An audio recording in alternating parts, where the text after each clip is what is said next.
Yo, what's up? Hold on, give me a second here.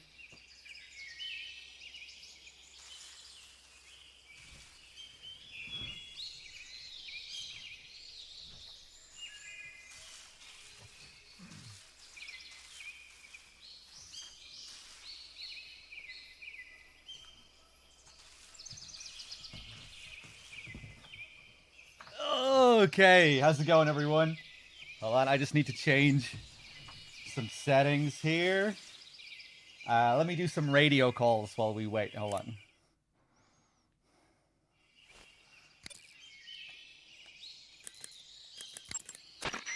According to Granin, you should be able to get to the mountains through a passage located deep in the jungle beyond the warehouse.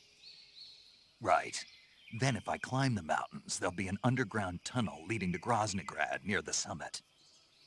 Start out by going back to the warehouse. Use the key you got from Granin to open the door and proceed into the jungle.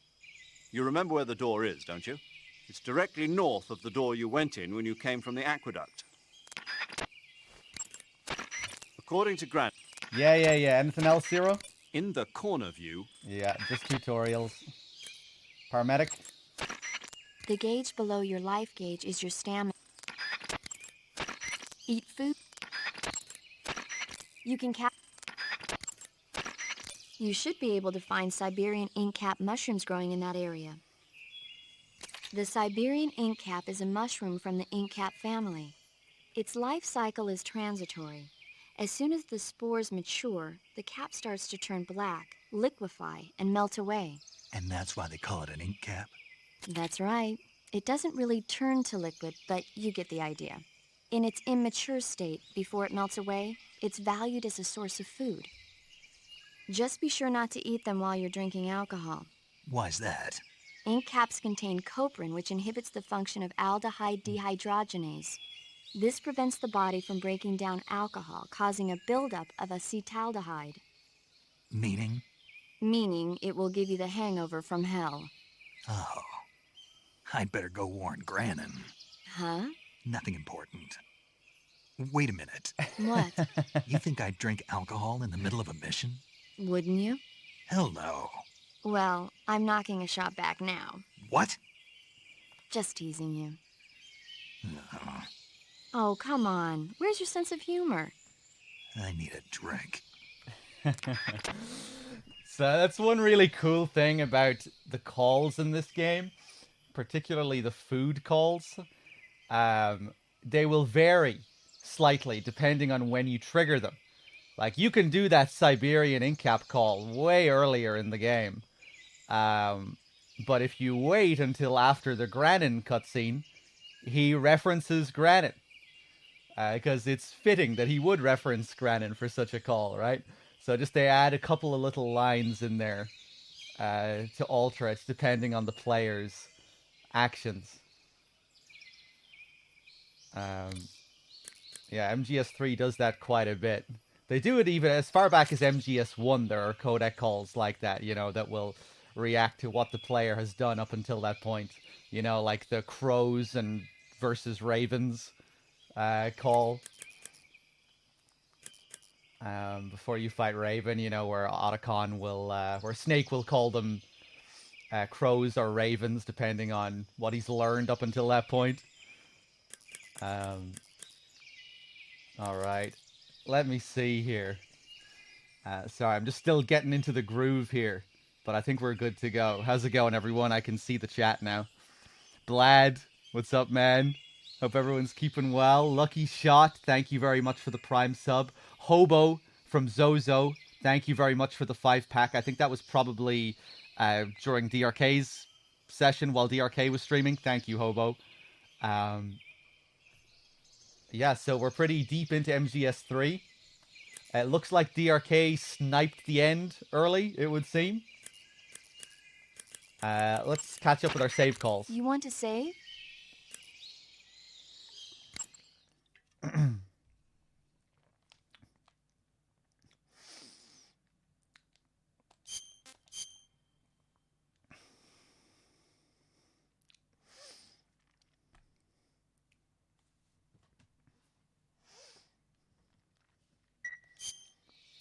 Snake, have you ever seen Jason and the Argonauts?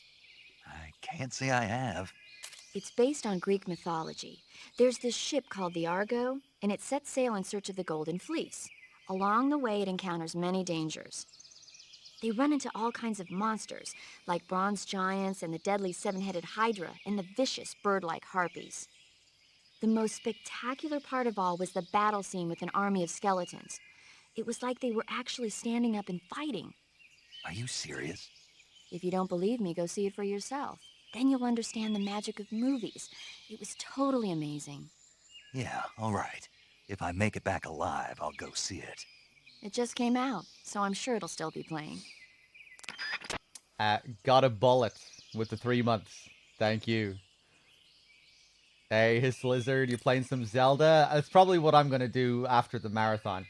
Take a couple of days off and just pig out with some Zelda. Maybe have some beers. Eva, no response. Of course, we get the spider camo. One of the most broken camos in the game. Let's take a look. Plus 45. So yeah, regardless of the area that you're in. The camo pattern of the area does not matter at all. Spider will always give you this super high camo. 80% when standing still. 70 while running. But the drawback is that it constantly drains your stamina. Which isn't really a huge deal. Because there's a lot of food in this game. You know, you can find food in pretty much every area. I mean, not every area has good food that'll recover loads of stamina. But still. You can really abuse this camo. Let's switch back. Even on European Extreme, even on the higher difficulties. It's not something that they change on the higher difficulties. You still get just as much food as on the lower. Let's go to Splitter.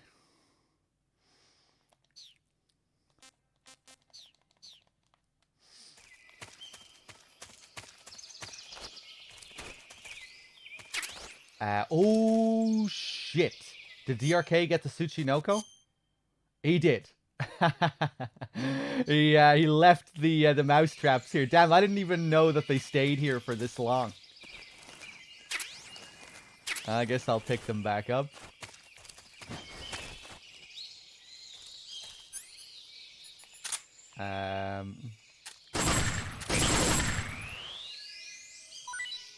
I'm assuming DRK destroyed the food supplies as well in the next area. Which means when we go back, everyone will be starving. And when the enemies are starving, they will eat anything. So let's get a few of these poison dart frogs.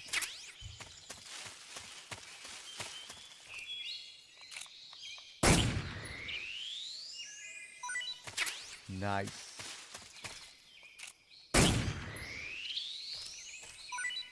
Place is just covered in them.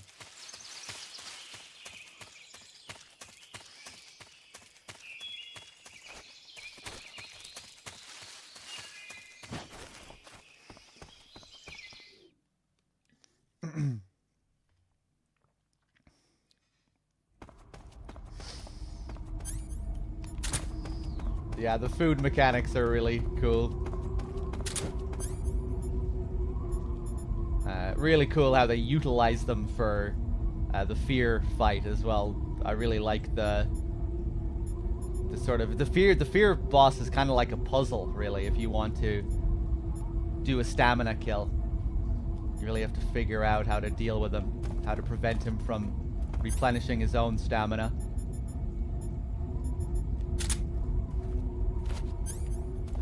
Maybe DRK didn't destroy the food supplies, actually. No, I don't think he did. Damn, that's okay. He probably showed off that mechanic earlier in the game, anyway.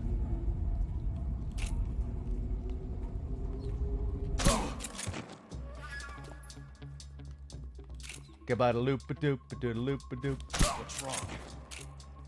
What's wrong? We have a pretty good vantage point here. Take these guys out easily.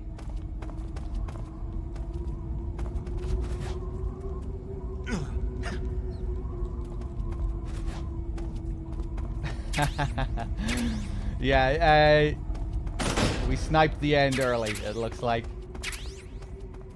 Maybe he blew up the food supply and then died and forgot to blow it up again, or maybe he just didn't think of it. But yeah, you can destroy the enemy's food supplies in this. In some areas it's not so useful because you won't be really coming back to that area. But with this area, if you destroy the food supplies, then come back later after Granin, everyone here will be hungry. You can poison them all to death.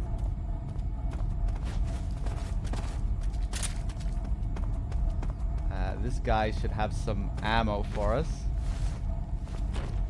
Hey, what's up, Chrono Paladin? How's it going, everyone? I've been awake for like an hour. I woke up, had that Pepe face with the eyes struggling to open. But then it was okay. I went out for a walk around the block. That woke me up a good bit. Had some spaghetti and meatballs and a can of Coke. Breakfast of champions. And now I'm feeling pretty good. I mean, I still need to wake up a bit and get into the groove. It's always kind of hard, you know, you're just going straight into a fucking stream. And especially when it's in the middle of a game, it's like, you know. Just eat, sleep, MGS, repeat for 5 days straight. It can be pretty intense.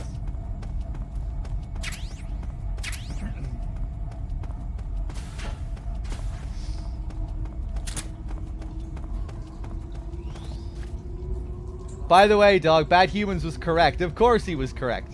My MGS3 OST was incorrect. Bino did not get credit for at least 8 tracks. Yeah, well, I think that's because that they invented band names for the Healing Radio tracks, right? Those are fictional credits. Kind of like how in MGS2, Nastasha Romanenko is credited for writing In the Darkness of Shadow Moses. Which I really like. Kind of just another little metafictive flourish in MGS2. It was actually written by the fictional character.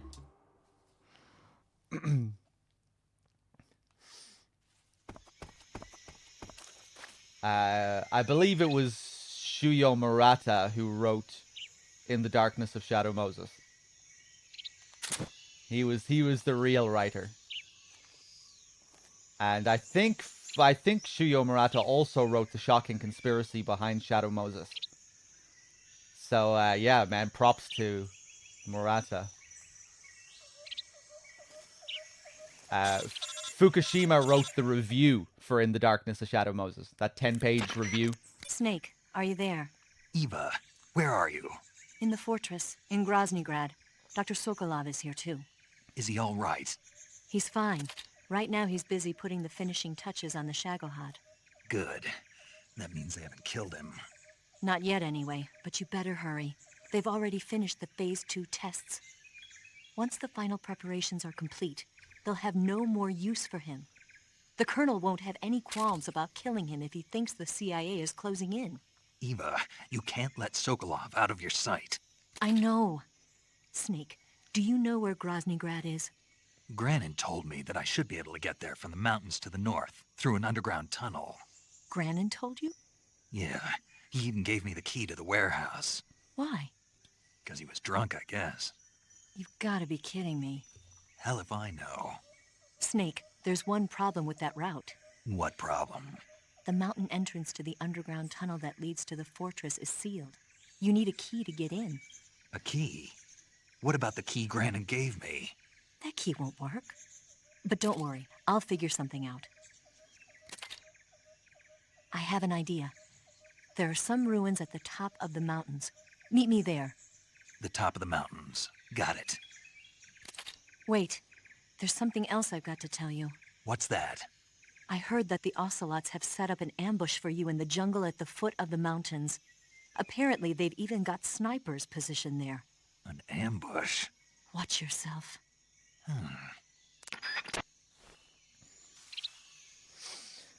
Bad Humans, thank you for gifting a sub to Tasmorian. Ben Dixon with the 18 months as well, thank you. Yeah, so because we got rid of the end early, we now have to deal with the Ocelot unit where we would normally fight the end. It's not just a completely clean area. One of the many cool things about the end.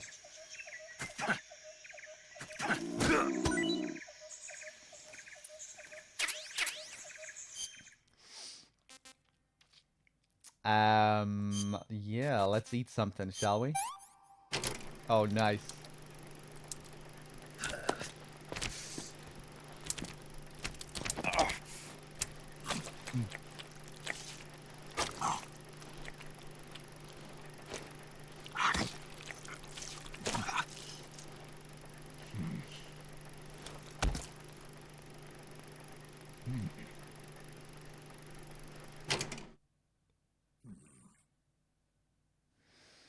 Technically, no matter how he dies, it's kind of old age. You shoot him in the face and burn him with a white phosphorus grenade, and then puke on his head and kick him to death. That's still dying of old age. I guess the age got him in the end. Must have been a heart attack in his sleep. I don't know, man.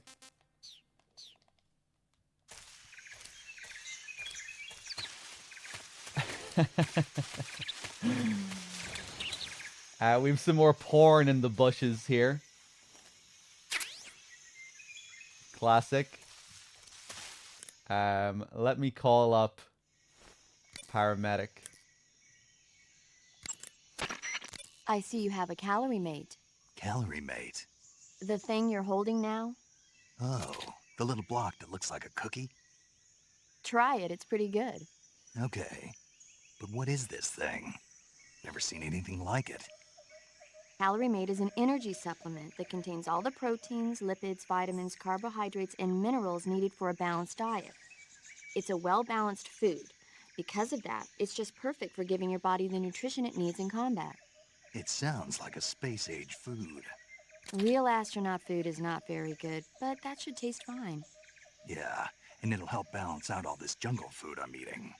It's easy and quick to eat, so it's perfect when you're running late for an important mission in the morning. I've never been late for a mission. Really? Aren't you always keeping people waiting? What? Hey. It's easy to keep track of your calorie intake and receive the nutrition your body needs, so it's good for losing weight, too. All of the geisha girls in Japan use it for watching their calories. Is that why they're all so slim? Right. And any diet where you eat nothing at all is bad for the body. I see. You seem to know a lot about Japan, don't you? Yes, I love Japan. Snake, whatever happens to you, make sure you leave a descendant, okay? Are you saying you want to have my baby? No. I'm saying that in the 21st century, the genes of soldiers like you are going to be in high demand. Genes? Uh-huh. Remember when Watson and Crick discovered the double helix structure of DNA back in 1953? No. You know, they won the Nobel Prize in Medicine for it the year before last. Of course, you have to feel sorry for Pauling and Franklin. They were researching the exact same thing. Sorry, I don't follow. Inside every living creature are little blueprints called genes. Through the union of the sperm and egg cells, these blueprints are transformed and inherited by the next generation. That's why parents and children resemble each other. The concept of genes was first proposed over 100 years ago by Mendel, but he didn't know what they were exactly. For a while, it was thought that chromosomes were composed not of deoxyribonucleic acid, but of proteins called polypeptides. Later, it was shown that deoxyribonucleic acid, Did DRK or play this DNA, earlier? was a biological He must have died after he macromolecule. played it. Did he? Then 11 years ago, Watson and Crick discovered that DNA had a double helix structure. Yeah, this is all fascinating stuff, but what exactly does it have to do with me? The inherent characteristics of any given individual are determined by his or her genes. By duplicating a set of superior genes, a separate body with the same set of characteristics, a clone, can be created. But genes don't control a person's fate. That's true, but having an offspring that's genetically identical to the parent is more efficient, right? You can expect better results that way. More efficient? You can't mass-produce human beings. Maybe, but now that we know the true nature of genes, human cloning is that much closer to reality. Nuclear transplanting is already theoretically possible, so one day... My genes are going to be a valuable commodity. Exactly. They'd never let that happen. Just think, even if your body dies, you survive and go on to bigger and better accomplishments. If you think about it, it's kind of an honor. Does that kind of technology seriously appeal to you? Well, I am a doctor. I can't condone it on moral grounds, but I'm fascinated by the possibilities. Especially when I see such an excellent specimen as yourself. Yeah, well, thanks for the compliment, but it doesn't make me feel any better. Don't be so glum. It's not like it's going to happen anytime soon. We'll just have to wait and see. Wow. Paramedic predicting MGS1. In the 60s as well, you know? Pretty impressive. That area is home to a small bird called the red avadavat. The red avadavat is a small bird native to southern China and Southeast Asia. This is its mating season, so the males ought to be a brilliant red color right now. If you want to catch one alive, use the tranquilizer gun. By catching one and then releasing it, you might be able to distract the enemy's attention. I see. How do they taste? The what? The flavor. You're not going to eat such a cute little bird, are you? Yeah. Oh, Something bothering you? no. Okay then, so how about it? How should I know? I really like how quick he is there to ask. So how does it taste? The flavor.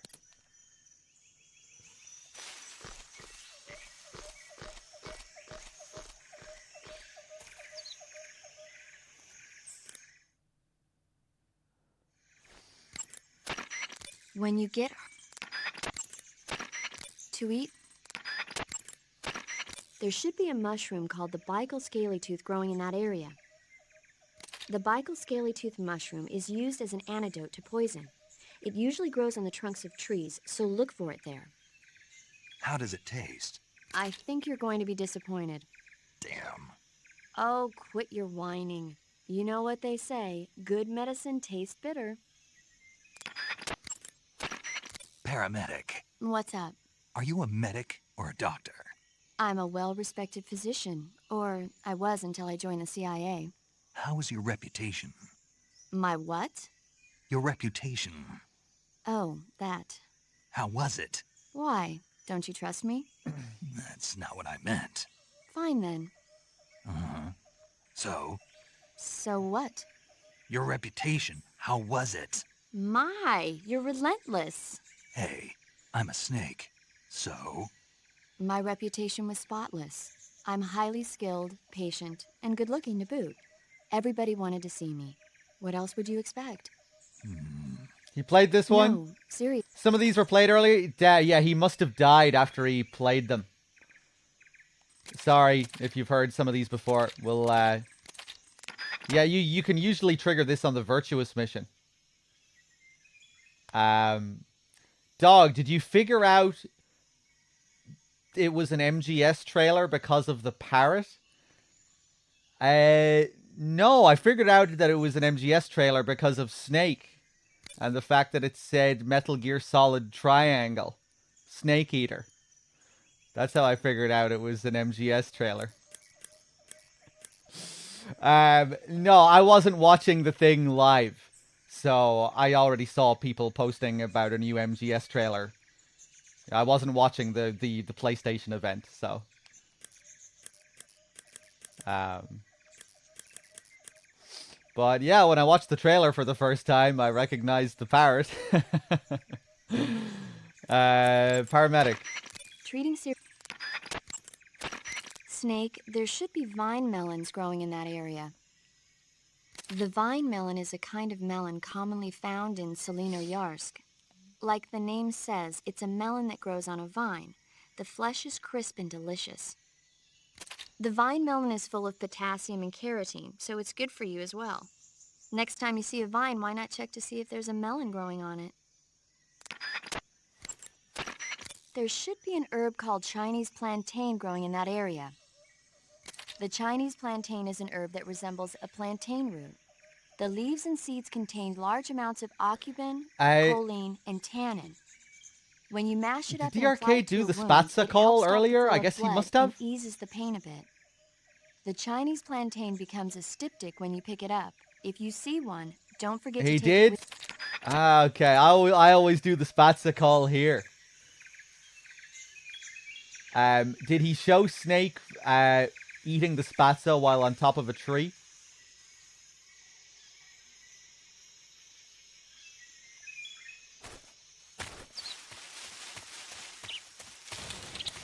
He did all the stuff. He didn't. He did it in the lab.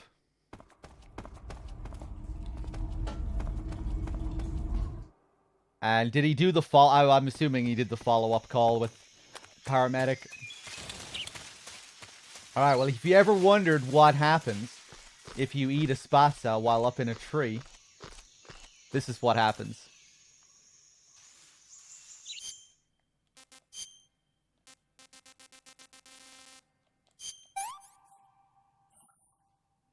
This is really good.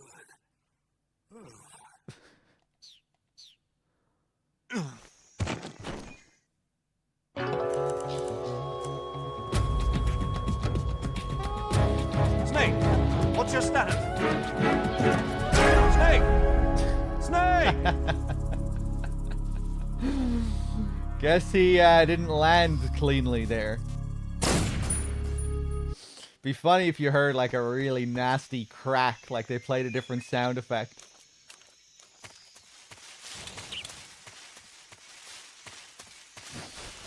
Alright, let's switch into another camo.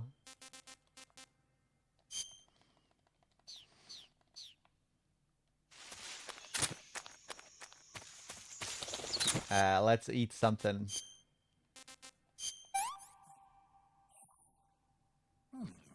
Ooh, damn. Tasty.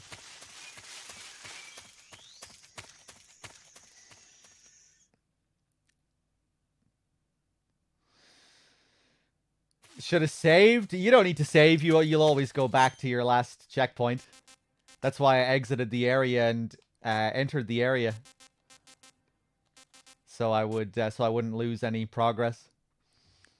You don't need to save to maintain your progress generally in MGS. You only need to save when you're turning your console off. Let's see. I'm assuming we have the Hornet camo. Yes.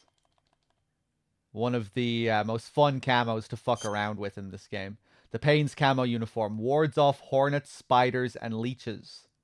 Also allows the wearer to tame hornets. So you get a description for what this camo does here, but it doesn't really explain everything you can do with it. This area in particular is really good for fucking around with it, because there are hornets' nests all over the place.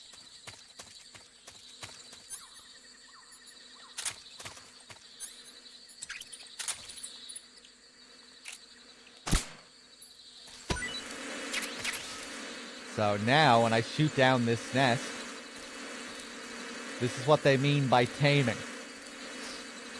Normally they would attack you, but...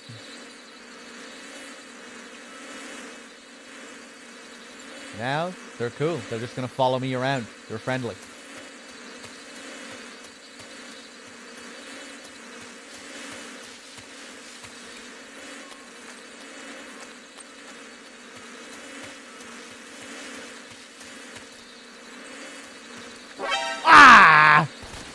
I knew that was risky.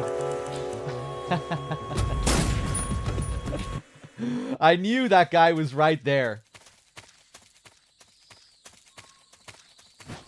Let's try that again.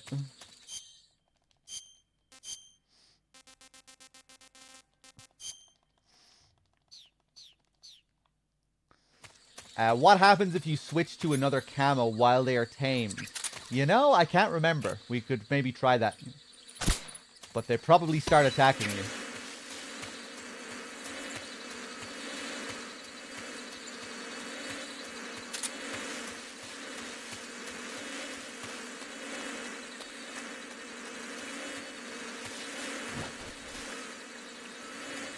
Ooh, damn. Pretty decent camo here as well. 70%.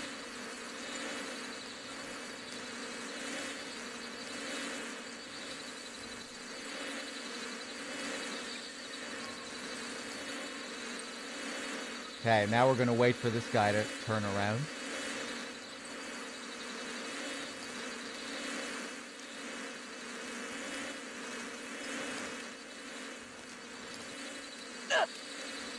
And once you approach an enemy, the Hornets will go and attack for you.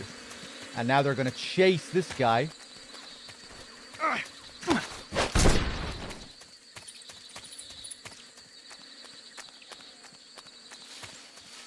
You can still hear them. And now they're going to come back. There we go. So they will chase the enemy out of the area. They don't kill them, but they will chase them to the nearest exit. So this is a loading screen here. It goes out to another area. And that gets rid of that guard for like a minute. But he will come back. They give you a little audio tell to warn you that an enemy is coming back through a loading screen as well.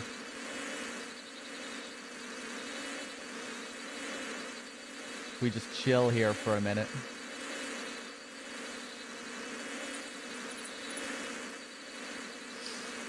Yeah, this really isn't the most practical strat. It's just to fuck around, really. It's pretty easy to get... Here we go. He thinks it's safe. The coast is clear. Little does he know. Get back in your hole. There we go. Now the Hornets come back.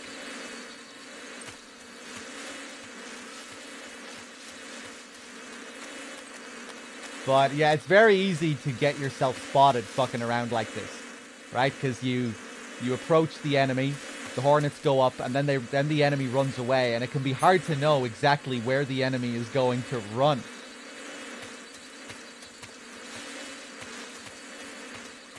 So the enemy could just run into your path and spot you.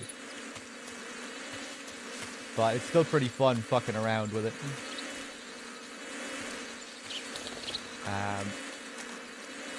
Oh god. No, no, no! Fuck, I didn't mean to do that.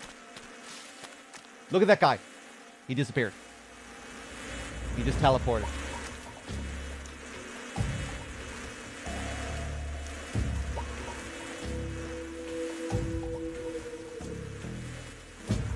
Right here, there's some kind of portal to another dimension. And if we wait around for a minute, we should see him climb back through the dimension. Wonder can we get this guy to...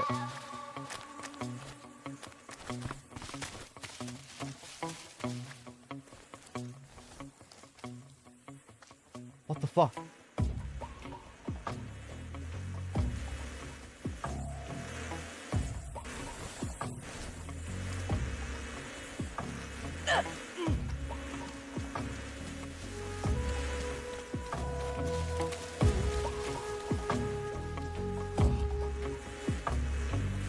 Oh, he didn't go up to the teleportation place. Ah! Ah! Fuck! But yeah, there you go. Oh, well, let me just try one more thing here.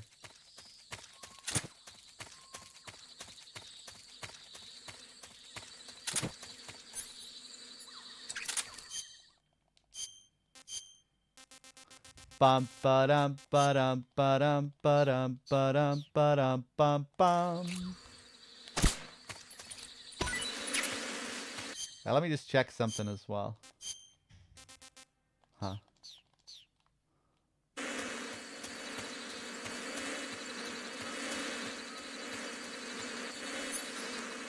Hey, what's up, Van? Hope you're having a gear-tastic day.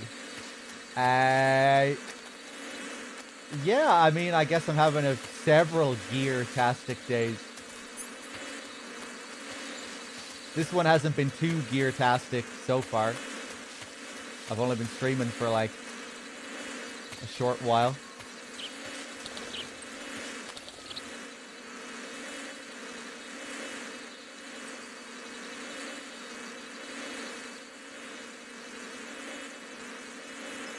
Just for anyone that missed the teleportation earlier.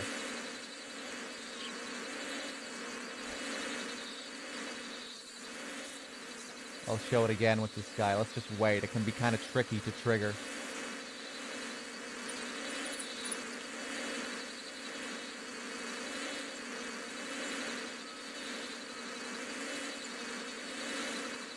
Bum ba dum ba dum ba dum.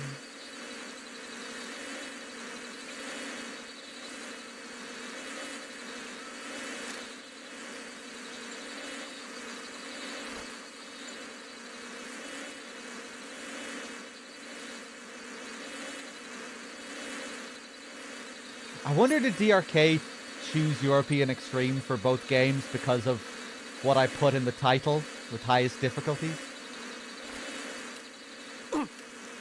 I should have told him to... Look! He's gone. I should have told him to pick Extreme for MGS3. That's usually what we do now, you know, just because... Especially with MGS3, because you don't have a choice whether it's game over on site or not. And it's just generally more interesting, I think, for these marathons to play on Extreme. You know, with MGS3, if you play on European Extreme, you just don't get to see the game in alert phase at all.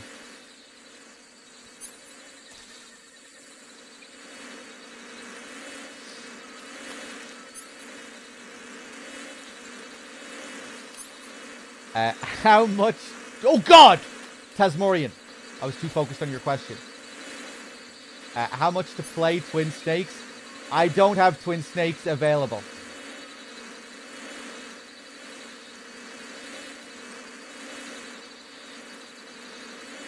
I'd have to get an emulator set up and everything. Okay, is this guy gonna go to the portal as well? Oh my god. Oh, nice. Okay, I didn't even know that you could send... You can send them all to the portal. And now this guy's coming back. Yeah.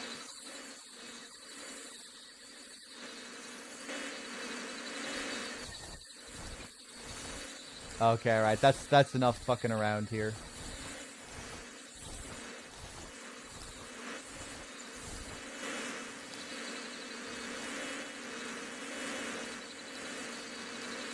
This guy is still here.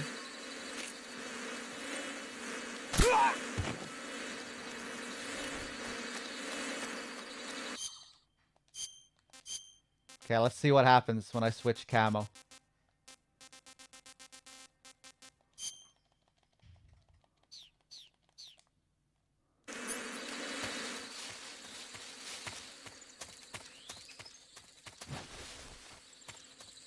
Yeah, I think they just fly away. I probably should have stood around for a bit longer.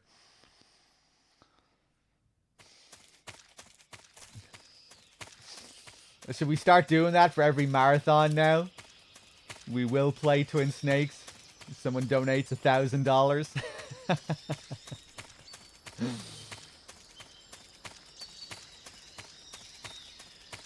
Now, I think Twin Snakes should probably be more of a special thing, you know? You don't want to be doing it all that frequently.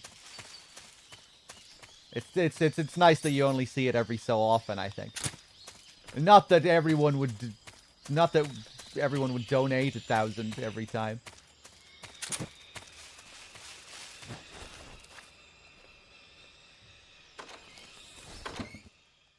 Okay, we're just gonna stop off here real quick to get the M60. Completely optional area here. I love how you can do this. You can just slip in, grab the gun, get out.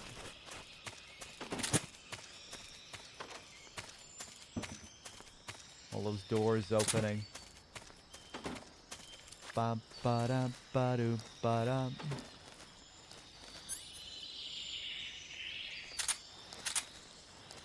What the? Yeah, it'll be cool to have another game to play with this MGS3 remake, at least, however it turns out.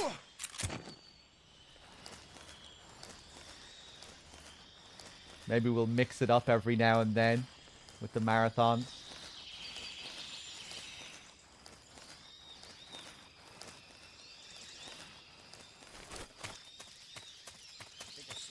Fuck off.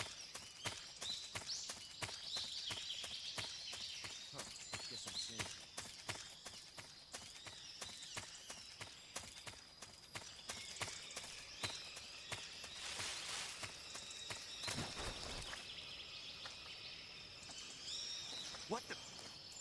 Oh, what the fuck?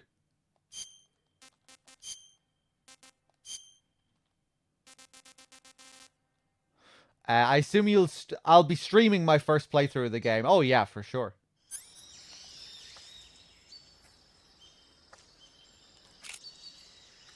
I'm just seeing things. Jesus Christ.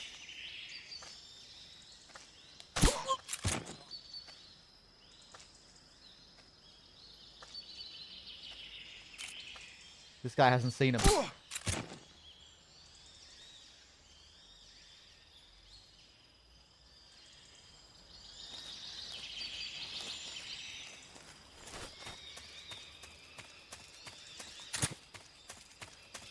Bum ba dum ba dum ba dum.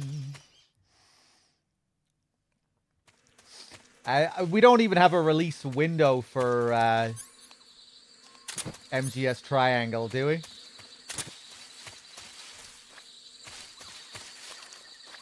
Probably gonna get spotted here. Go, go, go, go.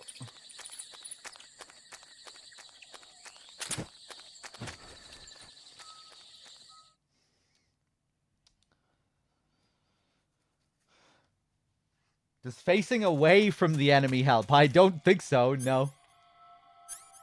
Is that what you thought I was doing there? No, I was turning around to see if it was a guy behind me that saw me initially. Because I didn't think it was the guys in front of me. Oh, it's definitely not going to be this year. I say we can rule that out. If it was this year, there would have been a release window at least. Yeah, I'd say late 24 at the earliest. Bum, bum, bum. Right, I'm probably going to get caught a couple of times here. This is like the one part of the game I still haven't learned properly. Let's see what happens.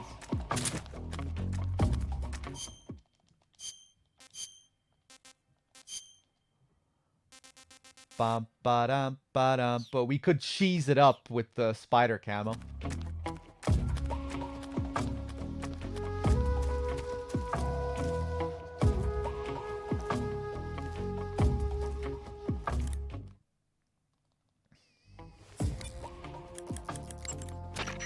The entrance to the shaft leading to the mountains is in the northeast part of the northern area.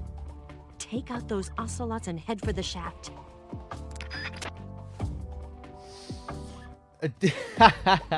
DRK made a bingo board for all the things they could mess up with the remake. I mean, there's a lot of things in MGS3, you know? There are a lot of details. The forest you're in now is known as Socrovieno. The name means the most holy woods. It's been venerated since ancient times as the sacred home of the spirits of the forest. It's the largest and deepest forest in the region and is divided into 3 areas: south, west, and north. Try not to get lost, okay? There's an armory in the southern area. If you need some extra ammo, you might want to pay it a visit. Be careful. I've heard the ocelots are lying in wait for you in the forest. The entrance to the tunnel is in the northeastern part of the northern area. Try to make it there in one piece.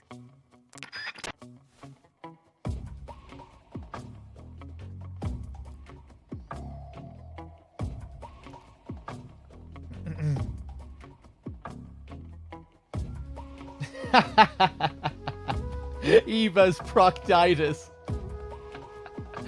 Yeah, I thought about that one. Or just the forget about Eva's proctitis. The food chronology. Or the like the list of medical issues. The list of food. Both of those things. You know, I wouldn't be surprised if all that stuff was missing. You know, the medical records.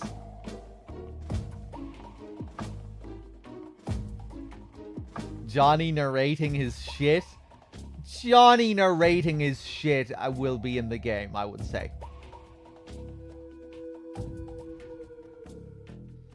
I'd say that'll be in the game.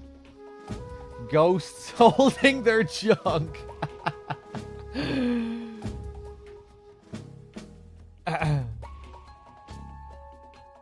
Secret Theater. It's the Secret Theater. The Secret Theater definitely won't be in the game. No chance. Sig and Shit Call. The Sig and Shit Call definitely won't be in the game because it's dependent on the nightmare sequence. And the nightmare sequence revolves around the, you know, early build for a game they never ended up releasing. So, you know, chances are that's not going to be there. Keratan and Mount are locations. I think we already have an instance of Keratans in the trailer, right? So I think Keratans will likely be in the game.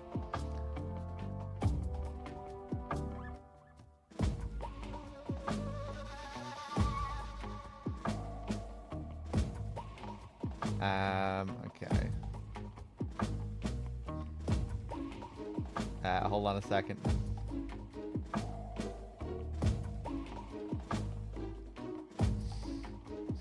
What if the nightmare sequence features Silent Hill 2 gameplay? Oh, that would be amazing. Snake wakes up sweating. Oh God. Make it stop. Am I still dreaming? Paramedic, I just had the most awful dream.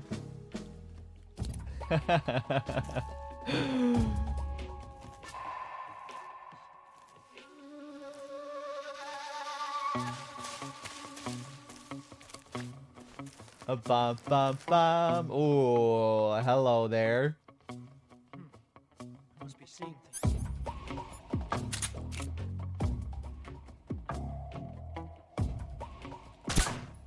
Oh, fuck. It's the enemy. It's the enemy and just stays exactly where he is.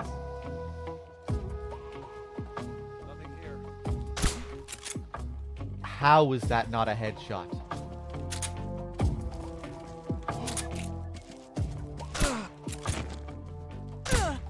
Oh my God.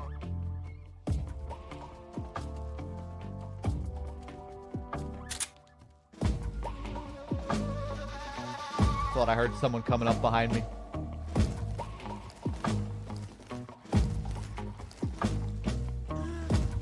There we go. The train kicked in.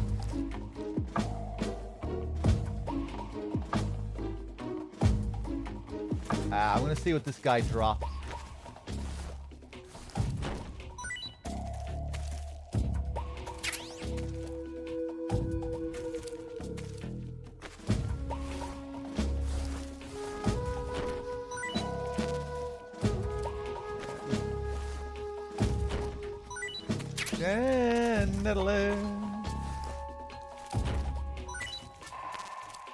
M63. Oh, now it's starting to rain. You still get the weather effects during the Ocelot fight. That's cool. This actually makes a difference during the end fight. The rain washes away footprints. So if you want to track the end by using thermal goggles to find his footprints, you won't be able to do it once it starts raining. Just one of the many cool details in the end fight. I'm going to try and hold on to my ammo here.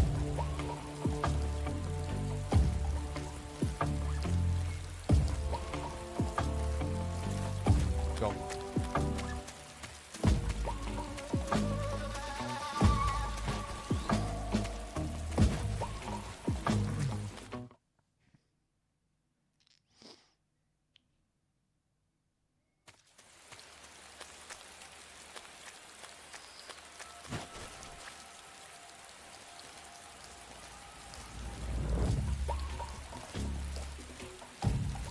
Bum bum bum.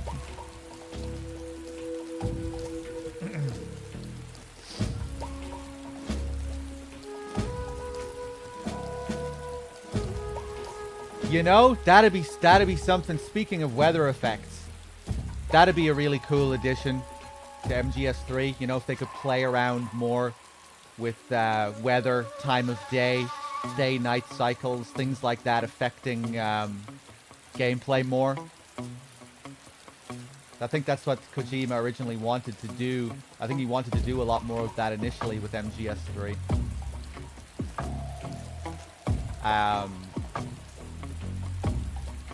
Things like starving the enemy and getting rid of their supplies, you can still do that in this game, but it's another thing that feels like it was meant to be more fleshed out than it is.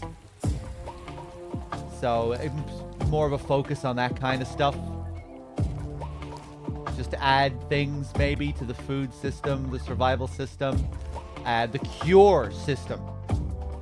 The cure system, I think, is easily the weakest part of this game. Like, there's nothing really interesting about it. The coolest thing about the cure system is, like, the little cutscenes that you get in the menu when you see Snake burn leeches off.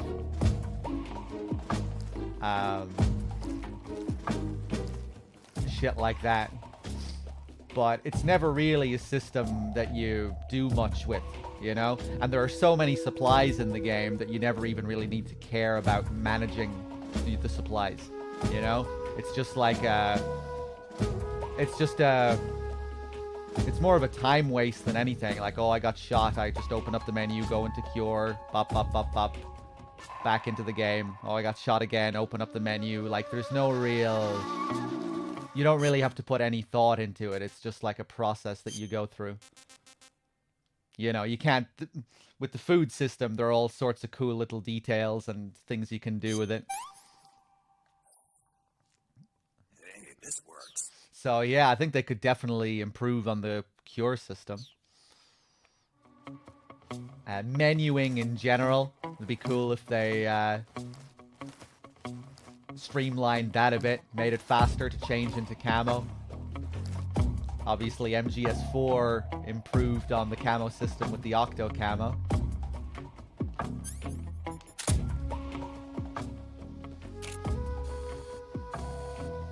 Badaloo!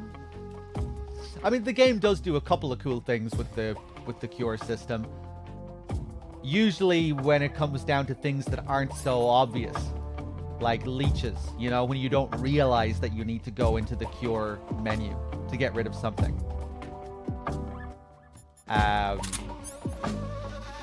In the end fight, it's kind of interesting because you actually do need to care about staying stocked up on food, but that isn't really... Well, I guess it is kind of tied to the cure system, but yeah, they could definitely improve on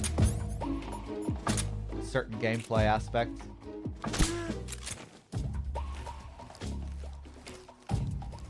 Ba-da-bum-bum.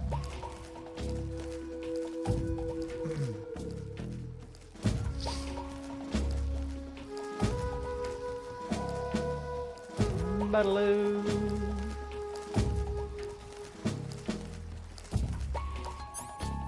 I like the specific animations that accompany the illnesses or injuries. Yeah. And the little scenes you get are cool. Like I was saying, burning off the leeches and all that stuff. More little scenes like that would be cool for eating food. That's another thing I often think about when playing MGS3. When you eat your first snake in the game, you get a little cutscene where you actually see Snake chomping on the snake. There's one for the fish where you see the fish flapping around and he starts munching on the fish. It'd be cool to have little scenes for eating spiders and stuff. You know, like really cringe-inducing scenes where he starts eating all the other nasty-looking animals. You know, like various bugs and spiders. It'd be really cool to see him, to get scenes for that.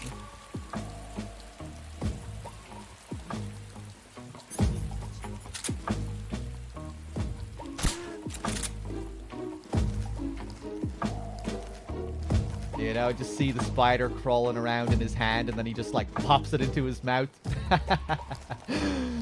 Starts chewing.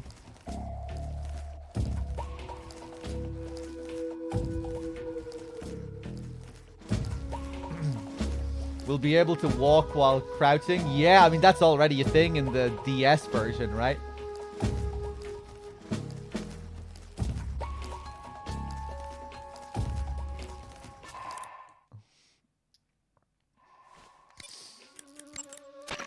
The Ocelots are an elite unit hand-picked from the ranks of Spetsnaz, GRU's special forces.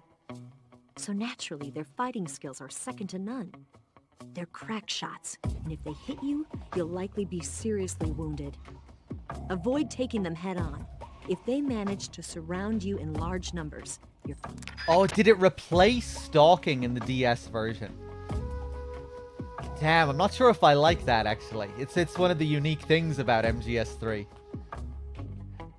You know, that you have the walking and then the slower version with the stalking. I just really like the feel of the stalking in MGS3. When you're in caution mode and you really need to use it.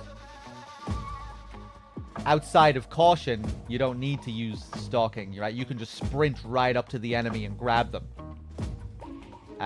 They'll turn around and see you, but you will always be able to grab them before the alert triggers. In caution, you can't do that. If you sprint up to an enemy in caution, they'll turn around and the alert will trigger immediately because they're more aware. So in caution, you're incentivized to do the stalk, and it just kind of has a cool flow to it. I think it's just how it looks with the caution music as well. It just has that has a cool feel about it. Fits with the whole survival theme, where you really feel, yeah, it makes you feel like a predator. I think that's what it is. It really fits with the theme and it makes you feel like a predator. Be careful. I've heard the Ocelots are lying in wait for you in the forest. The entrance to the tunnel is in the northeastern part of the northern area. Try to make it there in one piece. The D-pad is the action button on the DS, right? Well, damn, man, I hope they don't use the... I hope they don't just copy the DS version in that regard and get rid of stalking, where it's just like MGS4 controls.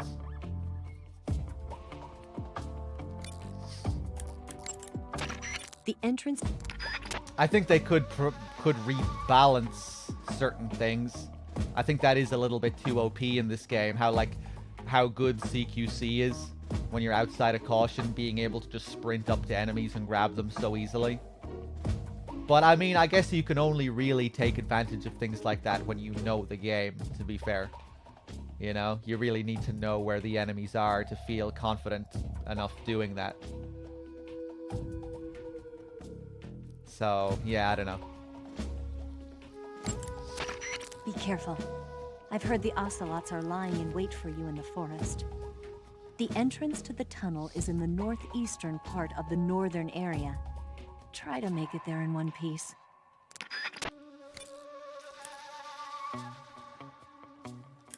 Ba-dum, ba-dum, ba-doodle-um, bum. Snake, those snipers will be aiming right for your vital spots. They're precise, and you're likely to be seriously wounded if you get hit. Use your camouflage to sneak past them without being seen. Man, I was thinking about this earlier. If they remake, or rather, if they re-release MGS4 as a part of this collection, you know, if they port MGS4 to modern consoles, just speaking of licenses and stuff, all the shit in MGS4, man, the fucking Playboy magazines, the iPod, the Triumph motorbikes, other shit that I can't think of. The, you know, the drink that Snake has. The DualShock 3. Yeah. The gun licenses alone. Oh my god. Yeah, of course. All the gun licenses. Jesus.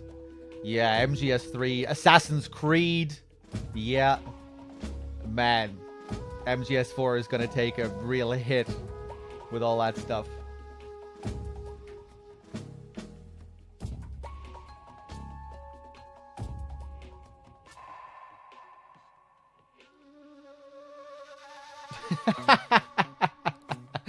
Konami will cut Eva's tits off and put them on Granon's shoes.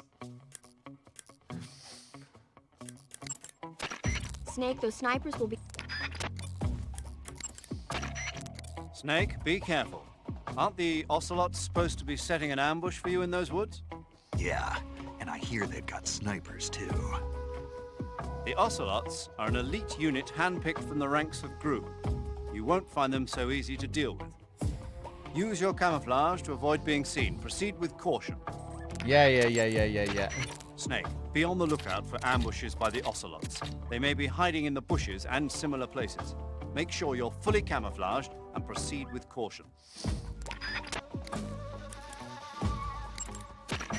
Snake, watch out for ambushes by the Ocelots. Those rifles the Ocelots are using aren't AK-47s, are they? No. They kind of look like AKMs, but they're different. Different how? They've got steel handguards and vertical type foregrips, and the muzzle suppressor is bigger. A carbine version of the AKM, huh? Hungary has a unique modified version of the AKM called the AMD-63. I heard something before about them making a prototype carbine version of that. My guess is they probably imported some of those prototypes. If they're using a carbine version of the AMD-63 like I'm thinking, then they could be a serious threat. Those things handle better than the AK-47s, especially at close range. And don't forget, the Ocelots are elites. They're gonna be better shots than normal Spetsnaz, and you're that much more likely to get seriously hurt. Keep your eyes open. Hey, how's it going, Zip? Heads up, Snake. Looks like some of those guys are equipped with M63s. The M63 is an American-made light machine gun. Yeah, I found it's got one more myself. firepower than you might think. It can punch through a wall too, so watch out. You said some of them are using shotguns? Those shotguns are M37s. They're an American model designed for field combat. Not all that dangerous. Yeah. You probably told us about that earlier. At the start of the game.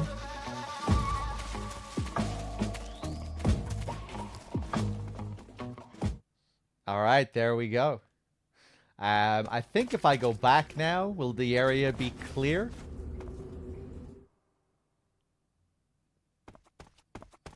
A Spetsnaz. Nice. Can't remember if the animals are still hanging around, though. Damn, no, they're not.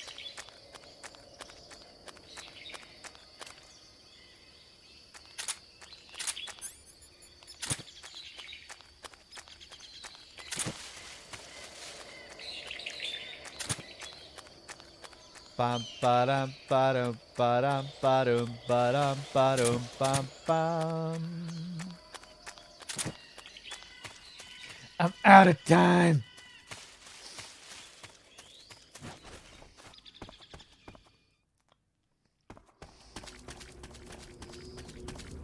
Yeah, we got the Tsuchinoko. Can I kick the frog? Oh, damn, maybe you can.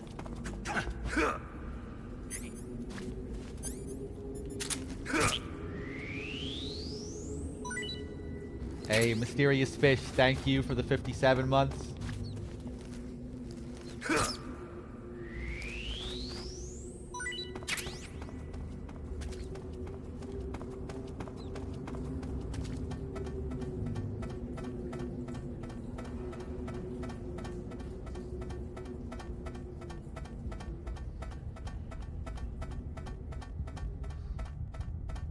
What a thrill. With darkness and silence through the night. What a thrill. I'm searching and I'm melting to you. What a fear in my heart. But you're so supreme.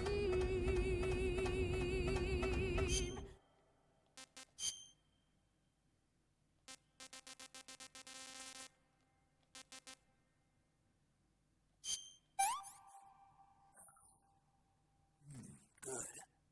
I'm getting kind of sleepy.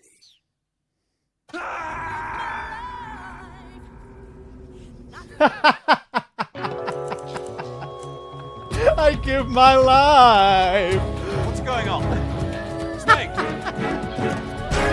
Snake! I didn't even mean to time it with those lyrics.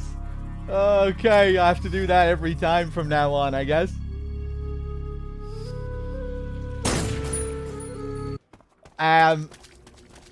I need to remember as well, it's way funnier if I can cut Snake's dialogue off. When he's about to say that he's sleepy. Oh, I'm feeling kinda... If I quit out of the menu in the middle of that dialogue, it'll just cut and he'll fall down. I'm feeling kinda... Ah! But he doesn't always have the same dialogue in the menu. So you're not always able to do that. But there, if I realized sooner, I could have cut him off, which would have been much better. Sparks, yeah, I did that before by mistake as well. I think that might have been the first time that I did it. It just worked out perfectly. Okay, right, for real this time. Sick. That's so great.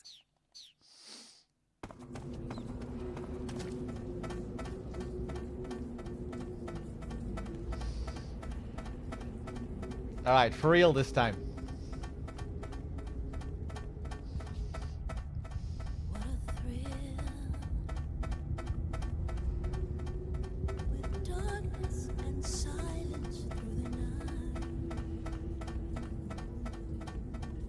What a thrill. I'm searching and I'm melting to you. What a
Again. Yeah, speedrunners found a way to fly up there, didn't they? Where Snake flies to the top in like a second. Kick the rat. Oh, can't kick the rat either? That's okay. I know there's a way that you can fly to the bottom as well, but you have to be very precise with how you roll. At least I think.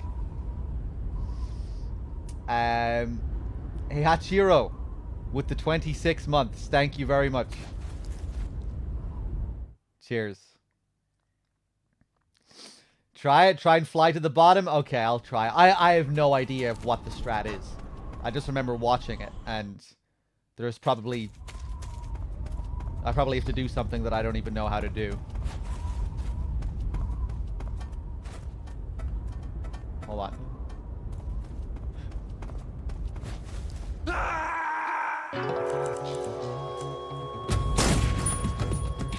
Okay, let's try it again.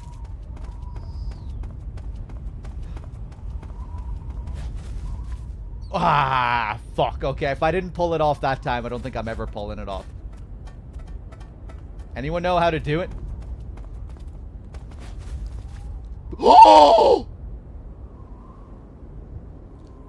I fucking did it. There you go, chat. That's how you do it. Oh, shit. Okay, so it is just a well-timed roll. Amazing. Okay, now, how do I flip up? How do I fly up? Anyone know? It's probably not as easy.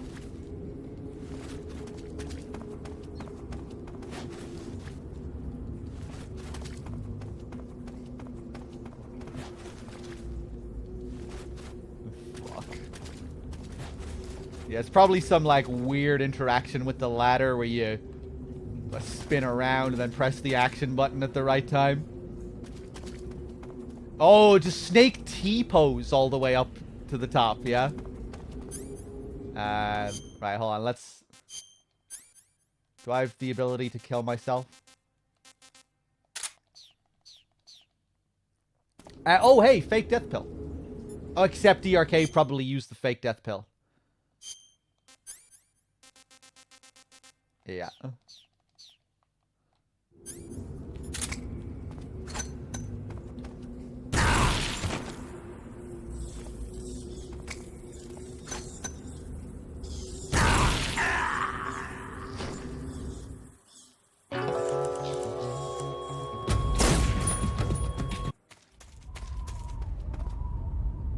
Okay, cool.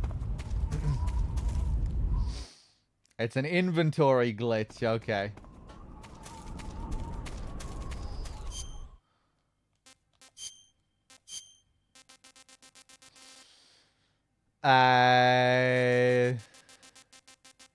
DRK didn't get the animals camo from Ocelot, huh? Seems like we're missing quite a few camos.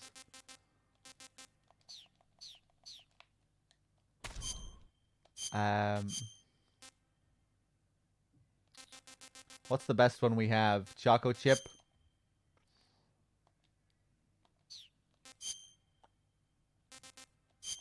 Choco Chip, Desert.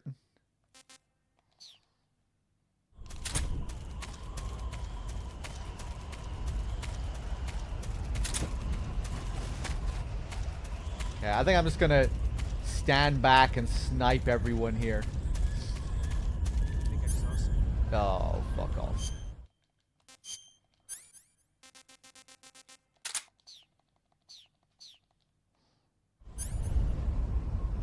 He wanted me to have some challenge.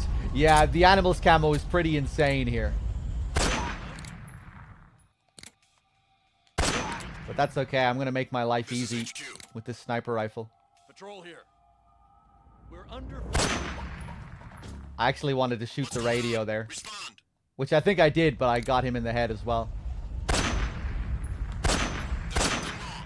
Support unit, confirm their status. HQ, please respond. This is HQ. Control here. We're being attacked. Enemy position going into high alert. Acknowledged. Keep your eyes open. Badaloo.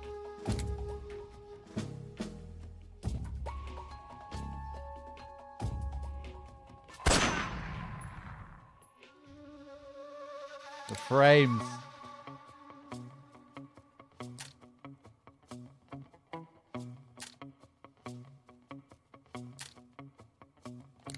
See the vultures coming down to munch on them now.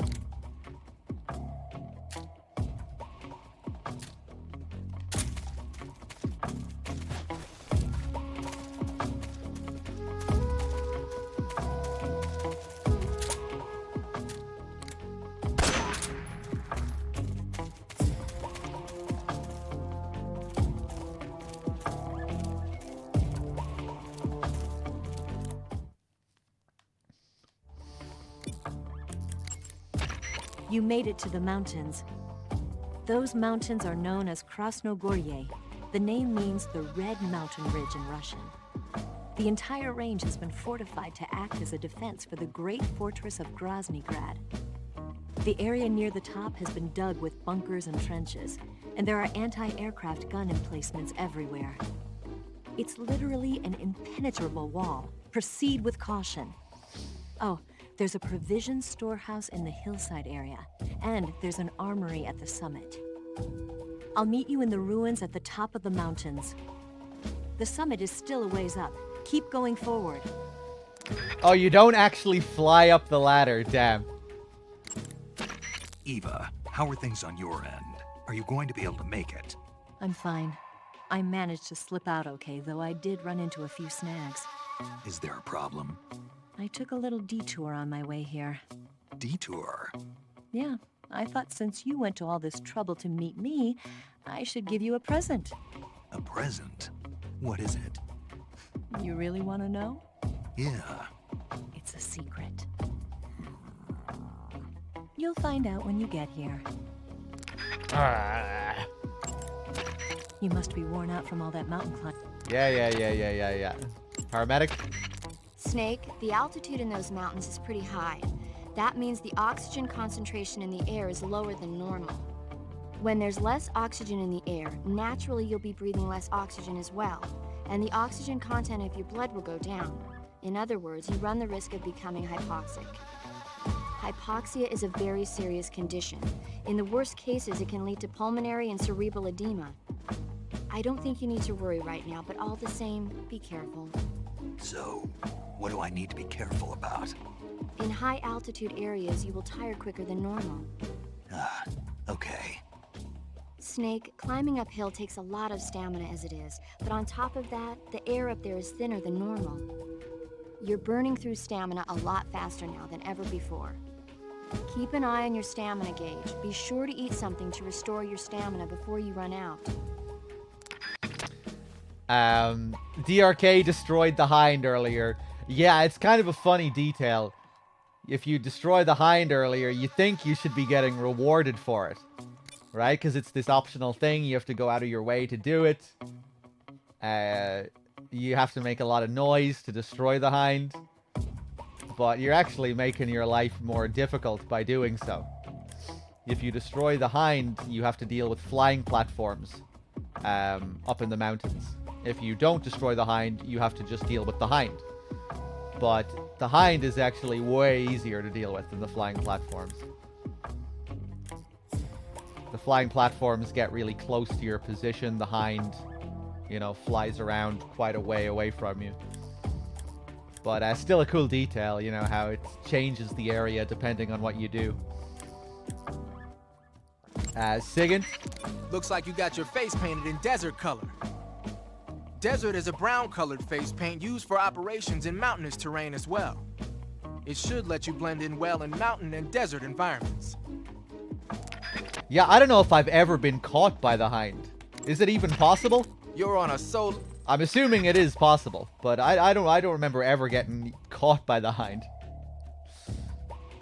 It flies around and it's kind of scary, but I don't know if I ever even got caught by it. Blowing up the hind is cool, which you can still do in this, even when you destroy the hind. Hinds will still appear in the final area. So you can still blow up the hinds with the turrets, but only when you get to the last area. Whenever you find a new weapon or piece of equipment, the first thing you do is drop it in your backpack, right? But you can't use your new goodies if they're just sitting in your... Yeah. I actually have an idea. It probably isn't going to work, but I think I'm going to test out something with the hinds. Keep in mind that every weapon and piece of equipment weighs something. The heavier the equipment you're lugging around, the faster you'll burn up stamina. You can see how much your equipment weighs by going into the back... The dog overlay is still on the screen, by the way. Yeah, it is. It'll be on the screen for the next while as well. You know, until DRK takes over, of course. When you... Let's make sure we're up to date on the want to save save? calls.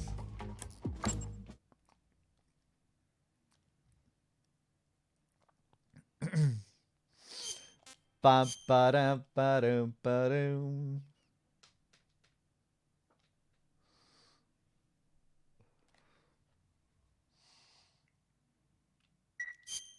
Snake, have you seen Dr. Strangelove or How I Learned to Stop Worrying and Love the Bomb? What? What? Dr. Strangelove. Have you seen it? No. It's about this insane American Air Force commander who sends a bomber out to drop an H-bomb on Russia. It's a black comedy. Doesn't sound very funny to me.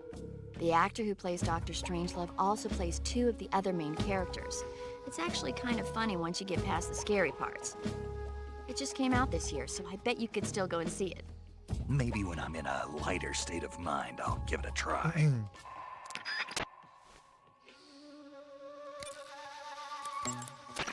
I'll meet you in the ruins at the top of the mountains. The summit is still away. Yeah. Anything else? By the way, Snake, do you have a calorie mate? Yeah, Is it any good? I haven't tried it yet. Oh. You want it? What? Do you want the calorie mate? What? What are you saying? You want it, don't you? I didn't say that. So you don't want it then? No. But if you were going to give it to me as a token of thanks for me helping you out, then of course I wouldn't refuse it. Are you on a diet? What did you say? Calorie mate is supposed to be really good for losing weight. Are you saying I'm fat? No. I'm not on a diet, and I don't need one. I just wanted to try the taste. Oh, sorry. Be careful with what you say. Yeah, sorry. So, is it true? Is what true? That it's good for losing weight. Yeah. Calorie Mate provides a nutritionally balanced source of energy, and it makes counting calories easy. That's what's supposed to make it good for dieting. Oh, I see. I heard that all of the geisha in Japan use it. Geisha? Yeah, I've never heard about that. really? Yes. I'm sure there are some geisha out there using Calorie Mate for diets, but I doubt all of them are using it. No, I guess not. Classic. Ba-dum bum bum.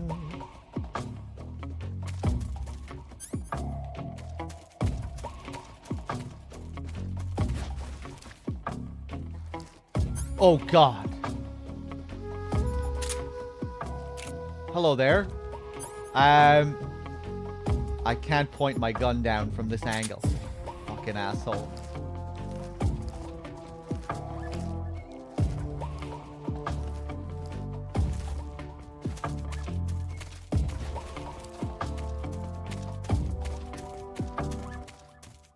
I'm just gonna come over from this side. I want to grab one of these vultures anyway. Hold on, can I...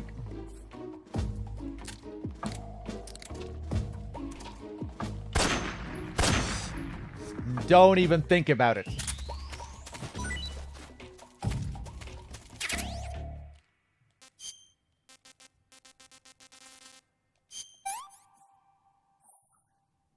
I could go for seconds.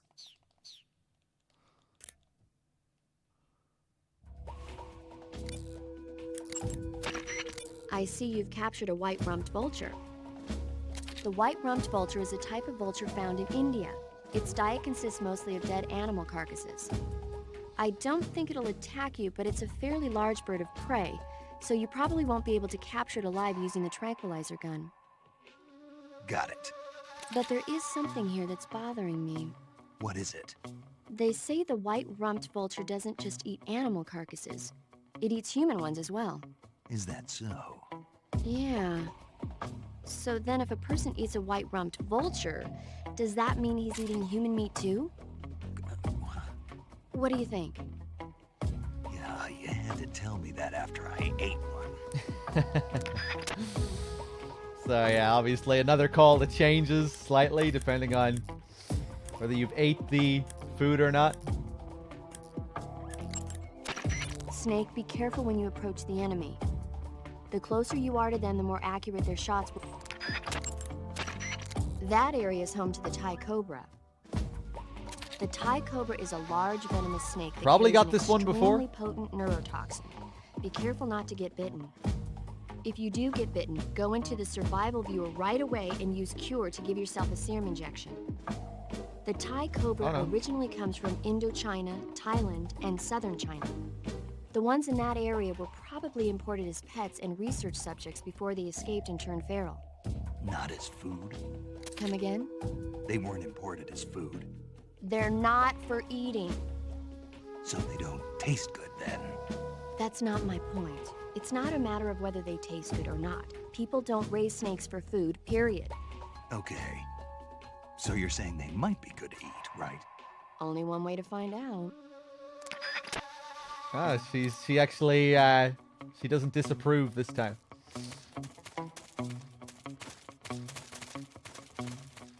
Ba-dum bum bum. I was wondering where the hell is the last guy?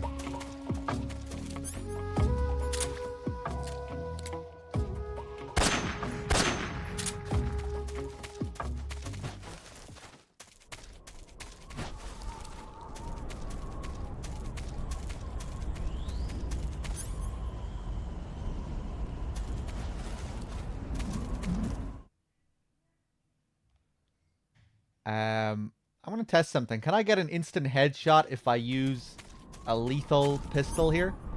Oh, I don't have ammo. You always get an automatic headshot there. Snake auto aims at some guy's head that you can't even see. Completely consistent. Works every time. Let's see.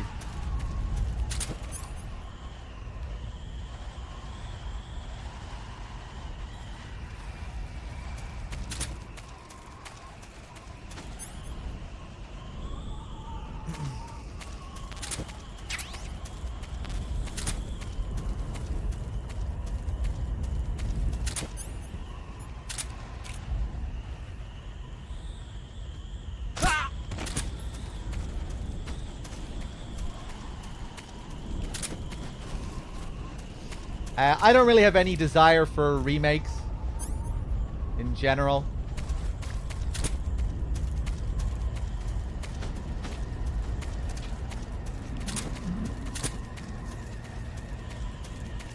But you know, I'll just we'll see what happens.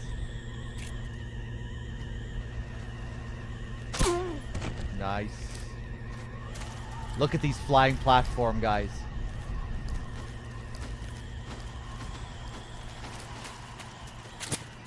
Bum ba dum ba dum ba doom.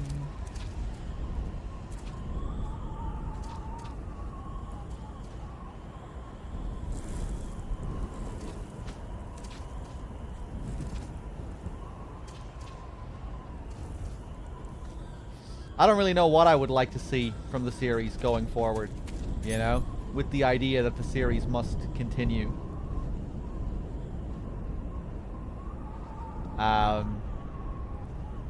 I'd be intrigued to see some kind of weird reboot, I guess.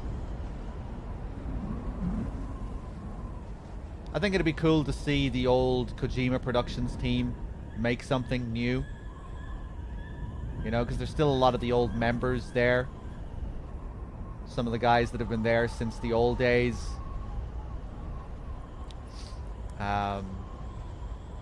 It'd be cool to see them get the freedom to just do something crazy that they might be interested in.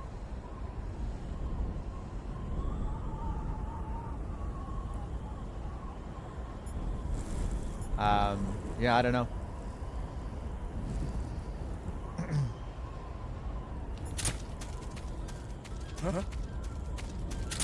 What's this box doing?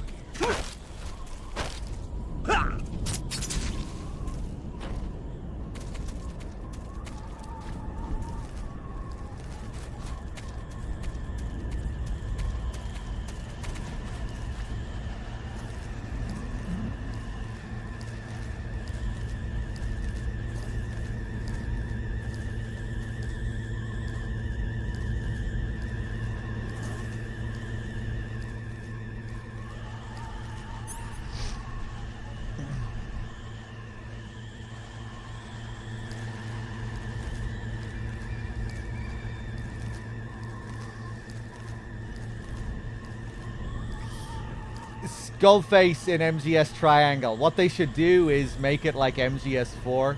You know, in Act 3 in MGS4, how the dwarf gecko stalks you in his trench coat and fedora. That should be Skullface in MGS3, except it's for the whole game. Every now and then you turn around and you see Skullface peeking out behind a tree. You run back to try and catch him, but when you get around the corner, he's just gone. And maybe you just see like traces of shit on the ground or something like that. Except no, Skullface is there to pick up your shit. That doesn't make sense. So yeah, they could bring the whole thing to life. Actually put shit and piss mechanics into MGS3. And then if you go back to where you took a shit, it's mysteriously gone for some reason. And every now and then you see Skullface in the bushes. But you can never catch up to him. He always disappears like a phantom. Damn. I want to hold this guy up.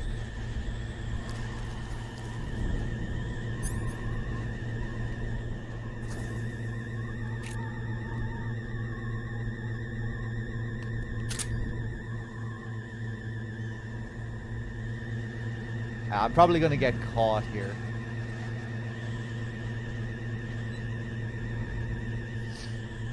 I want to get a codec frequency from that guy.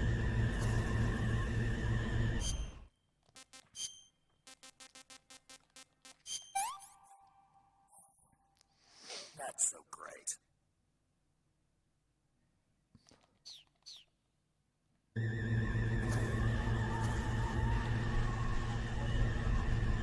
Where's the guy? Oh god, he goes high up. Go, go, go.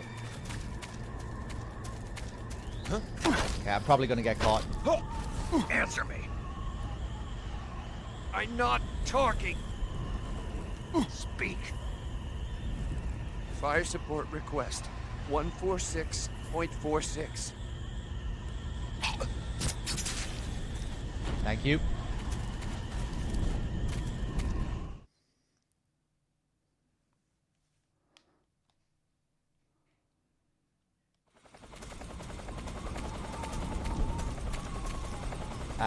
Actually, hold on. Let me go back here for a second.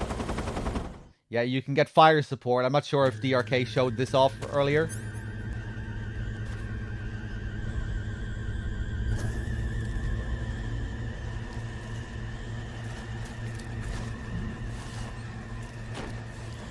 There are a few areas where you can get fire support.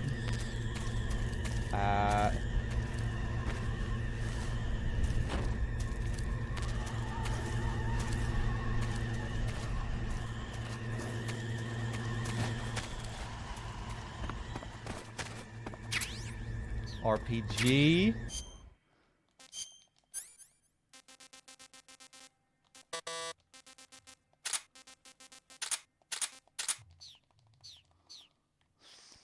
Liquid Jade, thank you very much for the Prime sub. Cheers.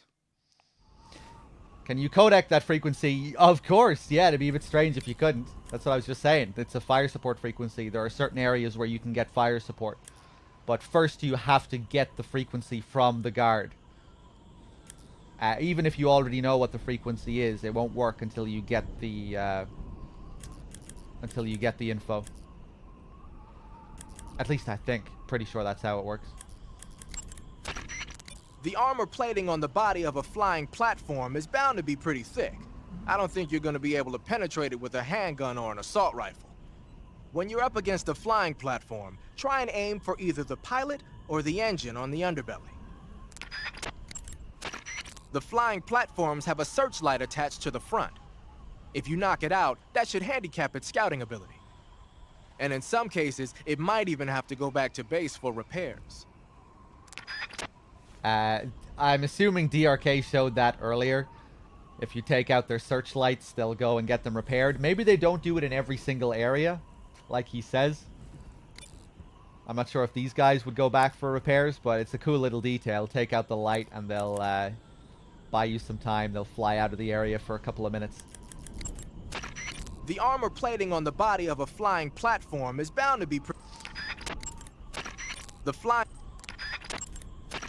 If you... Did I not equip the RPG? Huh, does he not have a call for it? The fly... If... Huh.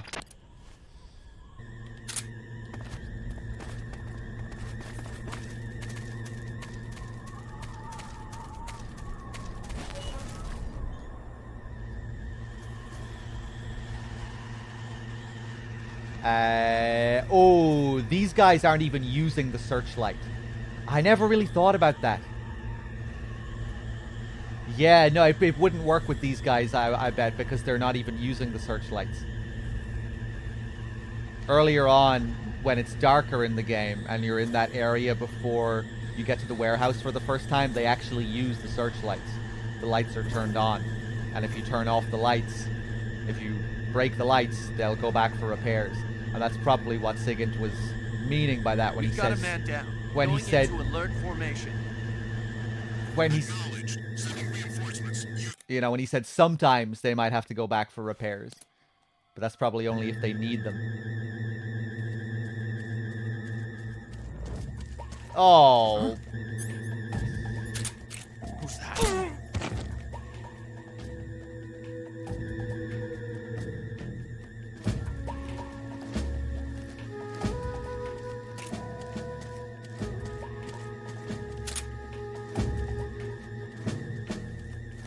Ba-do-da-do-da.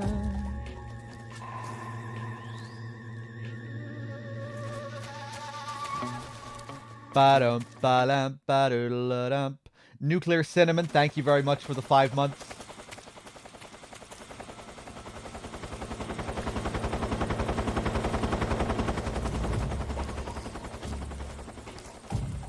Right, so I could call for fire support here. It doesn't have to be in the previous area. It can be anywhere up in the mountains, I think.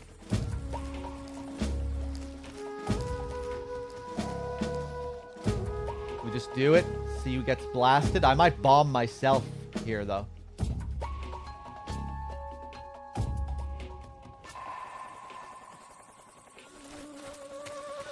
Let's stand back. Get in the box.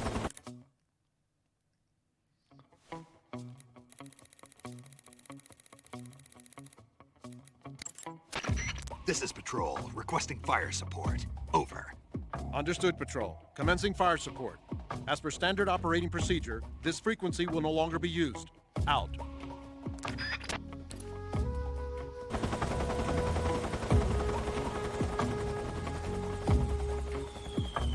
Here we go. Oh my god! I think I'm safe. Yes! I think it only killed him, though. Did it get anyone else? I don't know. I don't think it did.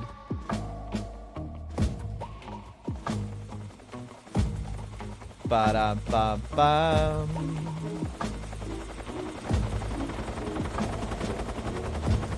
Like to see remakes of the MSX games. I think it would be more interesting than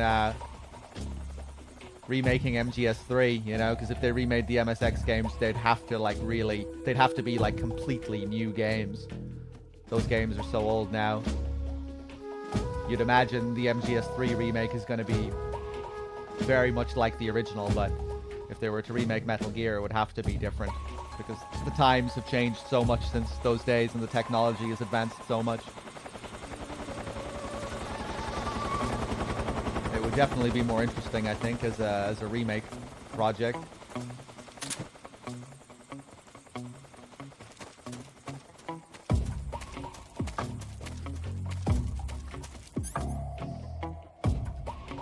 We don't know who's working on the remake exactly. We know that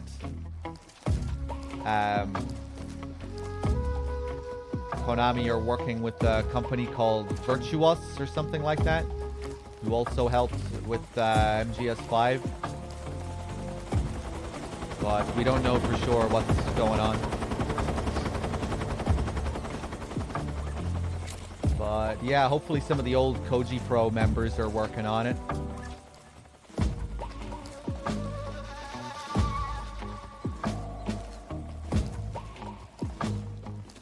Much better chance of it turning out well, I think, if they're working on it rather than if the game is outsourced completely. Bum, bum, bum.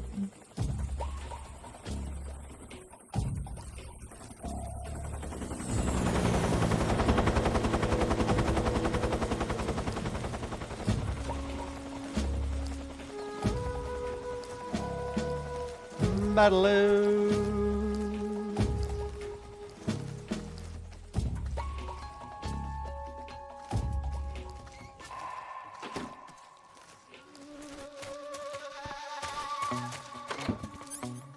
Outsource into some random PMC, some proxy. This is HQ. Just leave that as it is.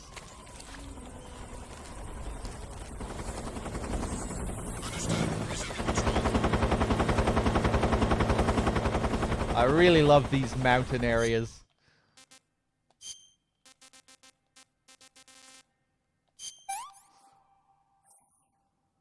Hey, that's good.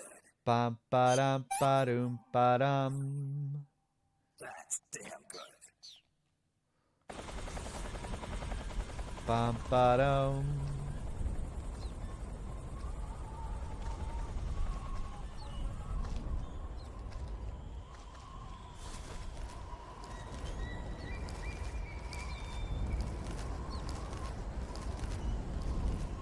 This area was a lot larger, like this final area, or the mountains in general. I think the mountains in general are a nice size.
Well, that was quick. You look like you could use some rest. I'll be fine. It's just that playing these two roles hasn't left me much time to sleep. Where'd you get those cuts? The Colonel. He found out? If he knew, I'd be dead already. No, this is his hobby. He's a sadist.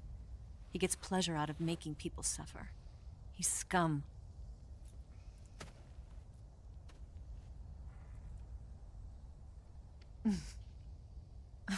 Does it look that strange to you? No. I'm the same way. Scars all over. Can I see? No. Where'd you get this one? I got it after defecting to the Soviet Union. I don't think so. It's older than that. Code breaking is a desk job. Where'd you get this kind of scar? You really want to know? Hmm. Well, too bad. A girl's gotta have some secrets, you know. But enough about that. You've got to get going. The Phase 2 trial of the Shagohod is about to start, and it looks like someone might be coming to spoil the party. Khrushchev? His forces are on their way here. The Colonel is gathering his troops together to meet them. If we don't get a move on, the security will be even tighter than it is now. You'll need this key. It unlocks the door to the underground tunnel. Once you're in there, you can follow the tunnel to get inside Groznygrad. Better take these two. They should come in handy. And take this too. What is it? The food of the future.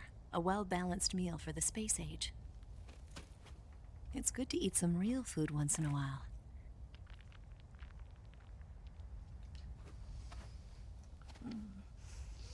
I'll bet if I kissed you, you'd taste like a wild beast.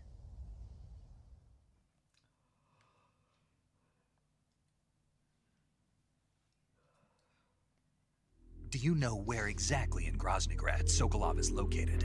He's in the heart of the fortress, the weapons lab. The weapons lab is divided into 3 wings. There's the East Wing, which houses the research facilities. Then there's the main wing where the weapons are assembled. That's where the Shagohod is. Finally, there's the West Wing, which is connected via a passageway to the main building. That's where Sokolov is. To get in, you'll have to enter the main wing from the East Wing. Then, go through the passageway on the 2nd floor of the main wing. The West Wing of the weapons lab. Got it. There's just one problem. Not again. The West Wing is protected by the highest level of security. You need to be Colonel class to get in. Colonel class? Here, look at this picture. Major Ivan Rydenovich Rykov. Pretend you're him. How do I do that?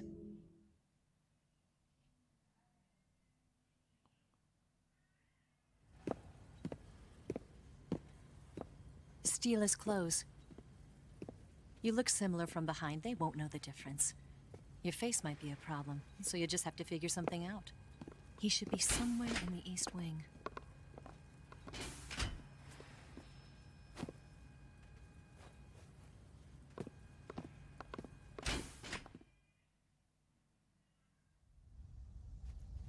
All right.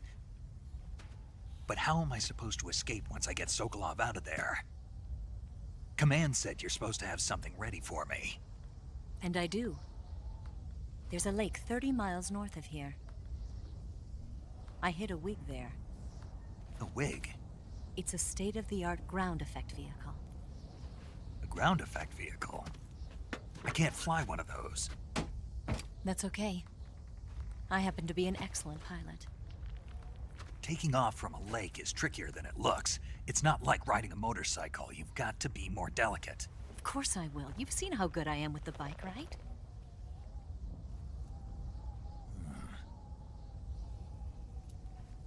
Right. You handle the escape then. I'll head for Groznygrad. Wait a minute. There's something I wanted to ask you. What? What's the story between you and the boss? She was like a mother, and my master.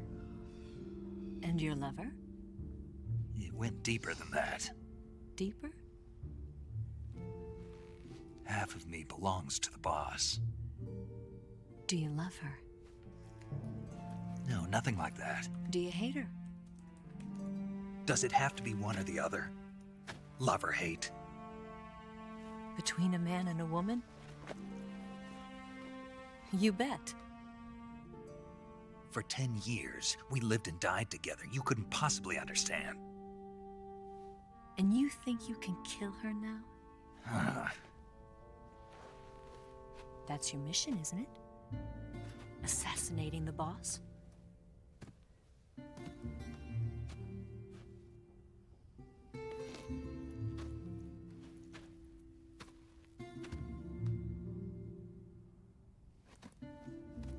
Snake? Is there anyone you like? Someone special? I've never been interested in other people's lives. You were interested in the boss. She was different. Really? How do you feel about me? I should be asking you the same question. Me? I can fall in love if it's part of the mission. Even with you.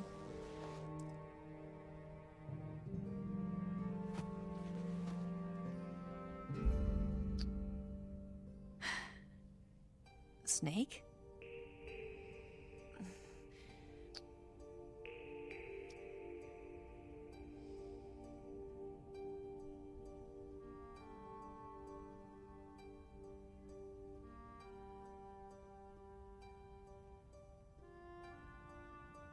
What's wrong?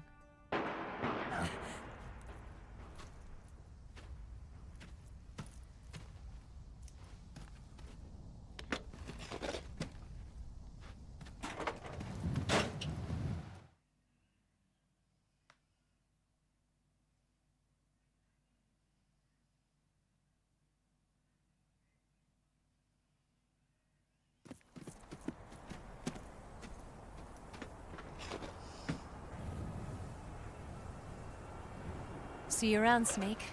Take care of yourself. What about you? I've got to hurry back and play my other part. Are you going to be okay? Not sure. They're not stupid, and they know there's a spy. There's no way you could have gotten this far all by yourself.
Colonel.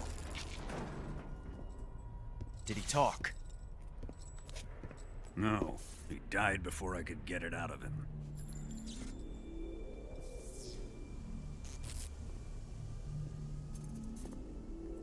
Wasn't the spy then?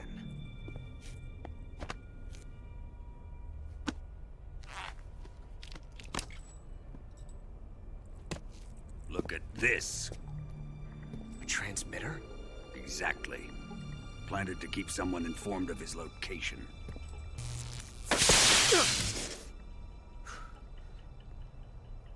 But does this mean Granin was the spy? Perhaps he was being used by someone else. Perhaps. This man was our comrade. Comrade or not, he's of no use to us now. I don't approve of your methods. I don't need your approval. I'm in command here. And that nuclear shell? Still feeling sore about that, are you? What are you gonna do? Report it to the authorities? This is war, Major. The Cold War, fought with information and espionage. We must root out spies wherever they hide. It is kill or be killed. Potential threats must be weeded out. Your feelings are a menace to the unity of our organization. Someone is guiding the enemy's hand. A single man can only accomplish so much. Make no mistake, there is a spy among us. But casting suspicion on our own The comrades. C3 explosives have been stolen. You think it was the American? No, he could not have reached this fortress yet. Then who? I'd be careful about suspecting your own men. Boss, Where have you been? The fear and the end have fallen.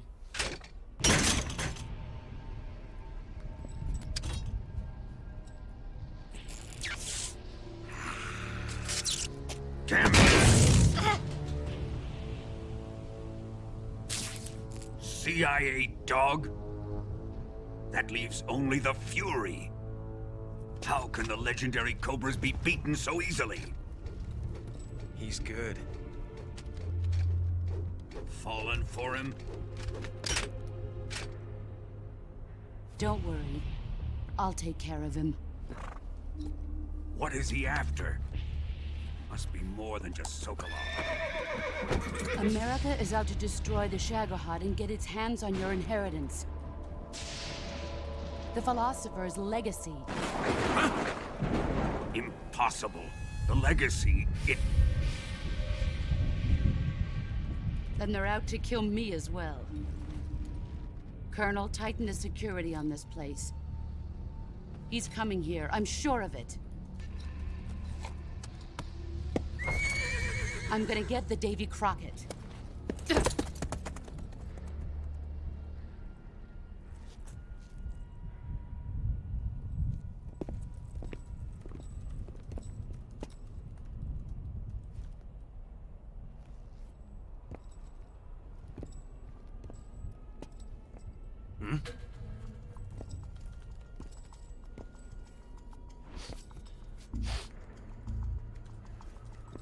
Perfume.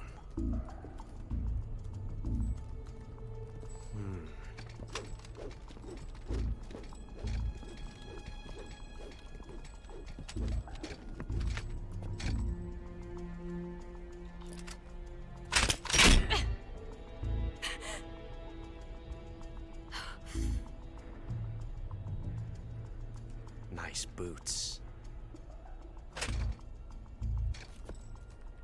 Make sure you polish them up properly.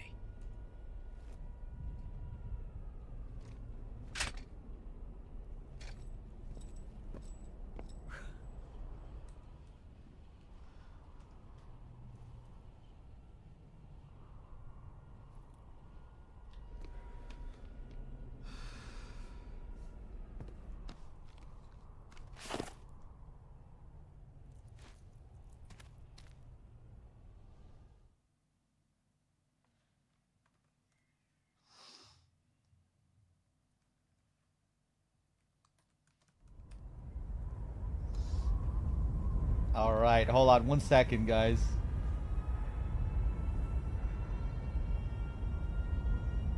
Someone was posing as Three Dog on my Discord earlier, so I'm just sending out a message to people, informing them that it's not me.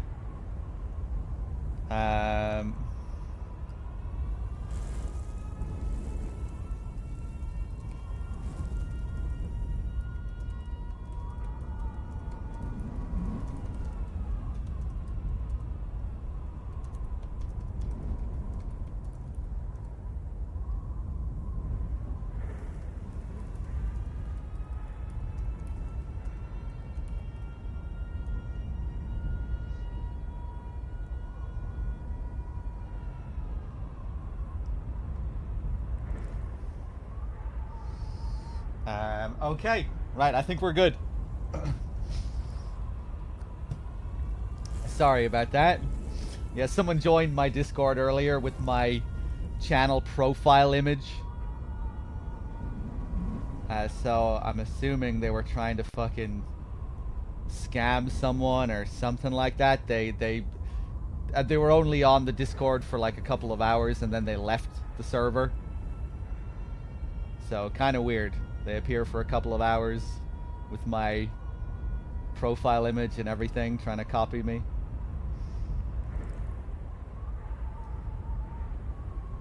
There's a spy among us.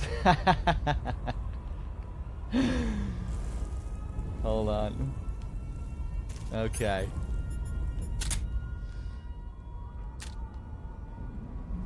Look at this draw distance. Look at this guy. Look how far away he is. Look how detailed everything is. What kind of sorcery did they pull for this area? What the hell, man?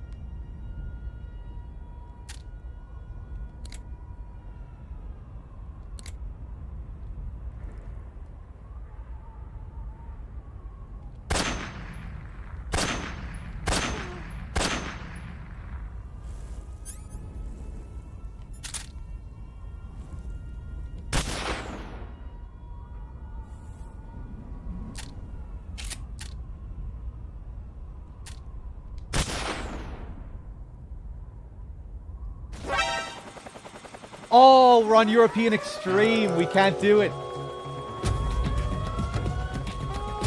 Snake, respond. Ah. Snake. Fuck. I should have told DRK to play on Extreme. He probably only picked Euro Extreme because I said in the title highest difficulties. He probably wasn't sure if I wanted the playthroughs to be on Euro Extreme or not, or on Extreme or not. You can get a unique interaction with one of the choppers here if you trigger an alert. It has some very unique behavior where it'll fly off and then do this bombing raid. It'll fly overhead and drop a load of bombs on top of you. Just so you know that it's a thing anyway, even if we can't show it.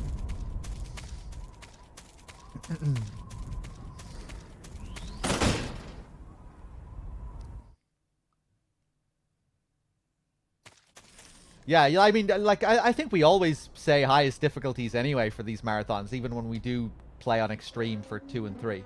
You know, because they're still... They might not be the highest of the highest, but they're still... It's still Extreme, you know? It's just that you miss out on content if you play everything on Euro Extreme, Game Over on site.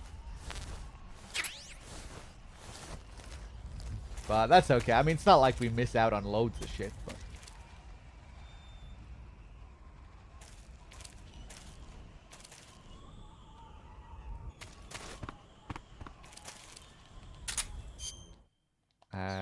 Hold on. Do I have my Sig spray? This is the real 3Dog. Come on. Come on. Come on. Come on. There we go. There we go. Now we're dancing.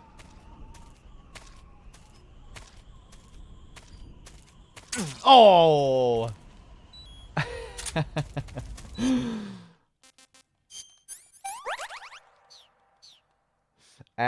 Wokama with the 3 months. Thank you very much.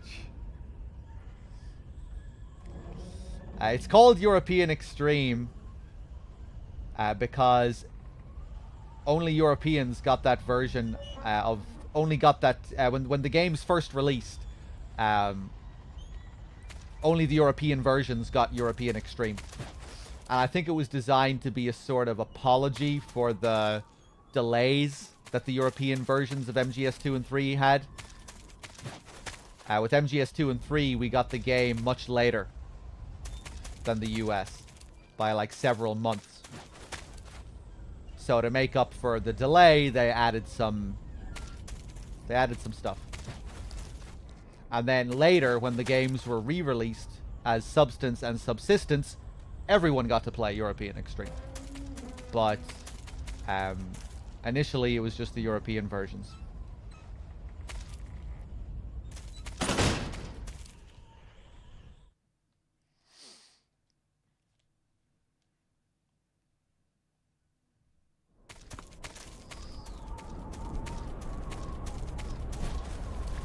Oh, nice. Wonder is that still the speedrun strat? I think that used to be the speedrun strat. Except without all the crawling here. Look at these spooky guys. I always really like this detail, how these guys suddenly appear on your way back. They can really give you a fright on a first playthrough. Cool how they sort of foreshadow the fury as well. The war crime guys. Let's call Sigint. You seen any enemies equipped with flamethrowers? Those flamethrowers are M2s. They were first used in World War II during the invasion of Guam. The M2 uses pressurized nitrogen gas to fire a fuel mixture of napalm and gasoline. It comes in handy for torching places that are tough to secure with conventional firepower, like trenches and bunkers and pillbox enclosures. Watch out though. Get hit by a flamethrower in a narrow spot like a closet or a trench, and it's barbecue time. Don't wander too close to an enemy carrying a flamethrower. If you need to take one out, try sniping from a distance so the flames can't reach you. What are they doing with American-made flamethrowers anyway? Well, like a lot of other Western weapons, those M2s were probably jacked for research purposes. But if they're actually using them, man, they must really have it in for you. What do you mean? The flamethrower is heavy, short-ranged, and can only be used for a short period of time. Not only that, but when a flame trooper gets captured, he's almost always put to death. Basically, it's a bad idea all the way around to use flamethrowers unless you're sweeping. And despite all that, they're keeping them at the ready just for you. What do you think of it? They're out for revenge. Well, you've offed an awful lot of Volgan's men out there. No wonder they hate you. It's another cool little detail. That call will change depending on the amount of enemies that you've killed. If you kill a load of enemies, the flame troopers are here to avenge their comrades. If you don't kill a lot of enemies, they're here because Volgan is pissed that you have killed so many of the Cobra unit. They'll appear regardless, but the reasons why they're here will change.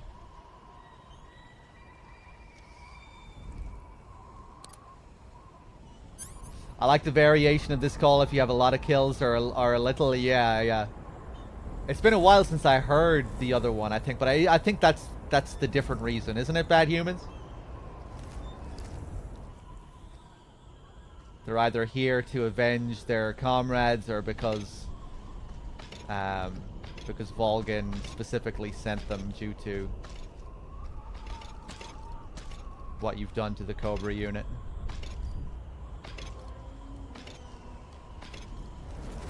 Go. Ah! Yeah, I wasn't paying attention. Can't really fuck around with them on Euro Extreme. Go, go, go, go, go, go. Is that gonna get me caught? I might get caught again. I want to see what I can get away with here. Nice.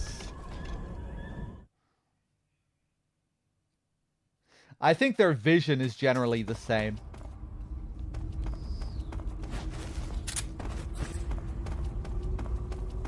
Are there many calls like that in the game? Shitloads of calls like that in the game, yeah.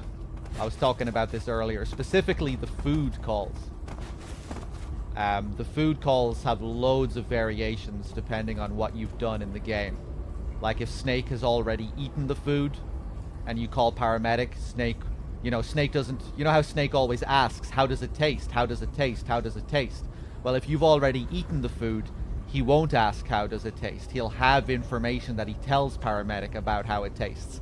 So you can actually get to hear what Snake's thoughts are on the food if you've already eaten it. But if you haven't already eaten the food, you know, Snake, like I said, Snake will ask how it tastes, paramedic will tell him how it tastes. And then when you eat the food, you can't call back again to then, you know, for Snake to give his report. So there's no way to get all of those calls in one playthrough. You just kind of have to choose either or. But yeah, there are loads of calls like that. And then there are other little variations that you get sometimes, like if you eat a Siberian ink cap after the Granin scene, Snake will mention Granin and how he has to you know, warn him, that he might go back and warn him about it. So yeah, there are cool little things like that.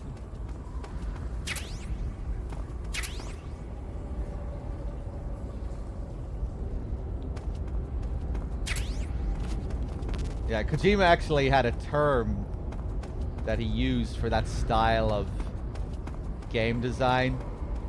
If you play Policenauts, I think he refers to it as the multi-process story. Just having all these little, where the core story now doesn't change, like the main narrative doesn't change, but where you have all these little details that react to the player's behavior. You know, in Policenauts, there's all that, you get all that sort of trivia, all that behind the scenes stuff, but only in the Saturn version.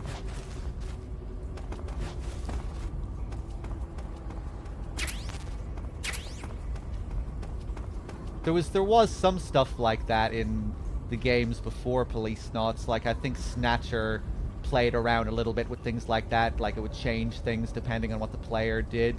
But yeah, from Policenauts onwards, they really started to focus more on that kind of stuff.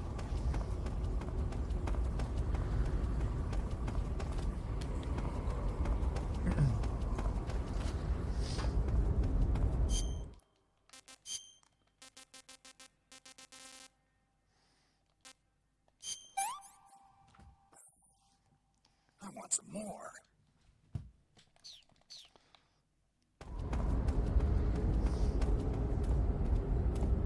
It almost feels like something out of an RPG, you know, the kind of interactions you'd have in an RPG. Except you're not choosing dialogue options. But it's that same kind of stuff, you know, all these, where the game is just packed with all these little reactions depending on the player's input.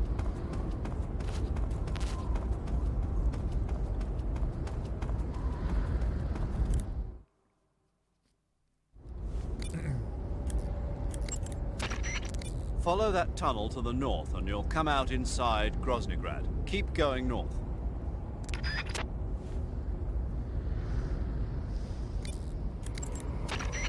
Some types of food spoil faster than others. Animal and fish meat goes bad relatively fast, but plants and mushrooms generally last a little longer. Animals won't go bad if you capture them alive, though. You can tell whether food has gone bad or not by looking closely at the icon on the food screen in the survival viewer. So be sure to check the icon before you eat. Saturn version of Policenauts is the way to go, yeah. In the Saturn version, you can... the Saturn version has like a... what's the term? A glossary. It has this whole section where you can look up terms and development history and all sorts of stuff. It's really handy for Policenauts as well, because you know, the game is full of unique terminology and acronyms and stuff like that that gets brought up again and again. So with the Saturn version, you can just look up what all these things mean at any time. There's a whole section, there's a whole unique section for acronyms with all of the acronyms listed, and you can just go to them at any time. And then there's another place for like science. There's another section for like science and technology, other stuff for random developer history. You can even look up some MGS related terms like Foxhound. And I think the information on Foxhound and Policenauts actually foreshadows MGS1, because Policenauts was made before MGS1. And some of the little details in there kind of feel like they're foreshadowing stuff that would then happen in MGS1. Do Let's do a save call. you want to save? But yeah, the Saturn version generally is the most detailed version of Policenauts. Hey, what's up, Martian?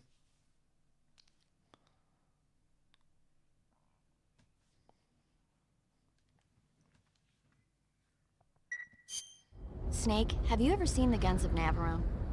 Never. It's about a mission to blow up the huge guns on the island of Navarone during World War II. 6 men are chosen to participate in the operation, each with his own special ability. They only have until an English destroyer passes by the island to complete their mission. Facing impossible odds, the 6 men have to sneak onto the island from a cliff on the southern shore. That doesn't sound like something I'd want to watch in my free time. Maybe not for you, but the Major was absolutely crazy about it. The Major? He told me to tell you how great it was. Tell him I'll go see it as soon as I get back to the States. Do you want to tell him yourself? No, let's save that for later. I'd better get back to the mission. Yeah. Really bad humans. I don't remember seeing an illustration of Foxhound in the game. I just remember, you know, because Meryl is a character in Policenauts, for those of you that don't know. You know, an alternate universe Meryl. And she has the Foxhound tattoo and everything, and it ties into, you know, it's a little callback to the MSX games, or the MSX Metal Gear games. And I think that's why you have a description of Foxhound in the game, because she mentions Foxhound. But the description of Foxhound alludes to MGS1 type details rather than Metal Gear 2 Solid Snake type details.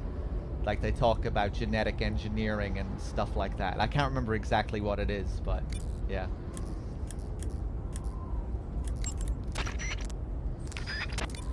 So for this next scene, there's a cool detail. This next cutscene will change depending, and again, speaking of this kind of stuff, this next cutscene will slightly change depending on what the player has equipped going into the area. If you just go in normally, the scene plays out normally. But maybe you think to get out your night vision goggles or a torch because you're in a dark area. And if you do so, Snake will have those items equipped in the cutscene. If you wear thermal goggles, Snake will have thermal goggles, and you'll get unique R1 prompts during the cutscene to look through Snake's POV. Same with night vision goggles. He'll be wearing night vision goggles. He'll get the night vision effect. Or if you have a torch equipped, Snake will have a torch in the scene instead, and he'll have unique animations and stuff for holding the torch. The torch one is the silliest because it looks like he's burning his fucking face off. Let's go for the torch one, shall we? If you have the torch equipped and thermal goggles, you don't get both. They just... one takes precedence over the other. I can't remember which one takes precedence. I think it's the torch. But, let's go in with the torch.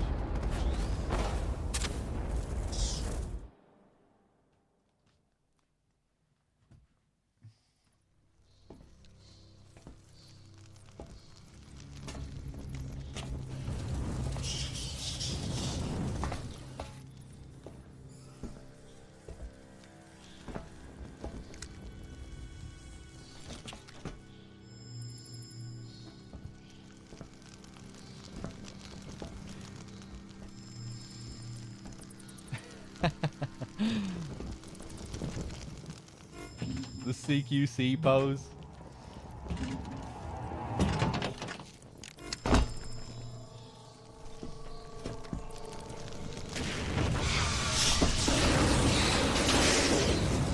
Mine's bigger.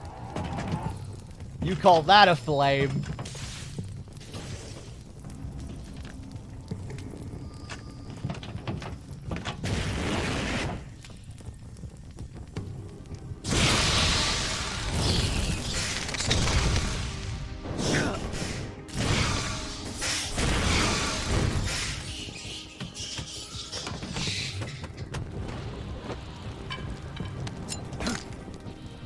I am the Fury.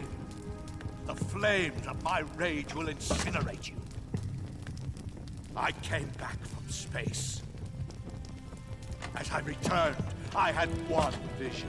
The world set ablaze. And do you know what I saw there?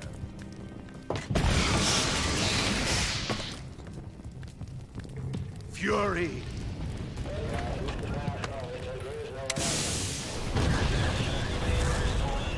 A great and terrible fury at being alive. Now, you're going to feel the scorching heat of that horrible blackness.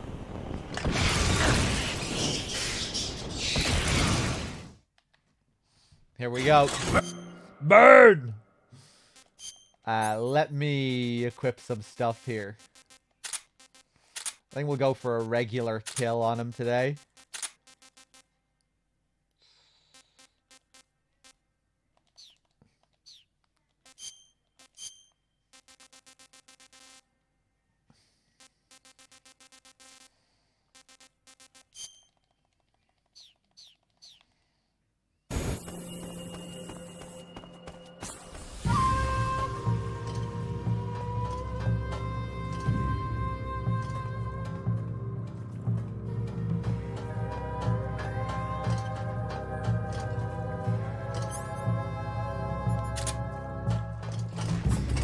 Whoa! The Fury is really wild with his patterns and behavior. See how he just sprinted for 2 seconds, then stopped? He does all kinds of weird shit like that. He can be hard to predict. Sure is dark.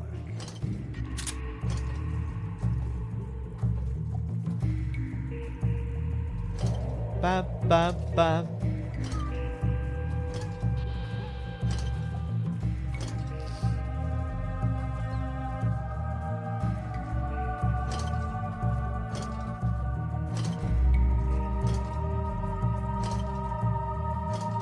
You can shoot the Hide all day. You can shoot the pipes to quench the flames here as well. See the water dripping down, giving you the hint that you might be able to do something with these pipes. Not crazy useful, but a cool little touch. Your cardboard box can be very useful in this fight as well, because if when you're on fire, a cardboard box will quench the flames immediately.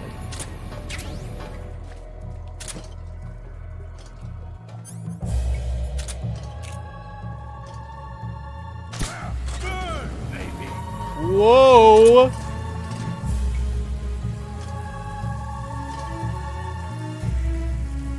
But yeah, there's a lot of fire to deal with.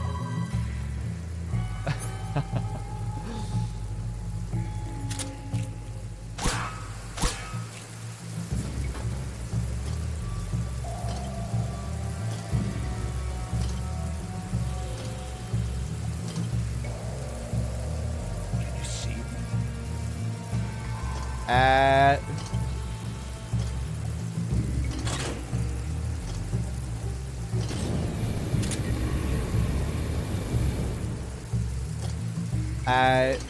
Doesn't seem to be working out too well.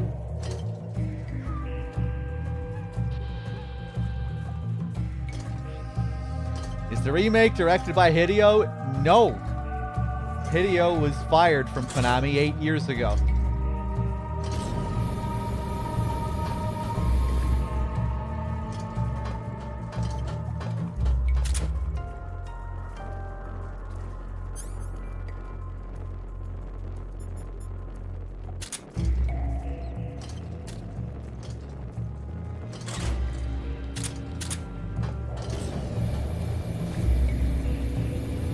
And Kojima has stated many times he has no interest in remakes, directing remakes.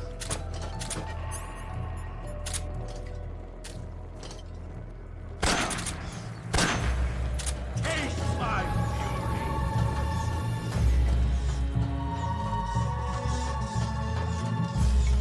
Over there.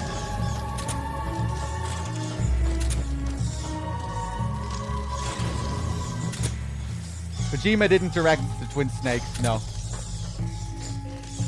The Twin Snakes was developed by Silicon Knights.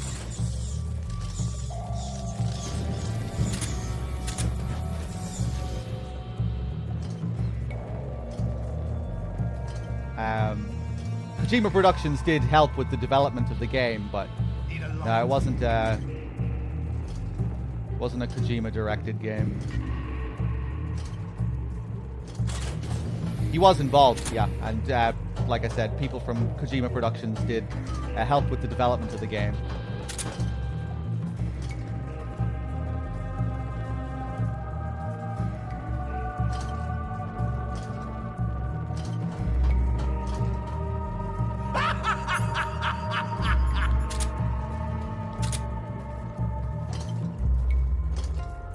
Get him with a barrel here this time. Boom.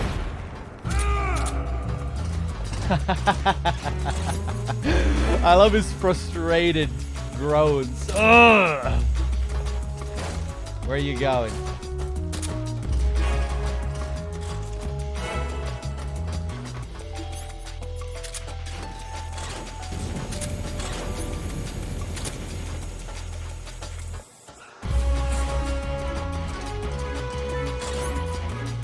Got some gabagool. Nice one, Martian. Ho! Well. You can't run away from me.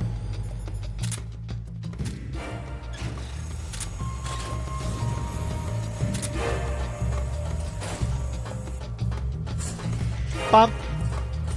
Ba-doo-doo. I'm going to get you. My blade suit is ripped.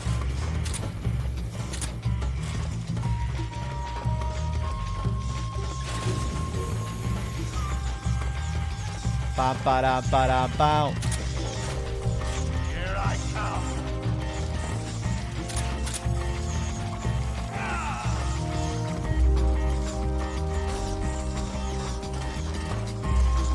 You're not getting away from me. 3, 2, 1. Damn!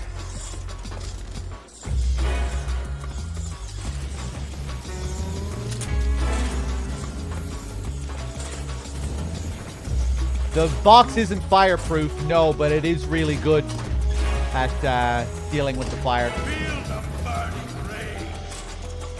rain. If Snake is on fire as well, the box will quench the flames immediately.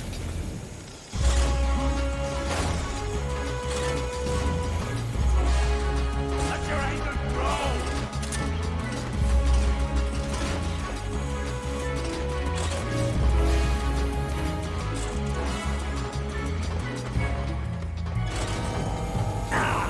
Ah!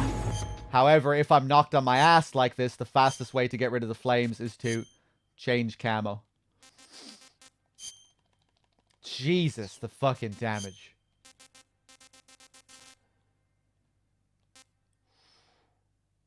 That's a lot of poison dart frogs. Well, boom, bump. Ba-do-do-da-bump. Over here. Right, just please don't kill me. 50% of my fucking health. Oh no, oh no.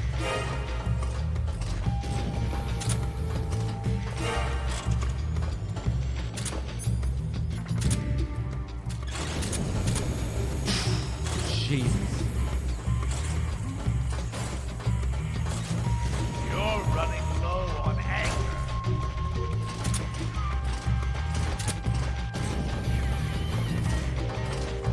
Are you ready for this?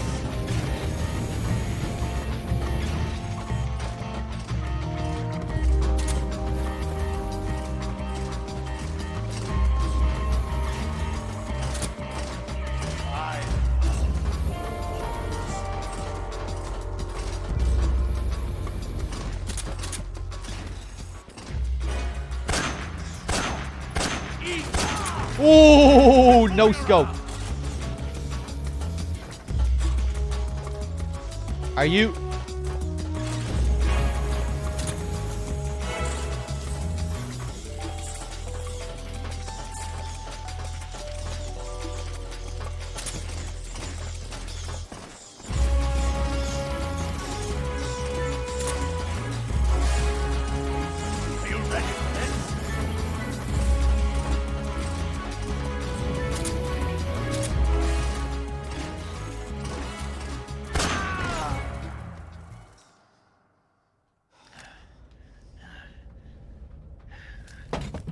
Boss,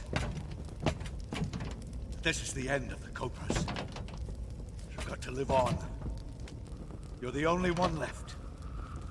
I'm off. To join the sorrow.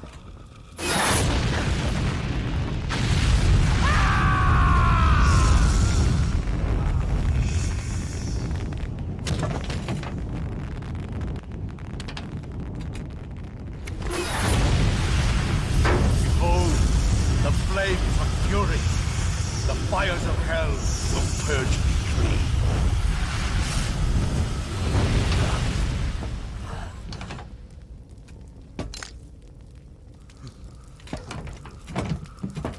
I can see it.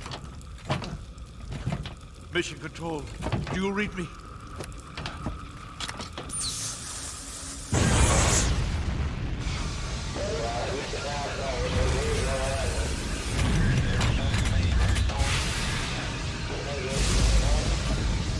I'm coming home. I see the Earth.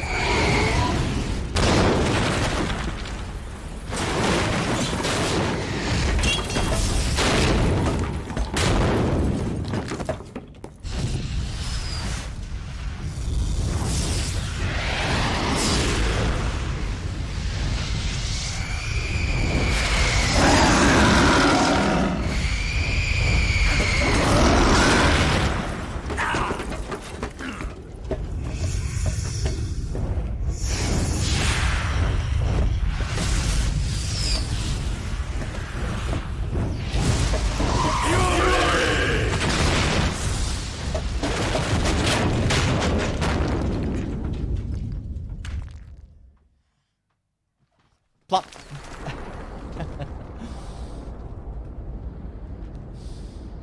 I always love the Furies cutscenes. I feel like Richard Doyle does a lot with a little. He really brings that character to life, and he has, you know, barely anything to do. Or, you know, he's, you know, for such a sparsely written character is what I mean. You know, the Cobras generally don't have, you know, they generally don't get a lot of screen time, but the Fury in particular really doesn't get a lot of screen time. But Richard Doyle really does a great job of just bringing the insanity of the character to life. Really great voice actor. Although I really do like how we see I think that's one, I think that works to the Fury's benefit that we don't see much of him. You do see him in the Virtuous mission. I'm not sure if DRK pointed it out earlier. Loads of people miss it. But you know, in the Virtuous mission, when you see the Cobra unit for the first time, a lot of people think that that's the first time you ever get to see the Fury, but it's not during the boss fight. When they're introducing all the characters in the Virtuous mission in the chopper, you know, where they all have their little line of dialogue. We will fight with you once more! Whatever the pain says. Welcome back, boss. You know, the end, and his googly eyes, and, you know, they all have their little introduction. The Fury is there in the helicopter with all the other guys, but the camera never focuses on him. But you can see him there, but he's just sitting there silently. I think the idea is that he's, you know, staring into space. He's just sitting there staring ahead with a blank expression, just looking ahead like he isn't even there. I think that's the idea, that all the other guys are there, present, but the Fury is like in his own world. He doesn't communicate with the others. He's just kind of living in his own world. So yeah, next time you see that scene in the Virtuous mission, look out for the Fury, because you will see him. The camera just doesn't highlight him. It doesn't place him front and center. He's sitting there. It's cool as well. He doesn't have his helmet on. He's not wearing his helmet. He's just chilling in the chopper. 1,000-yard stare.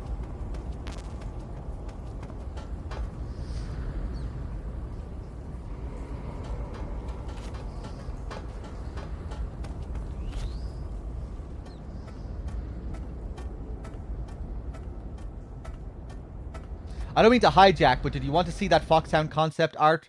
Oh, it's from the pilot disc. Yeah, sure, Bad Human. Stick them on Discord. And I'll take a look at them when I can. I'd love to see it.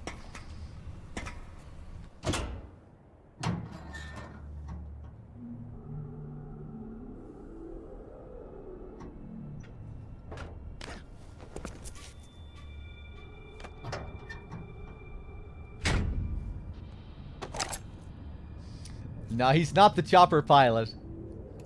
That would be funny, though.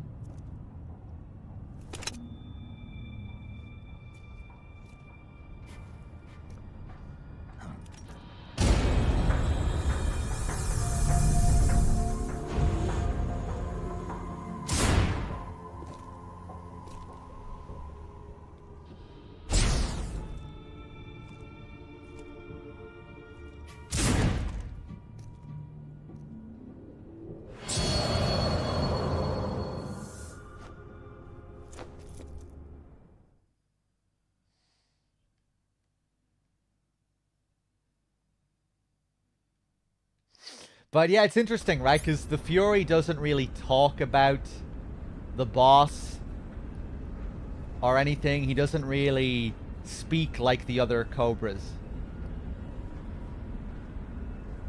Where they talk about, you know, their allegiance to the boss and reuniting.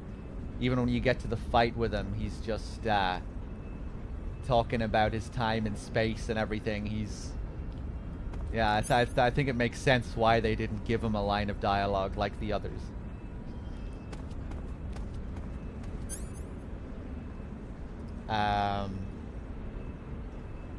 Martian, thank you for gifting a sub to the Rage of 1,000 Babies. Great AH, thank you for the 5. Wokoama with the 3 months, thank you. Fatal Dominican with the 2 months, thank you. Cheers, everyone. And now we're in Lagnigrad. We get some considerable frame drops here. Total Jacket HP with the tier 1 sub as well. Thank you. Oh. Cheers, Jacket. Good. You've finally made it inside Groznygrad. Finally. Stay alert. This is the enemy's main base. The security here is on a scale you haven't encountered yet. No kidding. Your objective is the weapons lab. It's the giant building in the center of the fortress. Sokolov is in the west wing of that building. To get into the area where Sokolov is imprisoned, you'll need to find Major Rykov, steal his clothes, and disguise yourself as him. Rykov is supposed to be in the east wing of the weapons lab. Start out by sneaking into the east wing of the weapons lab, then neutralize Rykov and take his clothes. The weapons lab is to the northeast of the area you're in now. Head northeast. Electral with the 26 months. Thank you. To get into the area where Sokolov is imprisoned, you'll need to find Major Rykov. Steal his clothes and disguise yourself as him. Rykov is supposed to be in the east wing of the... Yeah. What a strange coincidence, though. Coincidence? Well, Rykov's full name is Ivan Rydenovich Rykov. And? Ivan is the Russian equivalent of John, and a common nickname for John is Jack. You know, in Russian folklore, the youngest son in a family often receives the shabbiest treatment, but is actually cleverer than his brothers, and has the happiest ending of all. That son is usually named Ivan. I don't have any brothers. Really? I could have sworn you had several. What? Snake, be careful. The way to change between standing, crouching, and crawling has changed slightly from the methods learned in training. When standing, press the crawl button briefly to crouch, and press and hold to take a crawling. Yeah, shut up. Equip food as a...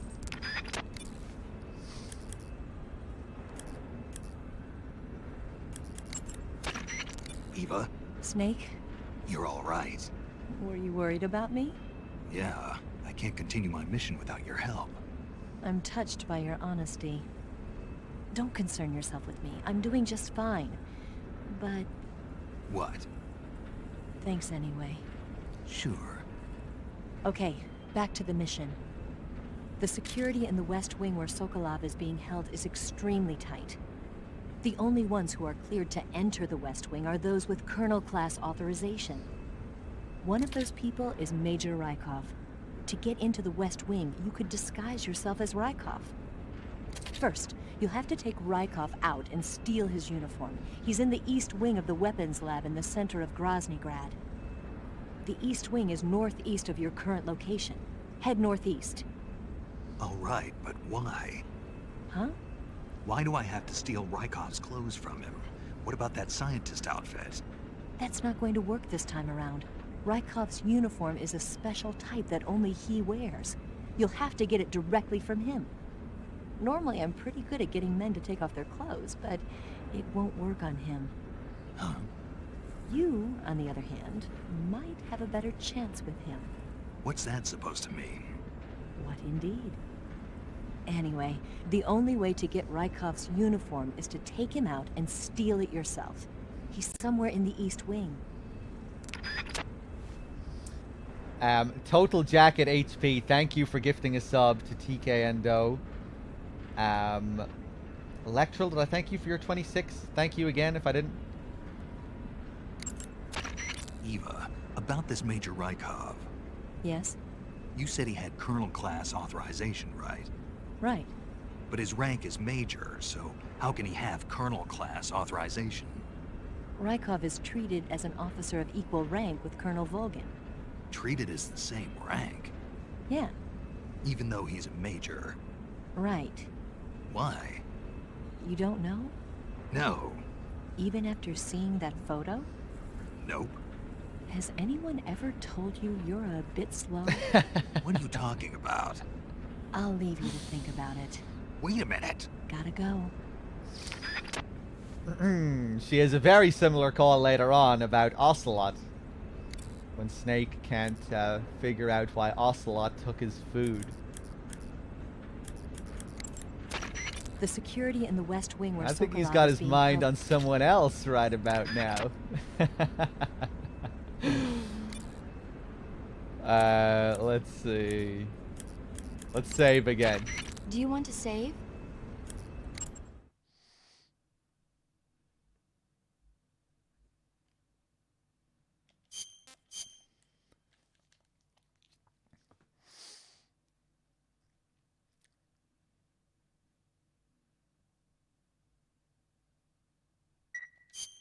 Hey, Snake, have you seen 20,000 Leagues Under the Sea?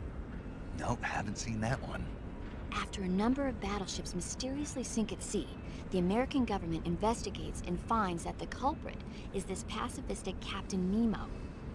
The scene where the giant squid attacks Captain Nemo's submarine, the Nautilus, is breathtaking. The movie was filmed in CinemaScope, and it was great to see it on the big screen. A giant squid, huh? What? Don't tell me you think it sounds tasty.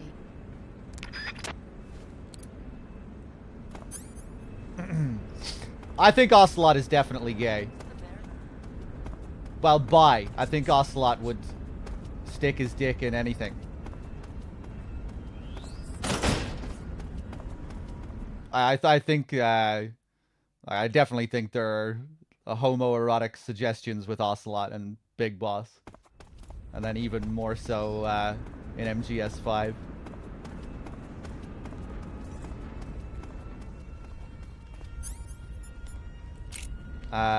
Let's see.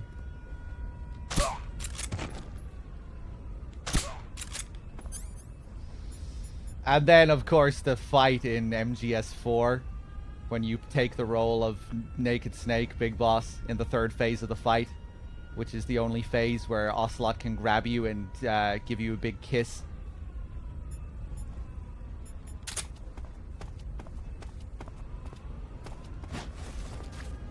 You can only get the kiss from Ocelot in the third phase, in the MGS3 phase. It's a very tender kiss. Yeah, it's a big smooch. It's not on the lips, but it's you know, it's a big smooch. You know, it's quite the expression on Ocelot's face when he's giving you that kiss. Oh yeah, he gives Snake a kiss in beside the Volta River as well, doesn't he? Yeah. I forgot about that. So it's not only the when he's in his naked snake form.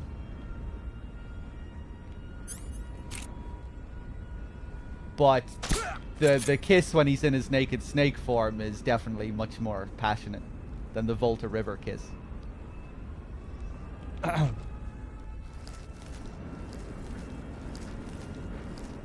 Remember in MGS1, it's heavily implied that Ocelot rapes Meryl.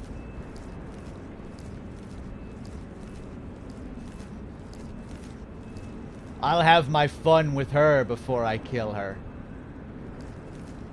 And then at the end, Meryl says, you know, that she survived things that were worse than torture at the hands of these guys.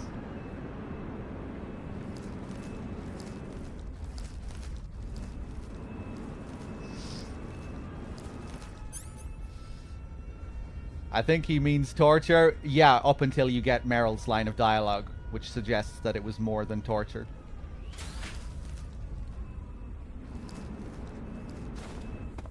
I think the way Ocelot says that line could also make you think that it's going to be, you know, that there's something more to it. But then that combined with what Meryl says at the end of the game, I think it's heavily suggests that she was sexually abused as well.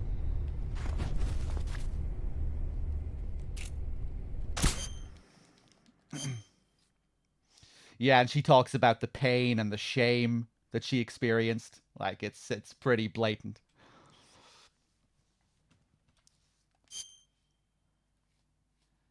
That even with all the pain and shame of what she was going through, she kept her mind focused on Snake. And that she'd be able to get through it.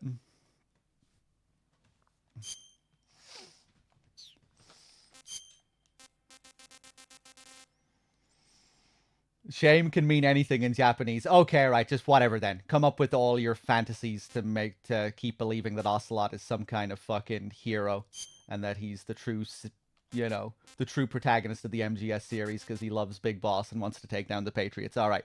If you can't be convinced by that, I don't know what can convince you. Right, okay. Yeah. It's like, it's as clear as fucking day what they're suggesting with Meryl at the end of MGS1. Come on, man.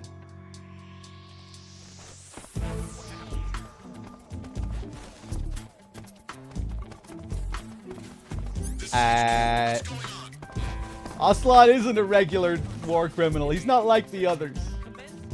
Ocelot is completely fucking insane, man. He's absolutely out of his mind.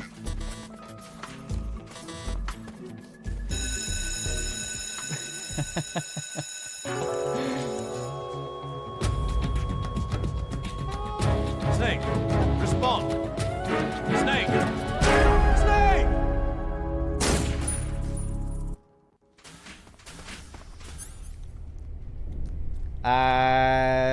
Okay. Now to have some fun with Rykov. Let's switch into the scientist outfit.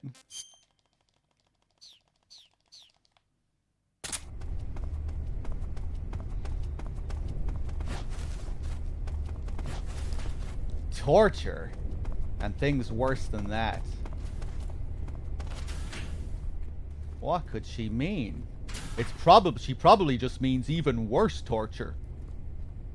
You know, it could just be more torture.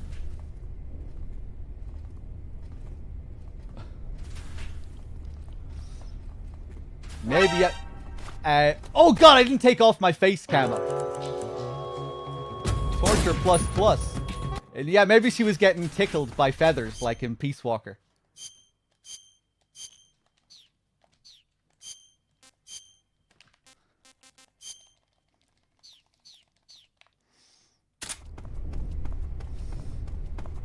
If you didn't know, in the Japanese version of Peace Walker, Snake doesn't get tortured, he gets tickled. Except they don't use feathers. It's just like, it's the same kind of device, I think. I forget, does the device look the same as the electrocution rod that Strangelove used? I think it looks the same, except it doesn't make electrocution sounds and it just tickles Snake. I forget.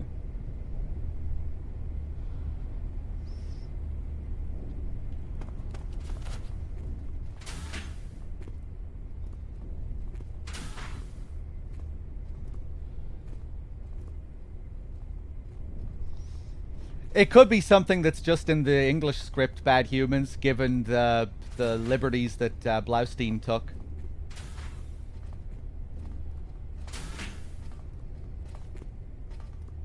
Those would be strange liberties to take, I think, but...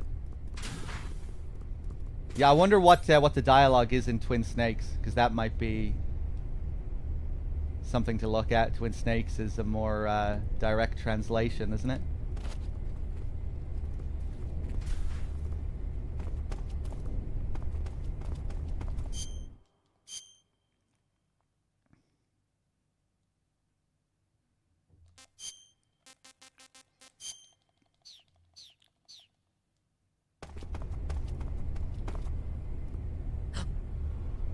Hey!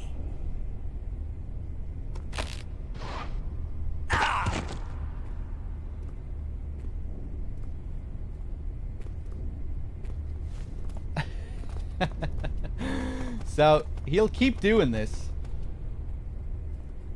if we let him face me, but you can get another interaction which has a really weird trigger. Hey!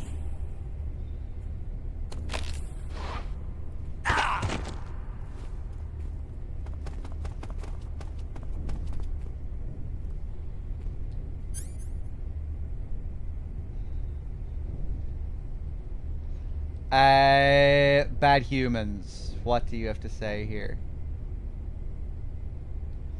This is what he wrote me back. In the MGS1 scenario book, there is a footnote to Meryl's later line. Snake is momentarily speechless when he realizes what Meryl has done to him from them. What exactly was done to him is not written in the script, but it is implied it was a sexual assault, not physical torture. So it is in the Japanese as well, okay. Yeah, I mean, it's, in English it seems, you know, it's really... You don't even really need to think about it too hard to see what they're implying.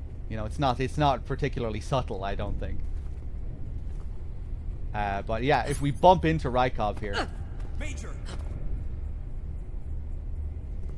How beautiful. It's really weird. To get the other interaction with him, you have to bump into him. Was it like that in the original version of the game? Like, it's such a weird requirement. You'd think it would just, like, alternate normally, but you have to bump into him. So, yeah, here, Rykov, I mean.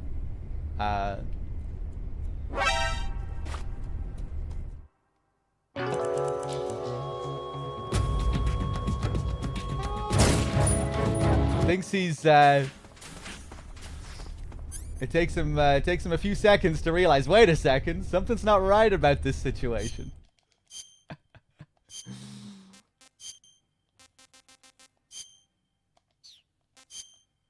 Oh, let's go back into the scientist outfit. Ocelot starts off by saying reloading his gun in the heat of battle turns him on. After the tank, he said he's fallen for Snake. While going by the tone of his voice, the only thing stopping him from masturbating during torture is his lack of hand.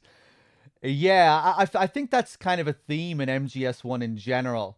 There's like a warped, you know, because the game is all about, you know, can love bloom on the battlefield? The battlefield is described as this hellish place where love cannot thrive. You know, is it even possible for goodness to exist in the world of this game?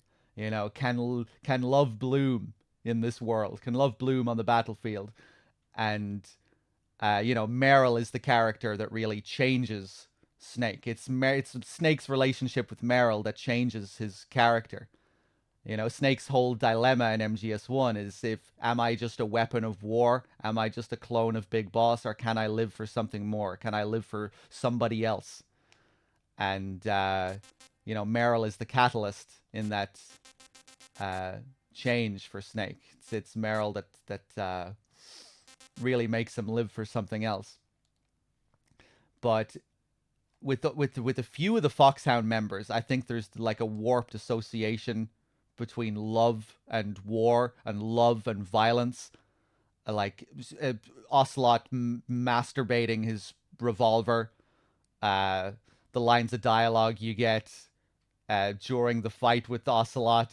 You know, there's nothing like the feeling of slamming a long silver bullet into a well-greased chamber. With Sniper Wolf later on, she talks about how she's going to send a love letter to Snake, which is going to be a bullet straight from her gun to his heart. I think that's more of a Blaustein translation, but I think I remember Bad Human saying that the original Japanese also has this kind of theme running through the Foxhound members' dialogue. The way Mantis uses Meryl when he's controlling her, you know, you don't like girls and all that stuff. I don't think Raven has any like sexual dialogue, but yeah, I always wondered if that stuff in MGS1 was like intentionally a bit of a theme, you know, like warping the relationship between love on the battlefield.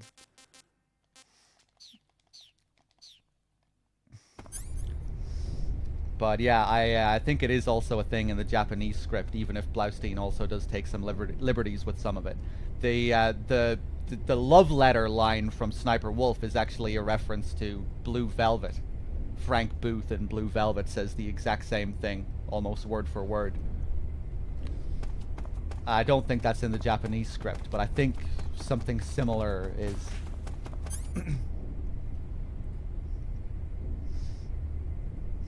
Mantis looks like an edgy gimp.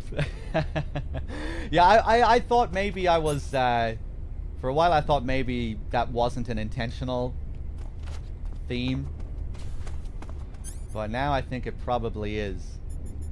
With the Foxhound members and the weird sort of sexual elements tying sexuality to violence. Fuck. Oh, yeah, the guards. Wait, that's actually worth showing. Compare that.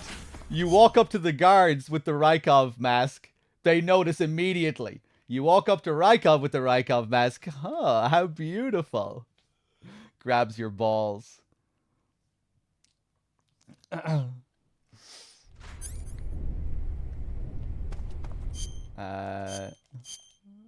on.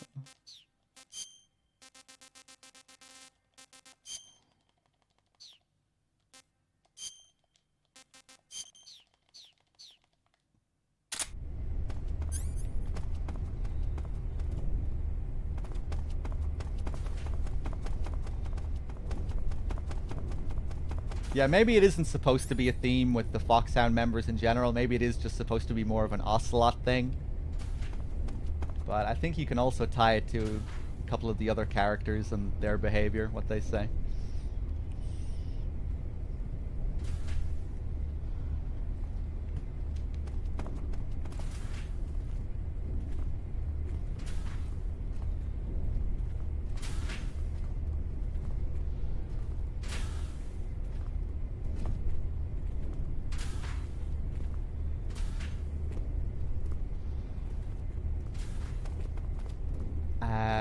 Damn, man.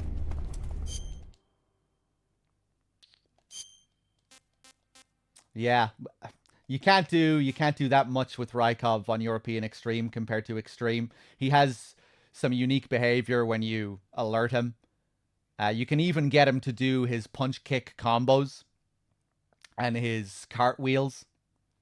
his moves from MGS2. The cartwheel can be really hard to trigger, though. I always have a really fucking hard time triggering it.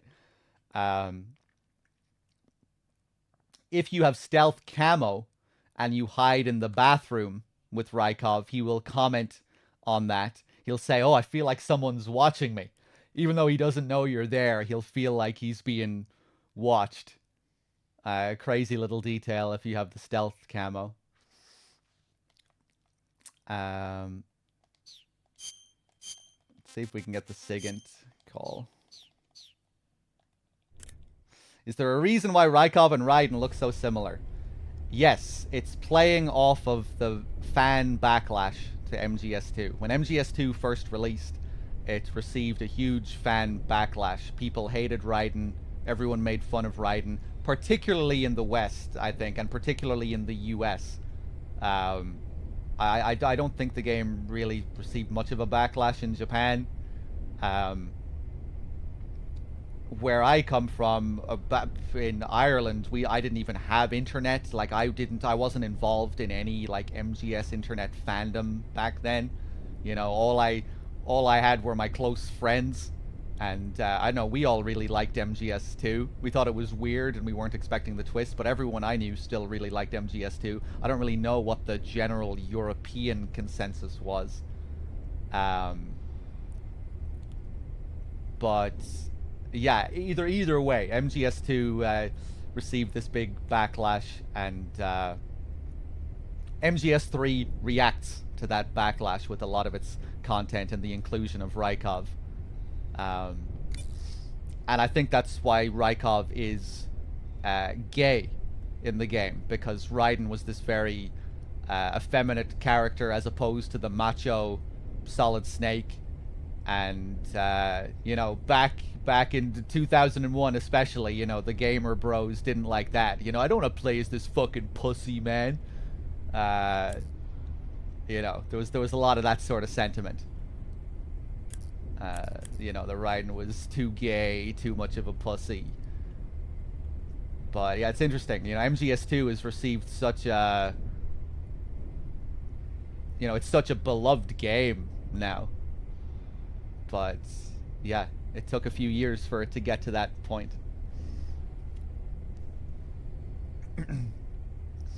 According to Kojima, Raiden was popular in Japan because he was played by Kenyu Horiuchi. Raiden was played by a very popular VA, was he? Like, that was known for playing characters that people liked. Yeah, so like there wasn't any real backlash at all to him in Japan, was there? It's really curious to think about that, right? He's like, what the fuck did all the Japanese fans think of this part of the game? What did they all think of Rykov? You know, because the Rykov, and like his voice, you know, Rykov's voice in this is like a parody of Quentin Flynn's performance. Like, it's even more heightened and even more high-pitched. You know, it's really playing off that performance. What's the deal with the Japanese version of Rykov?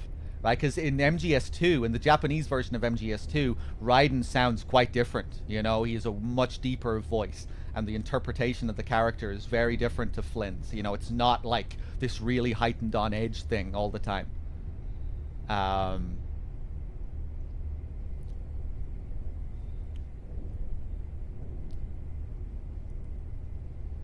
Yeah.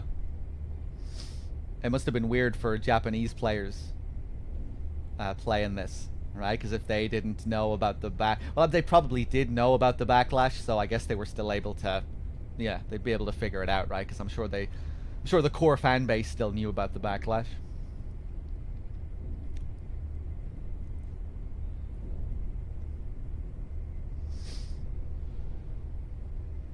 Raiden fucks Volgin in Japanese MGS3? I see what you mean. Volgin doesn't fuck Rykov, Rykov fucks Volgin. See, this is what I think would be interesting if they changed this. This would be something they really could change for the remake, right? Because this character is not supposed to be taken seriously as a real character that exists within the MGS universe, right? Like that person asked, what's the deal with this guy? Why does he look like Raiden? Yeah, like, you're not supposed to be... He's like a I'm not sure how you would describe the character, but like he's like a meta character. He's not like, you're not supposed to be looking at this guy and thinking about him seriously as a relative to Raiden, which you should be, right? Because if he looks like Raiden, if you're, you know, if you're taking this as a real fictional world, you know, like, oh, this guy must be Raiden's grandfather or father or something, but no, like they're not, you're not supposed to be thinking about this character in those realistic terms. You know, he's just he's a joke character. He's just here to play off the fan backlash to MGS2. So yeah, maybe for the MGS3 remake they could make everyone love Raiden suddenly. You know, we'll be getting calls with Zero later, where Zero plays the stand-in for your typical MGS fan back in the day, or Western MGS fan, US MGS fan, and you know, he talks about how annoying he is and whatnot. You say Granon's shoes were rigged with a transmitter? That sounds like something the KGB's been working on lately. It's exactly like you described. A miniature transmitter that's small enough to put in a shoe. Granon said he got the shoes from a woman called Tatiana. You think she's a KGB spy? Could be. Or maybe it's some kind of ploy to throw suspicion on her. Anyway, it's your job to find out. Good point. But yeah, maybe in the remake, Zero could, you know, go on mad rants about Rykov's incredible military prowess. And how you shouldn't put a hand on him. You know, whatever you do, do not harm Rykov, Snake. Major, I could have sworn you hated this guy. People change, Snake. You know, I've grown a lot since my SAS days, Snake. You might not have heard. I'm a different man now.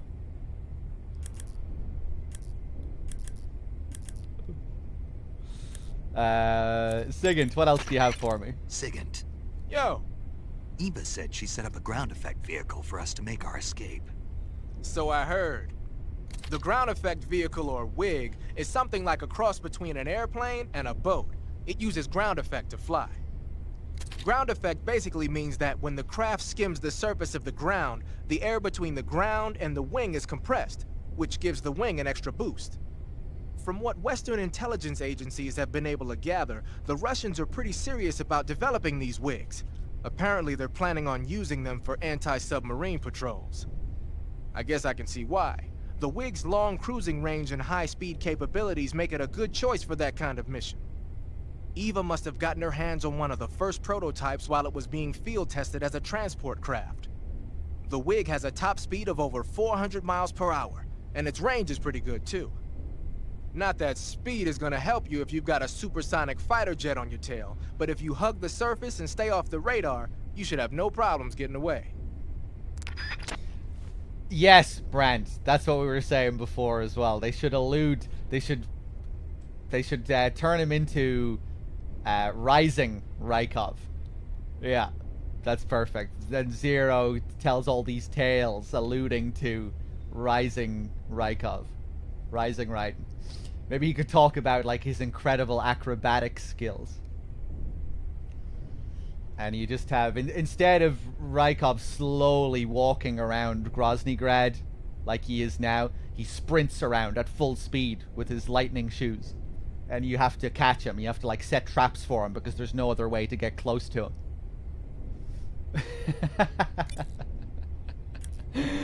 Sigint, what else do you have? So you're wearing the scientist uniform. Wearing that scientist outfit lets you pose as a scientist. But be forewarned, you can't equip most of your weapons while you're disguised as a scientist.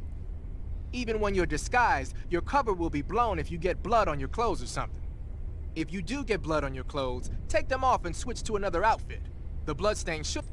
We're probably giving the developers ideas here. They're probably watching. The Mark 22 is a tranquilizer gun. You can... Pattern clothes... Yeah.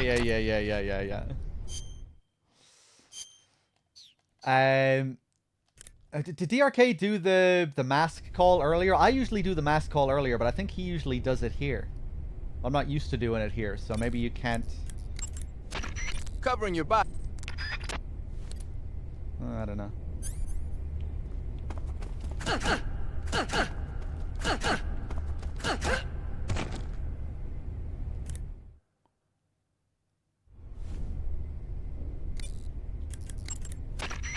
Good. You've taken care of Rykov.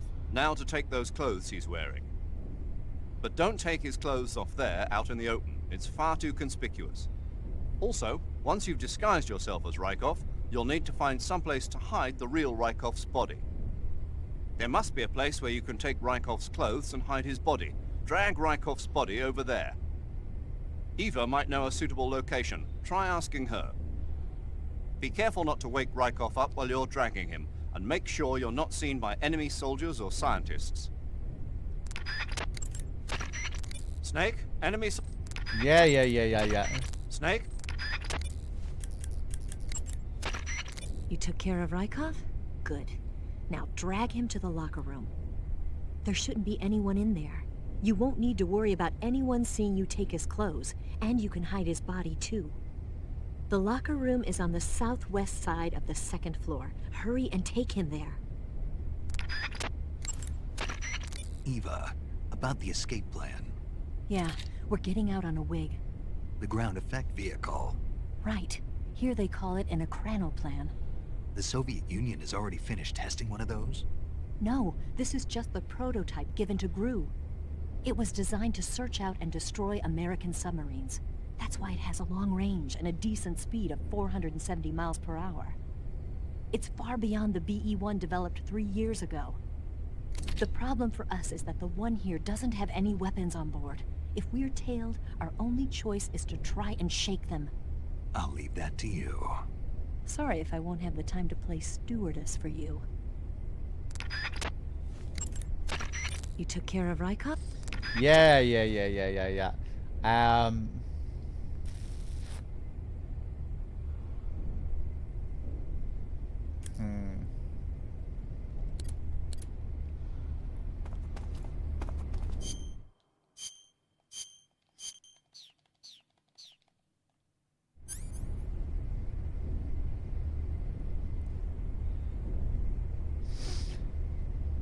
Can we see the fastest end of MGS3 here? Like 1 hour or something without dialogue or cutscene, just gameplay would be funny.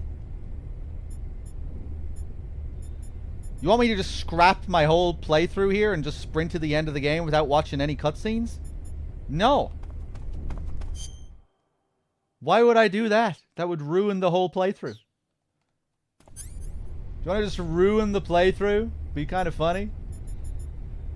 No. Do you really want to watch MGS4 right now or something?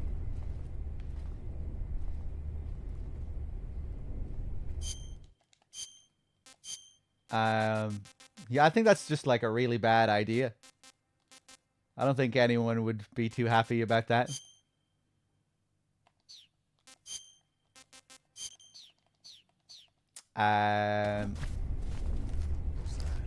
Who's that? What's wrong? Oh, you son of a bitch.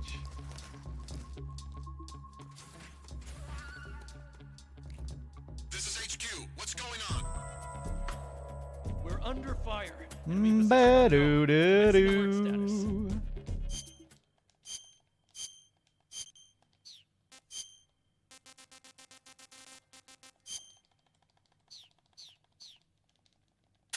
Acknowledged. Sending reinforcements. Use extra caution.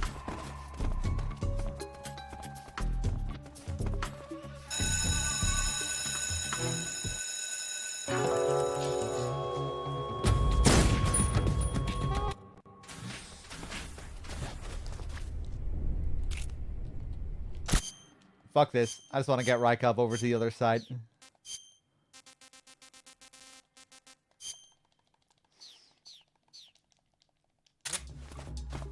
What happened?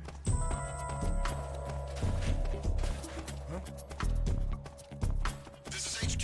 What's going on? Bam, badam. Are signs of enemy infiltration.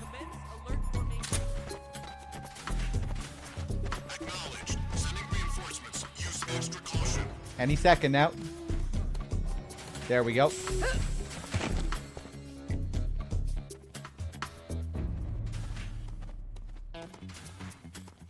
A metal oop-a-doop-a-doop-a-doop.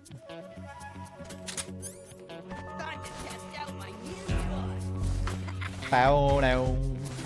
Bow now. Now.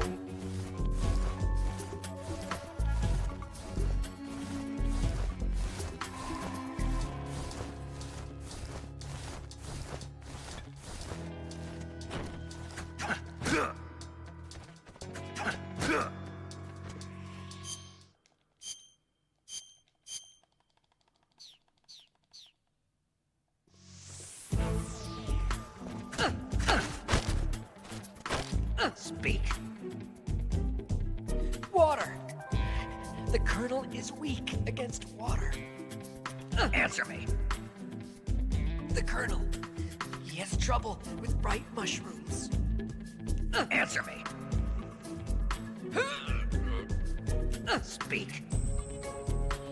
April 30th. Answer me. We'll tell them everything. Together. Speak. Today is the day I met you. Speak. No, never heard the name before.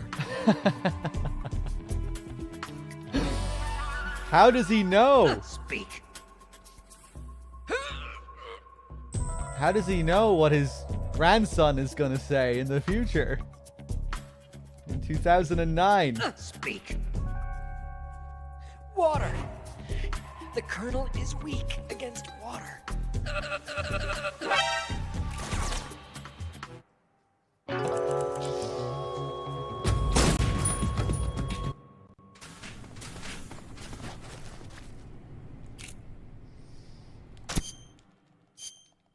Ba-do-da-do. Ba-da-lump-a-dump-a-dump-a-dump. Ba-da-da-lump-a-dump-a-dump.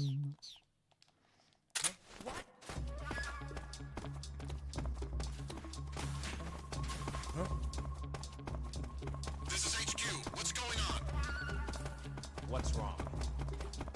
Our signs of enemy infiltration. Alert formation. Acknowledged. Sending reinforcements. Use extra caution.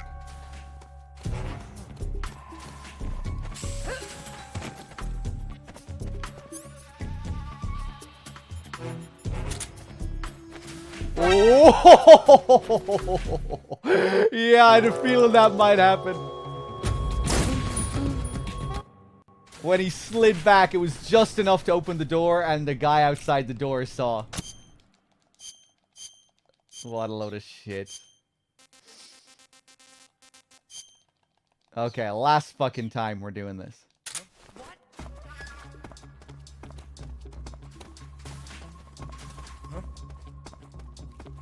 This is HQ. What's going on? Our signs of enemy infiltration. Commence alert formation. Acknowledged. Sending reinforcements. Use extra caution.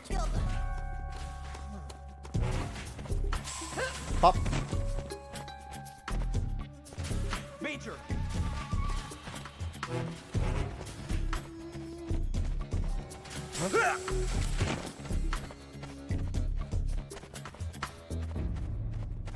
Gabaddaloop-a-doop-a-doop-a-doop. El Ronan with the 2 months, thank you. My big balls. Balls, my balls.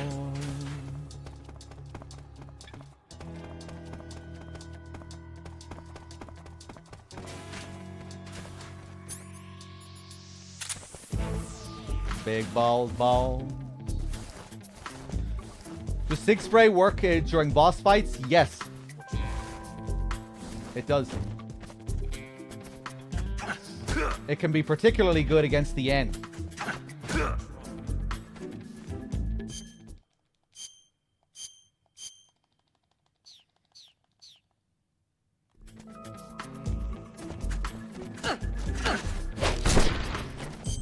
Ooh, did you hear that? Did that guy get woken up? What a pain in the fucking balls, man.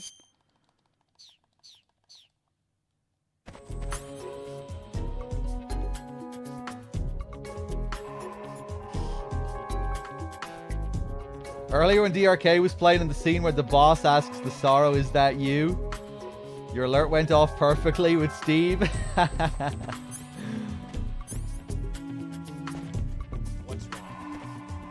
What's wrong?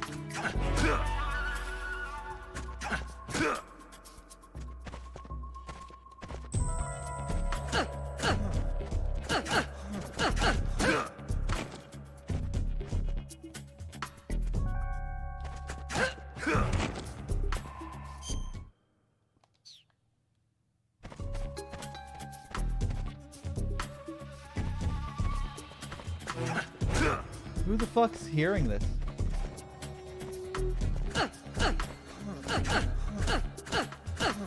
Wait, is that Ha coming from Rykov?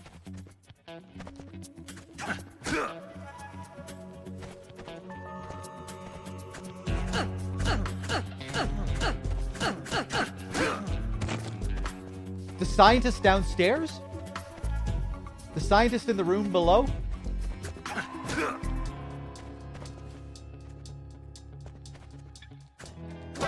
Oh, you son of a bitch. Fuck it, Rykov, I'm just taking you into the locker room now.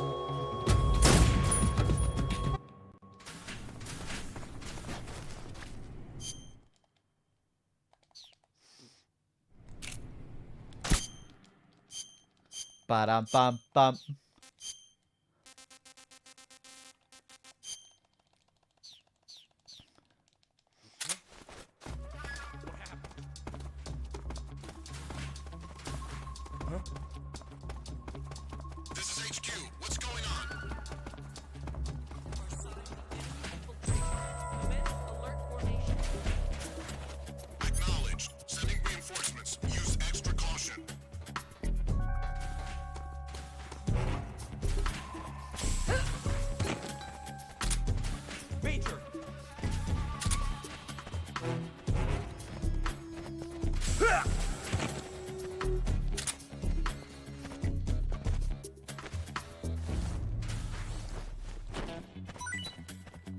Metal-o-pa-do-pa-do-pa-do.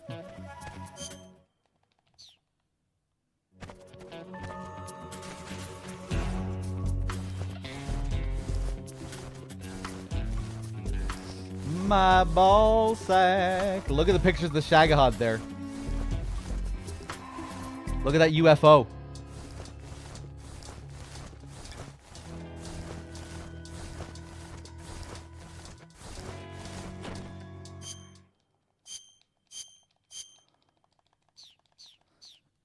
I think it was kind of looked like a UFO. Hold on. Look. Kind of looks like a UFO to me.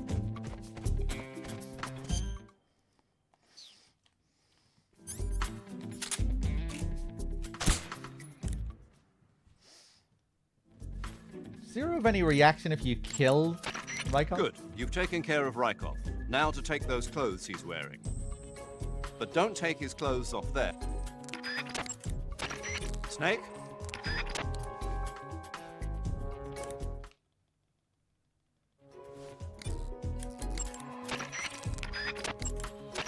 Eva.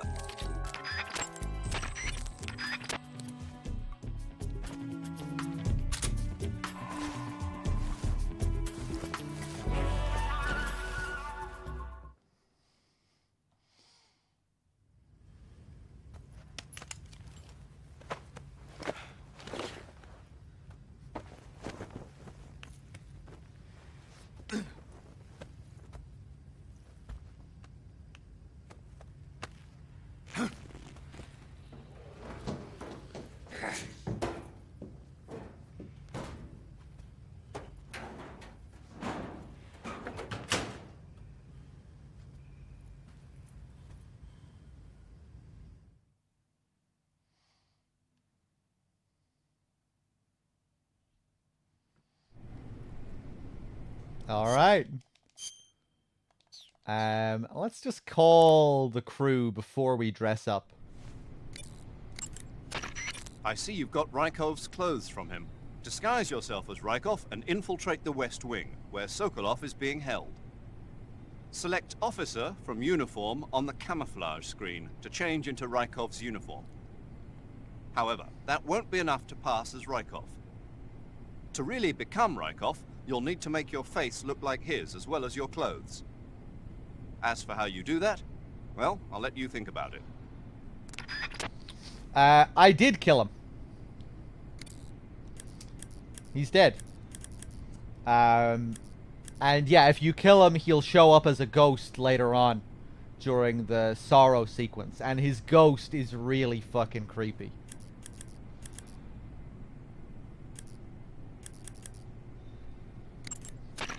I see you've got Rykov's clothes from him.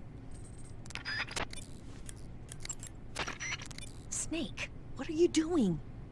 You got Rykov's clothes, didn't you? Hurry up and change into them. If you fail your mission, you'll be taking me down with you. Get it together. Damn. I'm not sure if I can't remember the last time I did that call.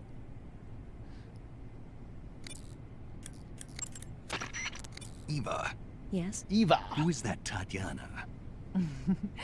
Taken a liking to her, have we? Yeah, she's a cutie. Who is she? I don't know that much about her, but from what I can tell, she seems to be Sokolov's lover. Can you find out a little more? Snake. She already has a man. Eva? All right, just give me a minute. Is the ghost still creepy if you don't cut his throat? Yes. Snake, what are you doing? You got Ryk... Alright.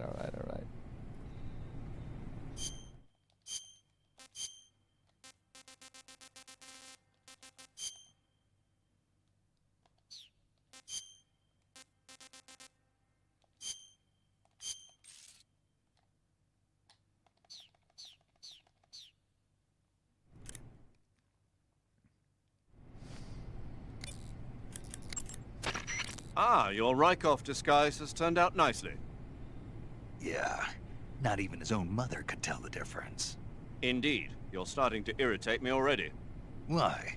This look should make me more popular. I wouldn't bet on it, but whatever. Now that you're indistinguishable from the real Rykov, you'll be able to get into the West Wing, to which only Volgin and Rykov have access. Head for the West Wing of the Weapons Lab. That's where Sokolov is being held. Enter the main wing from the second floor of the East Wing. Pass west through the main wing, and you'll come to a connecting passageway. The West Wing is at the other end of that passageway. Infiltrate the West Wing and rescue Sokolov. So, there it is. When he says that this look should make me more popular,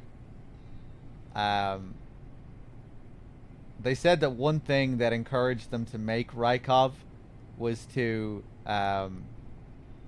appeal to more demographics, that they thought more women would play MGS with a character like Raiden. I remember Kojima or someone from the team in an interview talking about how they,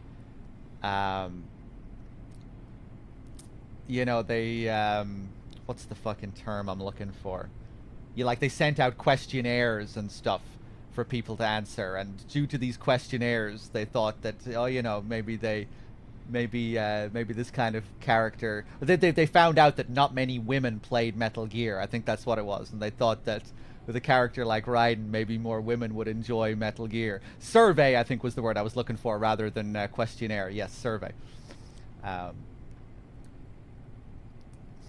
So I think that's what that line is probably alluding to. This look should make me more popular. Kind of maybe alluding to their plan that backfired on them. I wouldn't bet on it, but whatever.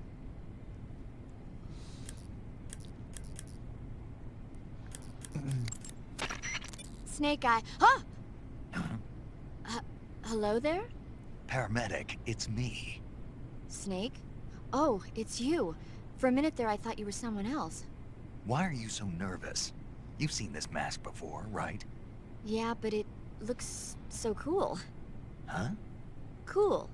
You know, kind of like a Venusian. A Venusian? I mean, not the crab kind, the other kind.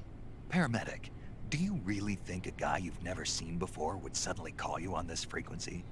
I know it sounds ridiculous, but still. What if it was a being from another planet? You can't rule out that possibility. Yeah, I mean, I don't think that was like just the determining factor that created Raiden. You know, like a lot of ideas went into Raiden, into the creation of Raiden. I think Kojima also thought that Snake's arc had been completed in MGS1, and it would just make more sense for him to become more of a mentor figure. You know, he wanted to give a different perspective on Snake as well. He wanted you to see him from another perspective.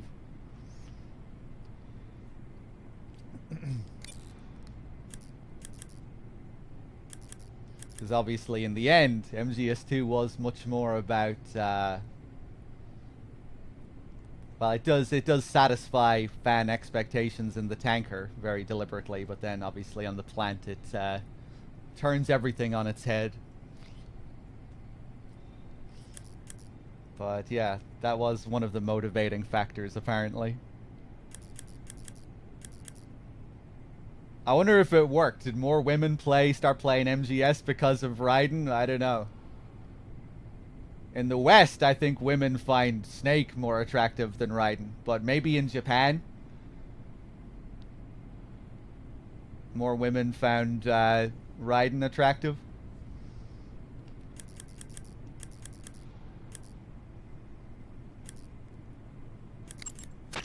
You say Granon's shoes were rigged with a transmitter? That sounds like something the KGB's been working on lately.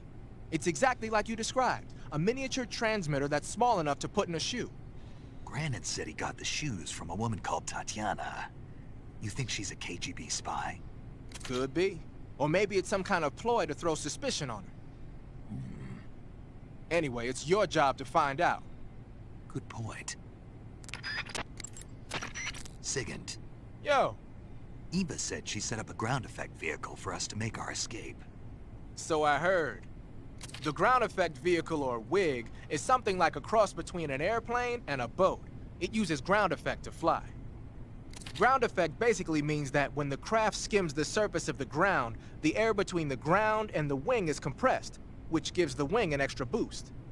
From what Western intelligence agencies have been able to gather, the Russians are pretty serious about developing these WIGs. Apparently, they're planning on using them for anti-submarine patrols. I guess I can see why.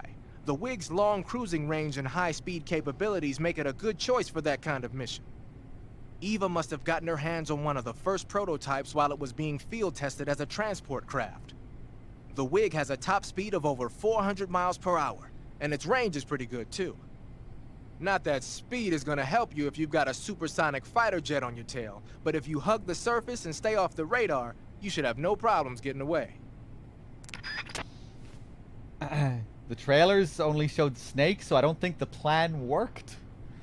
I don't see what your logic is there. The trailers were the way they are for the whole twist of it, you know? The reveal of Raiden was designed to be a huge twist. They didn't want anyone to see Raiden until they got the game. Except for that one mysterious image in that one trailer where you can kind of see him walking through the fog. Yeah, the reveal of Raiden was a big twist. Okay, you're disguised as Rykov. You ought to be able to pass for the real deal in that outfit. You can go anywhere you want and nobody's going to ask questions. But don't forget that you can't equip most of your weapons when you're in disguise. The Mark 22 is a tranquilizer gun. You can use it to take enemies down without hurting them. The thing is, the amount of time it takes for the tranquilizer to work...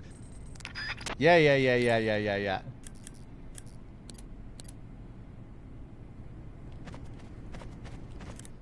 Wait, hold on. Let me call Zero again. Actually, no. Let me call Eva again. Okay, your Rykov disguise is complete. Now they won't stop you no matter what you do. Even if I punch someone in the face? Right. Really? Really. Why? Rykov's just that kind of guy. Once you're disguised as Rykov, you can get into the West Wing where Sokolov is being held.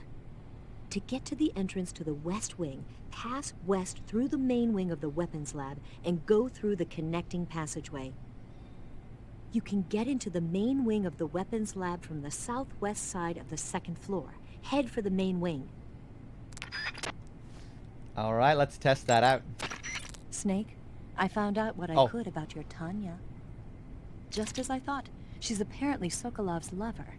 When Sokolov was taken away from his research facility, she was taken along with him.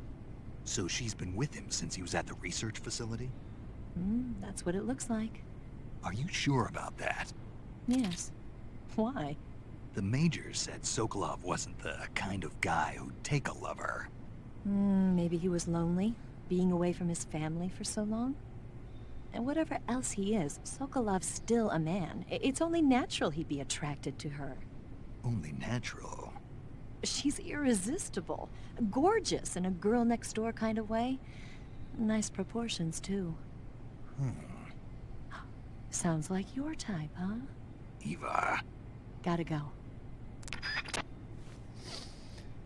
Oh, I see what you mean. Well, they wanted more women to play the game, but if you show only Snake again... Yeah, if they really wanted to attract women to Raiden, a strange decision not to show Raiden in trailers at all. I see what you mean. Right, okay. Yeah, that's a fair point. Don't worry about Rykov. All right.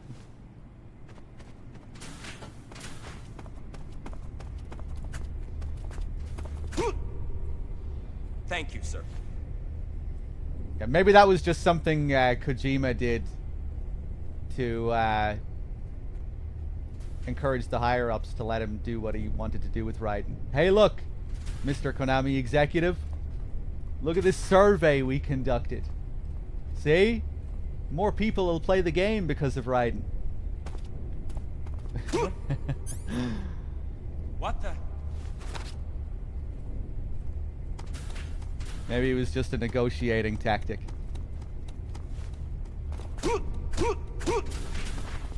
Thank you, sir. What the?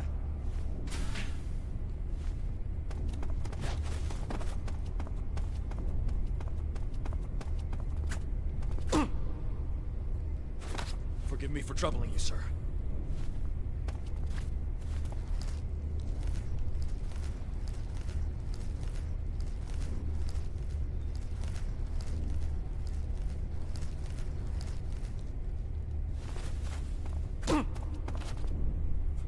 Forgive me for troubling you, sir.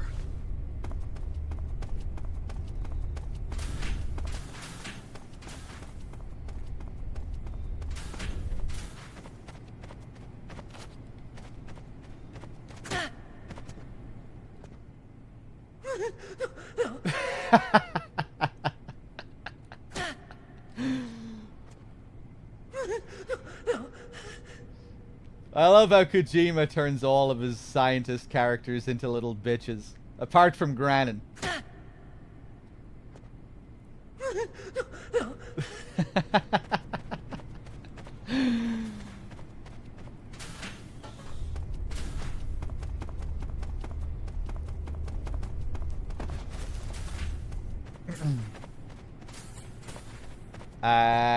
Ooh, do I want to grab the Scorpion? Just for the sake of getting the call? Fuck it, I may as well.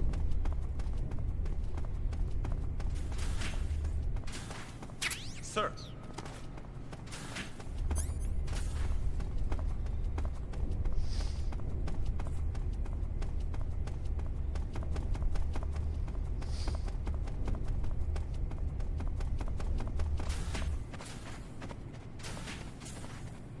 I mean, I guess Strangelove breaks the trend a bit as well.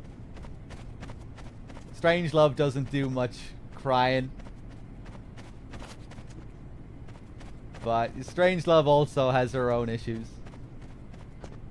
I mean, I guess Granin does too.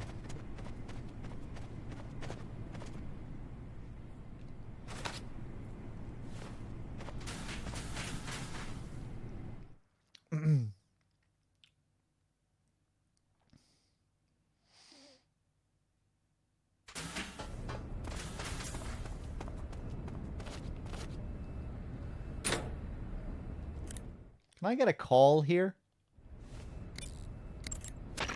While you're disguised as Rykov, you... As long...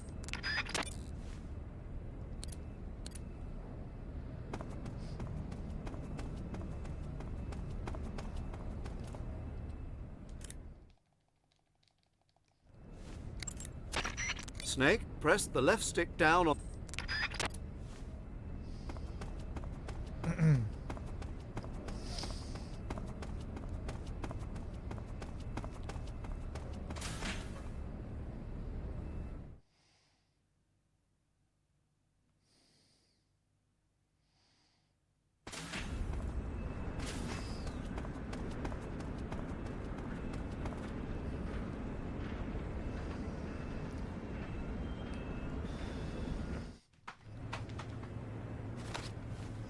Sir!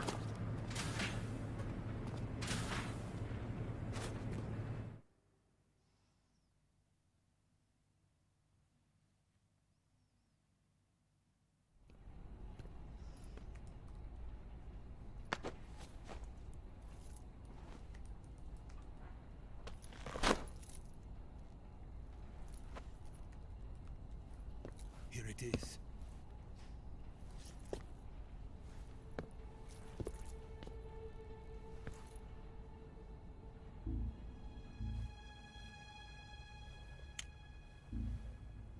You can count on me.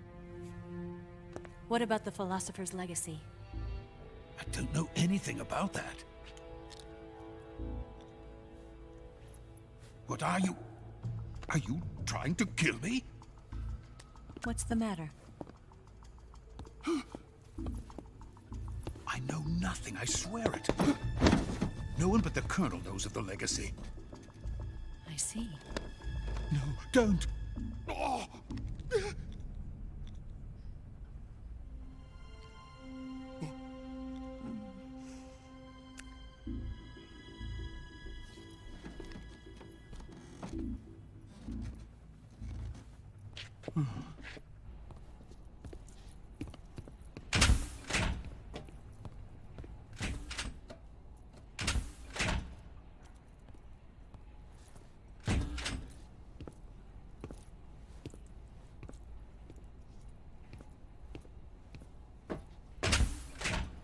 Who's there?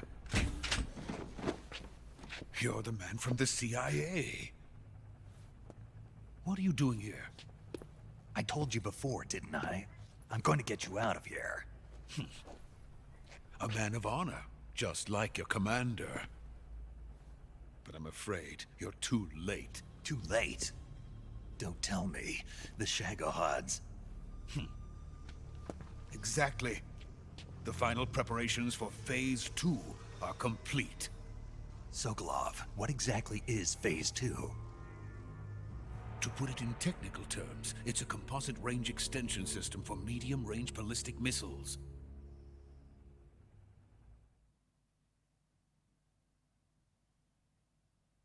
The Shagohod was originally designed as a tank that could launch nuclear missiles from any type of terrain. There was just one problem we couldn't figure out how to solve. The ICBMs we have today are simply too big for the Shagohod to carry. But the military would not hear of it. They demanded a weapon that could launch a nuclear missile directly into the American homeland. That is when I came up with the idea for Phase 2. But there's no way you could load an ICBM onto the Shagohod. So how'd you do it? By accelerating the Shagohod itself. Accelerating it? In Phase 2, a rocket booster unit is attached to the frame of the Shagohod. The unit incorporates the same technology used in the Vostok rocket that sent Major Gagarin into space. Using this booster, the Shagohod can achieve a land speed of over 300 miles per hour. That monster can go more than 300 miles per hour? Yes. And from this state of accelerated motion, it launches a nuclear missile. So, the Shagohod acts like the first stage of a rocket. Yes, precisely. The range of the missile launched by the Shagohod thus increases from 2,500 miles to 6,000 miles. 6,000 miles? That's enough to strike anywhere in the United States. Not only that, with the Shagohod, there's no need to construct giant silos like the ones used to house ICBMs. All you need is a runway about 3 miles in length, or its equivalent. And you can launch a thermonuclear strike against any location in the United States from anywhere in the Soviet Union. It cannot be detected by spy planes or satellites. It's a mobile fortress, capable of deploying in secret and launching its payload at any time. A weapon from hell.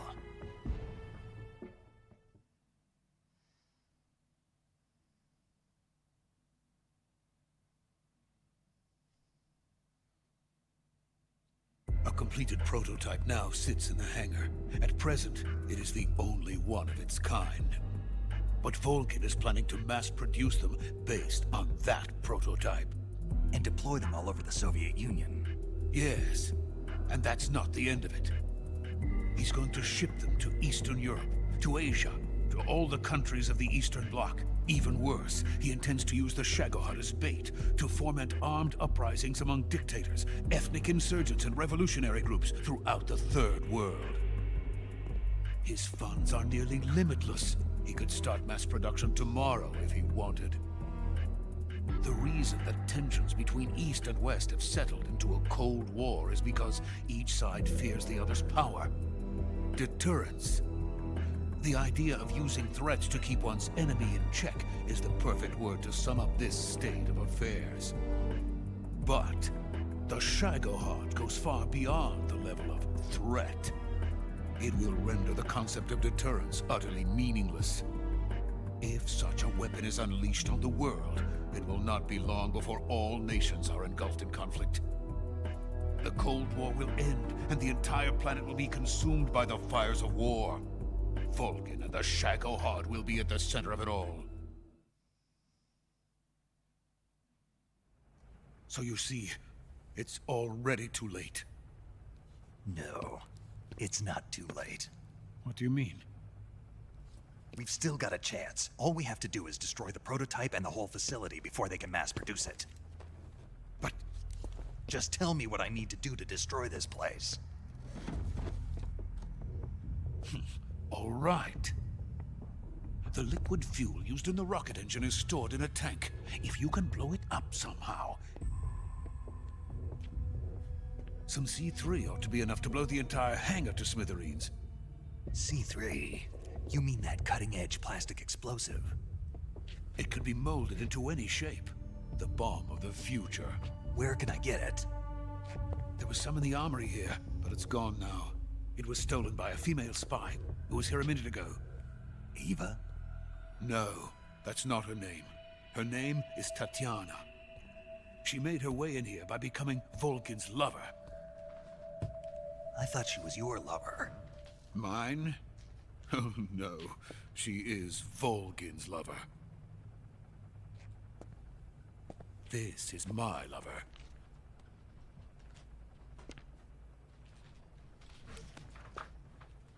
Who are they? My wife and daughter. They're in America.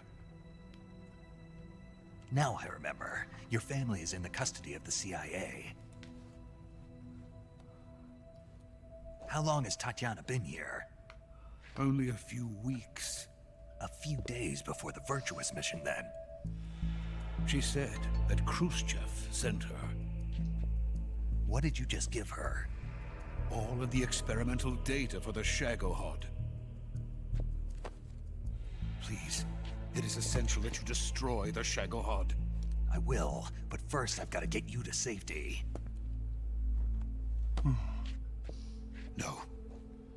I'm not going. My mission is to rescue you. Leave me. Sokolov! Khrushchev has abandoned me. I cannot return to my country. I would most certainly be sent to the gulags. What about the US? Yes, I once thought of that. My family's waiting for me there. But even if I fled to the United States, I would once again find myself creating weapons of mass murder. In the end, it doesn't matter where I go. I am still a weapons scientist. To be honest with you, I'm tired. Every day, I help create things that should never be used. Things that should never have existed in the first place. Every day, without sleep. Without a word of praise from others. And my creations do not even benefit mankind. They are merely the tools of politicians. All I wanted to do was build space rockets. But it was not to be. The space race between America and Russia became the prey of politicians. The space race and the arms race are one and the same. Missiles, rockets, what's the difference? Scientists are always being used. Please, watch over my family.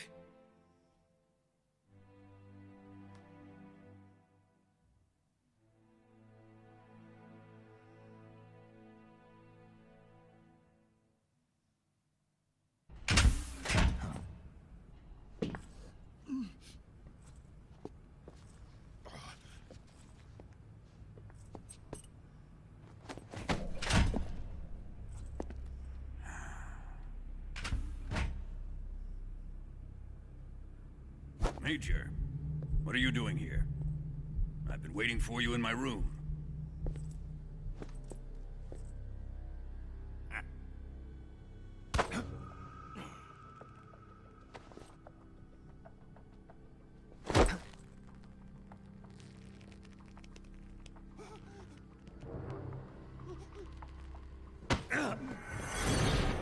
Who are you? Don't play dumb with me. If you think you can fool me, you're sorely mistaken. I know the Major better than anyone else. I come here looking for Tatiana, and what should I find? But a greasy freebooter.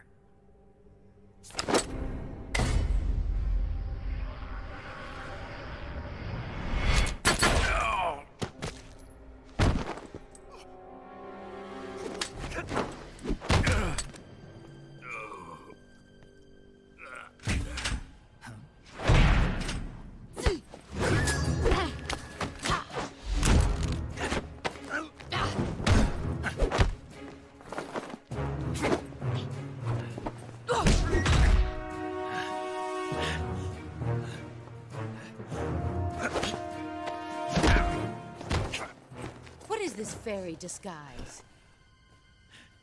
It's gonna rub off on you. And then you'll lose sight of who you really are.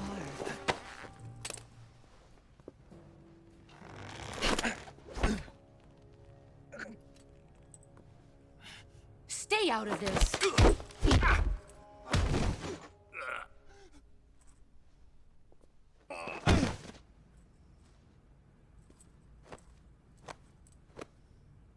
I see why they call you the boss. What was that? Some kind of judo? No, it's called CQC, a basic form of close quarters combat. He and I developed it together. Splendid. I'll take it from here. Are you going to kill him? Of course.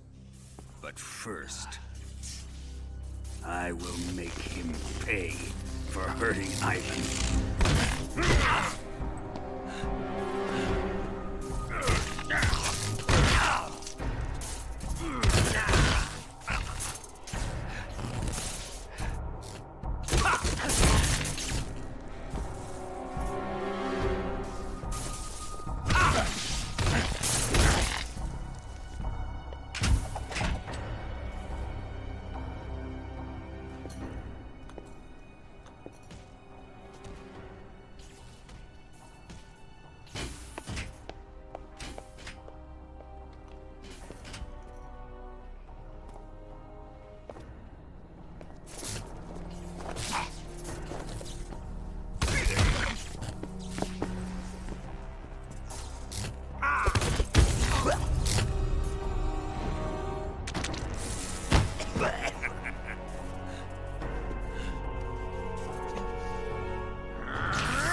Tell me! Stop it! Who have you been talking to? He doesn't know what you're talking about. You'd better start talking. Please, stop this! Who is Khrushchev's lapdog? How can you do this to him? I know you gave the data to someone. Never do it. You!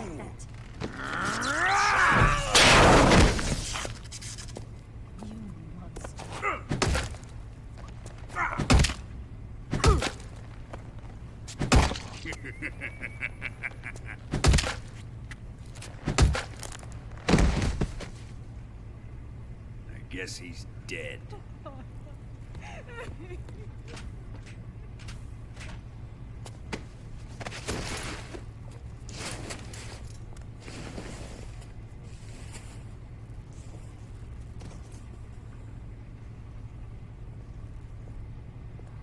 Now then, I hope you'll prove more entertaining than he was. But first, let's take a look at your body, shall we? What a beautiful body you have, like a newborn baby. But not for long. Well then, let's get started. What is your target? Is it the Shagohod? Or Sokolov? Or maybe it's the Legacy? Answer me! Who is helping you? Who let you in here? You're a tough one, but even you must have your limits. And I am a patient man.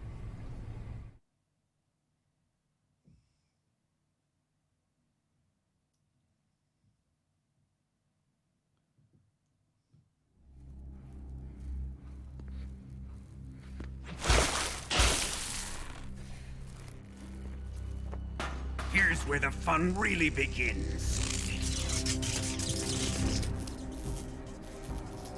My body carries an electric charge of 10 million volts.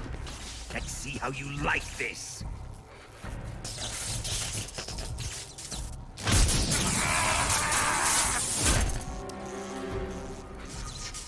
Now answer me. How much does the CIA know?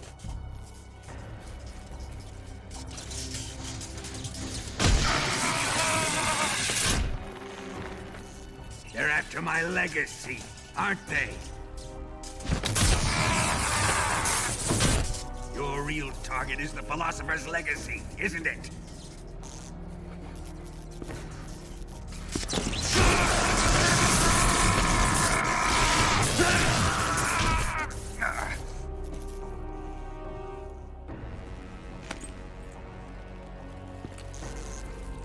Yes, yes.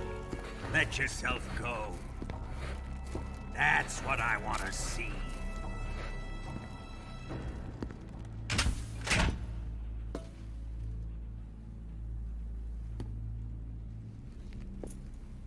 It's no use. He's not going to talk. He's been trained not to break. Trained by me.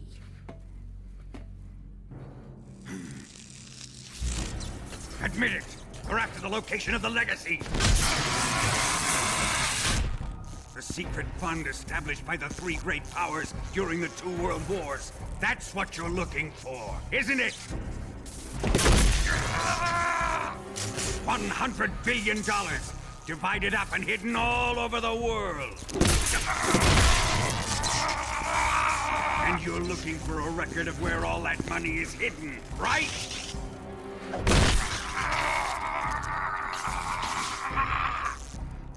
No matter. The Philosopher's legacy is safely in my possession, in the underground vault of Groznygrad.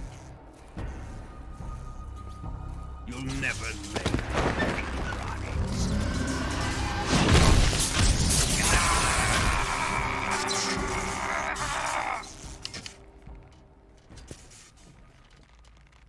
What's this? A transmitter? Who's responsible for this? I am. I planted it on him to keep track of his movements. Why? So the Cobras could ambush him. If they knew where he was gonna be, they wouldn't have gotten themselves slaughtered. It pains me to do this, boss, but under the circumstances, I'm afraid I must ask you to show me some proof that you and he were not in collusion. You don't trust me, is that it? Not that, but he is your apprentice. What do you want me to do? Let's see. Cut out his eyes. I don't like those blue eyes of his. There's nothing more important to a soldier than his eyes. You made him a soldier, and now you will unmake him. Yes, it'll make for a touching display. He's all yours. Do it! Ruin him, just as he did the Cobras.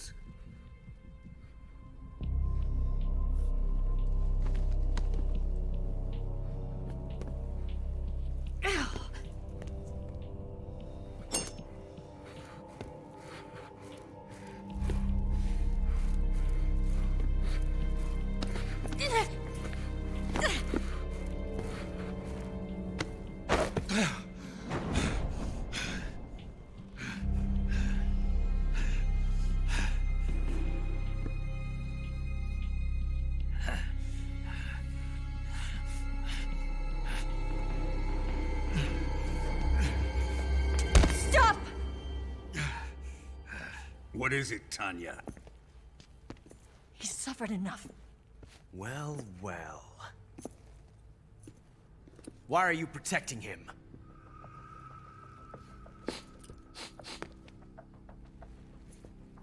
That smell. Tatiana, you're the spy. What are you talking about?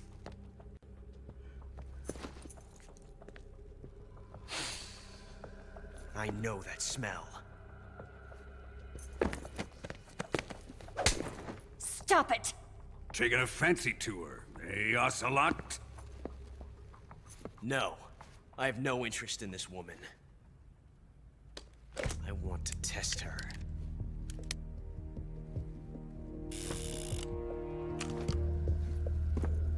I'll let this be the judge. Do as you like.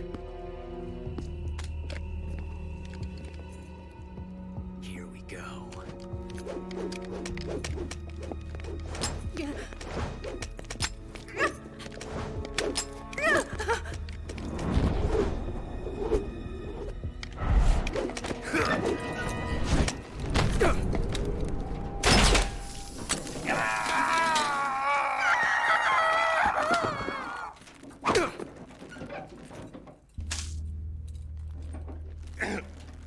There. Satisfied now?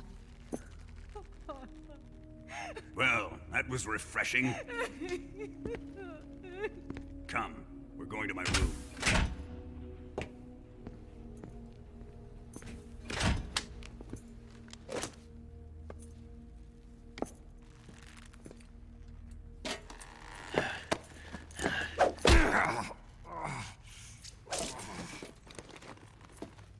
So you survived the Colonel's torture, eh?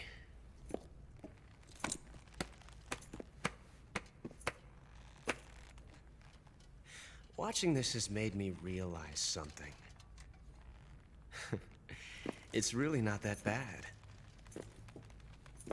It's the ultimate form of expression.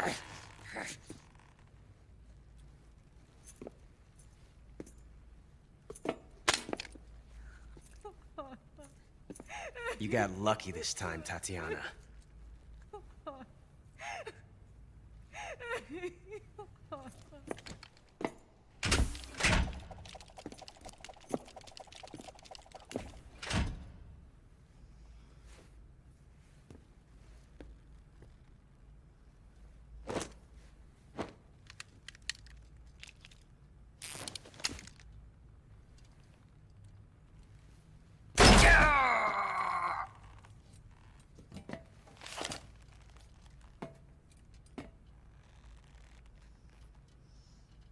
Run!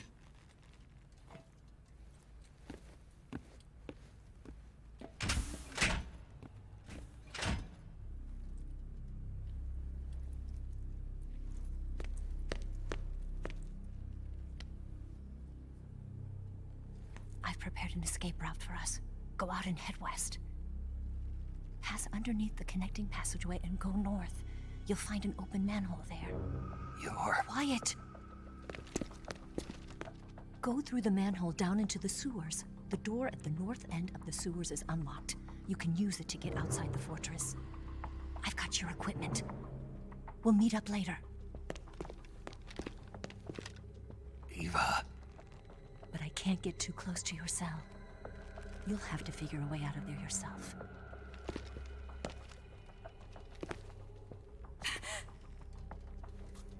I'll be in touch.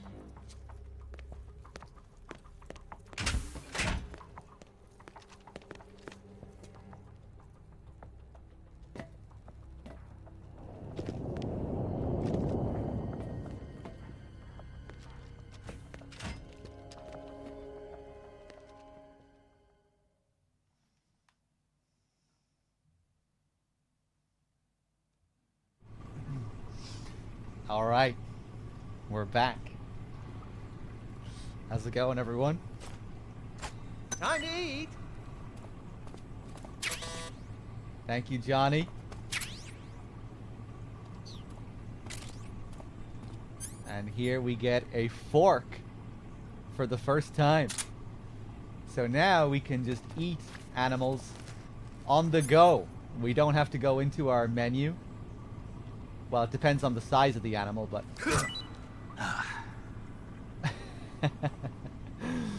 just like that.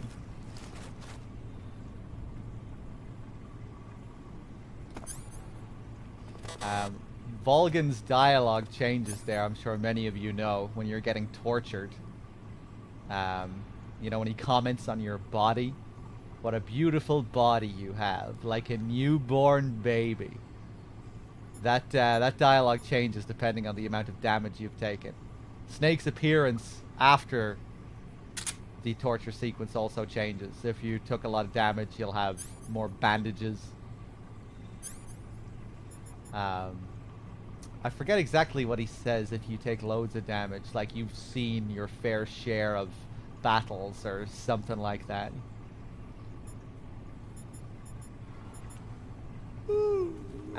If we go into our cure menu here, look what we have. Gunshot wound inflicted by the boss. Bullet has become lodged in body. So the boss shoots a fake death pill into Snake's leg, which we can use to escape. She's actually, in some kind of twisted way, she's helping us escape by shooting us in the leg. She gives us a strat. She gives us a really easy strat for getting out of here. So we can take the death pill, trick Johnny into thinking we're dead. He'll come into the cell, and then we run out. Up here, we have a transmitter. Small transmitter found buried in wound. And this was also inflicted during the torture sequence. Remember when Ocelot came up behind Snake and punched him in the back? That's what he was doing there. He was lodging this transmitter. And this, in a weird way, is a callback to the very first Metal Gear on the MSX, if you were watching earlier on in the marathon. There's a prison cell sequence in the very first Metal Gear where you lose all your equipment, you get taken to a cell, and when you get all your stuff back afterwards, you find that there's a transmitter in your equipment. If you keep the transmitter in your equipment, you have to deal with a scripted alert sequence later on if you don't get rid of it. And just like that, in the original Metal Gear, the same sort of thing happens here. If we keep the transmitter lodged in Snake's body, we'll have to deal with a scripted caution sequence later on. Not an alert sequence, a very unique caution sequence outside the waterfall. But not only that, we also get a secret cutscene if we keep the transmitter lodged. So that's what we're going to do. We're going to keep the transmitter. We're not going to get rid of this. Normally you would get rid of it on a first playthrough, most likely. You just think, oh, okay, we should probably get rid of this thing. But no, there's a little secret if you keep it.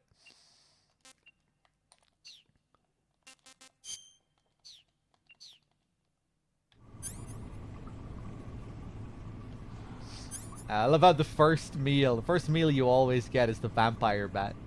Snake's favorite. We are playing the HD collection at the moment, which means I don't have the ability to show the nightmare sequence. In the original game, if you save the game here, which is interpreted by the game as going to sleep, if you save the game and then reload, you'll be inside Snake's dream, Snake's nightmare. I do have a video of it that I could show, though. I don't have the ability to play the original version right now. But I could show a video if you want to see it. It also comes with some extra calls. But yeah, unfortunately, that was scrapped in the HD collection. I'm not sure why. I'm not sure if they ever revealed why, but maybe some copyright issues or just some issue with the code for that part or something. I don't know. The nightmare sequence, it's playable. It's you're essentially playing a different game inside Snake's dream, which was an early build for a game that they were gonna release. Like it was an early build for a Konami game, Kojima Productions game, called Guy Savage. It's a hack and slash game. Chow time!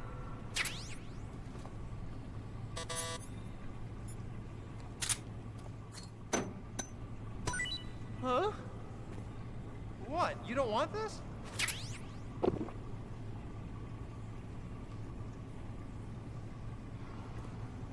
But we'll feed Johnny first before we do anything else. Huh? Hey, thanks! PS3 internal clock. Oh, you can still play around with the clock in the HD collection.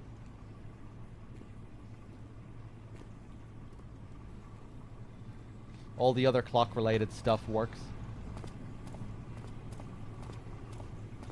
Murata was supposed to direct Guy Savage, yeah.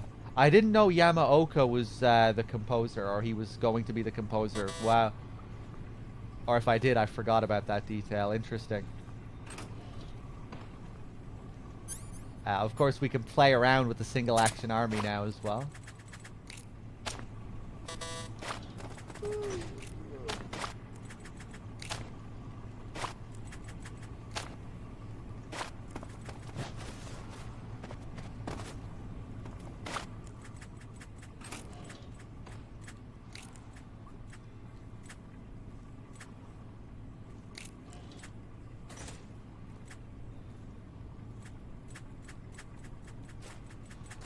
Hey, eat up!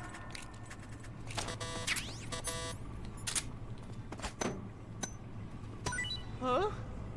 Well, it's your loss.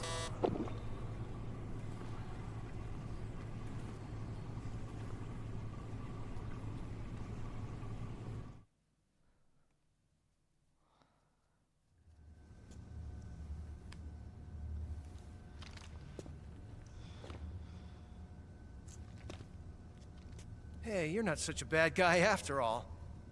I guess not all Americans are dogs. You mean it? Yeah. You know, before the war started, I used to live in America. I even had a wife and a kid. You must be pretty lonely. Yeah, I am pretty lonely. Really lonely. What's your kid's name? Johnny. Johnny. Nice ring to it. Really? You like it? Well, if you say so, I'll believe you. Actually, my name is Johnny too. All the firstborn sons in my family are called Johnny. My dad's a Johnny, and my son's son will probably be a Johnny too. The whole clan of Johnnies. Why do we have a Cold War anyway? Our two countries used to be such good friends. Yeah, I hear ya. I just want to see my family again. Must be rough. Yeah. Not as rough as you have it, though.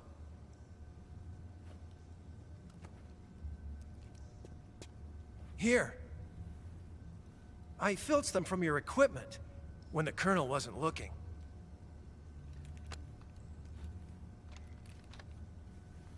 It's the least I can do.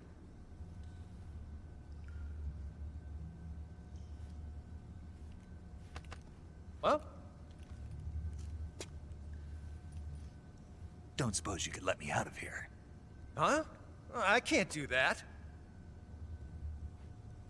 Hey, don't you go getting any funny ideas. If you try to escape, I'll have to shoot you. I've said too much. I gotta go. Aww.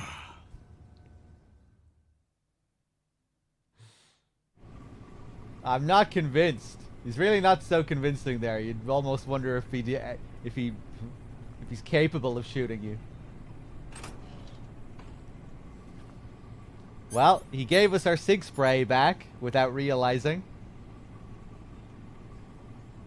So we could also use the SIG spray to take him out if we want.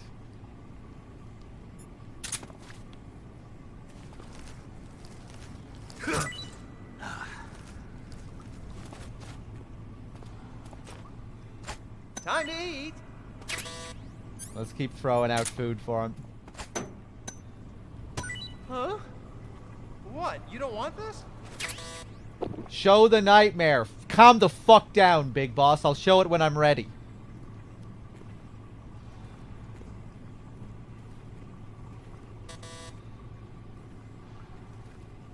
I said I was gonna show the nightmare. Don't worry. I haven't forgotten about the nightmare. It'll happen.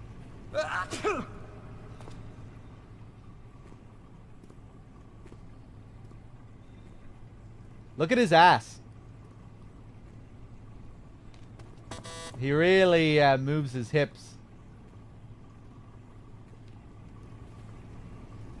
Now I just want to make him get sick. Now we want to cause some diarrhea, which can take a while.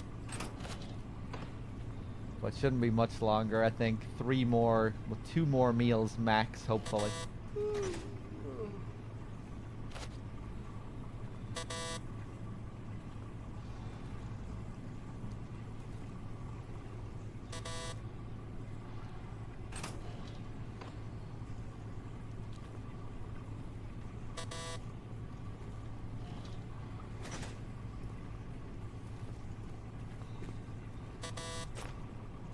Chow time! Huh? Hey, thanks!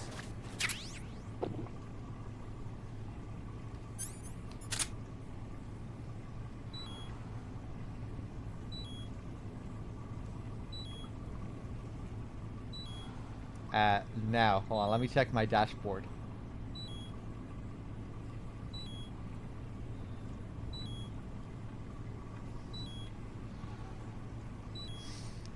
He plays video games. Thank you for the Prime sub. And Suki's, thank you for the 14 months. Killer Sponge, thank you for the Prime.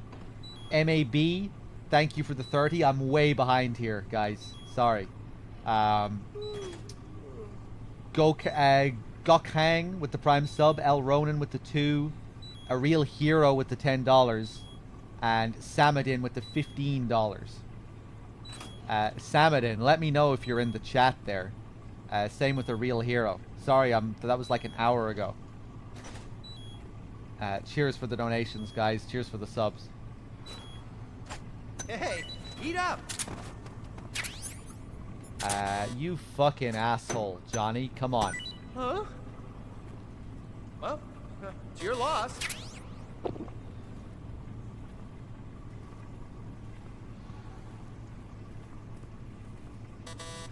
Okay, it has to be the next one. Can really take some time doing this. Damn, Real Hero is gone. Samadin is gone. They're never coming back.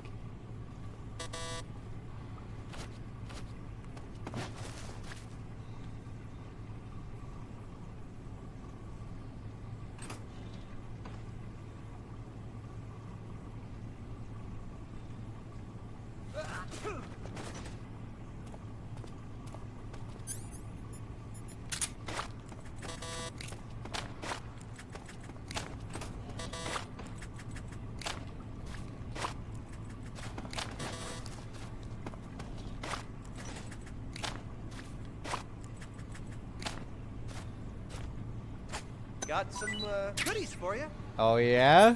You don't sound too confident. I forgot about that. Do you always get that dialogue that suggests there's something wrong with the food? Does that always trigger? We got some goodies for you. And look, you can see that this is rotten. And of course, he's still gonna eat it. Even though it sounds like he knows it's rotten, you throw it back to him and he still fucking eats it. Huh? Oh, thanks, man. At least I don't think he has that line for any other... Oh, this is rotten. For any other food. Oh, my stomach. Oh, I can't hold it anymore.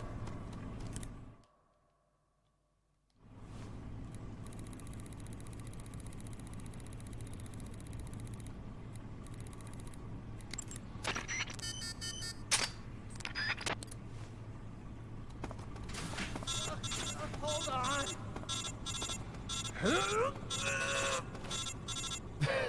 It's coming out. Here it comes! Someone's still in here. Just love. Still going. I just love how the tone of voice changes, as if we can't hear him in there, like he's trying to put on an act that everything's okay in there. Someone's in here. Oh God. Someone in here. Wow. I didn't think that was possible. That's a record. Ugh. Will this even flush?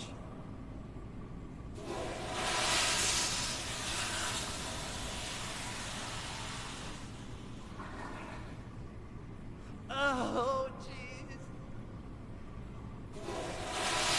I said someone's in here.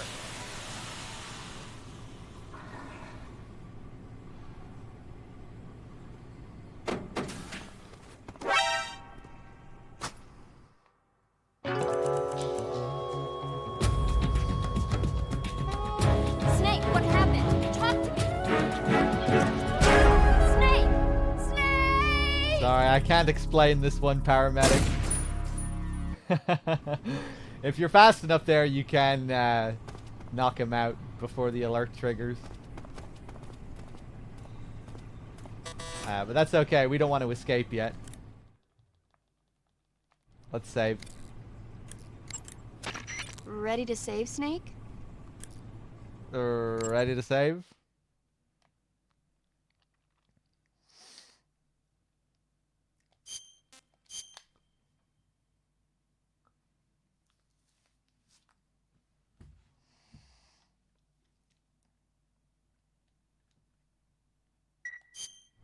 Snake? Snake? My mouth hurts when I talk. Did you get cut up? It feels like someone shoved me under a lawnmower. Do me a favor. Tell me a story to take my mind off the pain. Snake, have you ever heard of Renfield? Is that a movie? It's the name of a character. He's locked up in a cell waiting for the master to return, eating the spiders that crawl along the walls. Change the channel. He waits and waits for ages. Finally, just as he's beginning to forget whether he's human or not, the master comes for him, saying the time has come. Renfield is overjoyed. Wait, isn't this... The master spreads his huge wings and a gust of wind fills the cell. Come on, I don't want to hear this. And there, standing before Renfield in human form was... Dracula. Exactly! If you stay there too long, your old buddy Dracula's going to come and get you too. So you better start thinking of a way out of there. You better not leave me without someone to talk to. Please, Snake, think. There's got to be a way out of there. I'll try. Okay. Just let me know if you start having nightmares about Dracula. Okay. So yeah, that's the first part of the nightmare sequence. The rest of it is cut. But we'll quit out of the game now.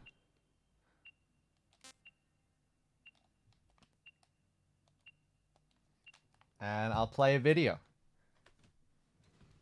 I actually have the video saved on this flash drive that we've been using for our shared saves. So I'll play it on this PS3. Hold on.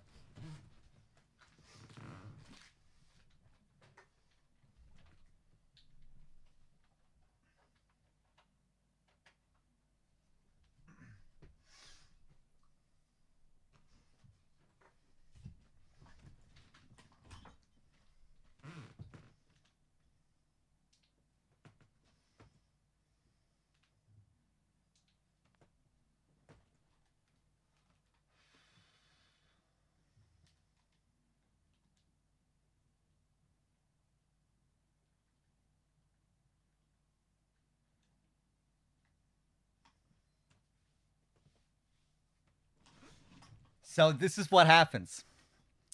If you load up your game again after saving, you quit out of the game after getting the paramedic call. You come back later, you load up your save file, and this is what happens. You're inside Snake's dream, where you're playing this game.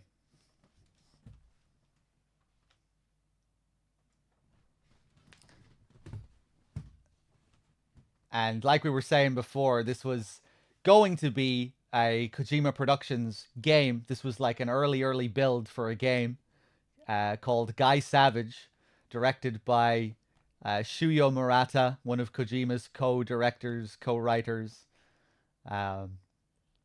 Apparently the soundtrack was going to be done by the legend Akira Yamaoka, the Silent Hill composer. But yeah, it never came to fruition. Hack and slash type affair.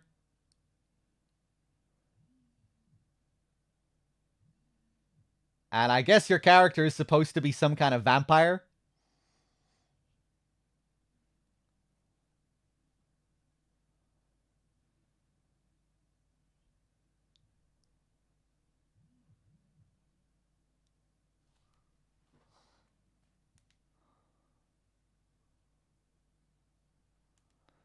Wait, what the fuck?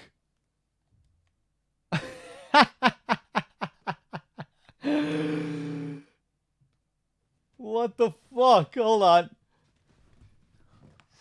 Well, that's okay. You heard my commentary at least, so hold on.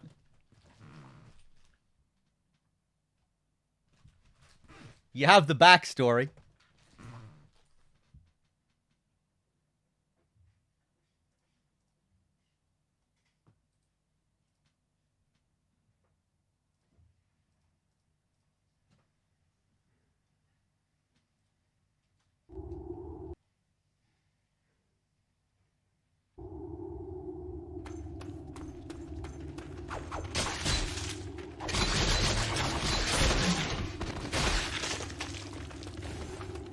There we go. So now you can see it. Yeah, so your hack and slash kind of deal.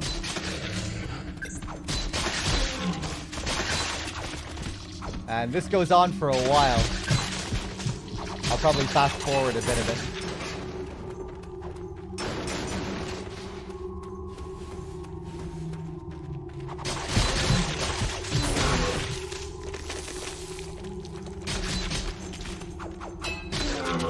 Okay, Storm, thank you. Stop real crime.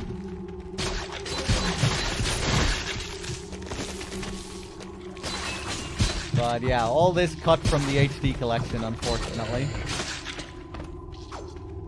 You know, it'd be cool if for the remake, they included another early build, but for a game that they're currently working on. Instead of Guy Savage, it's like an early build for their new pachinko machine or something. Early test. Where you're just playing slots for like 20 minutes before Snake wakes up. Ah! Oh my god, it was awful. Or as Blad said earlier, they should include like an early build of the Silent Hill 2 remake.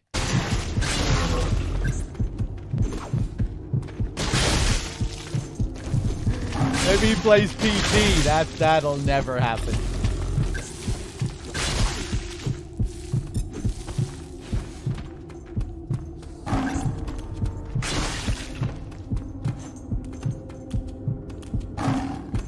Yeah, it looks like you have some kind of bestial transformation here too.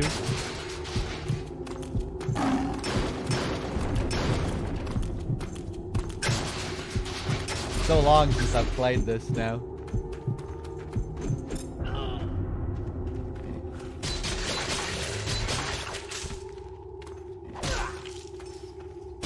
And I think that's more or less it.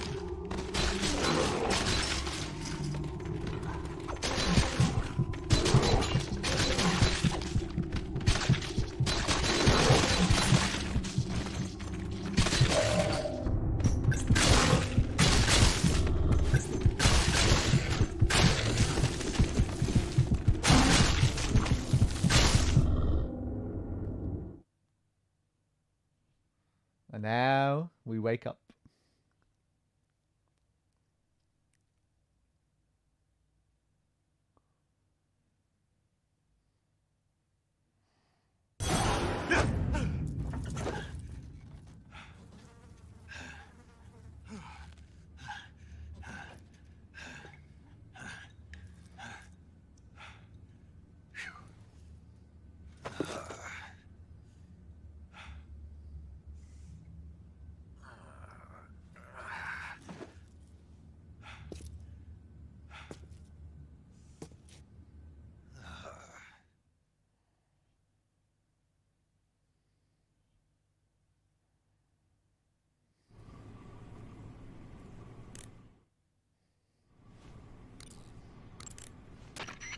Snake, what happened? Major, what year is this? Beg your pardon? Where am I? It's 1964. You're in a cell in Grozny Grad. What did they do, Snake? Make you drink an entire keg of vodka? No. You know, I hear they've got 98 proof vodka in the East. Back in England, we don't call stuff like that fine spirit. We call it sulfuric acid. Imagine, if you will, your internal organs being slowly eaten away as smoke pours out of your mouth. Really, Snake, you shouldn't be touching that. Was it a dream? A dream? Well, how nice. And here I thought I sat up all night worrying about you for nothing. It was almost real. I was holding this sword in my hand. Snake, are you okay? You're not going loony on me, are you? Not at all. I'll make it back no matter how much of that sulfuric acid they make me drink. Good show. I'm sure you'll find a way out. Good show. Yeah. Dream a little dream of your own while you wait for word from me.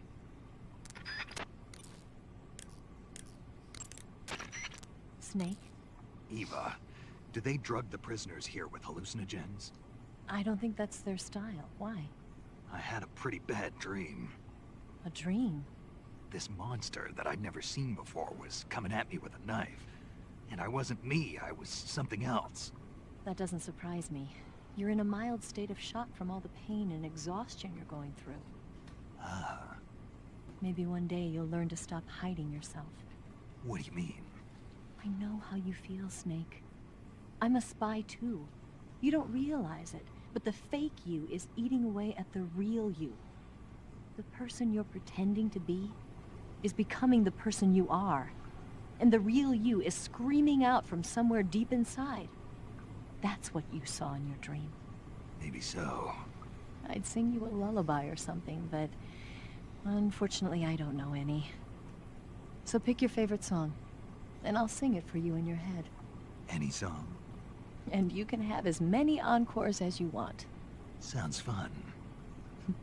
It's a deal then. I'm sure you'll find a way to escape. Good luck. Thanks.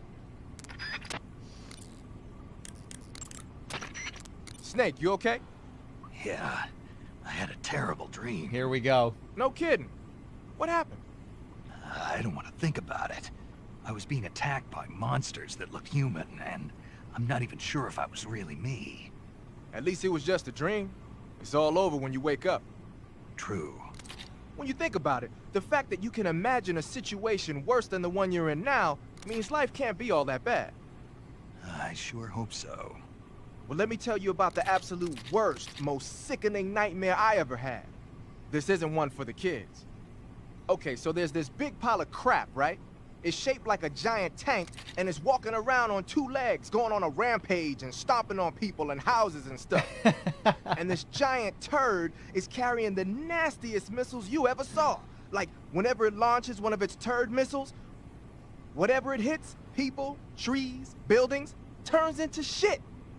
My hometown, my old school, my family, my girlfriend, old man John, everything in that turd's path turned into shit. That's pretty sick, man. Good thing it was just a dream, huh? Yes, that's a good thing. You feeling better now? Yeah. Good. Then let's get down to business. You see, Snake, people are just sacks of shit, and they're full of holes. Fill them up with water, and it's gotta come out from somewhere.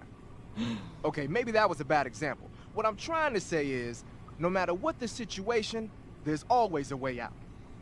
Don't throw in the towel yet. Clear your mind. Think it through. Assess the situation. You'll find a way to escape. Got it. Don't let my nightmare come true. Right. Amazing. And there we go. There we go. Let's go back to the game.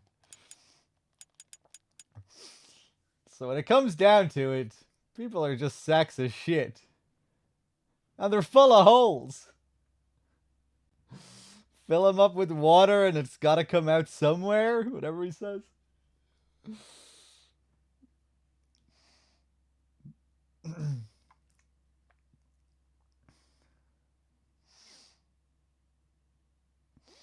So there we go. Master Miller with the Prime sub as well. Thank you very much. Yeah, it's such a shame that it's missing from the HD collection, that call in particular.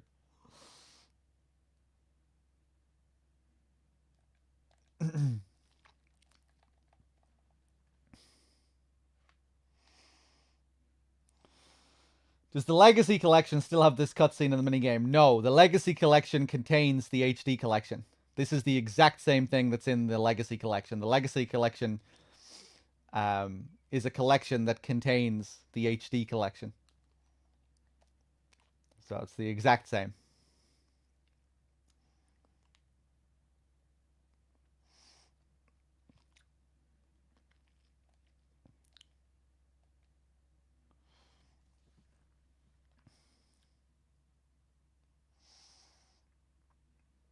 Oh, you're blind again. Yeah, I keep forgetting this happens with this card. 1 second, guys.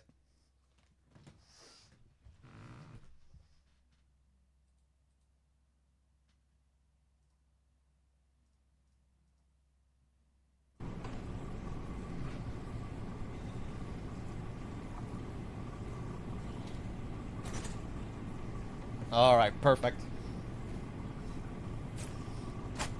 Time to eat. Okay. Well, we're pretty much done. Let me just do a few of the other calls here. Snake? Major. You're all right. I wouldn't say all right, but at least I'm alive. That's good enough. But they took all my weapons and equipment from me. Well, you've still got your radio and medical items with you. Yeah. I wonder why that is. Perhaps Volgin's not finished with you just yet. Yeah, well, I'm not finished with him yet either. Snake, you've got to escape from that cell somehow. There must be a way. Use your head.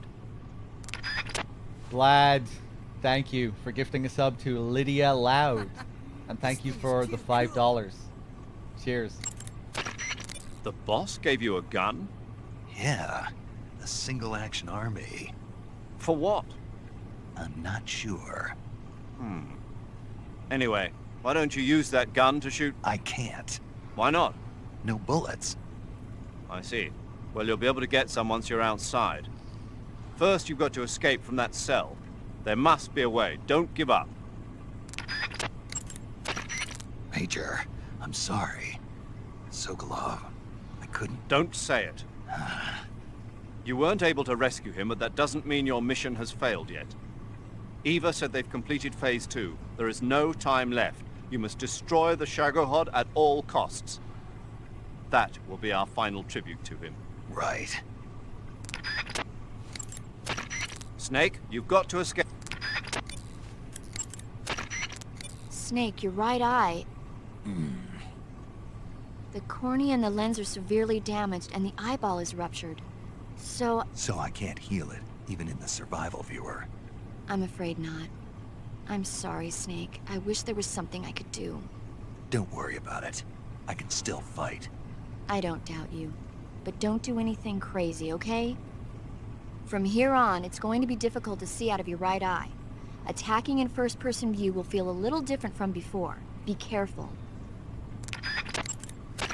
You need to build up your stamina before trying to escape.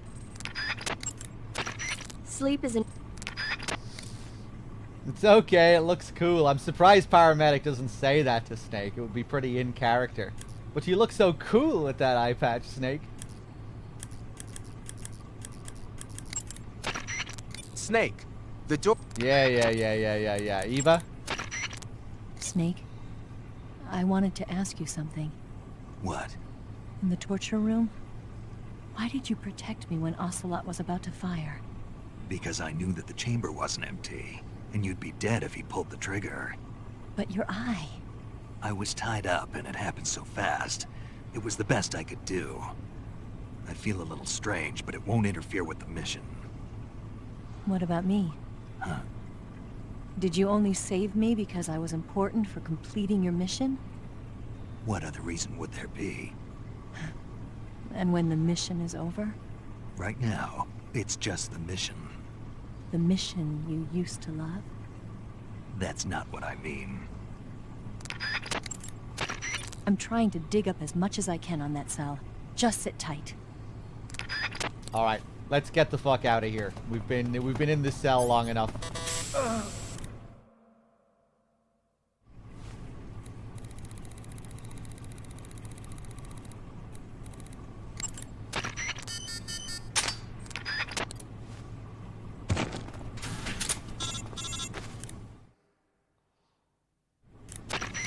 Did you manage to escape?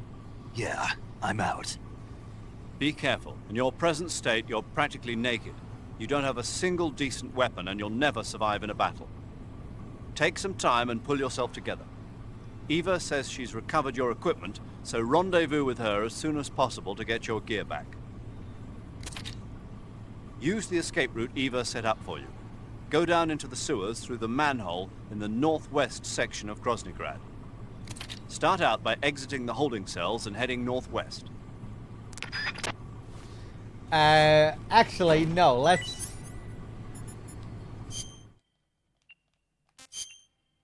let's show the vomiting strat.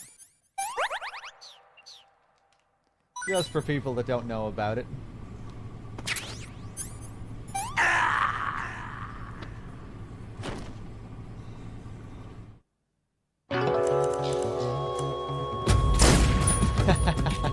That image. So we wait for Johnny to get close to us.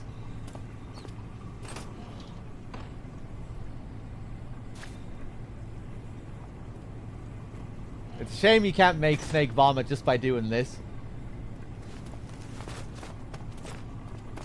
Time to eat! So we go into our cure menu. We spin around for a bit.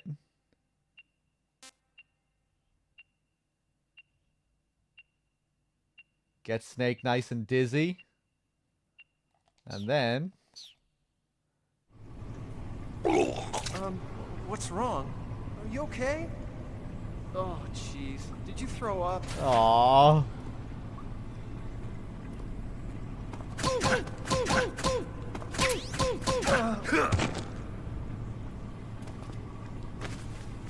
And there's another way of doing it.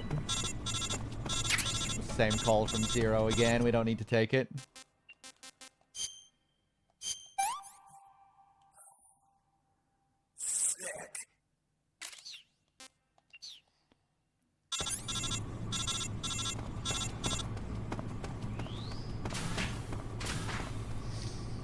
FF7 regacted with the 4 months. Thank you. Sick is a bad thing. He says sick when it's really bad. He's not a Californian skateboarder.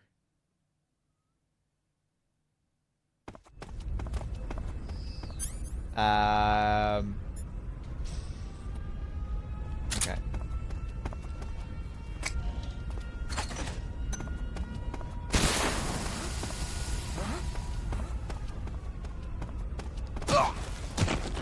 I always switch back to the classic camera for this.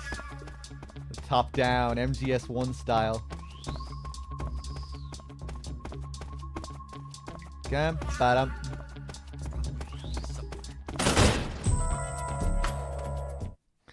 Ba-do-da-do.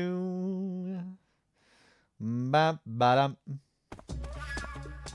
Let's do another save call. I always find the save calls, they start to feel a little bit silly once you get to the final act of the game. You want to save? You know, when everything's ramping up and getting all serious and Paramedic's still talking about her random movies.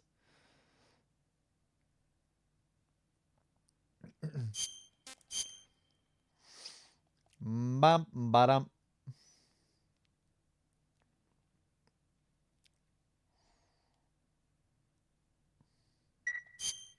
Snake, have you ever seen The Beast from 20,000 Fathoms?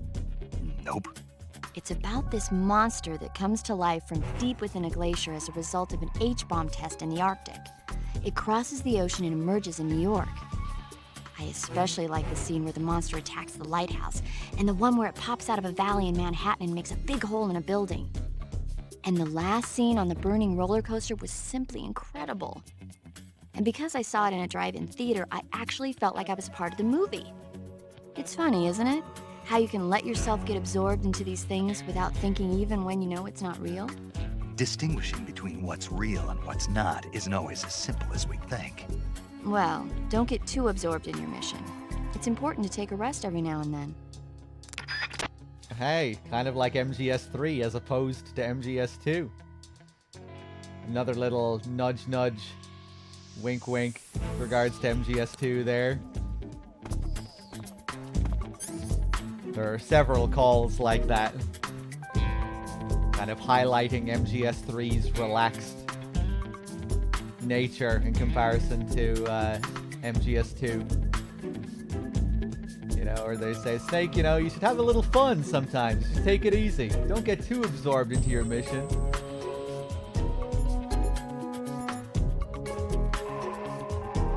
Alright, let's do it. Oh, God.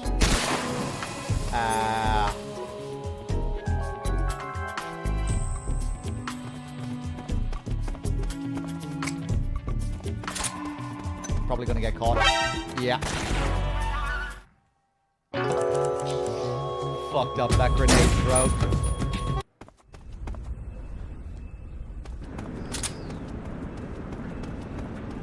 Bump, bump, bump, bump, bump. Hey, let's see if I can lure these guys down here, actually. Come on, man. Minus 20%.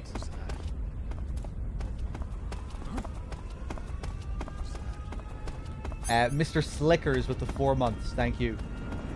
Oof.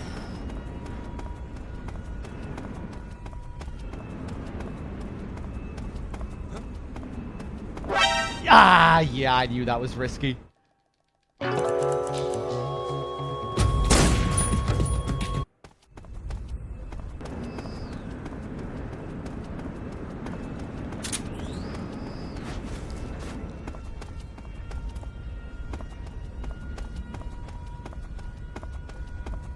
Come on.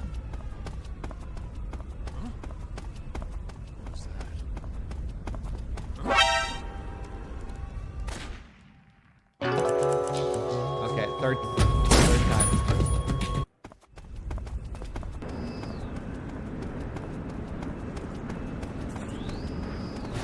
This isn't the strat I usually use. This is why I'm fucking up here. Come on, look at me, please. Look at me.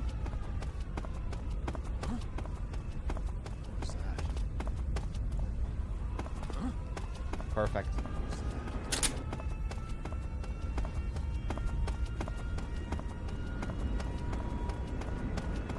Now, this guy, can I get away with it this time?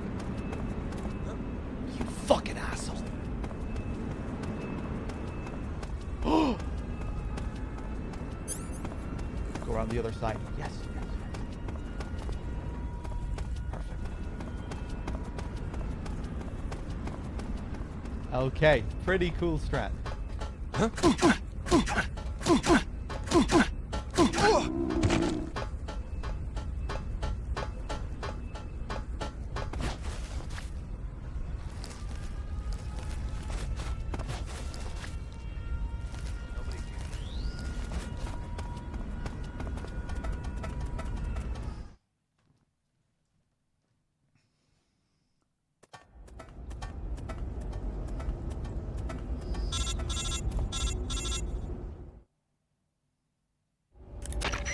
Snake, you're already in the sewers? Eva, yeah, I just got down here. I'm coming to meet you now. The door at the north end is open, right? Snake? Let me guess. There's a problem. Yeah. What is it this time?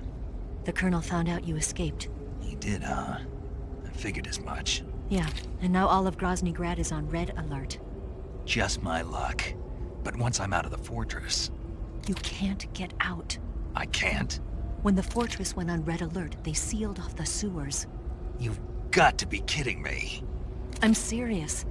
And that means the escape route I laid out is sealed off too. Right. And they just sent a unit out looking for you. Down here? Uh-huh. They'll be there any minute now. You've got to get out quick. But isn't the exit sealed off? You should be able to get out by heading straight north. Book it, Snake. If they find you, you're dead. Alright, let's do it. I just felt like there was more to do in that area. Well, there are a few paths that you can take. You know, you come back to Groznygrad later on. One cool thing about the trip back to Groznygrad is that there are a couple of different ways you can get back to the hangar. You can use a cardboard box and find one of the trucks there. And you'll get driven straight into the hangar. Or you can make your own way back and go through the East Wing.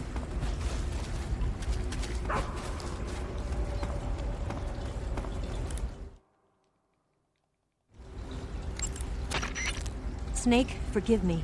The escape route There's no way to get... Major, Eva's escape route is... I heard. For now, you've got no choice but to do as Eva says and head north. Enemy search parties are already headed your way. Don't just stand there, run! The enemy appears to have released attack dogs into the sewers. Without any decent weapons, it's too dangerous to take those dogs on. Stay away from the dogs and keep heading north. That's an order. Pattern clothing. You know, I never interact with the dogs The here. enemy has sent out attack dogs after you. What happens if you don't run away from them? What if you try and fight the dogs? Are there any, do you get any calls from Zero where they tell you to stop fucking around? Let's test it. Ha! Oh, hey!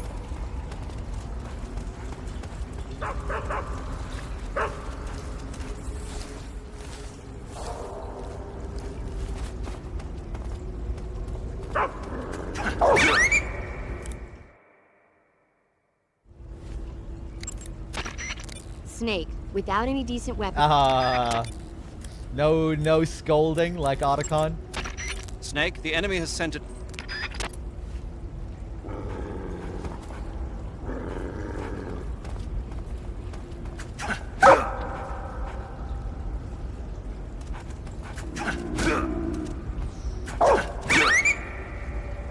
I'm sorry, chat. It's for science.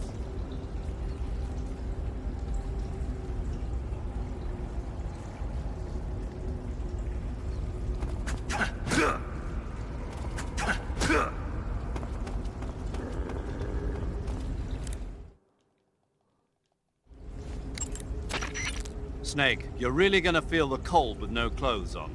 The Major's right. You'll burn stamina a lot faster when you're naked. Be sure... For now, you... Yeah, I don't think we're getting anything. Snake, do you have any clothes? Not yet. So you're still naked? Yeah? When you don't have any clothes on, your body loses heat quickly. That makes you burn stamina a lot faster. Make sure you keep eating. It doesn't need to be clothes. Anything you have that can cover you up should help you conserve stamina. The enemy is... Use the fork on the dog. Unfortunately, you can't eat the dogs.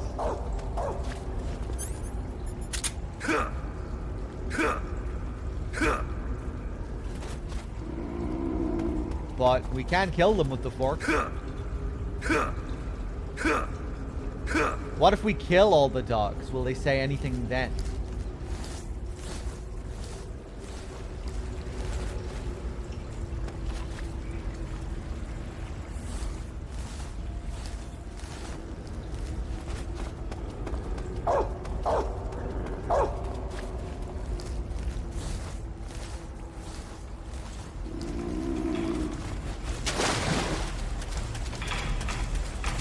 Okay, I'm gonna ruin this sequence. Hey, am I even gonna get chased now? Is that other dog even capable of finding me?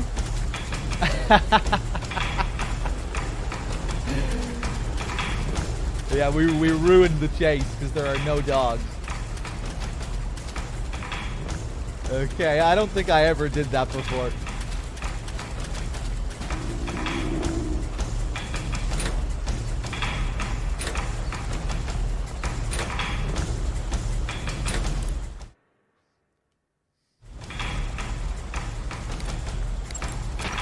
The enemy has sent out a...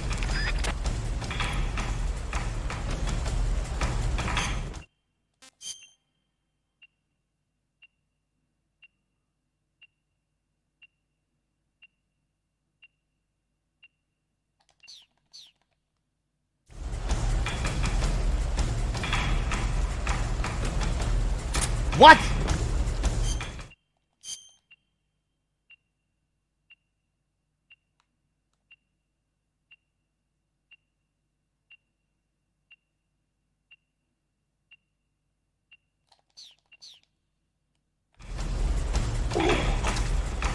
Oh, he wouldn't let me do the door thing. Oh, okay. Fuck it.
I've been waiting for this. Nobody interfere.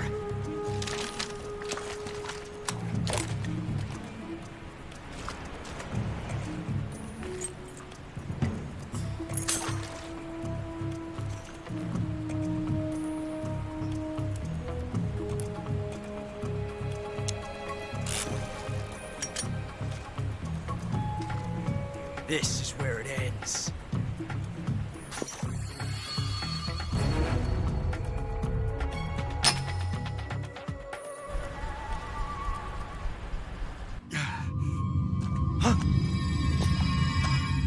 Snake!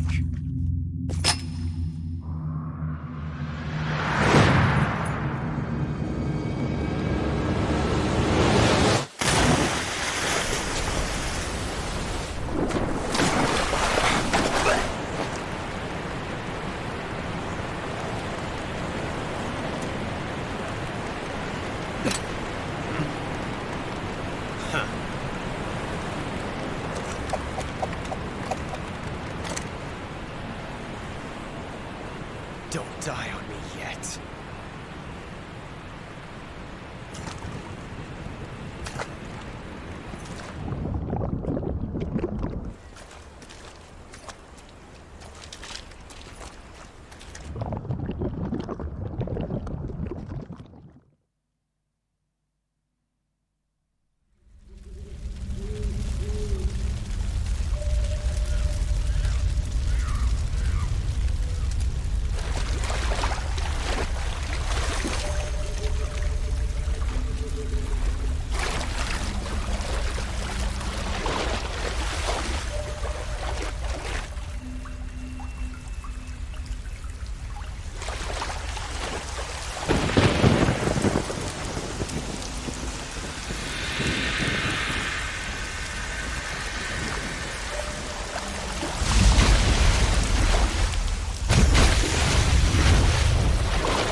Are you one of the Cobras?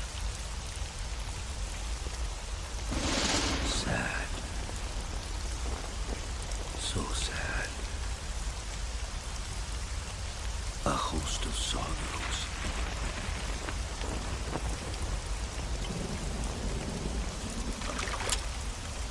And you are one of them.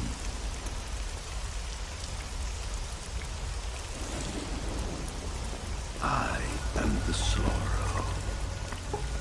Like you, I too am filled with sadness. This world is one of sadness. Battle brings death. Death brings sorrow. The living may not hear them. Their voices may fall upon deaf ears. But make no mistake. The dead are not silent. know the sorrow of those whose lives you have ended.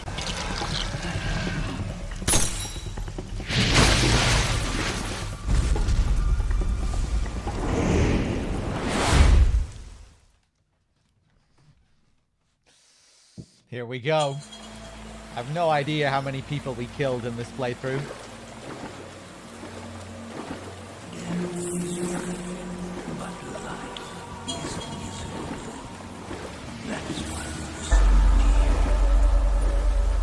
At least 2 dogs. I don't think the dogs are going to appear.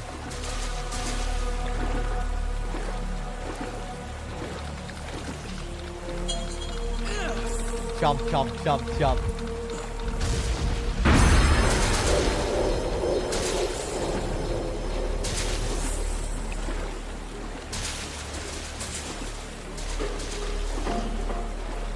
Ah!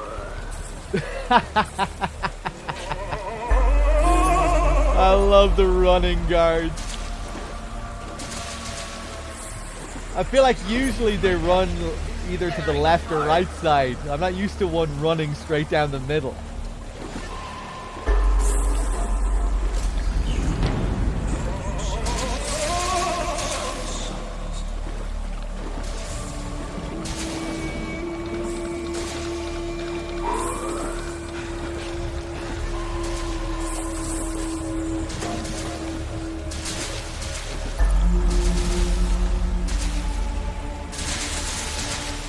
Oh, nasty.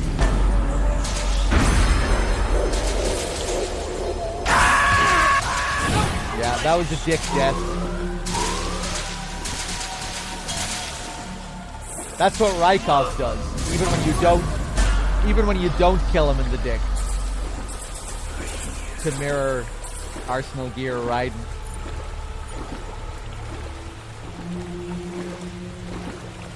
I did enjoy Acid 2, Gutter Magic, yeah. I like both of the Acid games.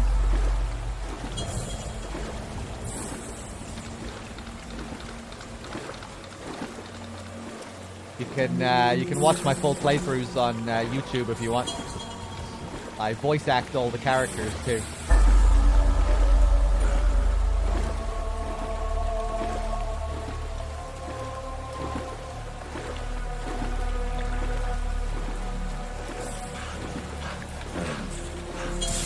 Here he is. Oh.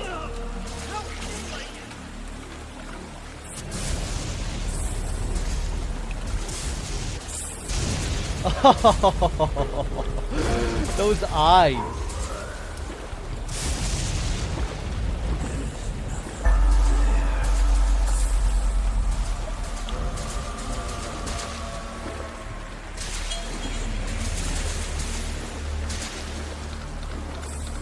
And the wobbly neck.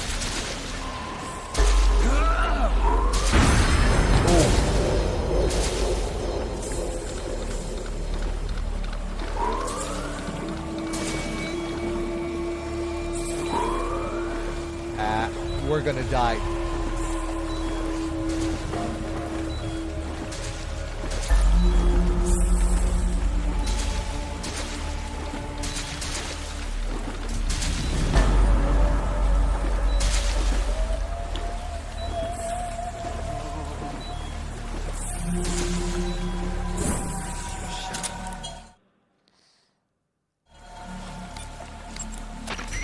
What's going on?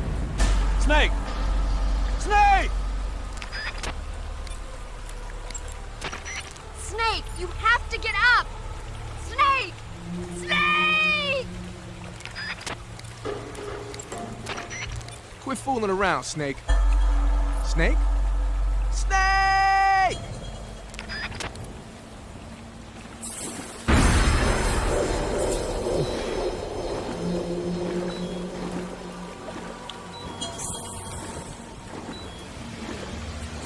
Oh my god, I didn't know what the fuck I was looking at there for a second.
finish your mission, don't you?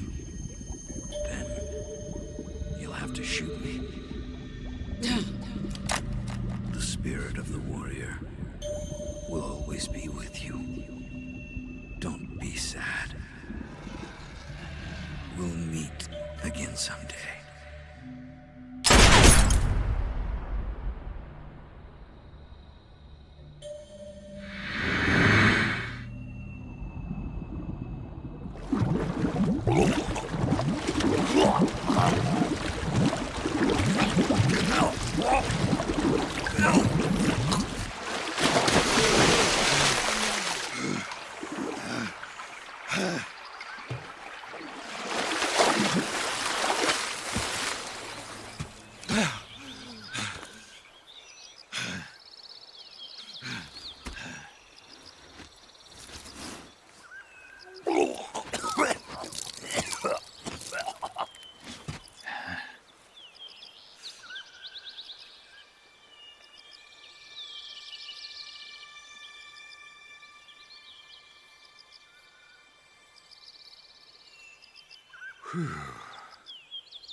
Snake, are you all right?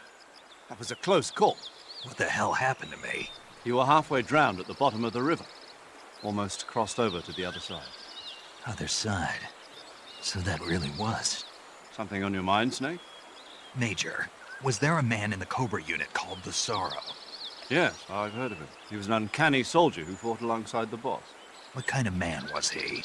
The Sorrow was a man with, well, special powers. He had ESP, which was the subject of extensive research in the Soviet Union at the time. He was especially gifted as a medium. A medium? Someone who can communicate with the spirit world and evoke the spirits of the dead. In other words, he could talk to ghosts.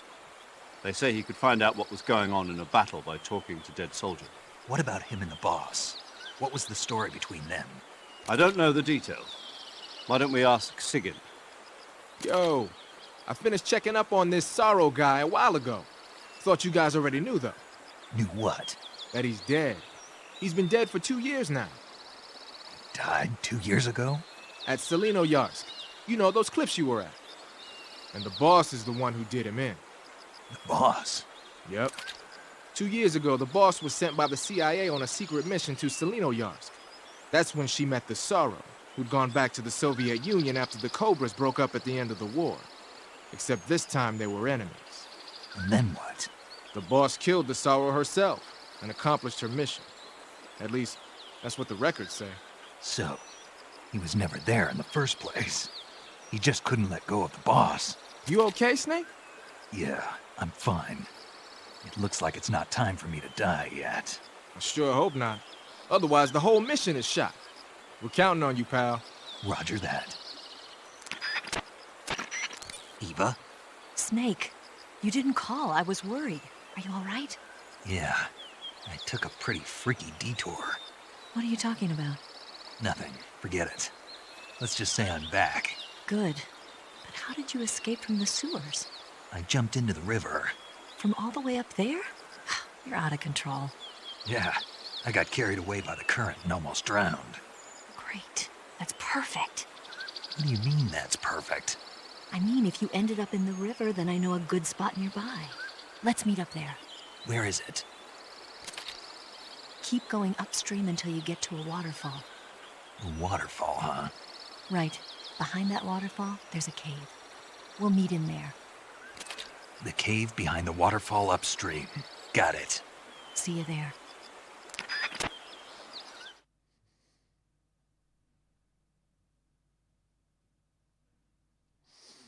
All right, let's do it. So remember what I said earlier about the transmitter? If we keep the transmitter lodged, we have to deal with a forced caution sequence. If you take out the transmitter before getting to this point, this area is just completely clean, nice and peaceful. But if you have the transmitter, the ocelots are waiting for you.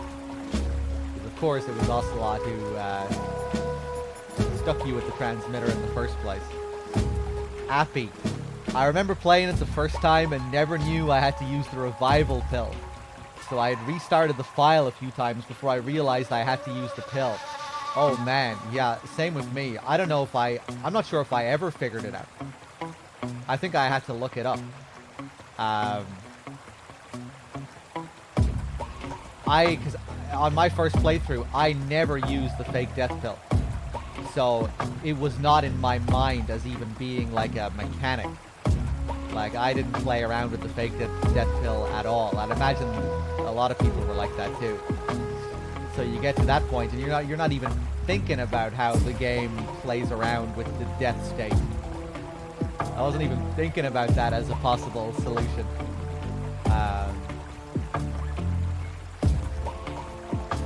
Yeah, I can't remember how I found out in the end. I think I probably had to look it up. I don't think I bought a guide, but I probably had to find out somewhere. Bum, bum, bum, bum, bum, bum. Maybe I did just figure it out by pressing buttons on the game over screen. That would make sense as an idea. You know, you just keep dying, you can't figure out how to get out of it. You think maybe there's something hidden regarding the game over screen, you start pressing other buttons.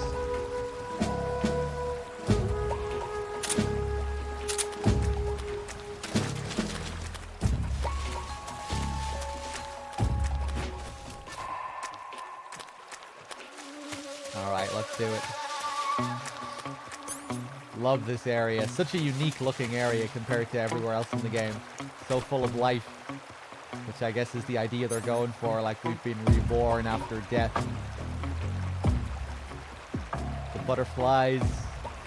Everything looks real nice.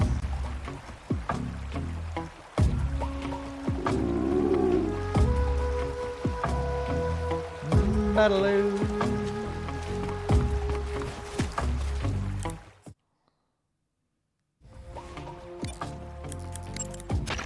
That area is known as Tycho Gorny.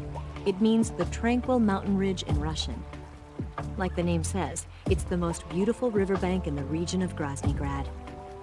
If you go upstream, you'll come to a waterfall. I'll meet you in the cave behind that waterfall. Make your way up the river. Hey, what's up, JMP? If you go upstream, you'll come to a water. Yeah. Snake, that area is inhabited by Markhors. The Markhor is a kind of wild goat that lives in mountainous areas. It's quite large, so I don't think you'll be able to capture one alive, even with the tranquilizer gun. All right. Speaking of which, do you know the origin of the name Markhor? No. It means snake eater in Persian. Snake eater? Lost your appetite? Not at all. So, how does it taste? It's supposed to be pretty good. All right.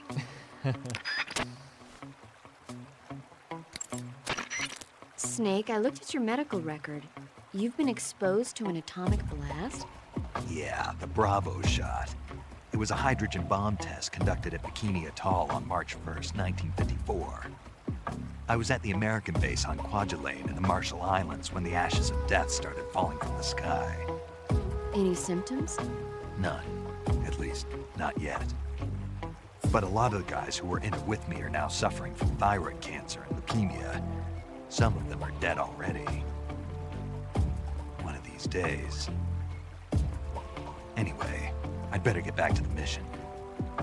Yeah. There's an herb called the Amur kudzu growing in that area. Amur kudzu is a member of the bean family and a close relative of the kudzu weed. The roots contain a number of isoflavones such as daidzein, which give it strong fever-reducing properties. It'll make a good cold medicine if you find some. All this talk is making me hungry.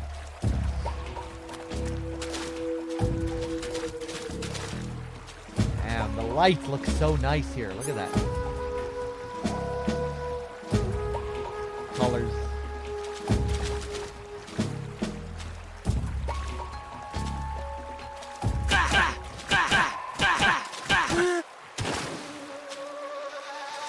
Ba-da-da-ba-do-ba-da.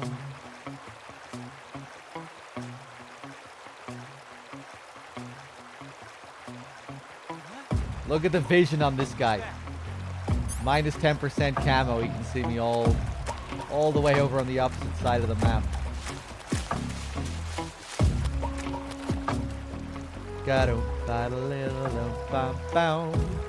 Really tricky section this on European Extreme.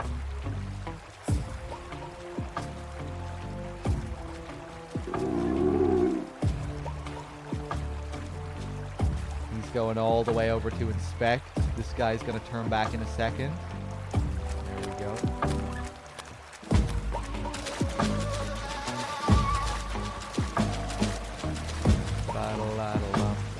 There's the Tsuchinoko. Look at him.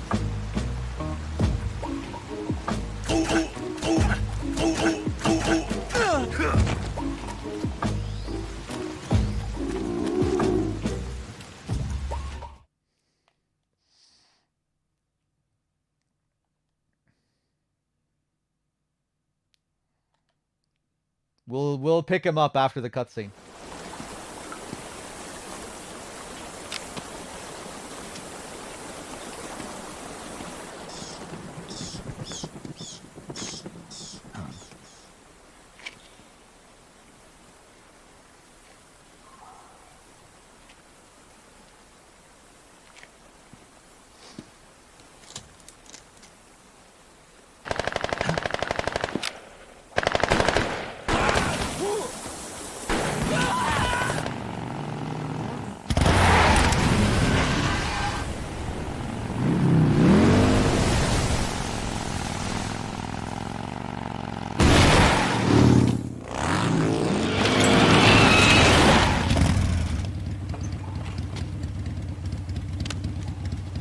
Nice to meet you, Snake.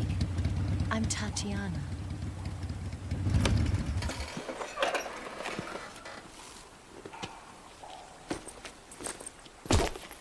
Here's your equipment.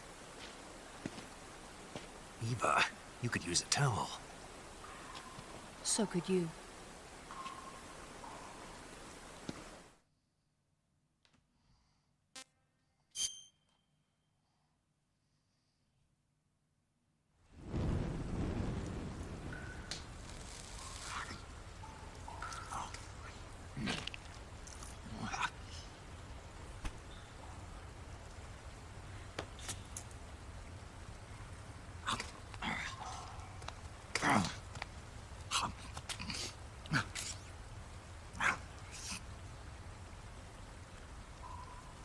Want some? No, thanks.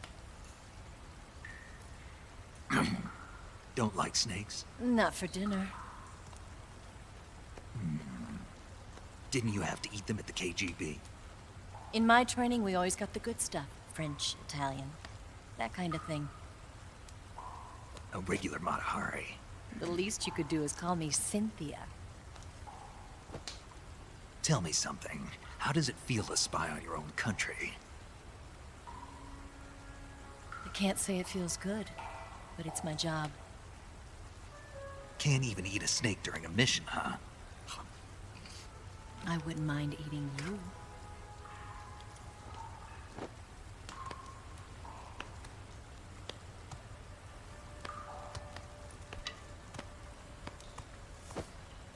When this mission's over, you'll have to treat me to a nice dinner.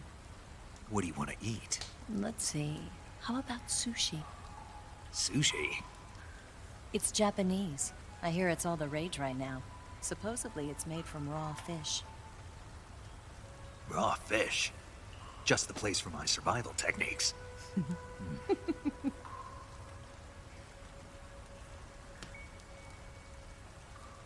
a thrill. With darkness and silence through the night. Snake? Thank you, Snake. What a thrill. I'll be your eyes from now on. I'm searching and I'm melting to you. What a fear in my heart. But Thank you, Snake.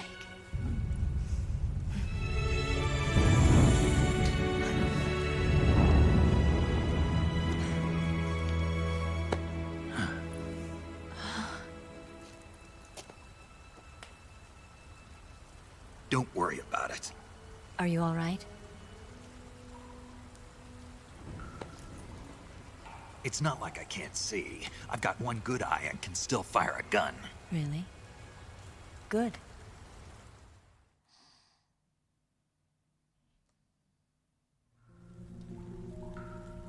Snake, come here for a minute. There's something in here. It's so hard. Oh. When did it get like that? Hold still. Let me do it. You know, I've been trained to do this kind of thing myself. Just relax and let me handle it. Okay. I can't believe how small it is. Yeah, but it gets the job done. Really? Here, lift up your hips. Like this? Yeah. How's that? You're pretty good at that. Yeah, everybody tells me that. Hold steady, I'm not done yet. There, a transmitter. Is that how they do it in the KGB? Sometimes. Would you rather I did it American style? But how'd you know there was a transmitter lodged there? That's some female intuition you've got.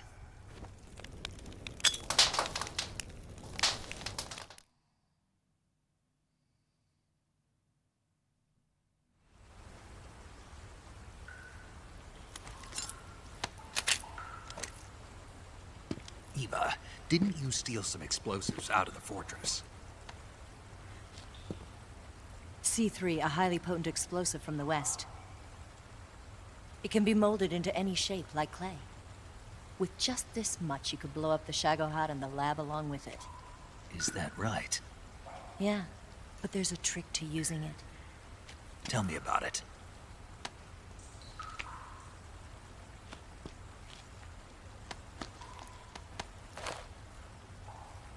Well, what do you think?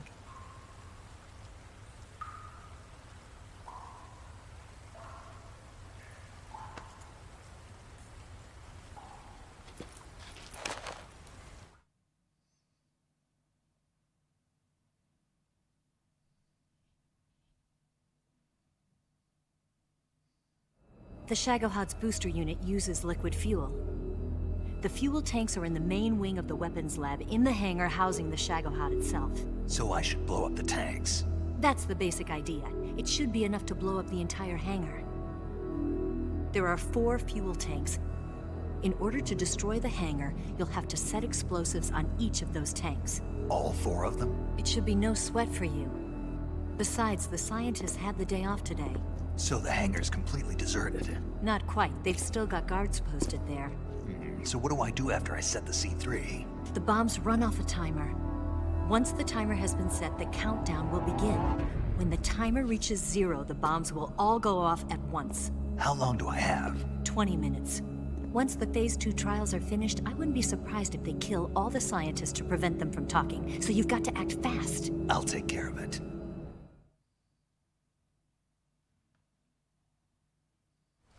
Eva, did you get the data on the Shagohod from Sokolov? Yeah, that's the mission I was given. By Khrushchev? Mm-hmm. America doesn't have any use for it, does it? But I haven't forgotten my other mission either. Helping you out.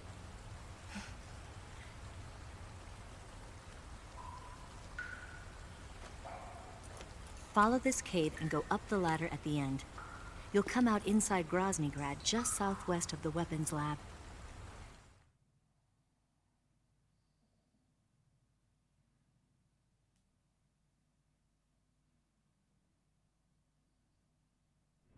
Do you remember when you went to rescue Sokolov? Remember there was a locked door when you entered the main wing from the second floor of the east wing? Yeah. That's the entrance to the Shagohod's hangar.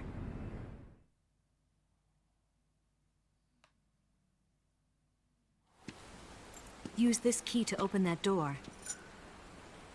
The door right when I entered the main wing? Got it. What about you? I'll get things ready for our escape. There's a rail bridge to the north. I'm gonna set a bomb there, so I'm taking half of the C3 with me. Right. I'll set off the weapons lab then. Try not to be in the neighborhood when it happens. Gotcha. And watch out for Ocelot. He suspects you're not who you say you are. Don't worry. The Colonel still trusts me. And I have my ways. There's not a man alive who can resist my charms. Besides you, of course. I'm just warning you, Eva. That's all. I know. Okay, let's go. You seem like you were born on one of those. If I didn't ride every day, I couldn't go on living. Huh? When I'm riding, the wind hits me so hard that it hurts. That pain keeps my mind off the pain of having to be someone else. It's not easy always fooling myself like this. It's only when I'm on the bike that I'm free to be the real me. I only get off my bike when I fall in love or fall dead. What's your name? Tatiana. No. Your real name. What's wrong with Tanya? Okay, Tanya. Don't let anyone see you. Oh, this? It's a button camera. What did you do that for? Insurance. To make sure you don't double-cross me.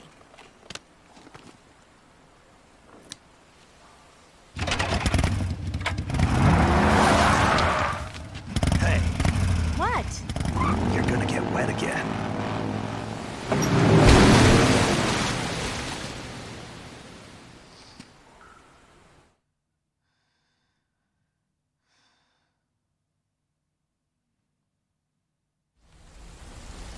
Alright, we're back.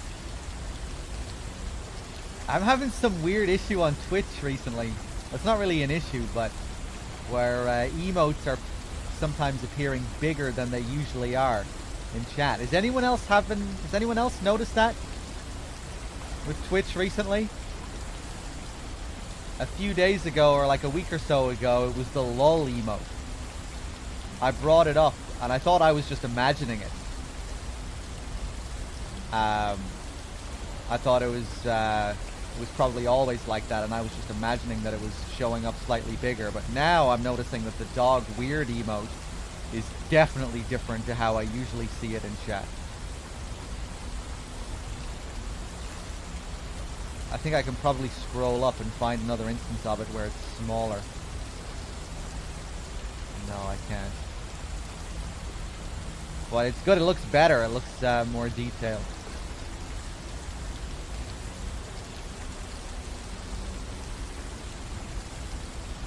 Dog weird is higher res. Does it look higher res for you guys as well? Holy shit, the lols are looking really fucking big again. The lol emote is bigger again. Maybe it is all in my head. What the fuck is going on? No, I can scroll up. I can see the same lol, but it's smaller.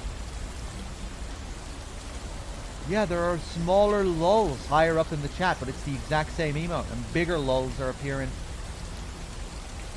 No, I'm definitely not going crazy, because now I have, like, clear examples of it. I can scroll up and find the same lull.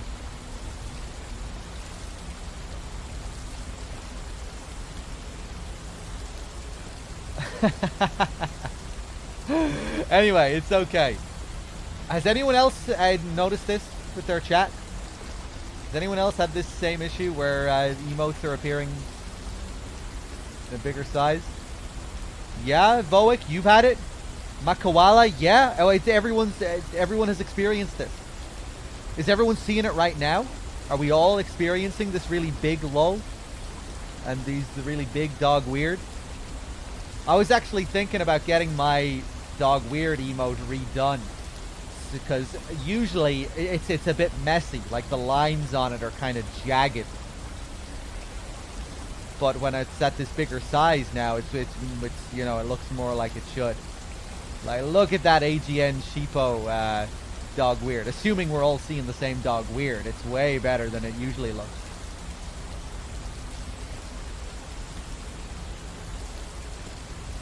Anyway. It was big for me, but now it's smaller.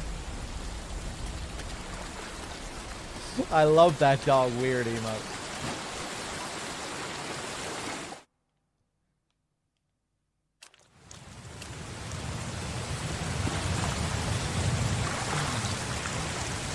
Who is Dog Weird? It's supposed to be Jacobson from Metal Gear 2 Solid Snake. That's who he's supposed to look like, but it doesn't really... It doesn't have the same expression. But that's okay, because I still really love the expression. Now they're big. You're getting a 2, Catter.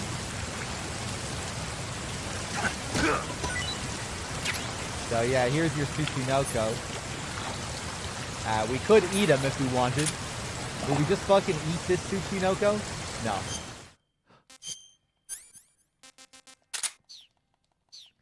I just ordered a pizza myself. Sweet.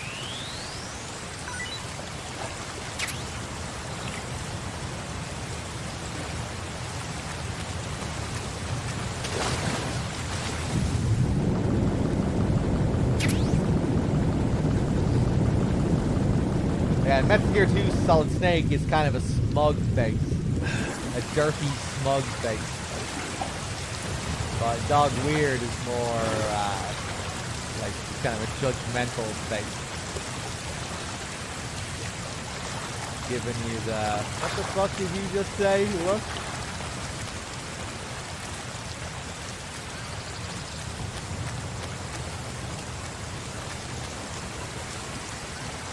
Oh, damn, my Dog Weird is small again. What the fuck, Twitch? What's going on? I guess it's just some weird new bug.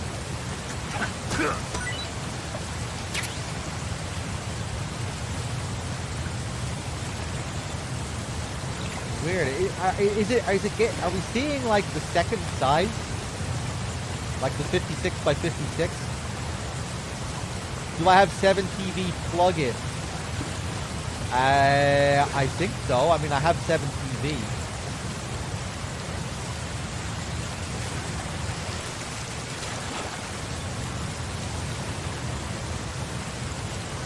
Let's go fishing.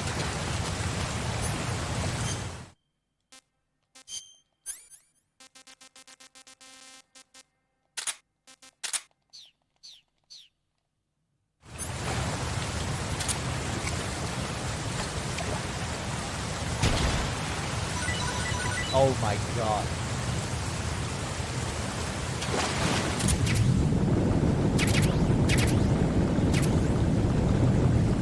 Nice.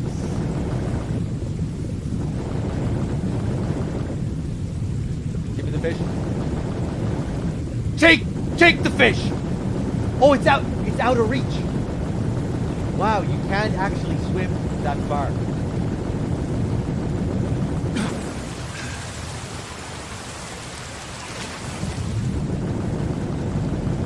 Okay, that'll do. I think we got a lot there. Those jerky looking frogs.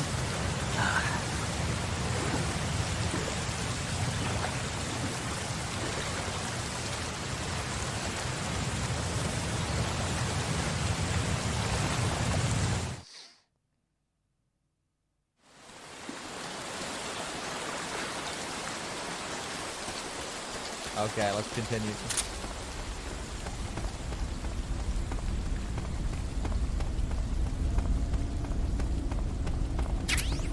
Snake 1889, what's up?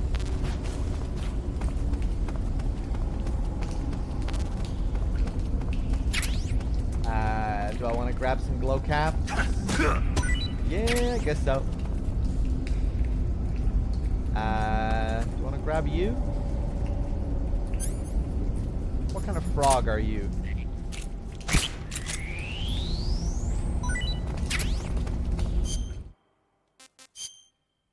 Right, I thought so.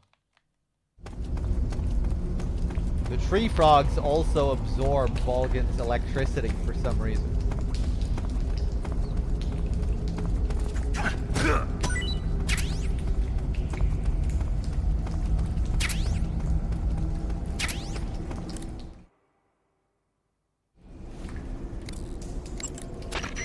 Snake, I see you've recovered your weapons and equipment.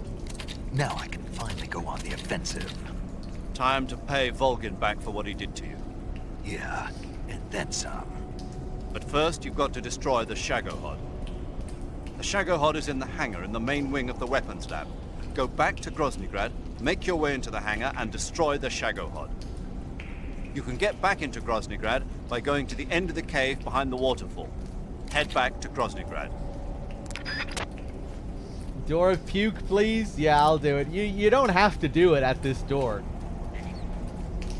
You can do it in the Virtuous mission at Sokolov's door as well. It's not that this door is particularly special, but I think that's where it was first discovered, so that's where everyone does it. We grab another frog. Because they are trees, maybe, and trees get struck by lightning. Maybe. What's the door of puke? Well, you're about to see it. It's not really the door of puke, because many doors can be doors of puke, but you'll see it.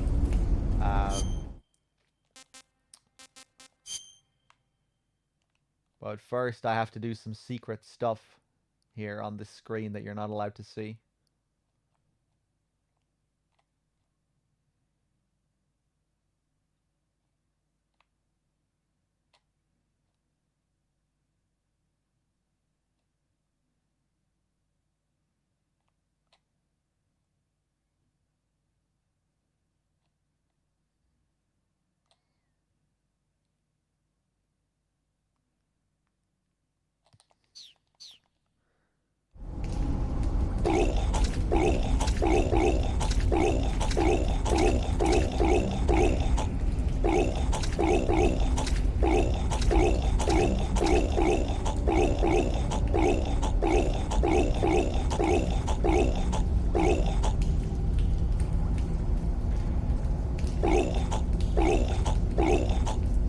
And there you go.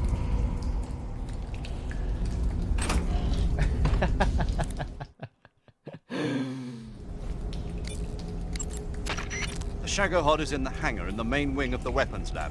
Go back to Groznygrad, make your way into the Yeah. Eva.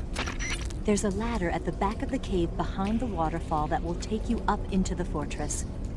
You can puke anywhere, yes, but you can't puke repeatedly like that anywhere. You need the door to loop the animation, to cancel the animation, to restart the animation. Eva, about the contents of the backpack you got for me. Is there something missing?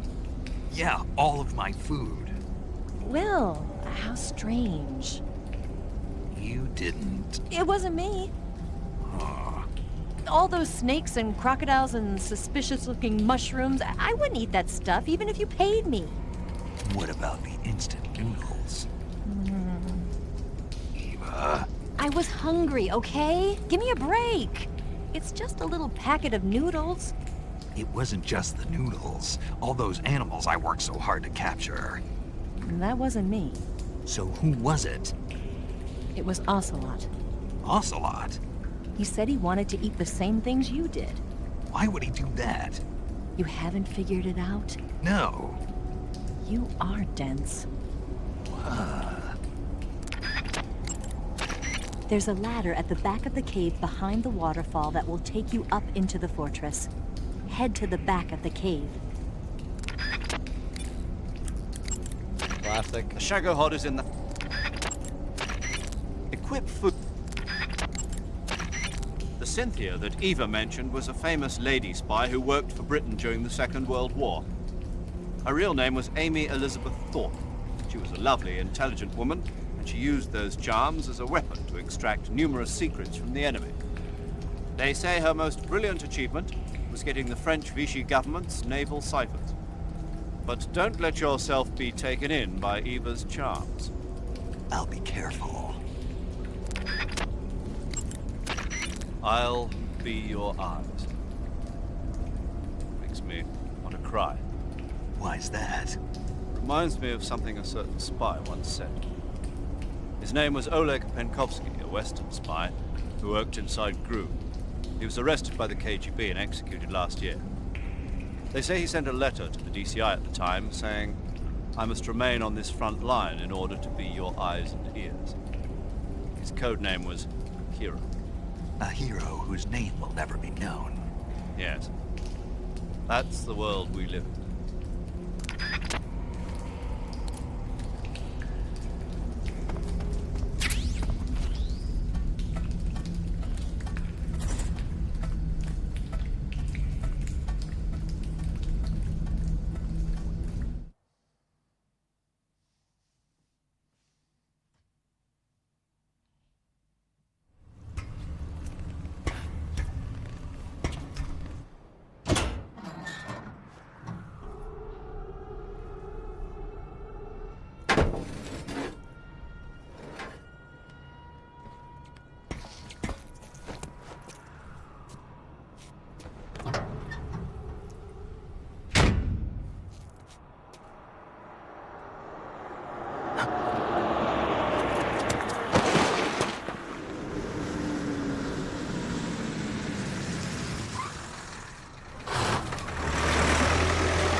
One thing I keep looking at in this game are the characters' hands and their individual fingers.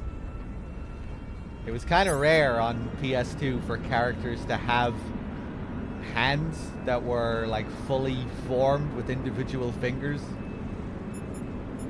Like oftentimes they were just blocks, you know, all the fingers were kind of stuck together and they just had these little hand blocks. In MGS2 you see that a bit, although in MGS2 in certain scenes you do see characters with all their individual moving fingers, but it's the models are even more detailed in MGS3. Let's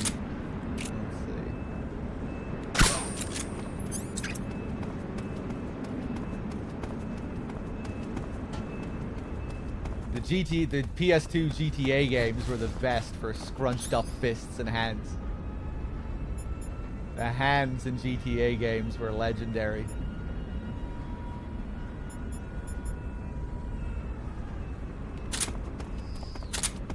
Like big scrunched up dumbbells hanging off their arms.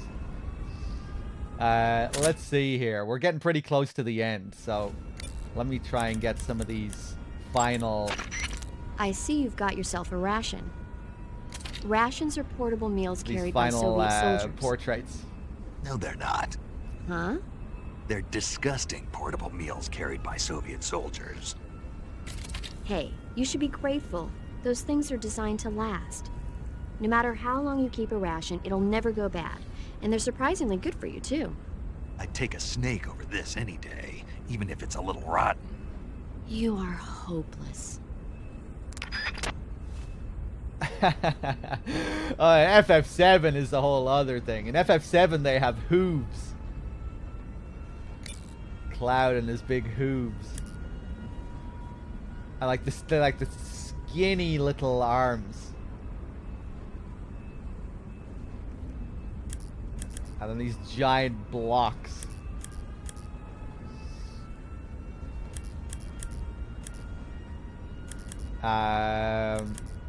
Popeye hooves, yeah. Some types of food spoil faster than others. Animal and fish meat goes bad relatively fast, but plants and mushrooms generally last a little longer. Animals won't go bad if you capture them alive, though. You can tell whether food has gone bad or not by looking closely at the icon on the food screen in the survival viewer. So be sure to check the Yeah. Eat food. I'm just gonna spam through some calls here. When you get burned, they get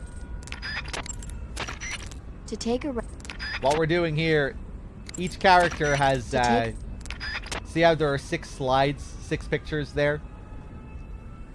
You start the game, everyone has 4. The more optional calls you do, the more pictures you unlock for each character. And they all have 7 each, apart from the boss because, you know, she doesn't hang around for very long. You only have her as a support team member on the Virtuous mission. Snake, do you know what epinephrine is? What's with the questions? Well, do you? No. Also known as adrenaline? Never heard of it. Really? Nope. I have. Good for you. Do you want to hear about it? Not really. Oh, I think you should hear about it. Here we go. So, epinephrine is a type of hormone. It's secreted from the adrenal glands in high-stress situations, like when you're exercising or you're under pressure. The epinephrine is released into the bloodstream and stimulates special receptor cells on various organs throughout the body. This causes the heart to beat faster, the blood vessels to constrict, and the respiratory passages to expand. It also raises blood pressure. You ever notice how you're faster and stronger than normal when you're under stress? That's because of epinephrine, and when you're bleeding, it... Paramedic. Yeah. Is there a point to all of this? Of course. In the alert phase, your body secretes epinephrine, and so your stamina won't be depleted as fast. Uh-huh. There. Good thing I told you, huh? As always. You can trigger that call in the Virtuous mission. That's where I usually do it. To eat food. If you have any questions... Yeah. You can Cuts happen. Some type... Give me the picture, game. To eat. Some... Oh my god. When you get... Treated... Give me the picture. The game... You... Treating...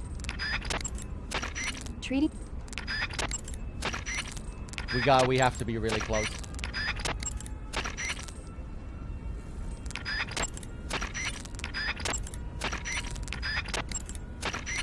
Oh my god.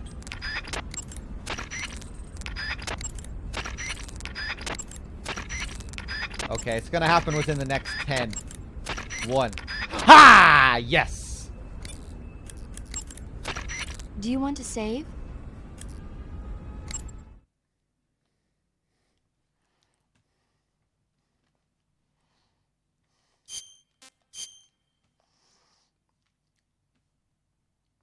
Trust me, it's worth it.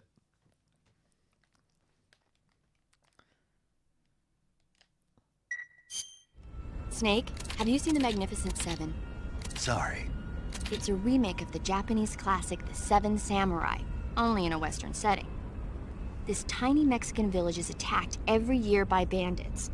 Finally, the village elder can't stand it any longer and decides to hire someone to protect the village. 7 gunmen respond to the call. They teach the villagers how to shoot and prepare for the oncoming attack. But then, the enemy shows up at the village with a huge band. Then what happens? You'll just have to see it for yourself. I don't want to spoil it. Oh. Movies are only fun when you actually watch them. There's something you have to experience for yourself.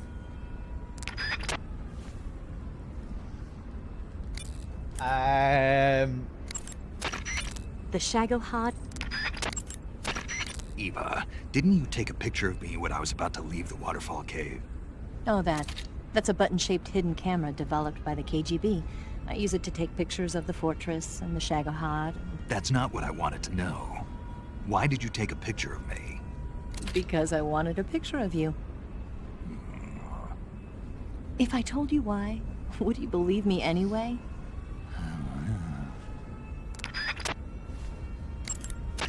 Snake, they know you disguised yourself as... Okay, now we have to get Eva's final picture. Which I don't think will take as long.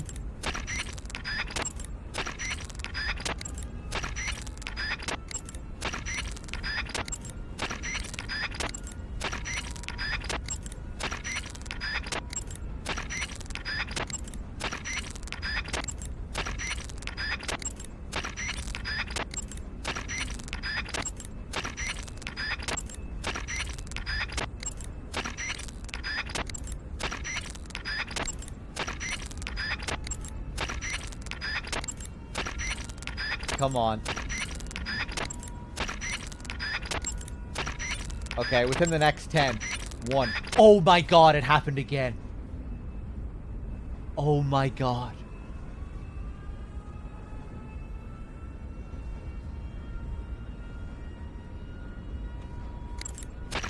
The Shagohod is in the hangar of the main wing of the weapons lab. You can get into the hangar through the door located at the entrance to the main wing on the second floor of the east wing. Hurry! Ring size 5.5. I guess that's due to the proctitis, which we'll be learning about later. Fucking nasty, Kojima, Jesus. Snake, they know you disguised yourself as Rykov to get in last time. And besides, you lost the hat, so I don't think the disguise is going to work anymore. Favorite movie, See Nothing. I guess that's, She doesn't watch movies, she hasn't seen anything.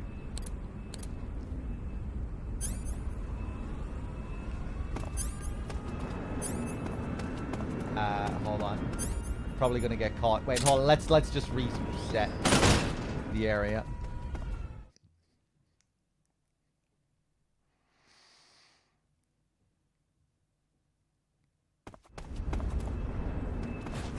Is there actually a film called See Nothing? I always wondered. I don't know why I never looked it up. I thought it was probably just an awkward translation. Are you sure?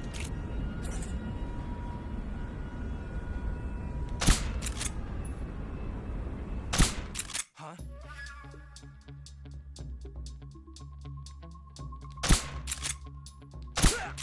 Jesus Christ.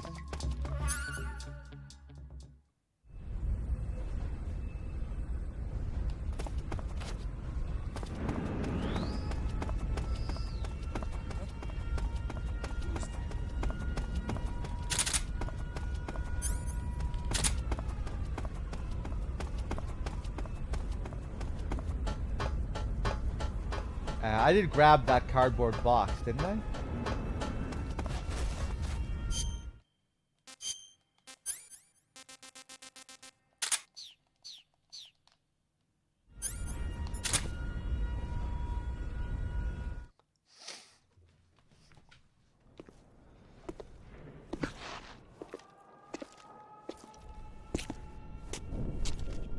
The main wing hangar, huh?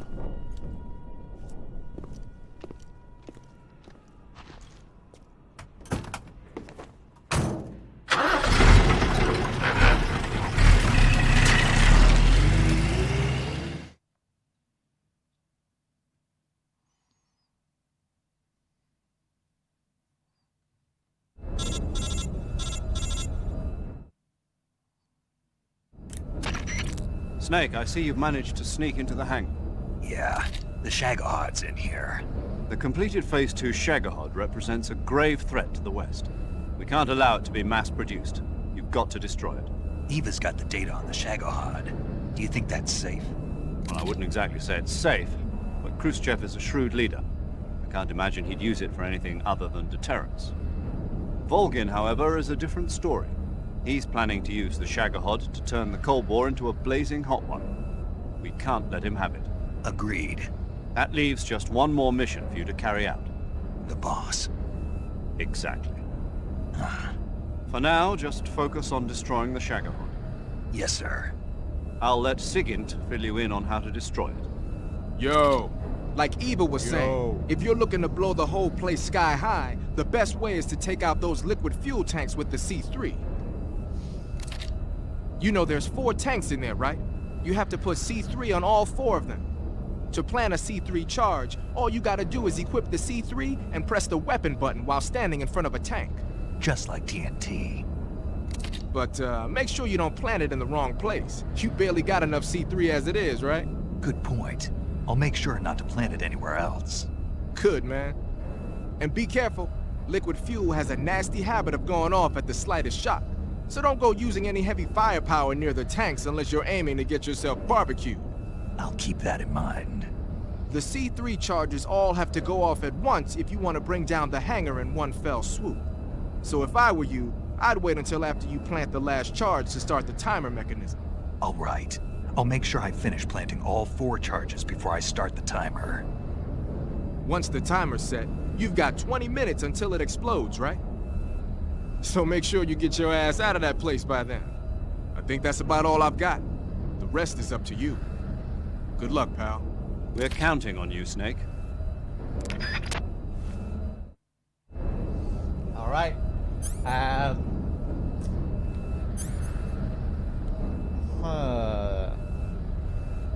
I guess I'll go back and get the maintenance outfit.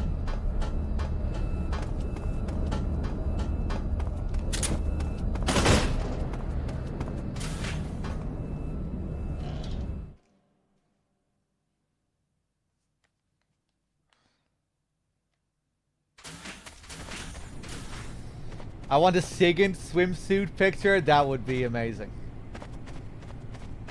And Zero, the whole cast.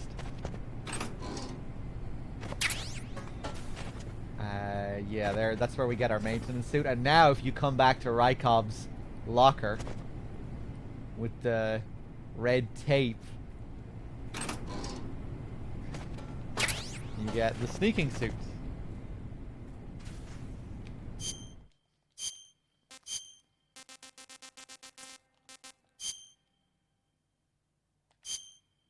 The latest battle uniform developed by the Soviet Union. Cuts all damage in half and reduces stamina consumption. Really, really good. The decrease in damage is pretty nice.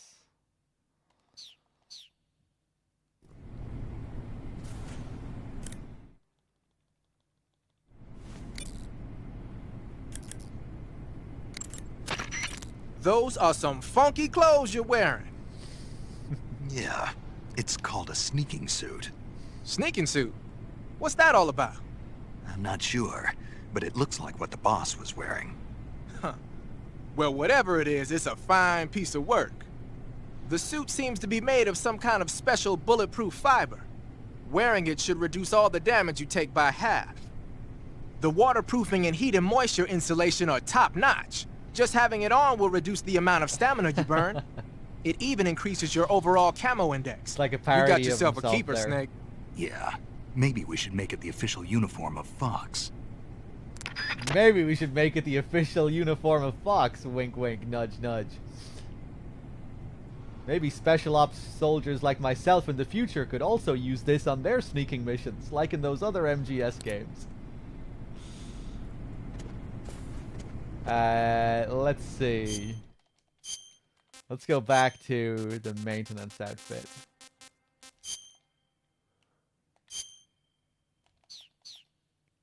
Pretty normal looking. Snake has never looked so normal. Look at this.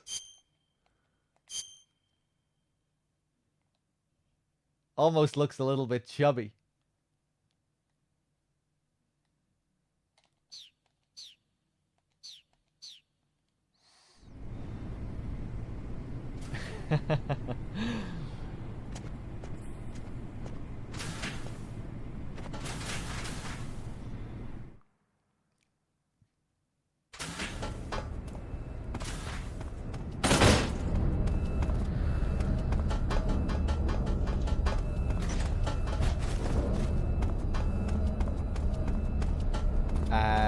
Right. Yeah, so if you have the maintenance outfit, it's the easy mode. You can just run around in front of everyone. No problem. You have your SIG spray. You can't use weapons, but just like the scientist outfit, you can use SIG spray.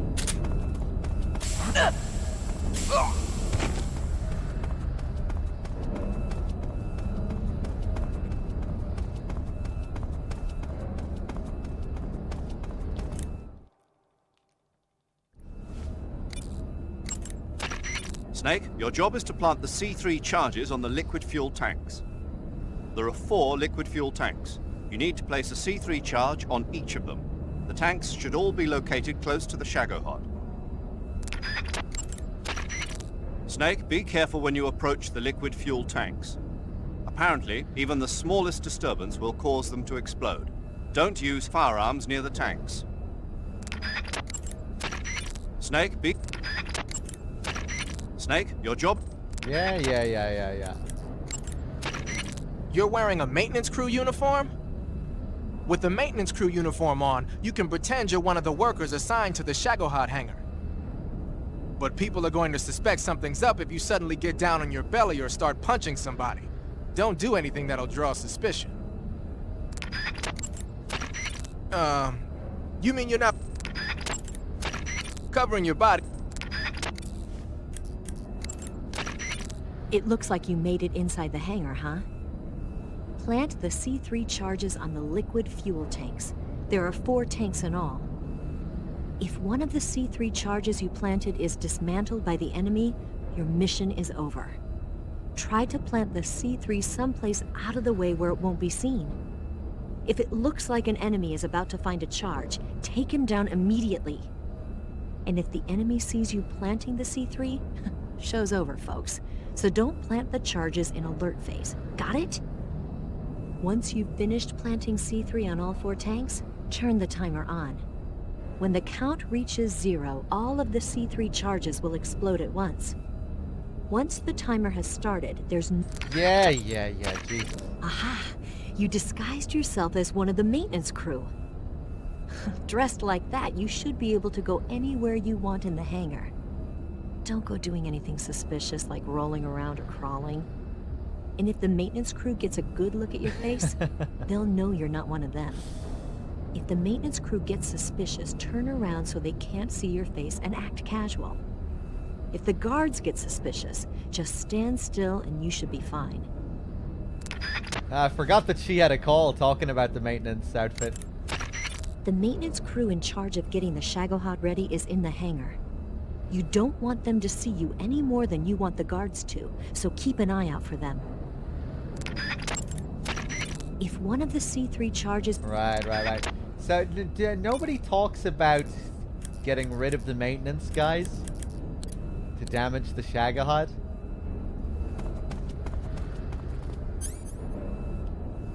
Right, let's plant this.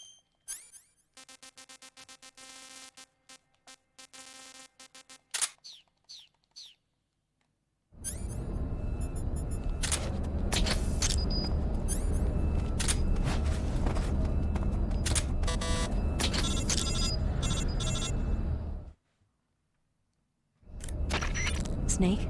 Eva. I finished planting the bomb on the rail bridge. If we get rid of the bridge, the enemy won't be able to follow us. That should at least buy us some time. I've also set up the escape route. How are things going on your end? I just finished planting the 2nd charge. Give me a little more time. Okay. I'll be waiting for you at the bridge.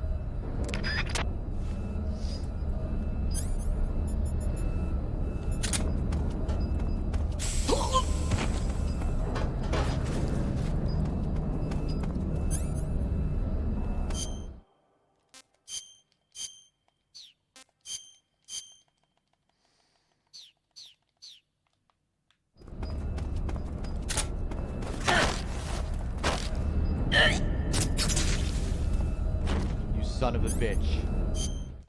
You didn't hear anything.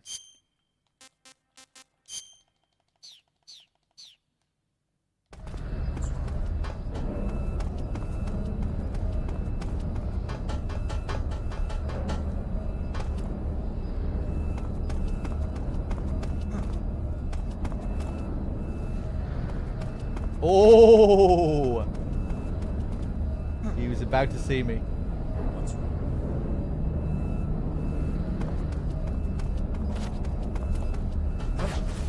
What do you think you're doing?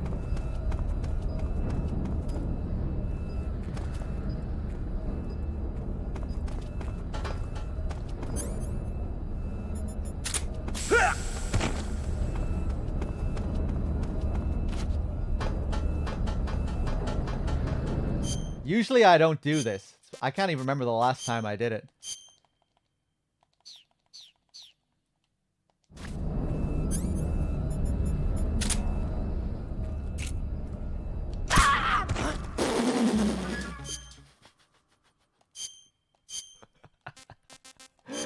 Jesus, the screams out of them.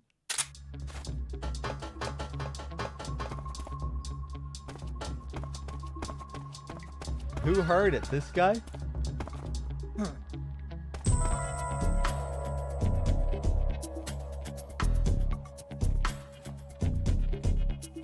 Bam, badam.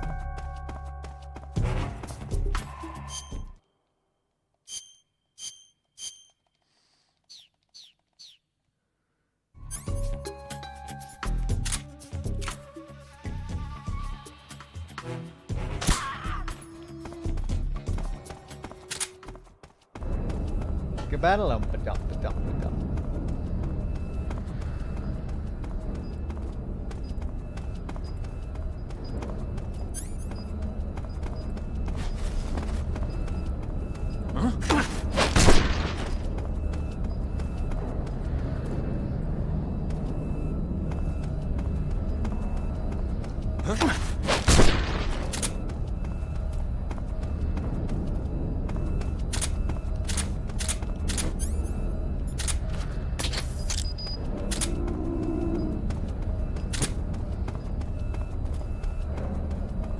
Ooh, hello.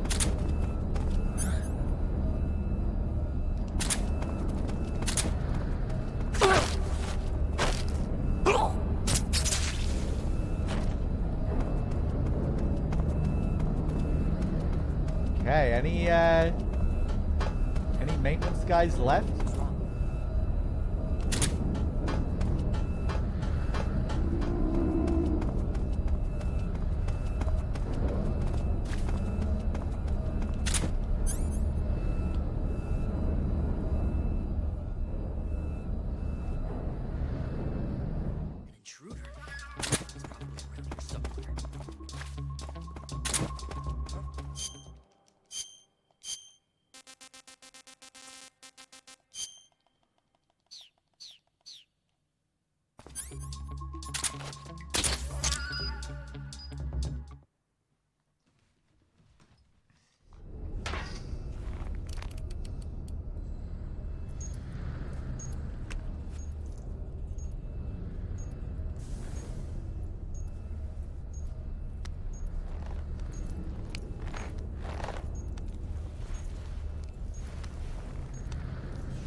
Got you this time.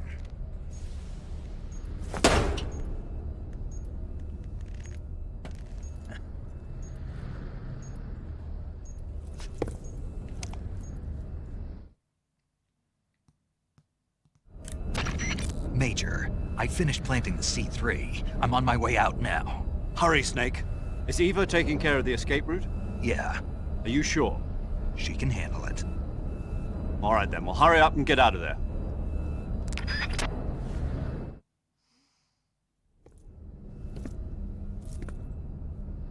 Snake!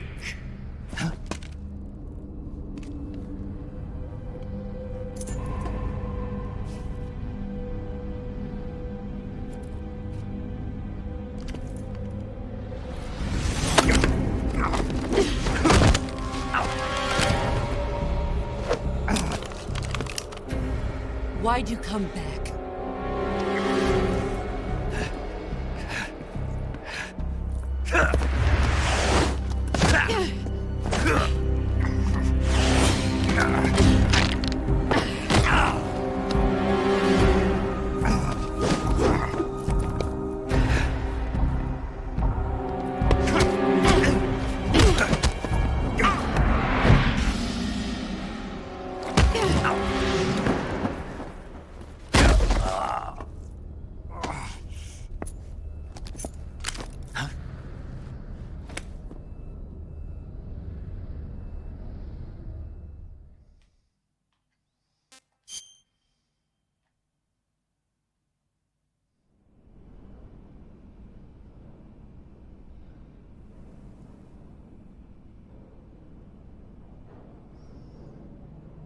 This woman was found snooping around my underground vault. When she was captured, look what we found on her.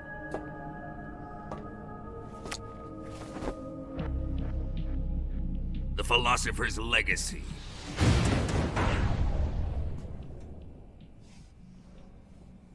This microfilm contains all the information regarding the Legacy. You might say that this film itself is the Philosopher's Legacy. It was the smell that gave her away.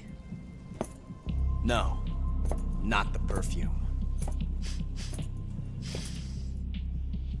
It was gasoline. Motorcycle gasoline. She reeked of it. To think that lovely Tatiana was a spy.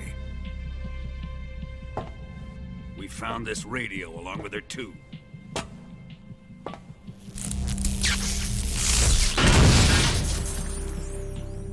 Such a fine woman she was.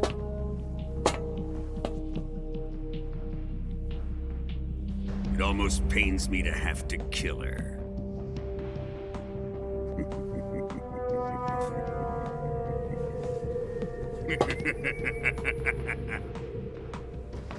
Yes, she was an obedient one. She was my precious little pet. Ah! Isn't that right?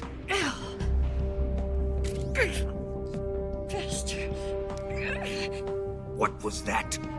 Do you have something to say to me? Go to hell.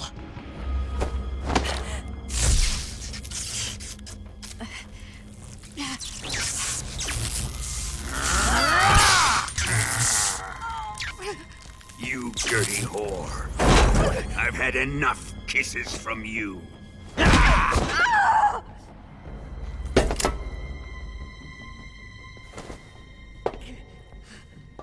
should have known. Sokolov wasn't man enough to have a lover like that.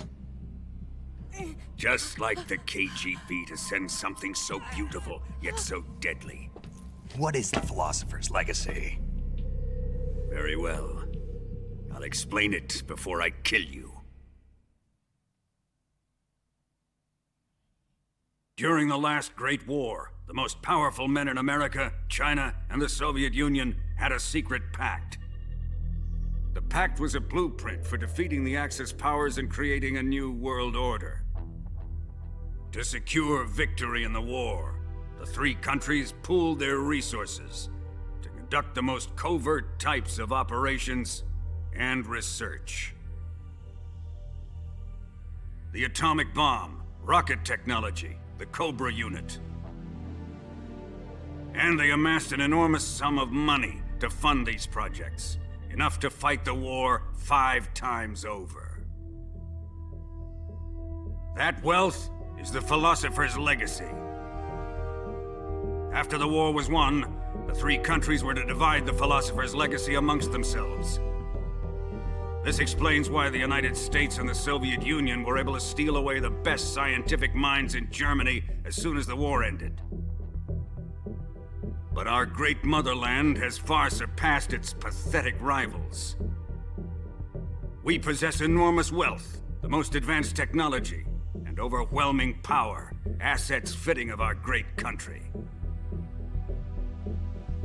My father was one of the men in charge of managing the Philosopher's Legacy. In the confusion that ensued after the war ended, he devised a series of ingenious plots to ensure that the Soviet Union would have total control over the legacy. The money was divided up and laundered through banks all over the world. Switzerland, Australia, and Hong Kong. This microfilm contains a record of all those transactions. After my father's death, I learned of this secret and obtained the microfilm. With this money and the support of Brezhnev and his allies, I built this fortress of Groznygrad and Granin's research facility. But that worthless fool Granin failed to produce results. I was forced to turn to Khrushchev's dog Sokolov and his invention, the Shagohod. My position in GRU made it too troublesome to attack Sokolov's facility directly. But the spy network established by the secret pact still existed. I used it to contact the boss and suggested that she defect. The boss was conniving enough to see things my way. The world was once one, but the conflict between the philosophers has torn it in two. We will use the legacy to heal that rift and make the world whole again. To do this, we need strength, an unstoppable trump card with enough power to bring order to the world.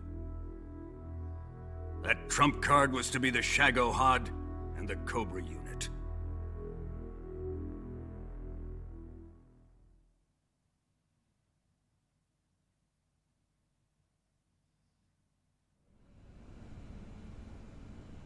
I have lost the Cobras, but I still have the Shagohod and the legacy.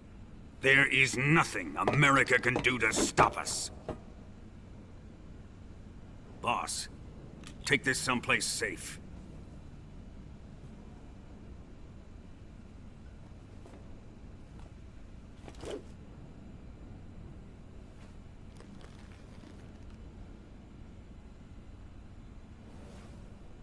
Take good care of it.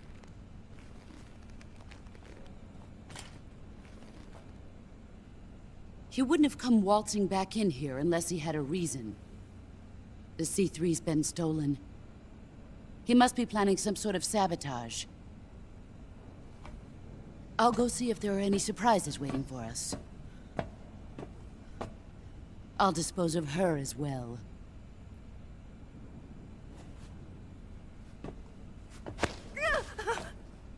Leave everything to me.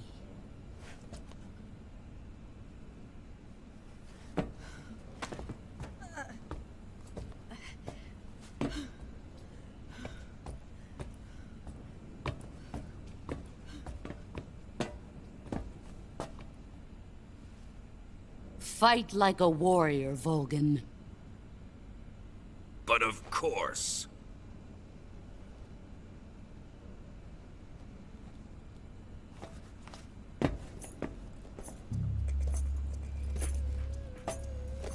Let me face him.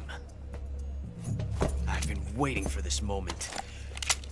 Time to get even.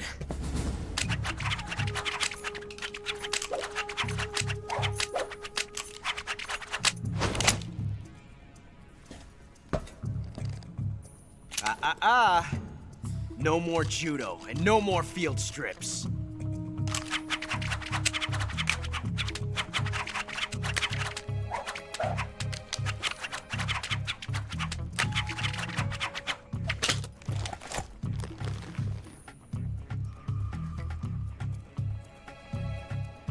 Enough of this.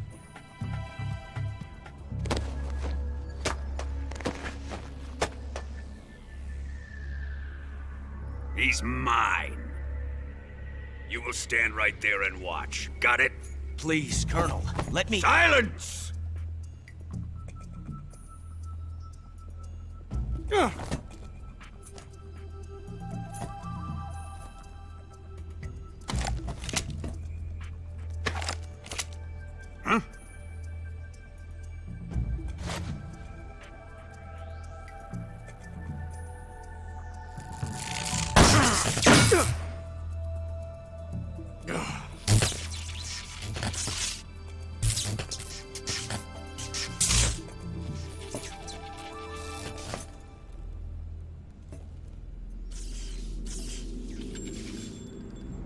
Sorry for the delay.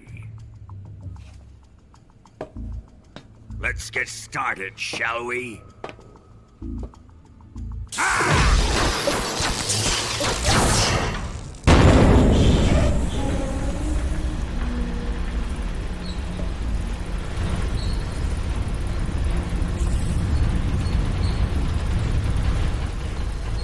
This is a once-in-a-lifetime battle.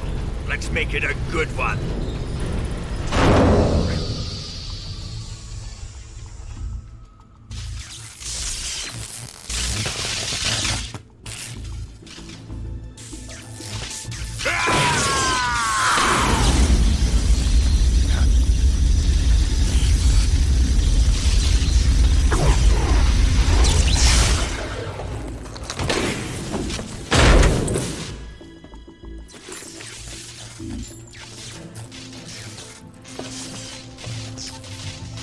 It's just you and me now.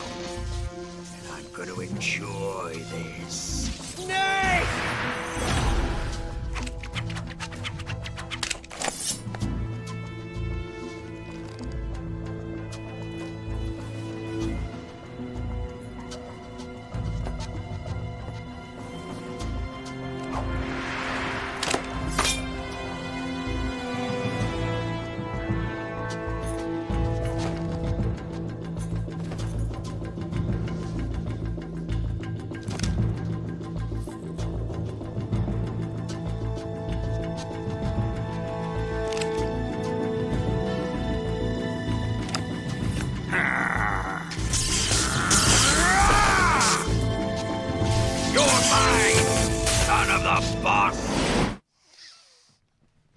Here we go. Hold on a second. Let's do it. Actually, before we do anything, if we put on our Rykov mask. Also, notice how even the Rykov mask is missing the eye. Right, the Rykov mask also closes its eye now. But will Volgin notice? That's the question. Ivan, is it really you?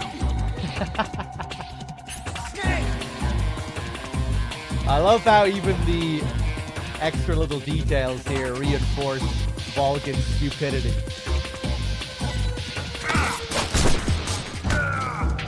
No, it's not Ivan. Are you mocking me? I will avenge Ivan. Oh man, I haven't heard the scream in so long.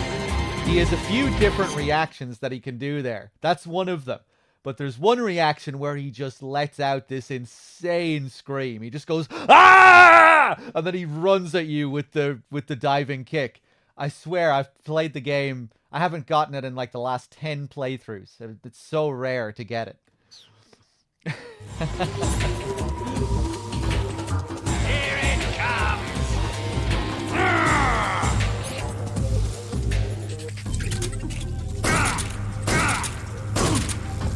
Let's see you dodge this one! Bum, bum. Bum, bum, bum, bum. Hold on a second. We can unequip the C3 now. Give me my tree frog and my glow cap.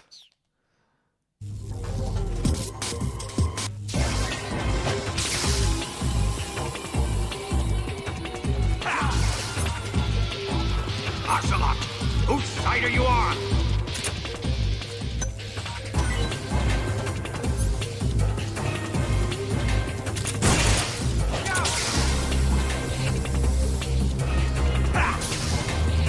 So, the Russian glow caps, as you can see, absorb the electricity. His Is it now a supercharged Russian glow cap? I don't think so.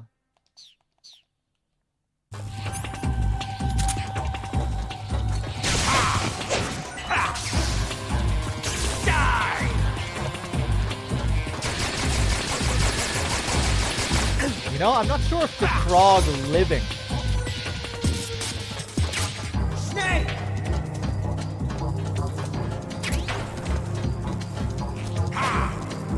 Where is it? I can hear it. The tree frog. Oh! Oh!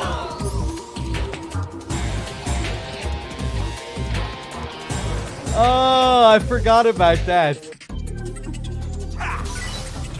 Sweet.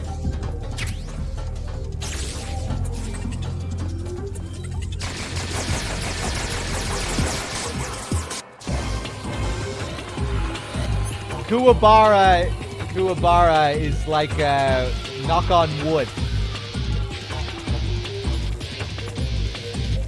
It's Volgin usually says it when like to ward off lightning. When it starts to rain, he says it. And yeah, it's kind of like a phrase that's along the lines to knock on wood. I hope I don't get struck by lightning is what he's trying to say. And that's what they're getting at. You know, when Volgin eventually does die, the last thing he says before he dies, it starts to rain, and he looks around and he says, "Who's afraid of a little thunder?" And then bang, he gets blasted by a bolt of lightning.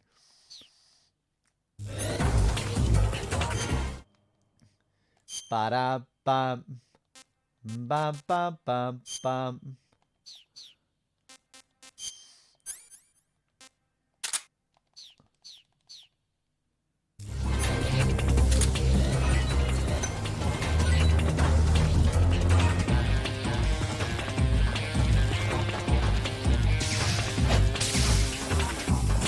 Oh yeah, so the tree frog normally doesn't absorb it.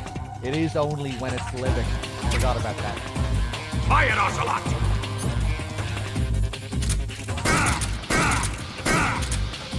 Up.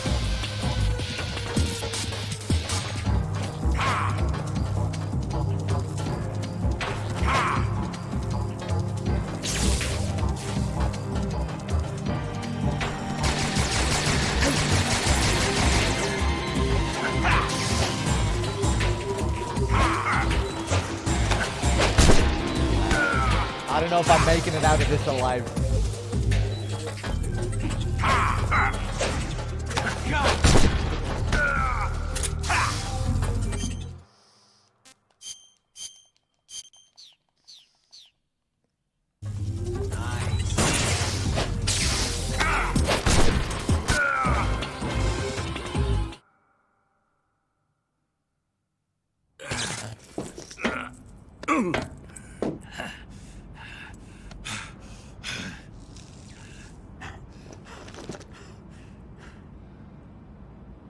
Shoot him!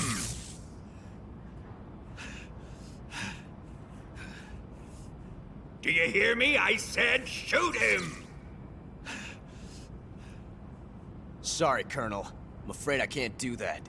What do you mean you can't? I made a promise to the boss. Silence! I am your commanding officer.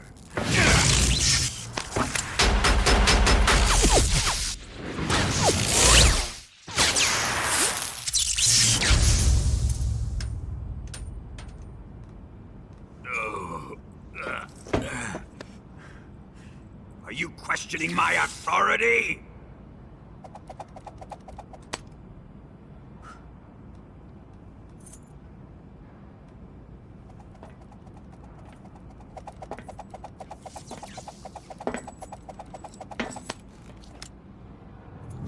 Fight like a man, Volgin.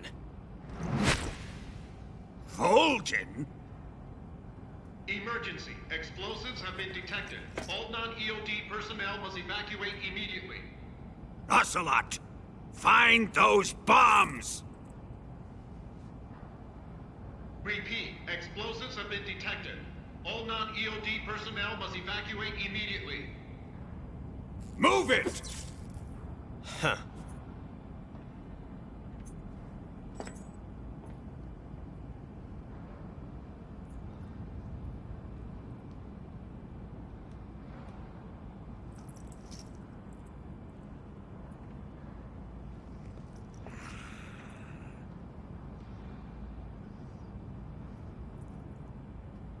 Ready for some more? Sorry, I missed the R1 prompt. Time to die! There were some behind-the-scenes technical difficulties there. Sorry. Let's see if I can get through this. One more hit and I'm dead.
Oh my god.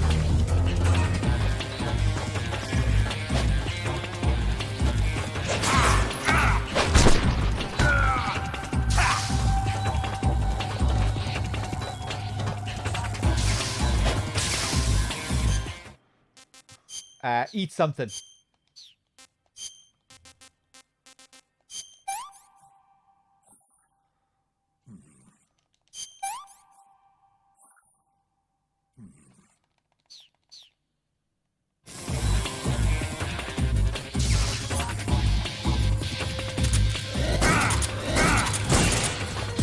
Let's see how you like this! Oh! I thought he was doing a different attack. Snake! What's wrong? Snake! Snake! I thought he was just firing his regular electricity at me. Alright, no fucking around this time.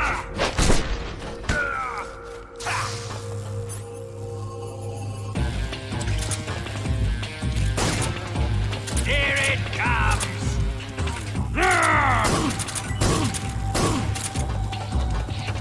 Let's see you dodge this far! That must have hurt.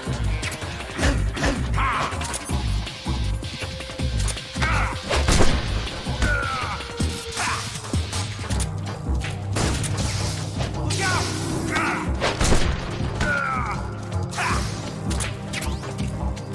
Ocelot, whose side are you on? Die!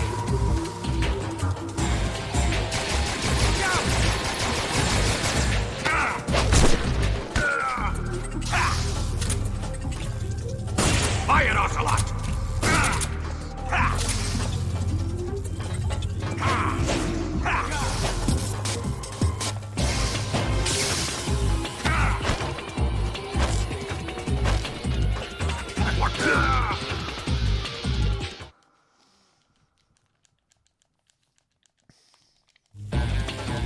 Time to die!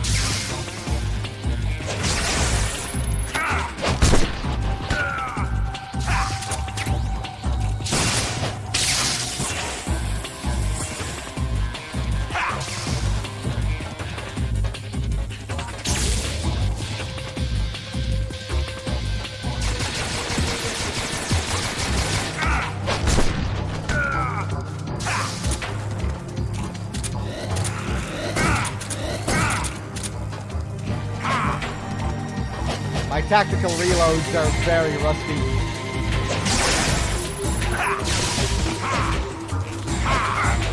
Oh my god.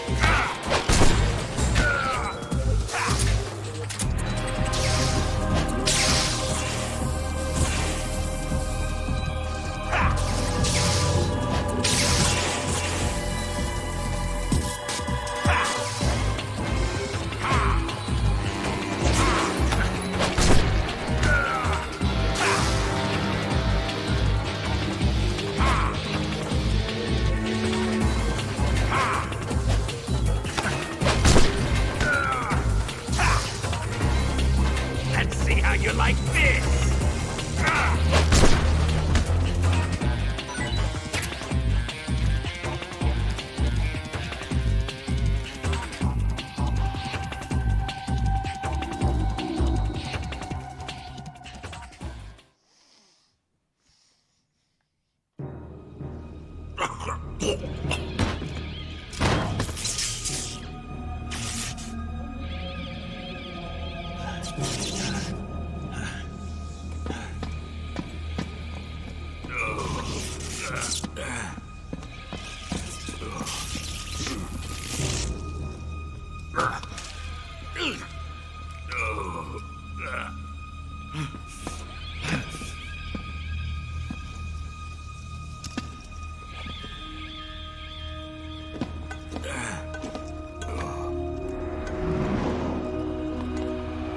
All personnel evacuate. Repeat, all personnel evacuate. Faster! This way! Everybody run! It's gonna blow! I'm out of here! Let's get out of here quick! Hurry! We're all gonna die! Hurry up! Evacuate!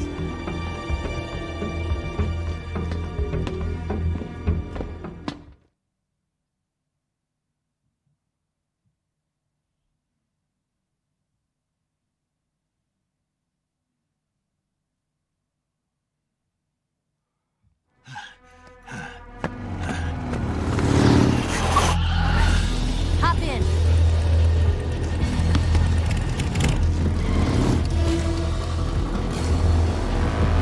Step on it!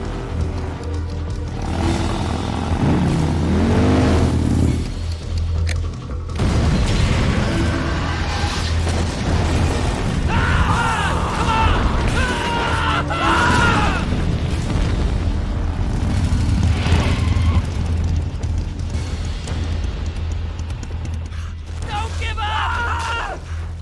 Get moving! Eva, how did you? The boss let me go. The boss? But why? I'll tell you later. Right now, we've got to get to the lake and escape. We can't leave yet. I've still got one last job to do. The boss is already at the lake. Huh? She's at the lake. She's waiting for you there. Waiting for me?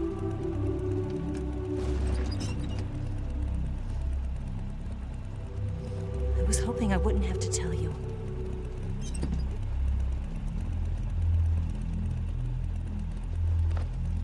I don't want you to fight her. But I've come to realize that there's a special relationship between you two. Something I can't understand. Something that goes beyond a man and a woman. I envy you. Really, I do. But I guess I just can't understand it. She asked me to tell you something. I've never seen someone with such clear eyes.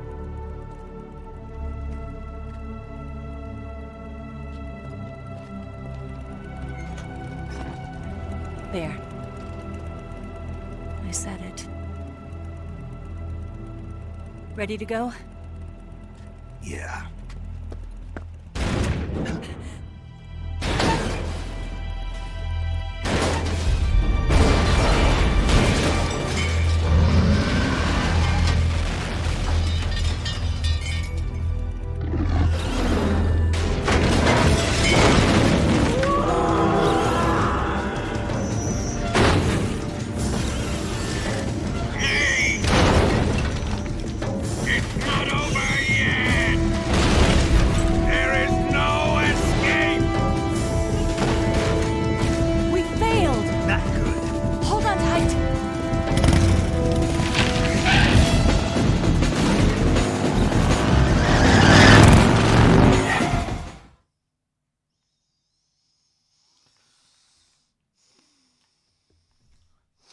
All right, man. Never-ending bike chase, part 1.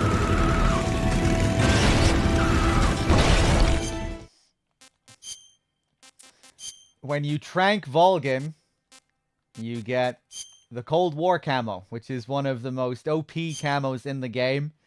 And it's pretty suitable that you get it right before this sequence, because this is where the camo really shines. It is incredibly powerful for the bike chase segment. So, yeah, pretty suitable that we pick it up right before this sequence. Volgin's camo uniform. Enemies from the Soviet side will hesitate to attack. So if you look at it, you have the Soviet side on the front, the American side on the back. If the enemy is facing you, they will not shoot you. But if your back is turned to the enemy, they will shoot you because it's the American side. So pretty cool gimmick how this mechanic works.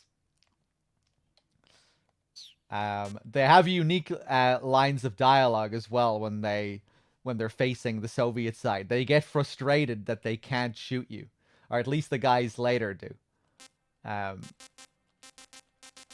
They keep saying, "Damn it, damn it!" Like they really want to shoot you, but they just can't shoot the Soviet side. But yeah, let's do that.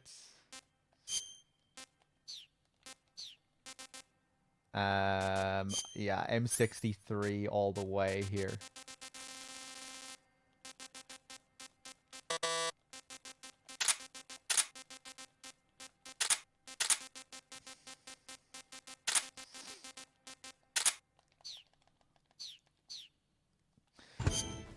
But don't they attack you from the behind, from behind even more? Well, in this sequence, they're very scripted where they stand.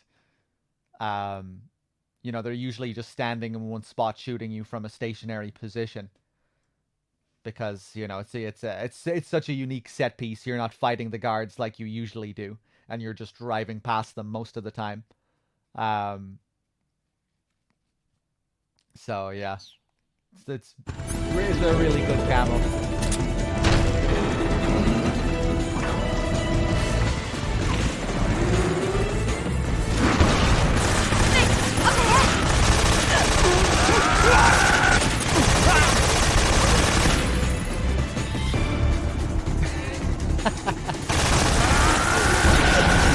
So he just stands there.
Notice how the Shagohod has some damage. It's already been damaged. That's because we took out those maintenance guys inside the hangar. You take out the maintenance guys, the Shagohod isn't doing so good once you get to this sequence. I think there were probably more maintenance guys in there, because I think you can deal a bit more damage than that. But maybe not on European Extreme. I don't know. But yeah, cool little detail. Oh my god!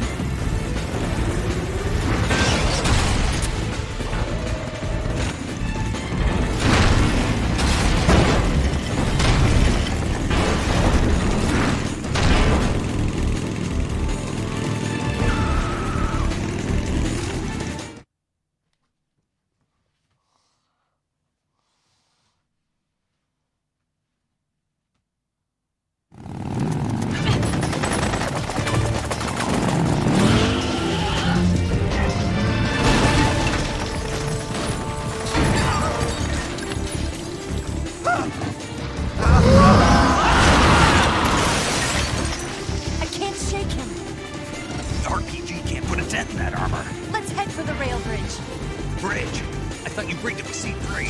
I did. We'll lure him onto the bridge. Blow him up along with it. Good plan. The bridge is on the other side of the runway. We'll have to cut through the middle of the base. You ready? Step on it. If he catches up to us, we're done for. Okay, here we go!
Okay, round 2.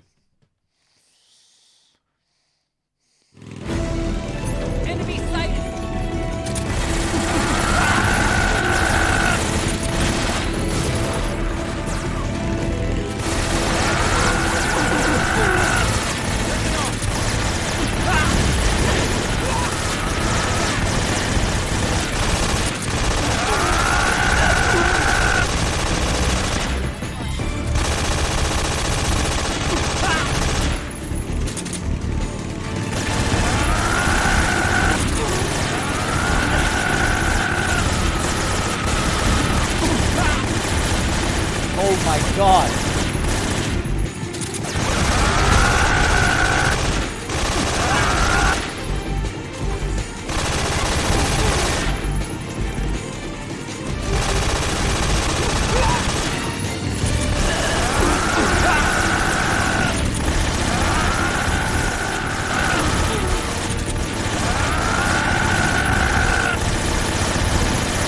round 3.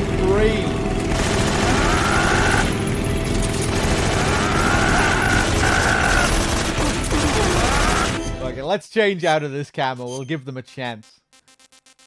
It's too powerful. Although I'll put it back on later just so you get the dialogue.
I've got a surprise for you.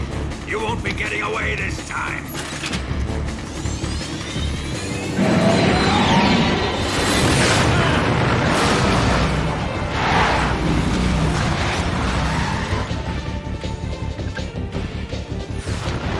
Son of a bitch!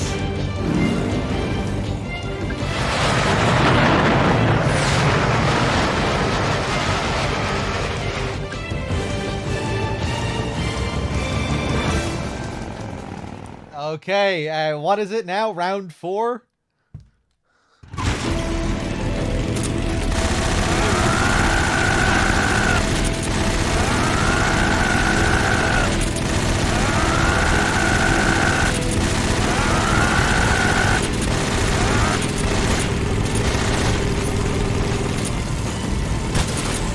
Didn't feel a thing.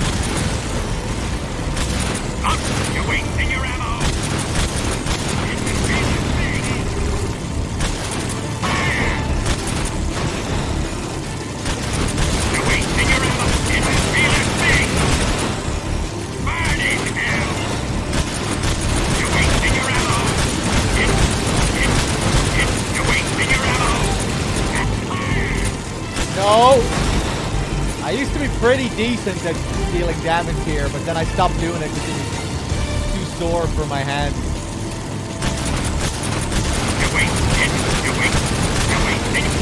Feel a thing. That all you can manage. You're wasting your ammo. You're wasting your ammo. That all you can manage. Didn't feel it. You're wasting your ammo. Ah, fuck. There's no way that you can't have infinite ammo during this section, by the way, just in case you're wondering.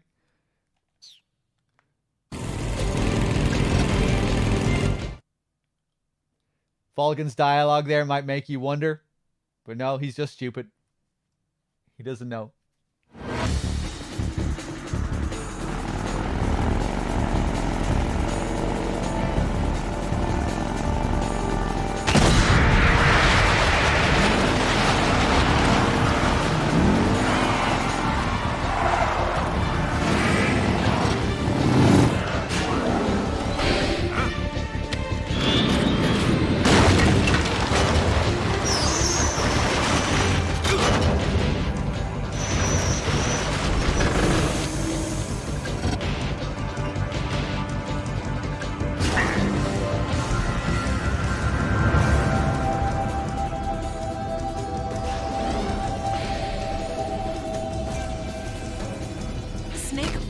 only got one chance. We'll lure him over towards the other side.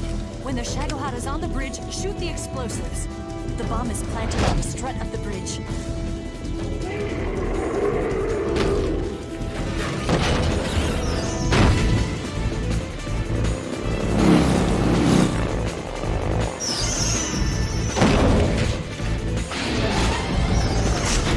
Let's go!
Planted 4 C3 charges. A little more to the left. 3 more left. 2 more left. Only 1 more left. The Shagohod's not there yet. Keep your aim steady. The Shagohod's not here yet. Keep your aim steady. It's here!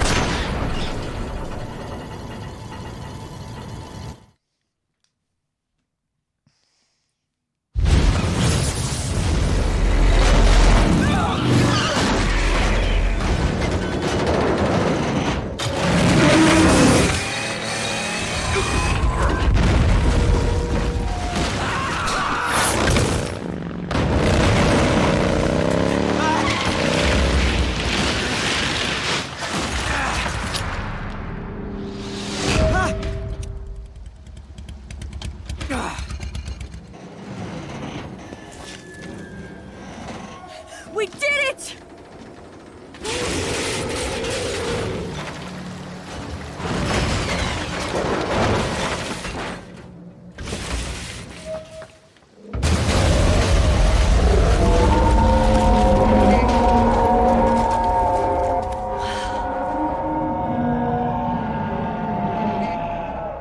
It's over.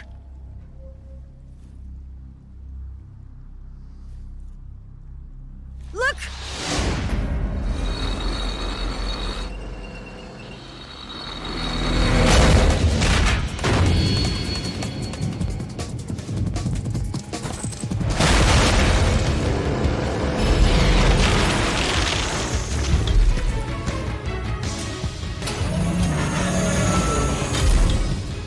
I'm not finished yet!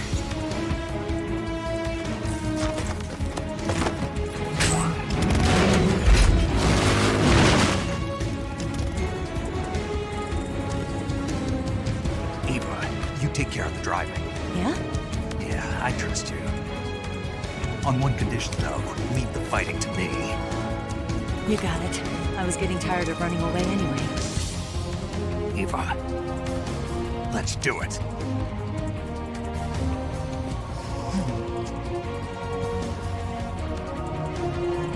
For luck.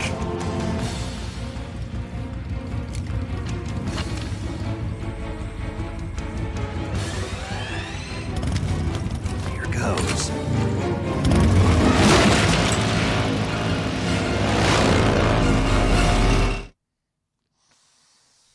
Oh boy, here we go. Hopefully this doesn't take too long. We already dealt a bit of damage at the very least.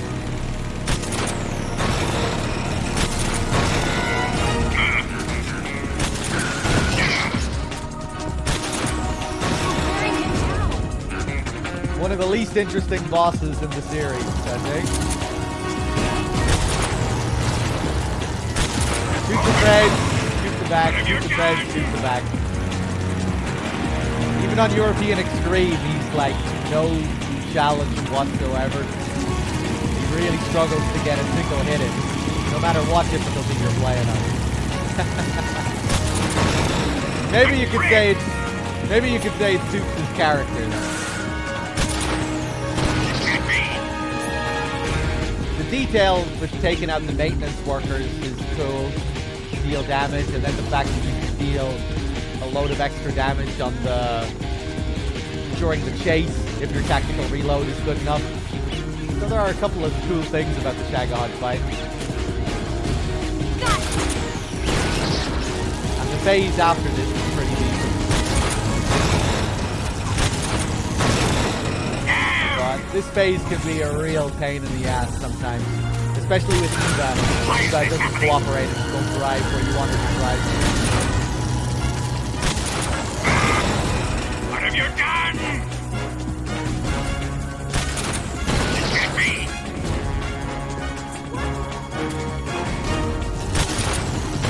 Nice.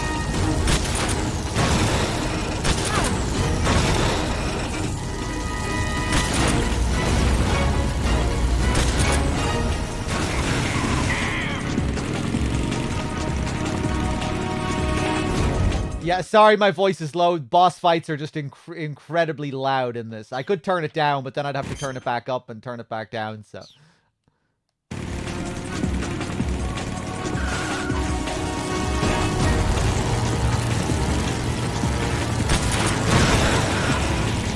Oh, Eva, what are you doing? I can't move.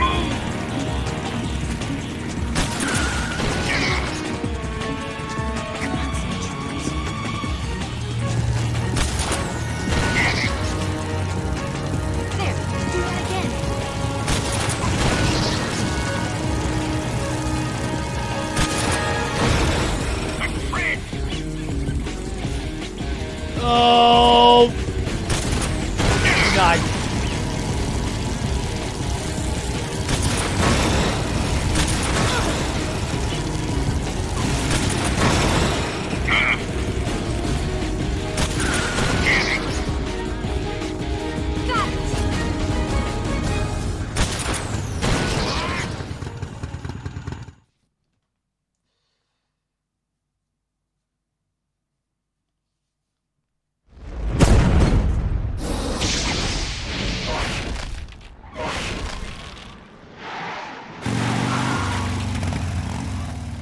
Did we beat him? No.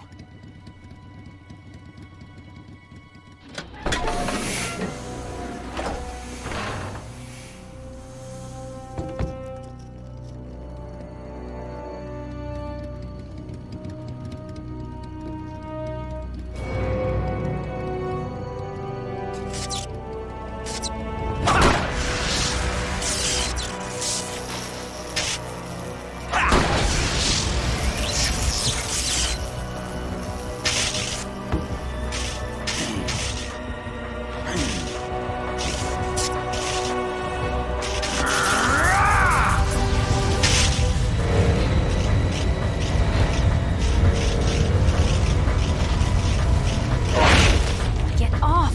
What? I'm gonna lure it back here. You're gonna use yourself as bait? Are you insane? I'm used to this guy. I know how to handle him.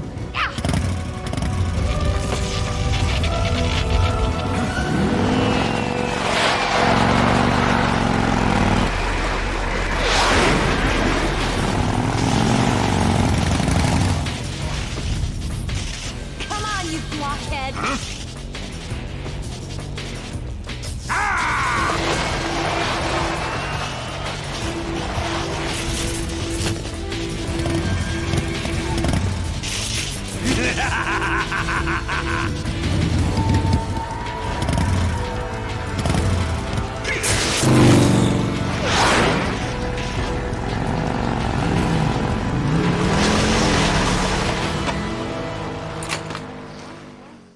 Alright, before we start fighting this guy, we're gonna watch this clown show for a minute.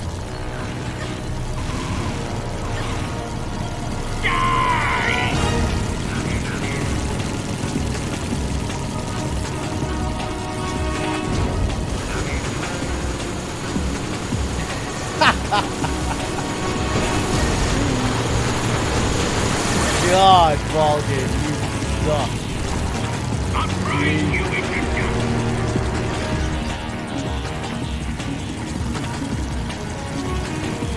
Open fire!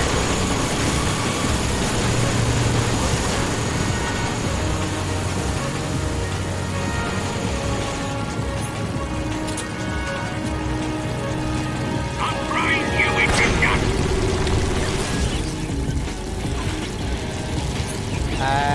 Alright, let's fight him.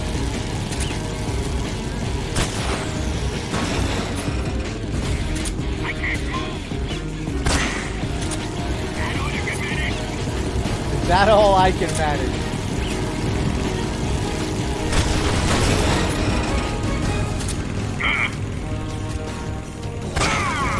Oh, jeez! I forgot how much damage you dealt. Oh my god. European Extreme. You still deal that much damage.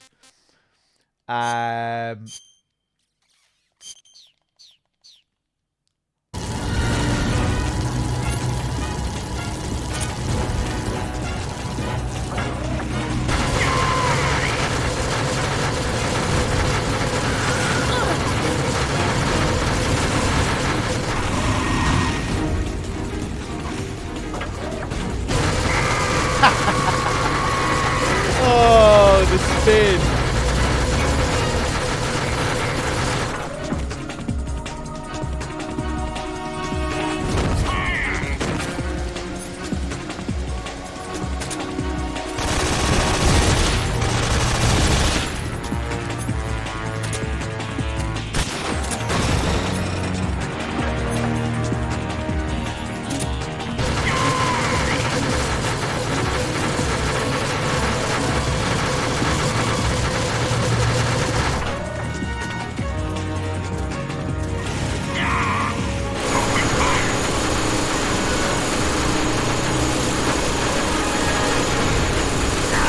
Oh!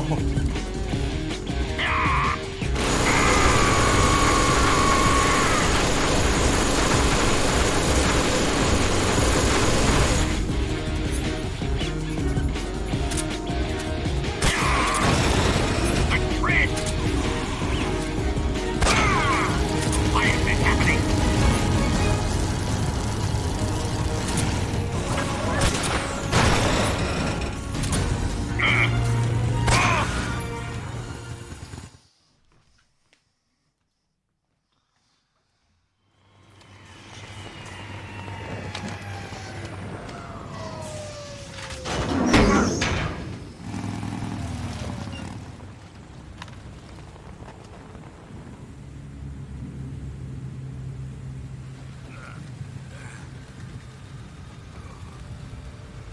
Snake!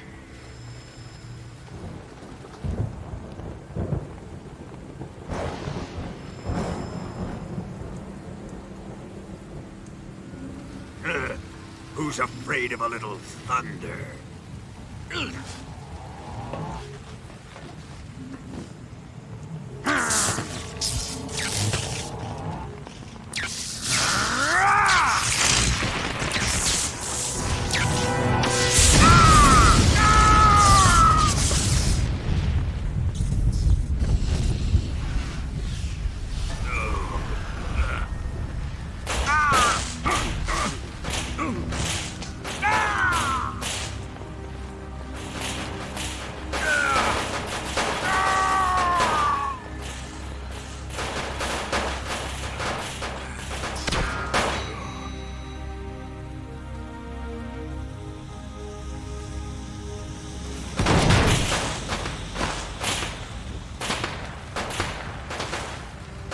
Fried by a bolt of lightning. A fitting end. It's finally over.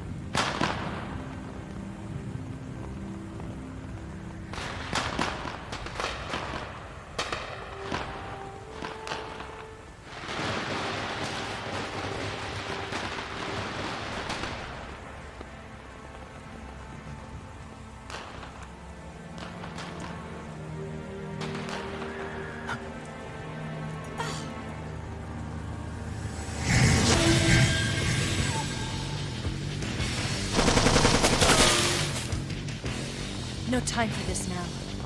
The escape craft is just up ahead.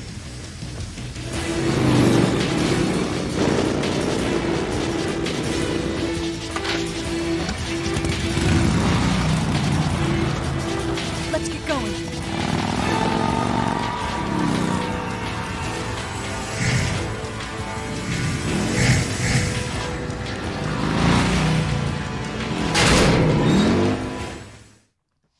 All right, bike chase round 5. It never ends. Part 2. Hold on, let me equip the stun grenades for this section. Stun grenades are really good, and as always, you have an infinite number of them.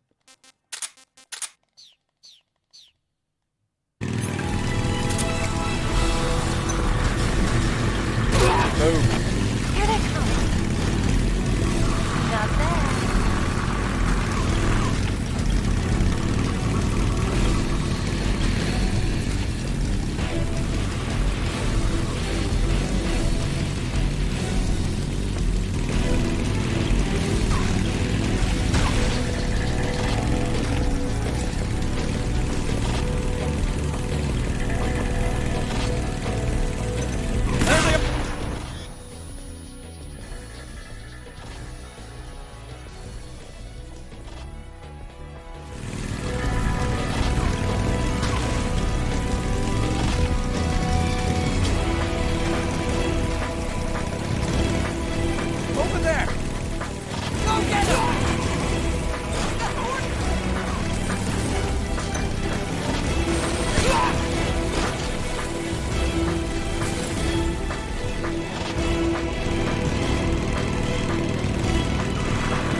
Come on, Eva, hurry it up. It's an ambush. They're not going anywhere.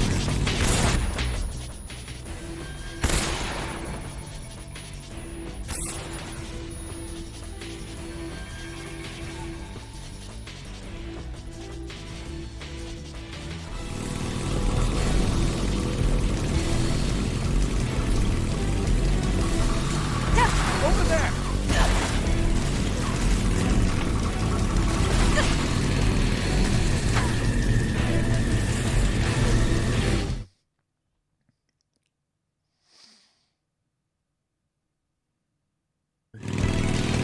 Now that we've gotten to the flying platform, guys, let's put our Cold War camo back on.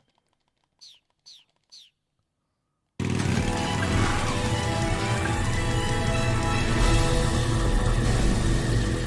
it! Damn it! Damn it! Damn it! Damn it!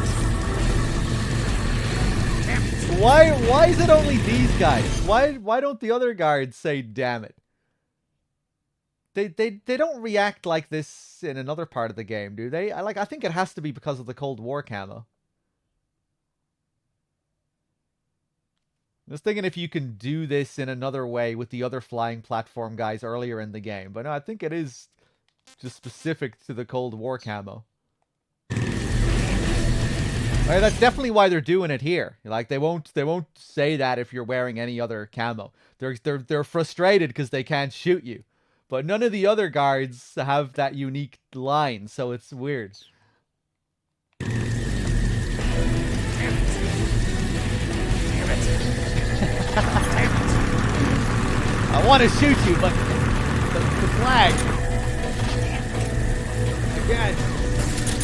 Damn it. Damn it.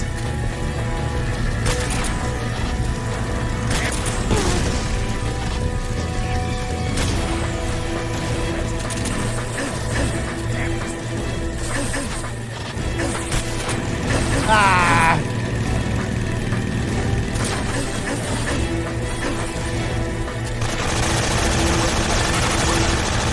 Damn it.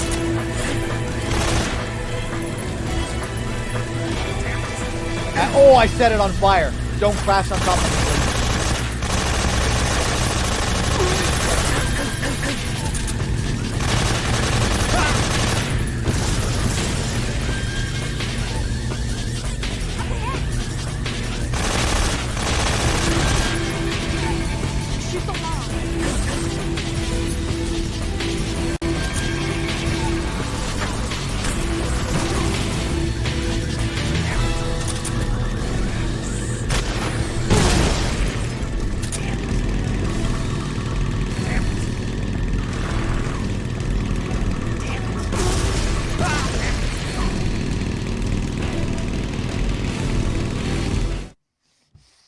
bum, bum, bum, bum, bum, ba-da-da. Okay, final fucking bike chase area at last. We're almost done.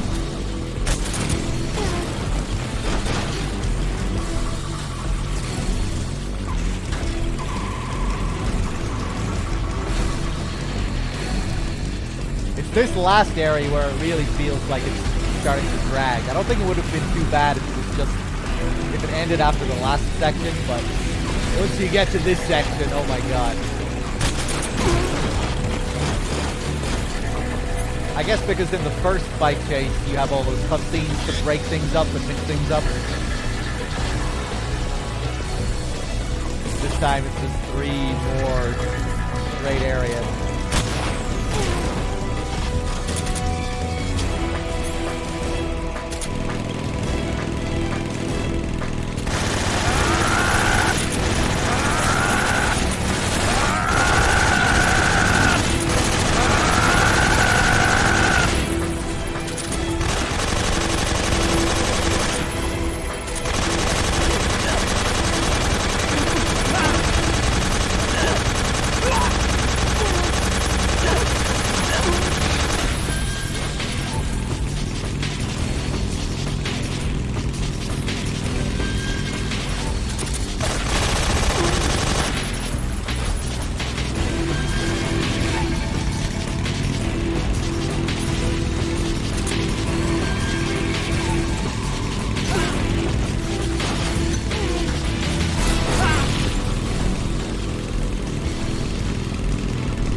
Looks like they finally gave up.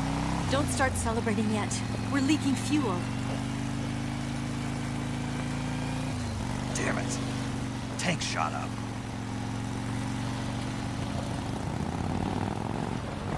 Crap.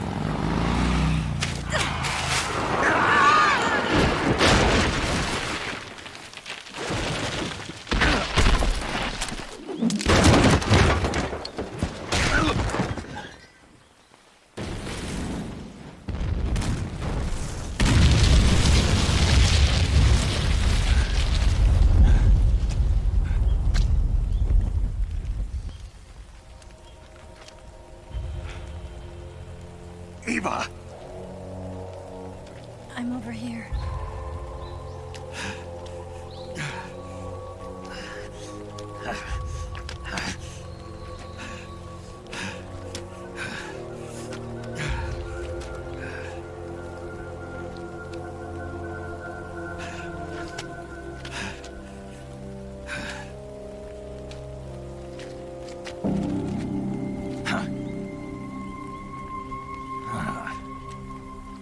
Snake. How's it look? Pretty bad. Not a sensitive bone in your body. Eva, What about you, Snake? I'm fine. That's good to hear.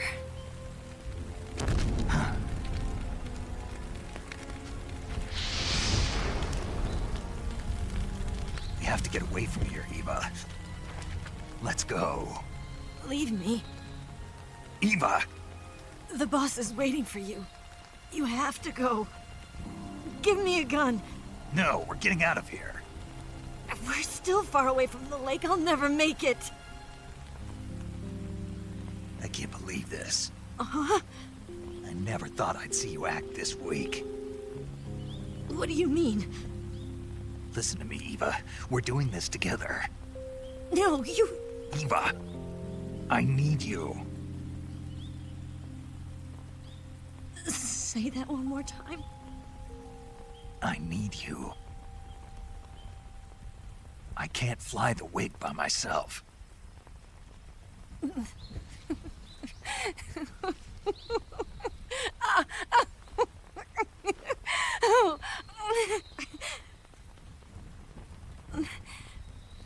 All right, then. I guess I'd better help you out.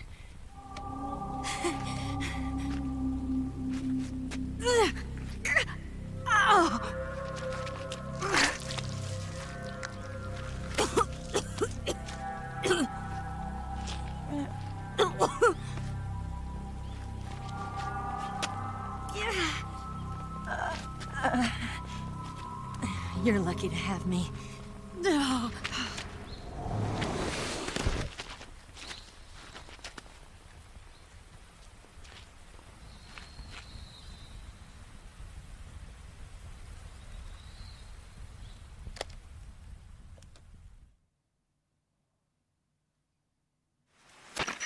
Snake, can you hear me?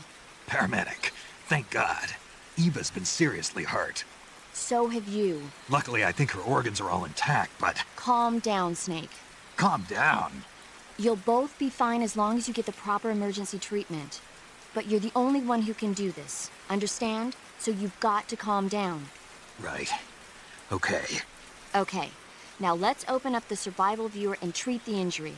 Do you have supplies with you? I'm running kind of short. Then by switching the survival viewer over to Eva, you can treat her wounds too. Now get to work. Oh, and Snake, I'm pretty sure you know this already, but if you don't have enough supplies for the both of you, your wounds come first. Huh? Do you get my meaning, Snake? You've still got a mission to complete. Yeah, I know what I have to do. Snake? Like this.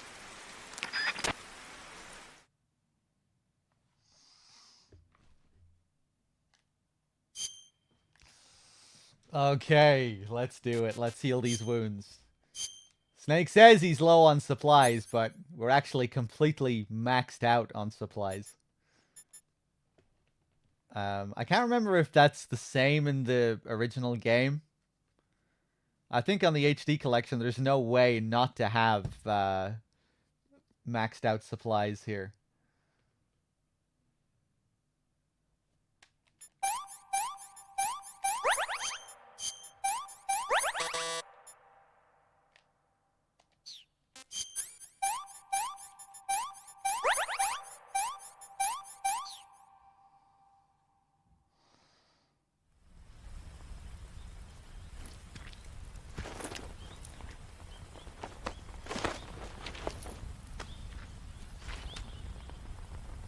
Can you walk? Yeah, I think so.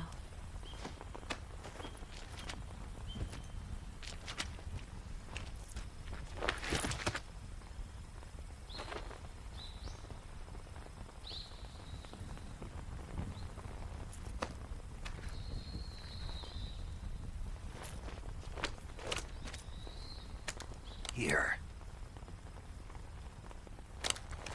It's different from the Mauser. When you're using a two-hand grip, you have to be careful where you put your hands or your fingers will get burned by the exhaust gas from the cylinder gap.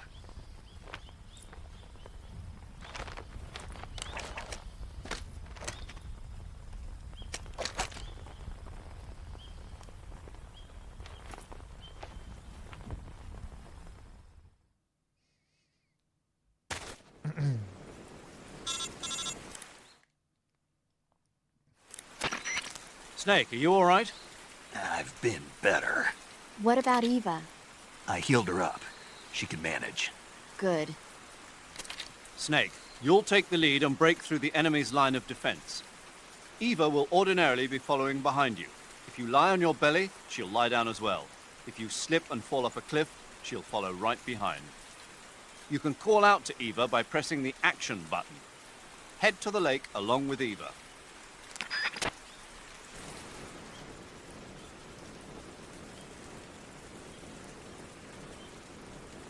Come on, Eva. Let's get home first. Very dirty.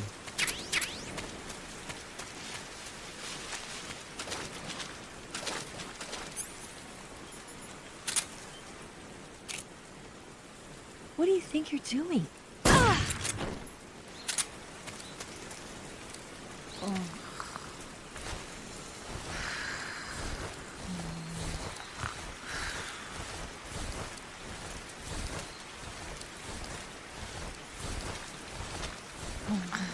Yeah, right there. No snake. That feels so good.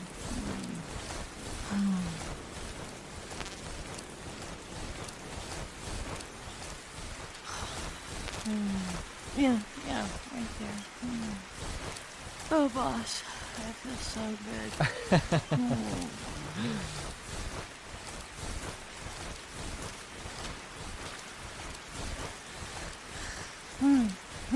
Right there. I know. That feels so good.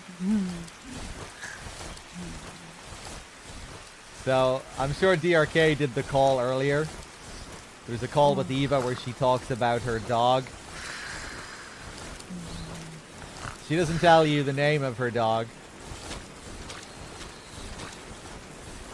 So that's calling back to that. And she says, in that call, she says she even dreams about him sometimes. So good.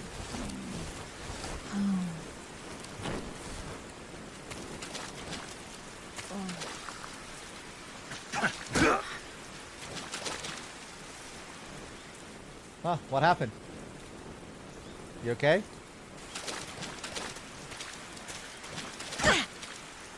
Stop punching me.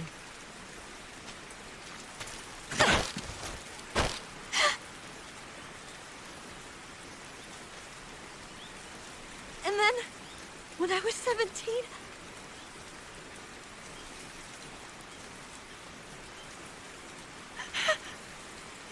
instant noodles.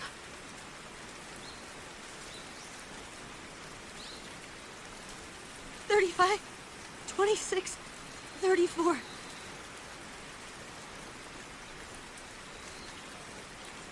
Up, down, left, right. I don't remember the rest. That's the Konami code she's trying to give me.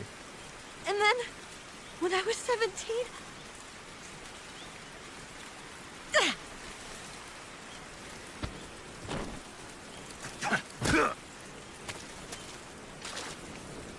What are you doing?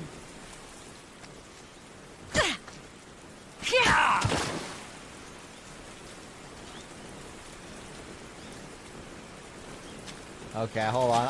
I'll let Eva take some revenge here. After what we've put her through.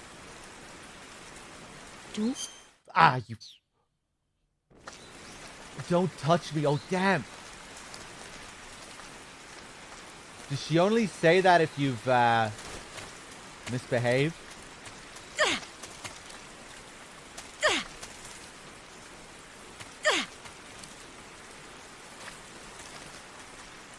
Give it up already.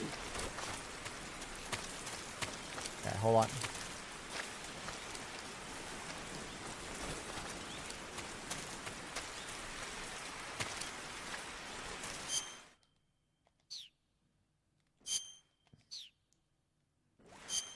Okay, right, that should work. Do you have a death wish?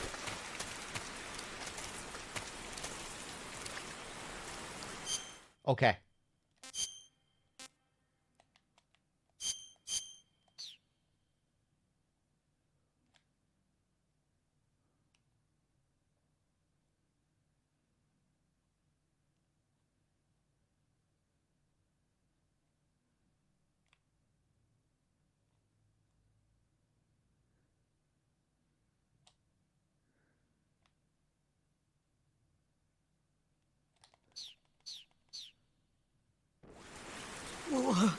Nice! It didn't quite get him on the head, but definitely scratched a bit of his cheek there. Got a big portion of it on the left arm.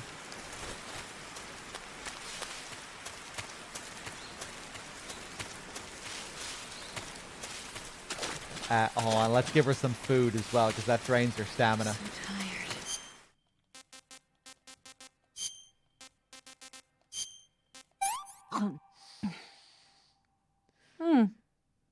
Can you get them both to puke at the same time? I don't see why you wouldn't be able to.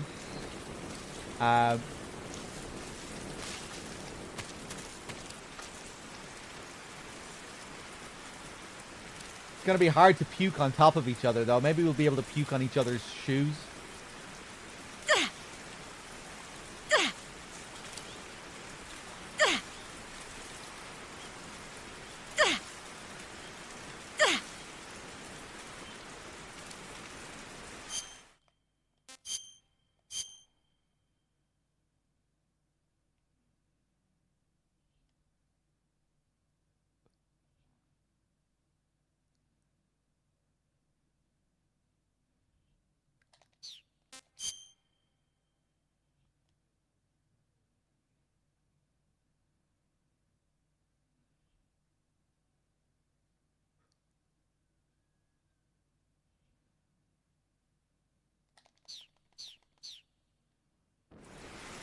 What do you think you're doing?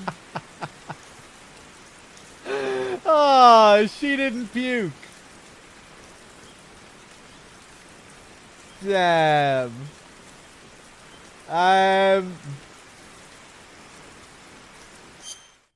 Hold on. Do you think I was doing it for long enough with Eva? Did I spin around for long enough?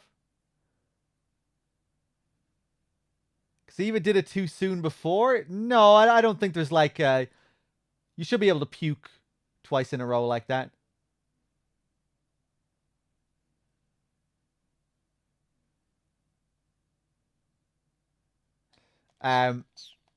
Wait. Ew.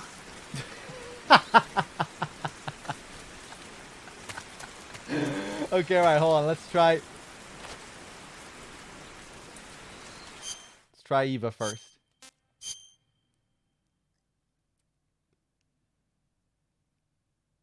Blood Sense, thank you very much for the raid. Liquid Snack, thank you for the 6. Sneaky, thank you for the 3. Def Jam Killers, thank you for the Prime. Sandine Eyes, if that's how I pronounce that. Thank you for... or Sand in Eyes, rather. Sand in Eyes, thank you for the Prime. Azaki with the 21 months, thank you. Cookie with the 25. Miz with the 11.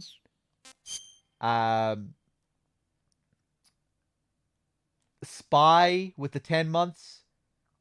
Mr. Slickers, I think I'm a good bit behind on thanking people. Cheers, everyone. Thank you.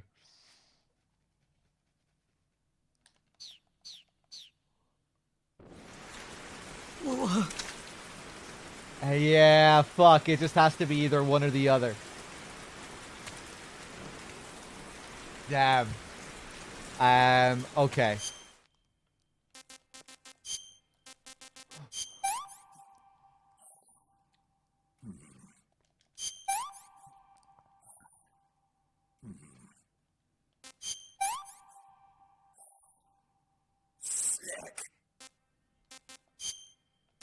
Let's give some of these to Eva.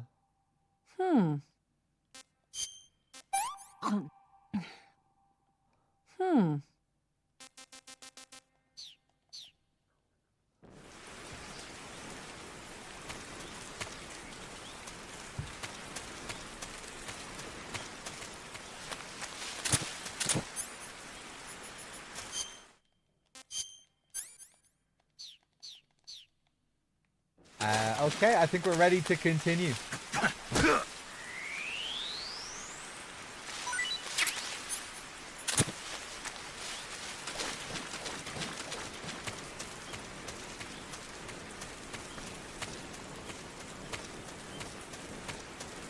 Do you know what you're doing?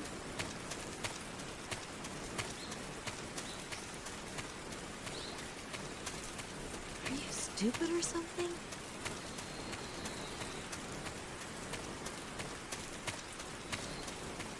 Do you have a death wish?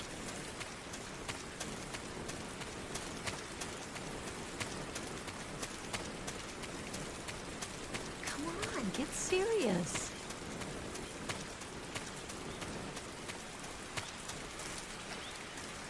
What do you think you're doing? She has quite a few lines for this. I think she says the same thing as well if you wear certain camouflage. Like some of the sillier camouflage. Do you know what you're doing? How do you feel about cigars? Anything to say?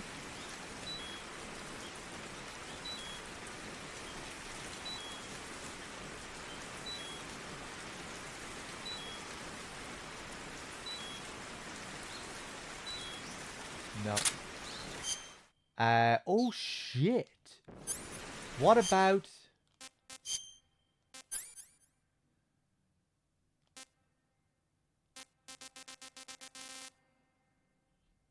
Oh. Does she have any unique reaction to fake death pills?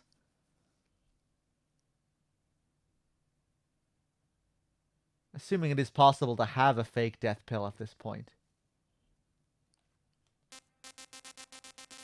You know, I'm not sure if I've ever seen her reaction to fake death pills. DRK did it? Yeah, I'm just thinking about that now. I'm not sure if I've ever seen that.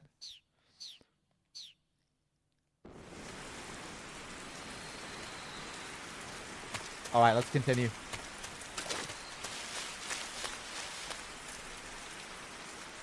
Had the Deb save. I think even with... Can you only get the fake death pill with the Deb save? I think you should be able to do that without the Deb save. But maybe not. Need the developer save?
Yeah, the boss is the only boss that doesn't get fooled by the fake death pill. I guess I was just thinking maybe you get one from here to the boss, but no, that's not right. You can definitely have a fake death pill for this sequence. Yeah, she's the only one that doesn't get fooled by it.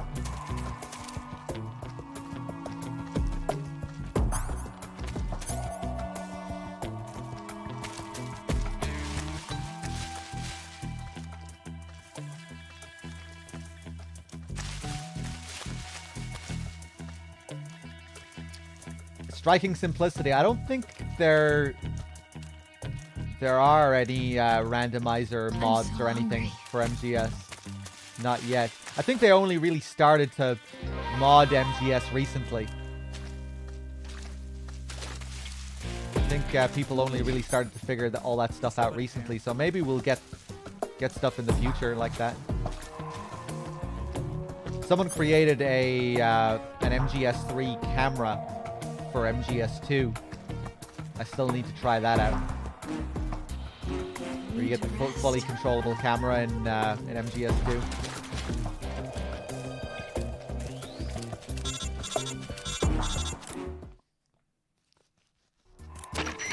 Snake, the lake is just over that cliff. Eva should be able to climb it if you help her. Keep her close to you.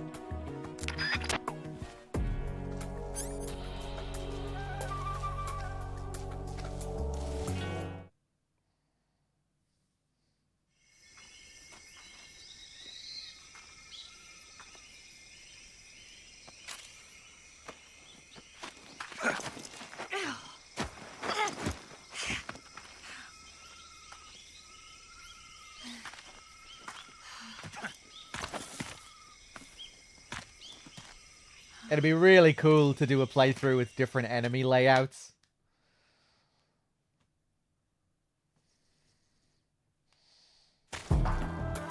That would really make the games feel fresh.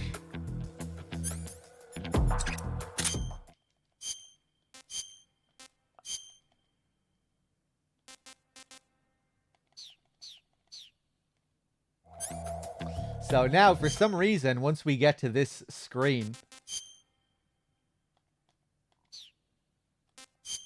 Eva doesn't have any clothes. Where did they go? I don't know. But that's what happens once you get to this screen. Look at that little jiggle you get when her model loads in.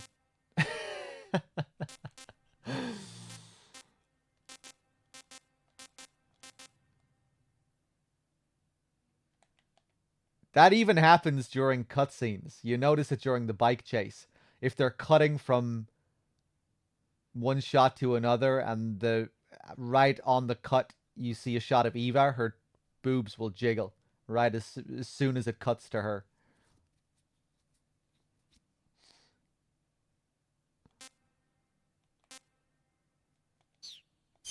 Let's see. So yeah, if we go into the viewer here as well, she does a little dance, and we can look at her clinical records. We can look at her medical history and her food history. And this is where things start to get very disturbing. You can look at her medical history in chronological order. See, look, the anesthetic needle at the top. That was when we shot her. That was when we shot her. The cut stab wounds. Before that, that was during the cutscene where she gets stabbed during the cutscene. And then before that, all the gunshot wounds, that was me shooting the shit out of her during the bike chase. And before those gunshot wounds, that's when we start to see things that we didn't get to see. This was Eva while she was undercover in Groznygrad, playing her Tatiana role. And this is where it starts to get a little bit fucked up. We can see here, blow sustained, burn, electrical burn, blow sustained, electrical burn, right? These are all the Volgan's electrical burns. I guess some of these would have been during the scene as well before we fight Volgan. Because he does hit her a few times there. And then underneath that, blow sustained, blow sustained, blow sustained, blow sustained, proctitis, and lower back pain. So here's where it gets kind of nasty, because if you look up proctitis, if you don't know what proctitis is, it's when you have an inflamed asshole, essentially. So, yeah. Electrical burns, stomach ache, finger sprain, food poisoning, broken nail, lower back pain, more blow sustains, electrical burn, again, just more Volgan abuse here. And then I think once you get past that last bit, I think now we're into, like, before the events of the game.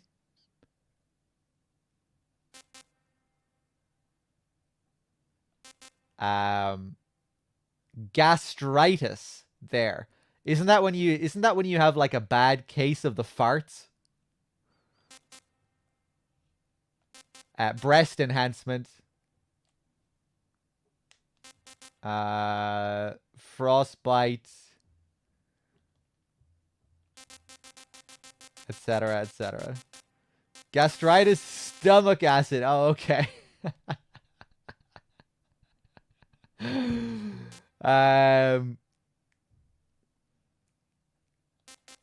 And here we have food history. Again, all this stuff is in chronological order. The last couple of things that I fed her. And then before that, loads of fancy shit. It looks like Volgan might have been feeding her well, at the very least.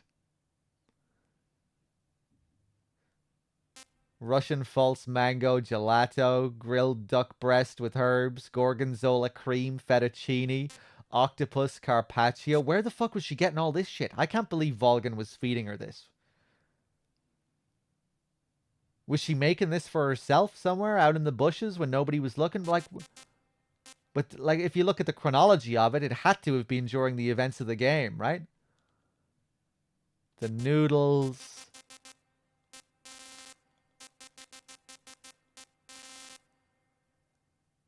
Sushi Noko and shark fin soup.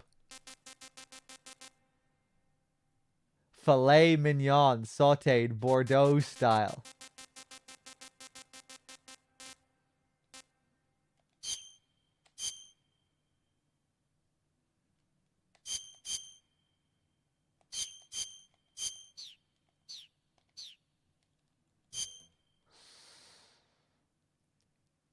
Let's see. Eva, have this. Can I have seconds?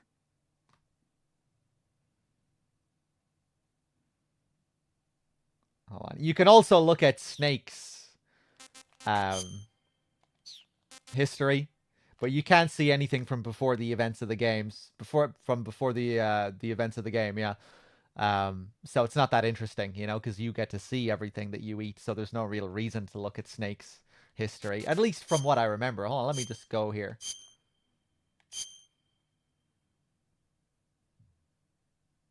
Oh yeah, aren't there some interesting requirements to get some different animations from Snake during this screen? I think I remember Bad Humans talking about this before.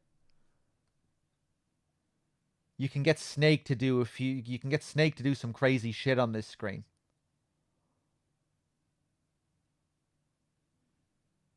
But I forget what the requirements are. But yeah, here's all the shit that we've been eating over the course of the game.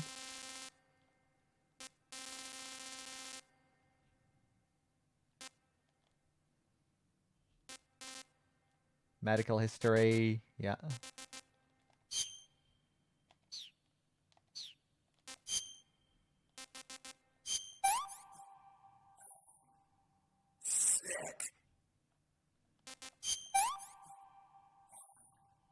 Disgusting.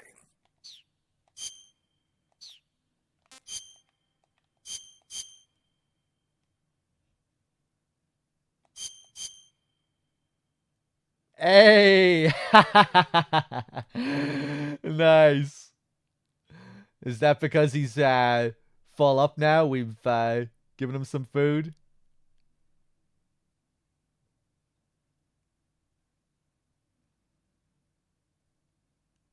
The Arnold poses.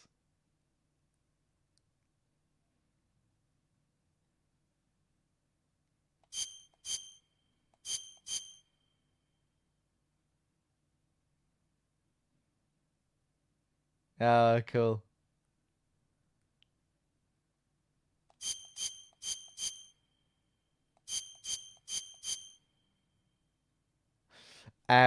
Sorry, what did you say there, Bad Humans? Eva has to be injured to get one other one.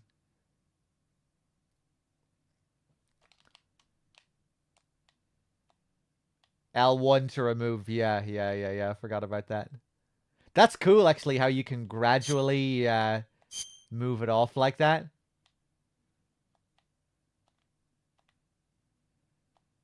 It's weird.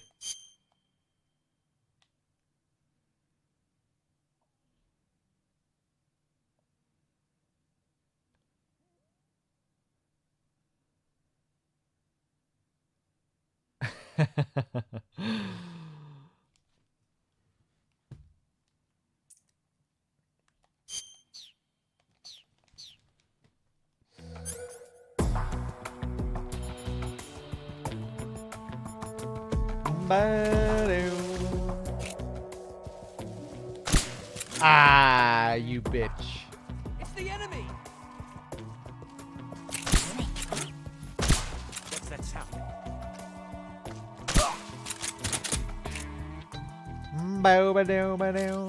Eva has injury animations.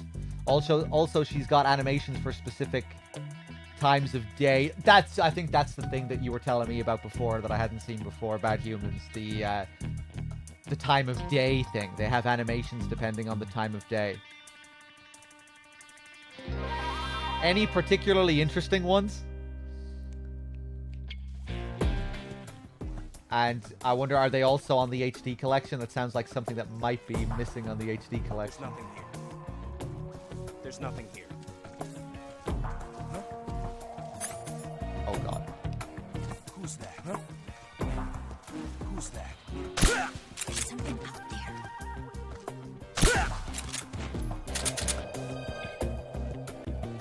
Bam, bam, bam, bam. They are all in the HD collection. Damn, I'm really gonna have to look those up.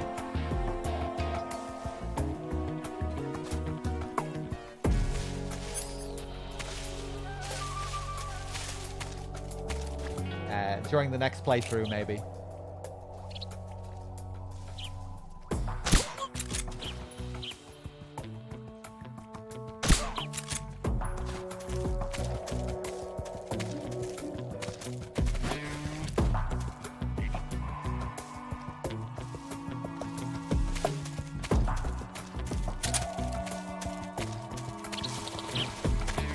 Bow, below, below, below.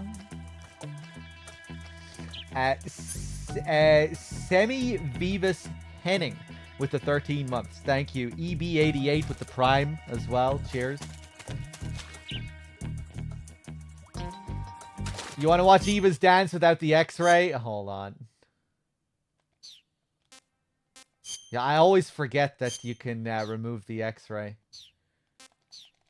Get closer.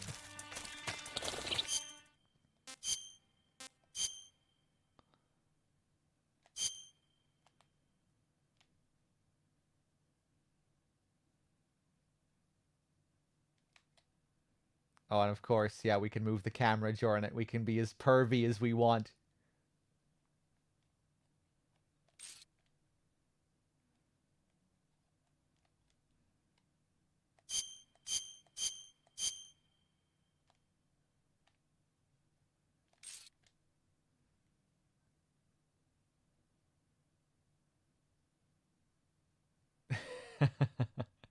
There you go, chat. You asked for it. Do I have anyone else to thank? Fogs, thank you very much for the 5. I think that's everyone.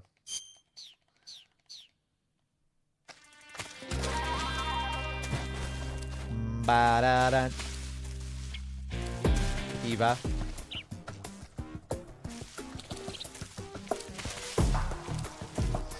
It was actually Kojima that did the motion cap for that.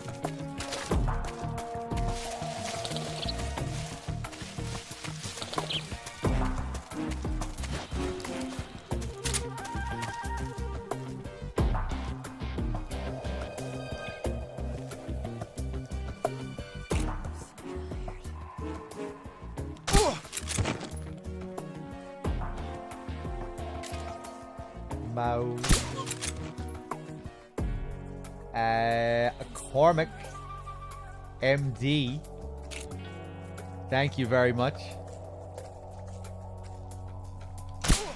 What's wrong? Ah.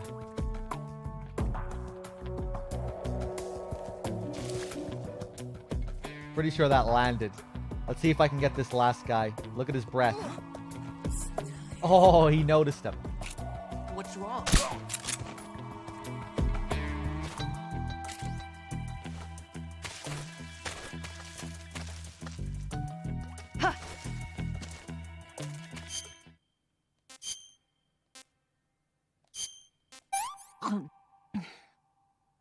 This tastes like crap.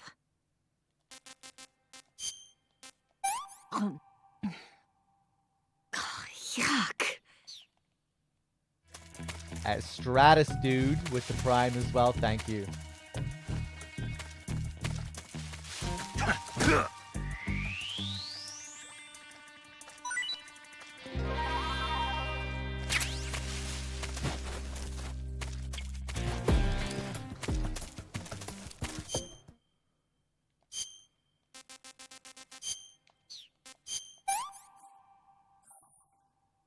This tastes great.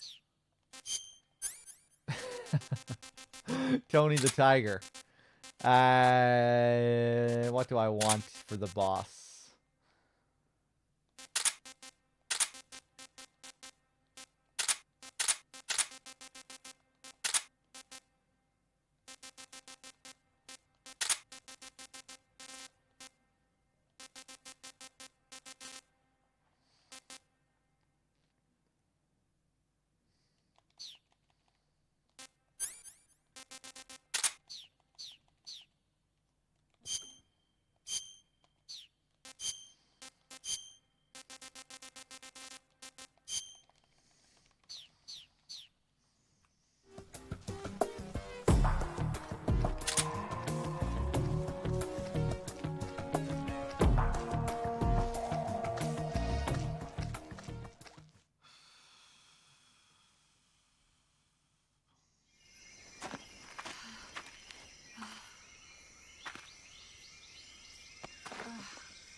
Come on, Snake.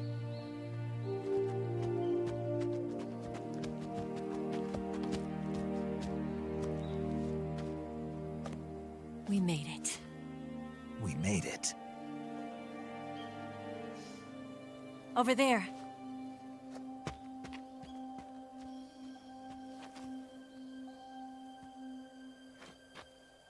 It's the boss, isn't it? I'll go get the wig ready to take off. Right. I'll leave you two alone. But come back in one piece, okay?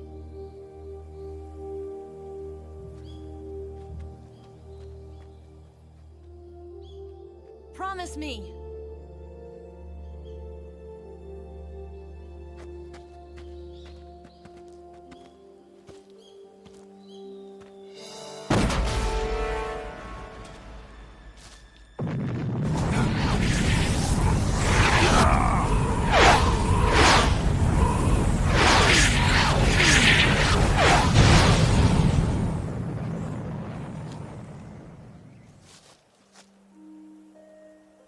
Life's end.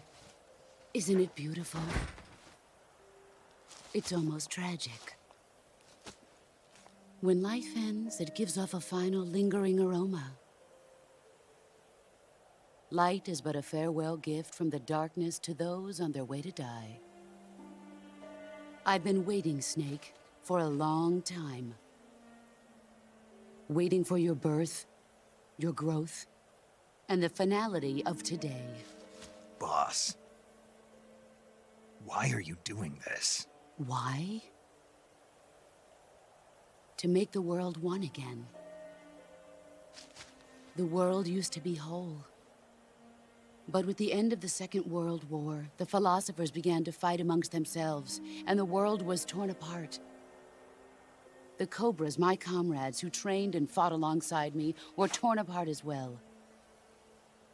The foibles of politics and the march of time can turn friends into enemies just as easily as the wind changes. Ridiculous, isn't it? Yesterday's ally becomes today's opposition. And this Cold War? Think back. When I was leading the Cobras, America and Russia were fighting together. Now, consider whether America and Russia will still be enemies in the 21st century. Somehow I doubt it. Enemies change along with the times, the flow of the ages, and we soldiers are forced to play along. I didn't raise you and shape you into the man you are today just so we could face each other in battle. A soldier's skills aren't meant to be used to hurt friends. So then what is an enemy? Is there such a thing as an absolute timeless enemy? There is no such thing, and never has been. And the reason is that our enemies are human beings like us. They can only be our enemies in relative terms. The world must be made whole again. The philosophers must be reunited. I will devote my skills to that purpose. And with the Colonel's money, I will achieve that end. Just as I once created the Cobras. They are my family. I may no longer be able to bear children, but I still have a family.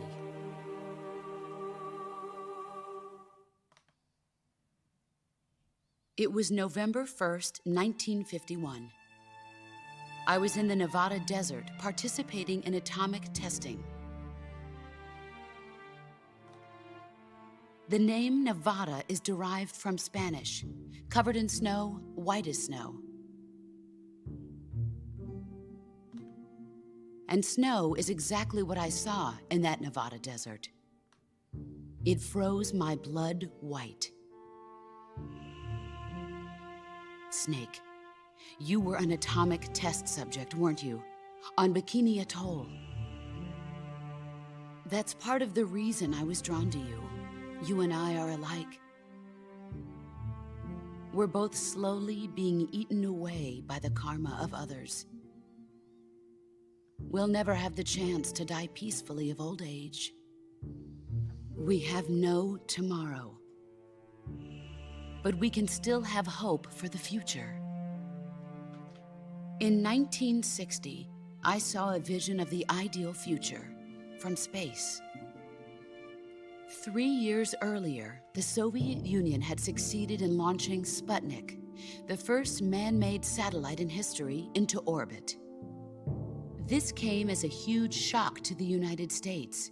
In response, America threw everything it had into its own manned spaceflight project, the Mercury program.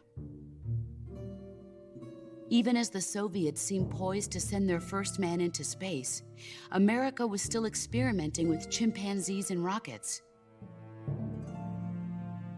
The government wanted human data. So they secretly decided to send a human being into space. I was the one they chose. At the time, they didn't have the technology to block out cosmic rays, and whoever they sent up would inevitably be exposed to heavy radiation. That's why they chose me. After all, I'd already been irradiated once. Of course, you won't find any of this in the history books. I could see the planet as it appeared from space. That's when it finally hit me. Space exploration is nothing but another game in the power struggle between the US and the USSR. Politics, economics, the arms race, they're all just arenas for meaningless competition. I'm sure you can see that, but the Earth itself has no boundaries. No East, no West, no Cold War. And the irony of it is, the United States and the Soviet Union are spending billions on their space programs and the missile race, only to arrive at the same conclusion. In the 21st century, everyone will be able to see that we are all just inhabitants of a little celestial body called Earth.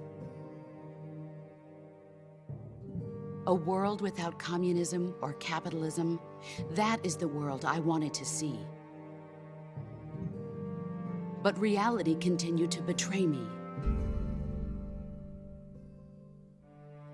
In 1961, I was sent to Cuba, to Bahia de Cochinos.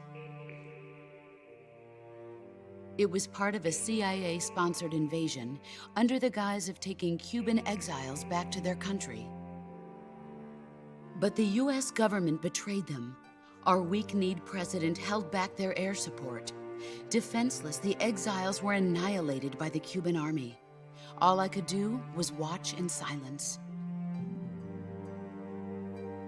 I was set up by the very country I'd sacrificed so much for, by the very government I dedicated my life to defending. I was driven from the surface world, and I went underground. Then, 2 years ago, I faced the Sorrow, my old comrade in battle. He was my friend. But one of us had to die. I was left with no choice. The Sorrow gave his life for me. There is no enmity between us. One must live, and one must die. That was the mission. The ones who gave me that mission were the philosophers. Early in the 20th century, the true holders of power in the United States, the Republic of China, and the newly formed Soviet Union gathered together in a secret meeting that would later be known as the Wiseman's Committee. The secret pact they formed there marked the beginning of the philosophers.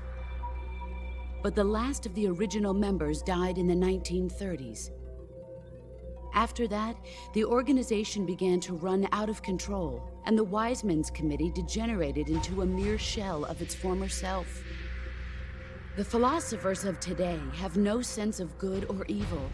Their influence extends to countries and organizations involved in every aspect of every war. They have become war itself. That's how they operate. The sacrifices of war cause a shift in the times. This shift leads to renewed conflict, and in turn triggers the next war. Like a nuclear chain reaction, each conflict sparks countless others, forming an endless spiral that will continue on for eternity. Do you understand what I'm saying, Snake? By consuming me and you, the philosophers intend to keep that cycle going forever.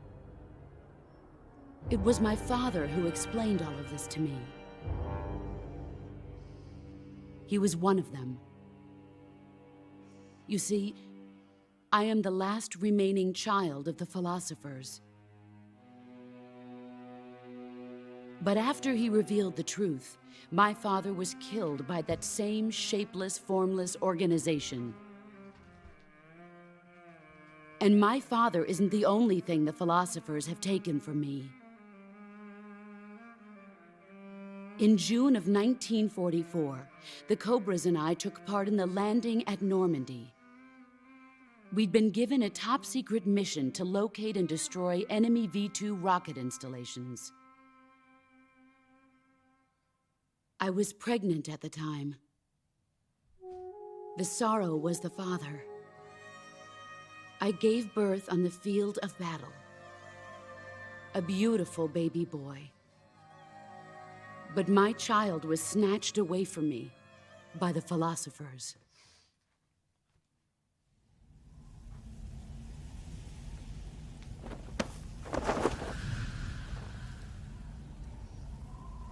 Look at this scar. This is proof that I was once a mother. I gave up my body and my child for my country. There is nothing left inside me now. Nothing at all. No hatred, not even regret. And yet sometimes at night, I can still feel the pain creeping up inside me, slithering through my body like a snake.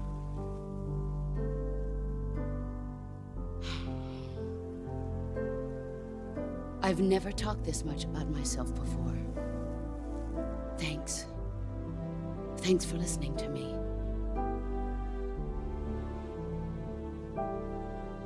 I feel content. Snake,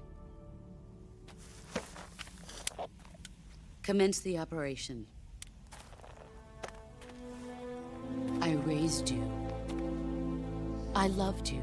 I've given you weapons, taught you techniques, endowed you with knowledge. There is nothing more for me to give you.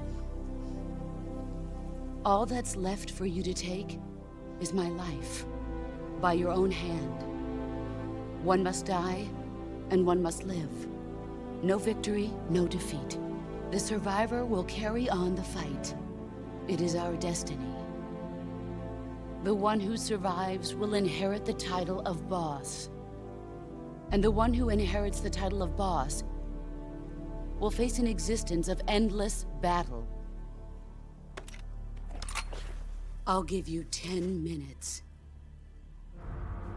In 10 minutes, MiGs will come and bomb the hell out of this place. If you can beat me in less than 10 minutes, you'll be able to escape in time. Let's make this the greatest 10 minutes of our lives, Jack. Boss. You're a soldier. Finish your mission. Prove your loyalty. Face me. Here we go. Let's see how rusty I am. Let's see what you're made of. Versus the boss.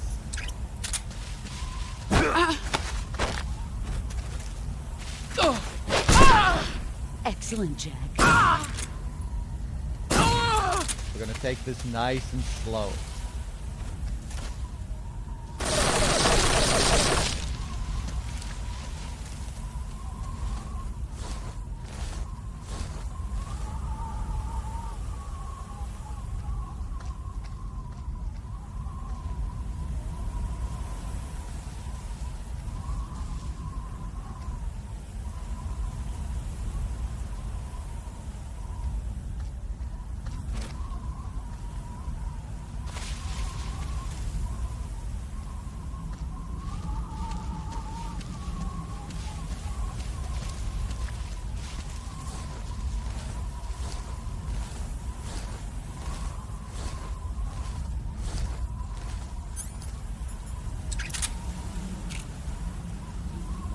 have here?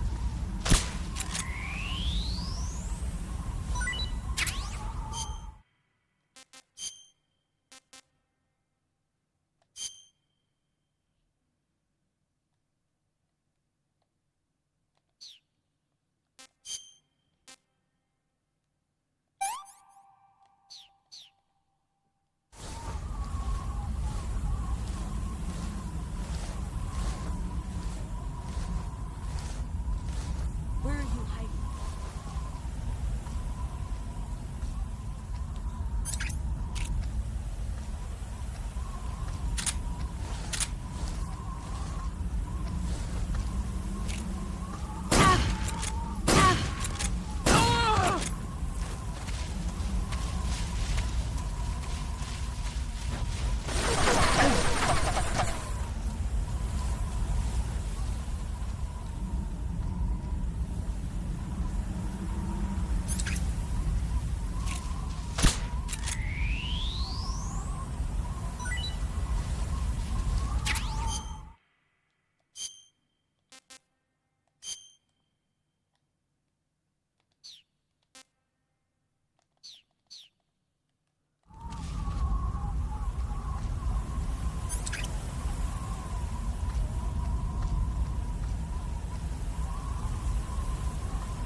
Where did you go?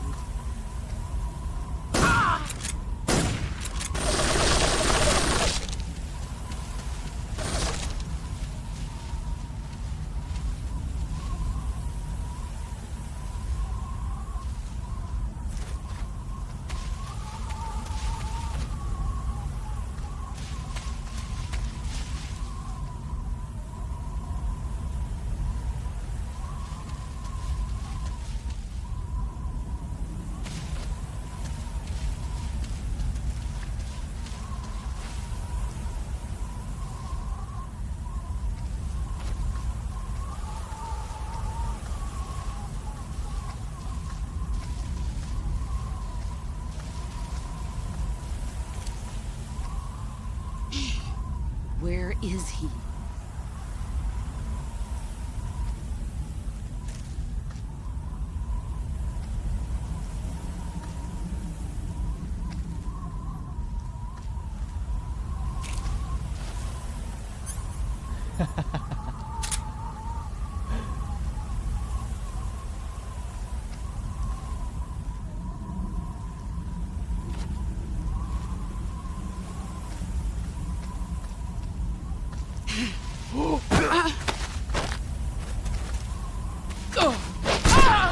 You're better than I remember.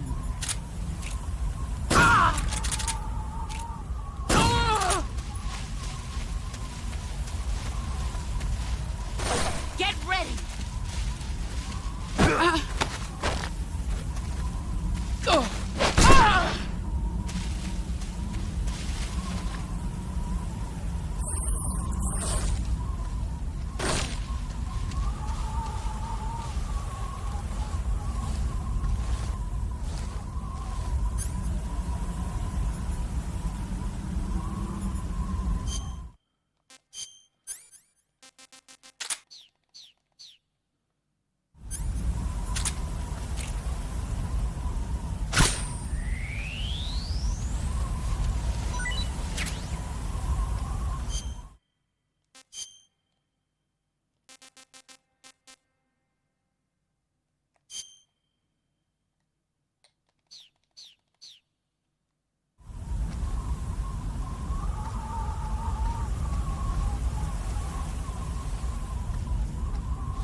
Five more minutes.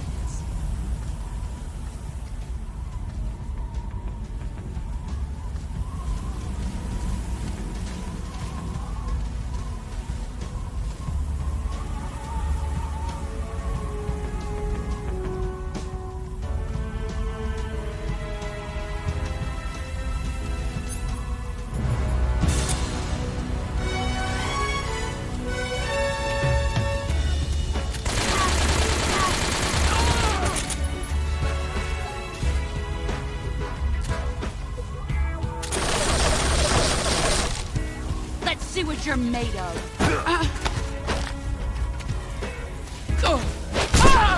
Your skills have improved.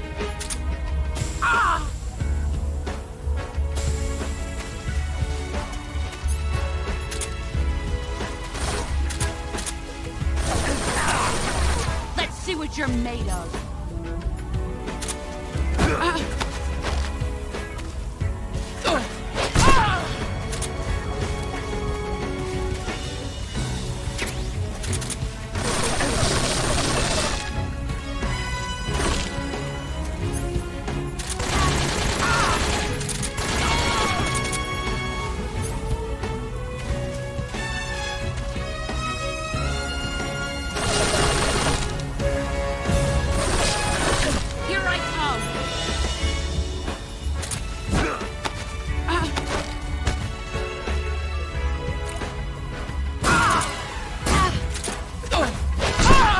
Excellent, Jack.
Take this. Keep it safe.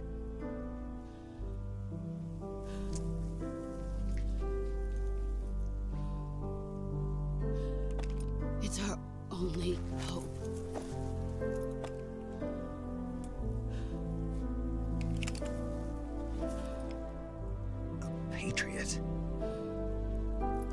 Why are you giving me this? Jack. Or should I say, Snake. You're a wonderful man. Kill me. Kill me now. Do it.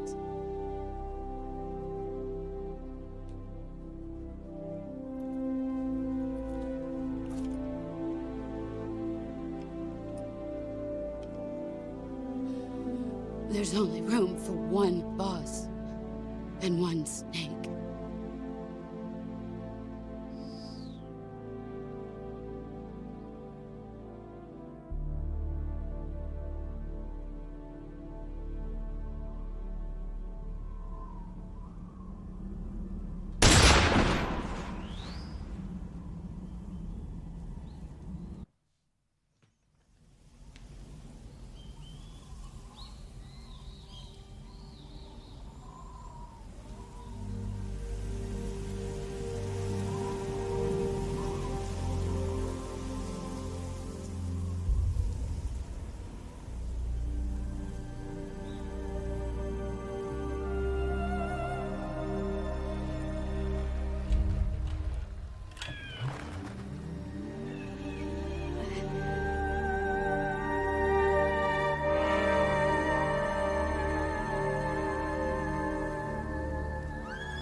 Ready to go, Snake?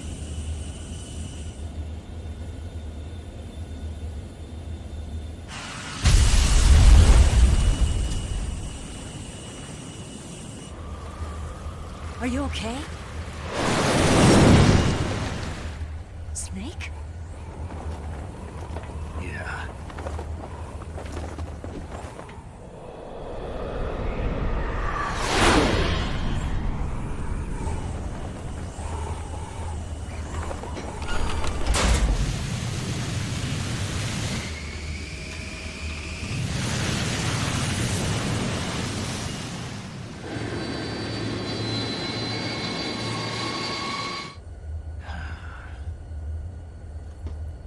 I told you you could trust me.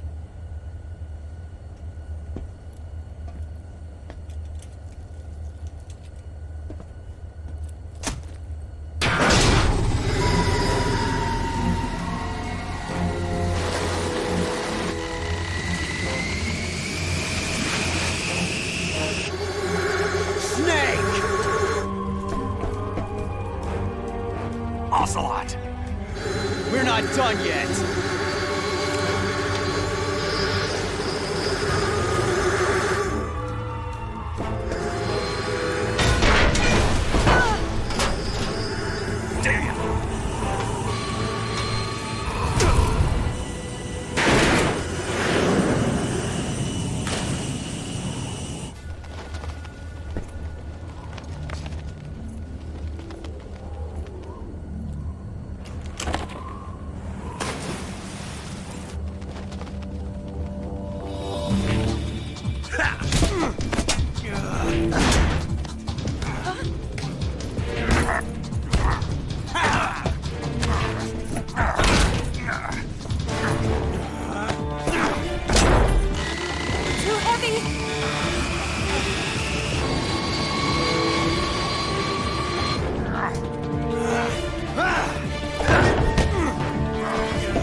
Snake, try to remember some of the basics of CQC.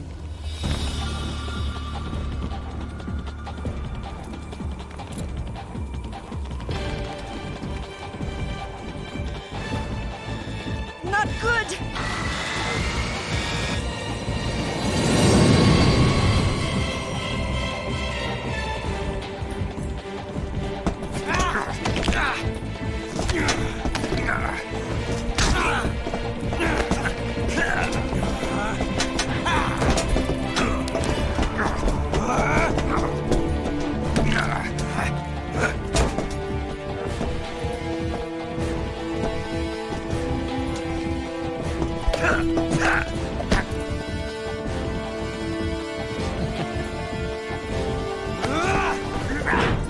Cheeky little shit.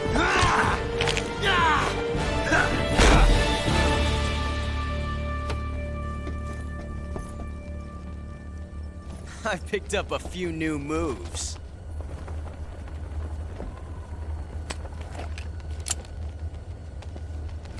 Huh. It doesn't feel right to shoot an unarmed man. But I'll get over it. Eva!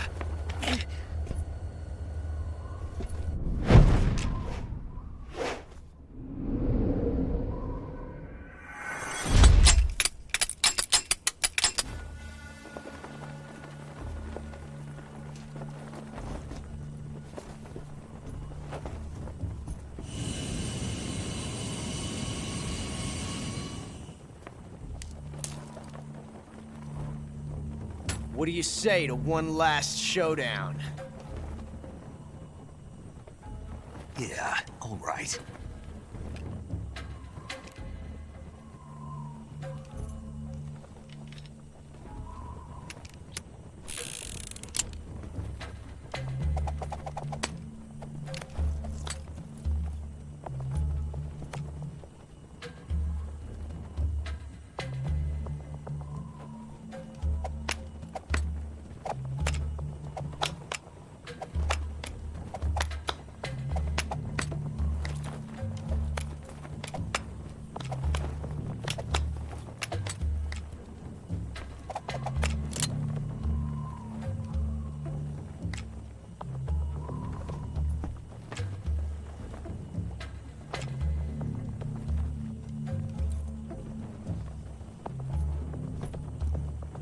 What's your name?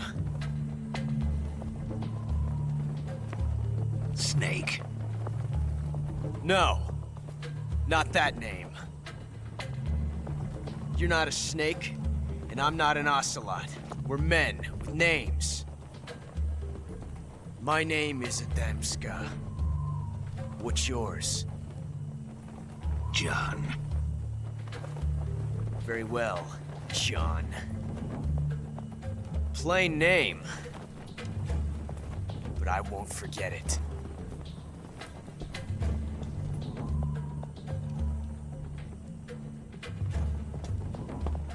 Come on!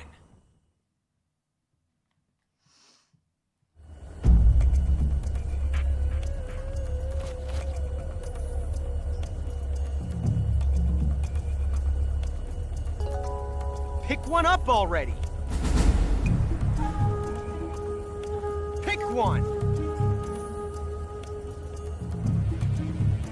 Have you lost your nerve? What are you doing? Pick one up already! Pick one! Have you lost your nerve? What are you doing? Pick one up already! Pick one!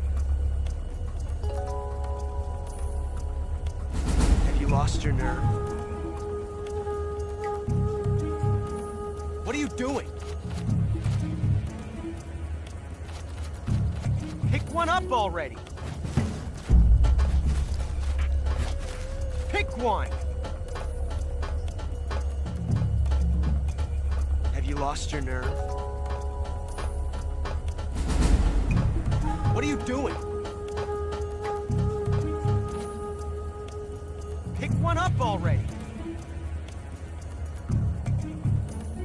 Pick one. Have you lost your nerve? What are you doing? Pick one up already. Pick one.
Looks like your luck has beat mine again. But why didn't you pull the trigger?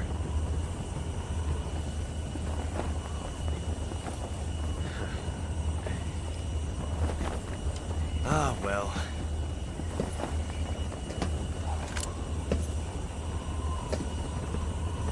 Till we meet again, John.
We made it. Yeah, we sure did.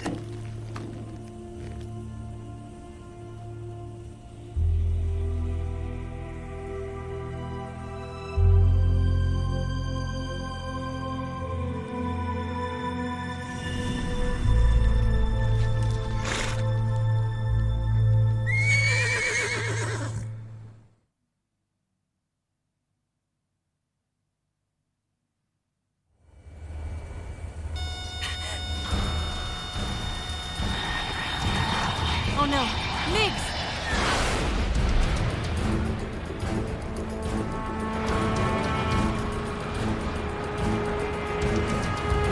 There's no way out! What are we gonna do? We've come too far to let them stop us now. Those things have got to be armed. It's no use. There's no way we can outmaneuver them.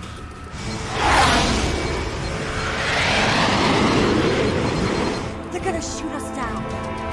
We were so close. Weapon systems on. Locked on target. I got towed. You were great, Eva. Huh? Thanks.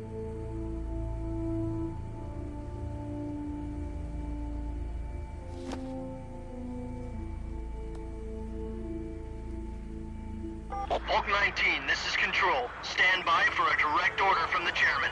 Hulk 19, return to base immediately.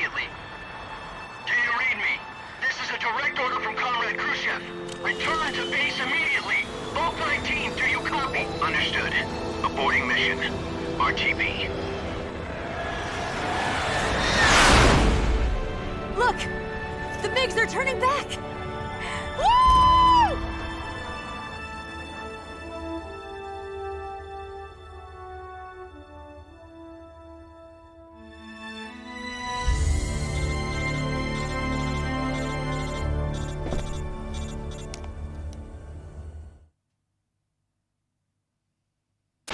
Well done, Snake.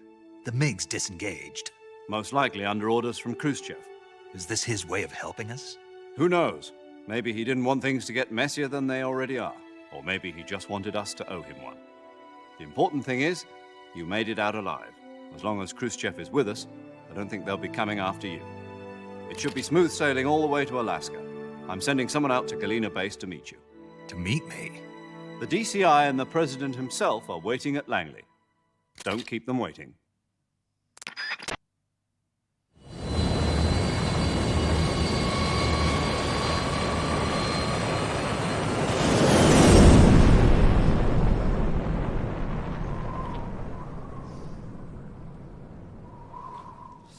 All right, now I can finally talk.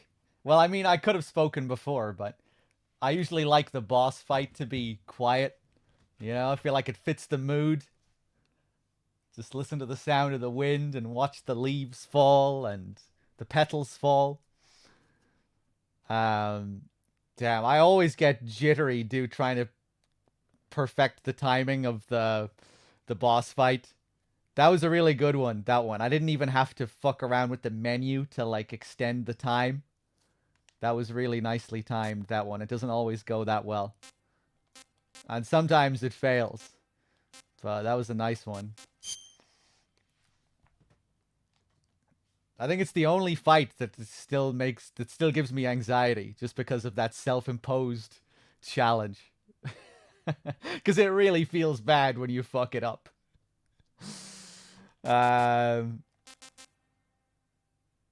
Okay, let me thank some people here. Hold on. At Reformance, thank you very much for the 5-pack. Jed Ted, thank you very much for the $5. Gorlab, thank you for the 33. Left of Chat, thank you for the tier 1 sub. Bag of Crabs, if I didn't thank you for the 100 bits, thank you. MH Tronics, thank you for the 8 months and the 2 in a row. How does the scar move like that? I don't think it is supposed to make logical sense. The boss's scar turning into a snake and leaving after she dies. It's to symbolize her finally getting some peace, I think. The scar leaves her body and she finds peace at last in death. Rook with the 17 months. Thank you.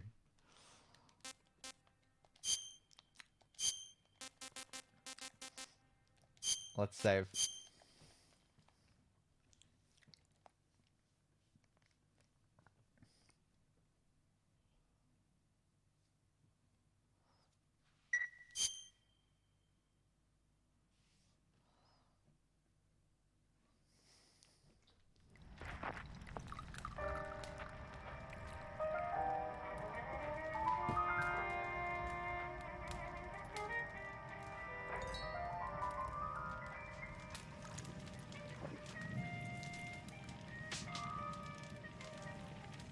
So what are you going to do now? Go back to the KGB? What do you want me to do? Did you ever think about coming back to America? I can't go back. I've left America behind me. But you saved this country. I didn't do it alone.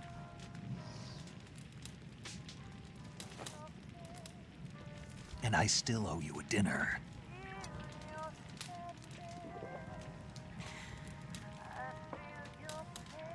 Is that part of your mission too? Or is it an order? Or is it an invitation?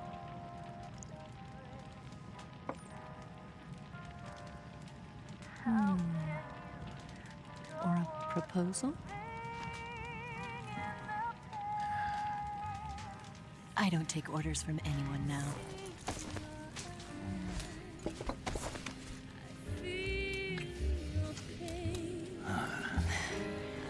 Feel your sadness inside of me. Open your heart and smile for me. You're not the only one afraid to fall in love. Dance with me again and walk this way.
Scholars tell us that the first spy in history was the snake in the book of Genesis. In that story, it was Eve who was tempted by the snake in the Garden of Eden. But this time around, it was I who tempted the snake and got away with the forbidden fruit of knowledge. Forgive me, snake.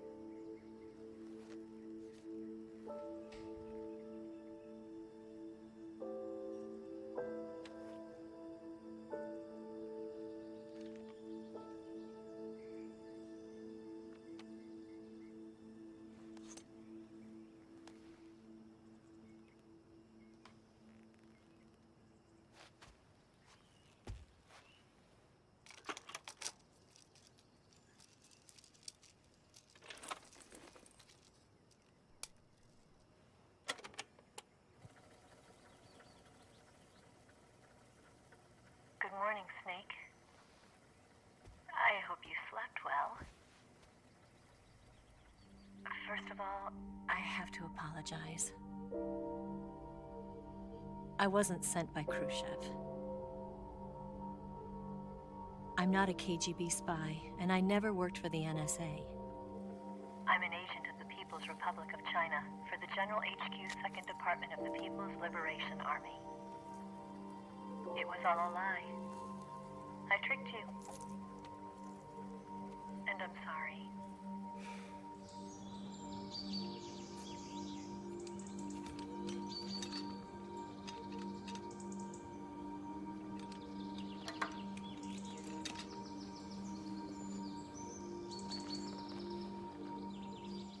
The philosophers still exist in China, too.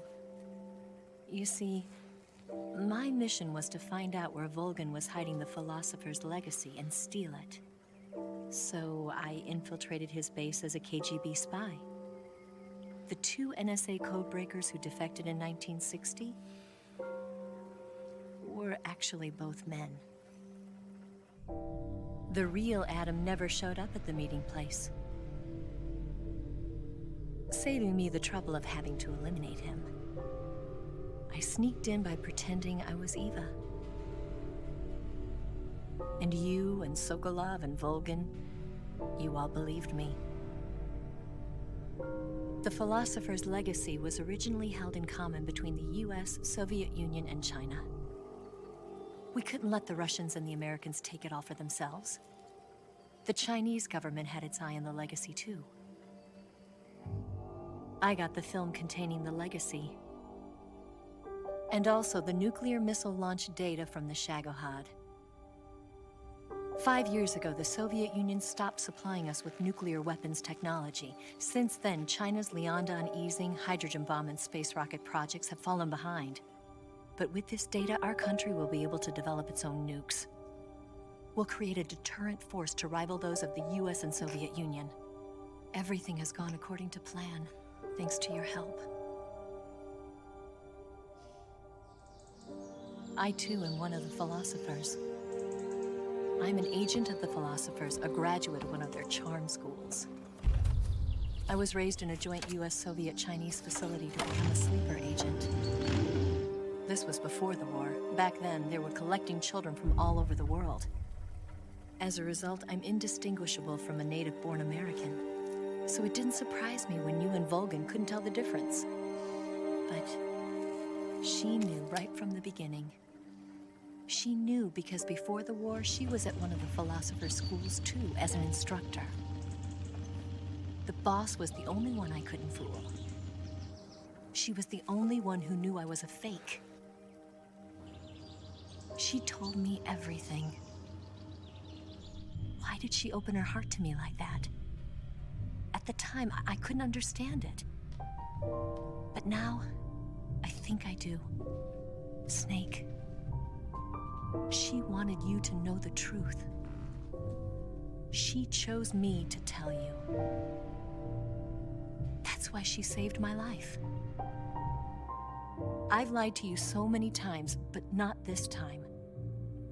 My orders from the government were to obtain the legacy and to eliminate everyone who knew the truth about what happened. In other words, I'm supposed to kill you.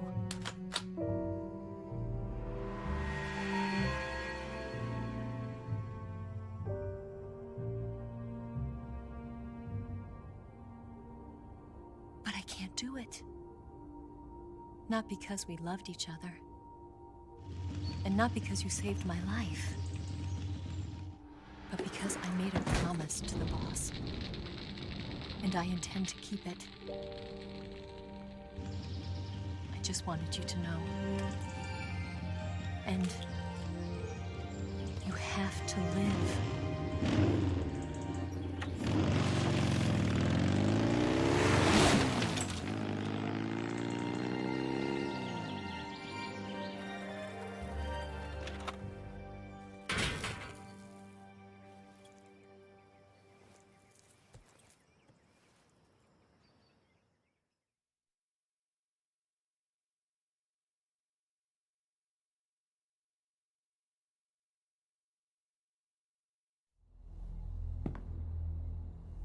Snake, listen to me. She didn't betray the United States. No. Far from it. She was a hero who died for her country. She carried out her mission knowing full well what was going to happen. Self-sacrifice. Because that was her duty.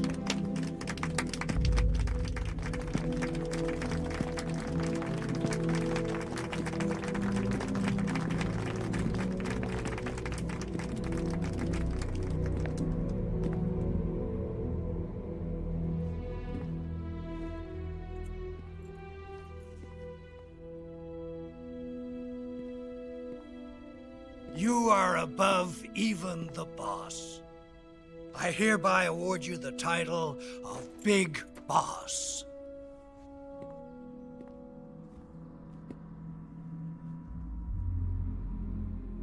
You are a true patriot.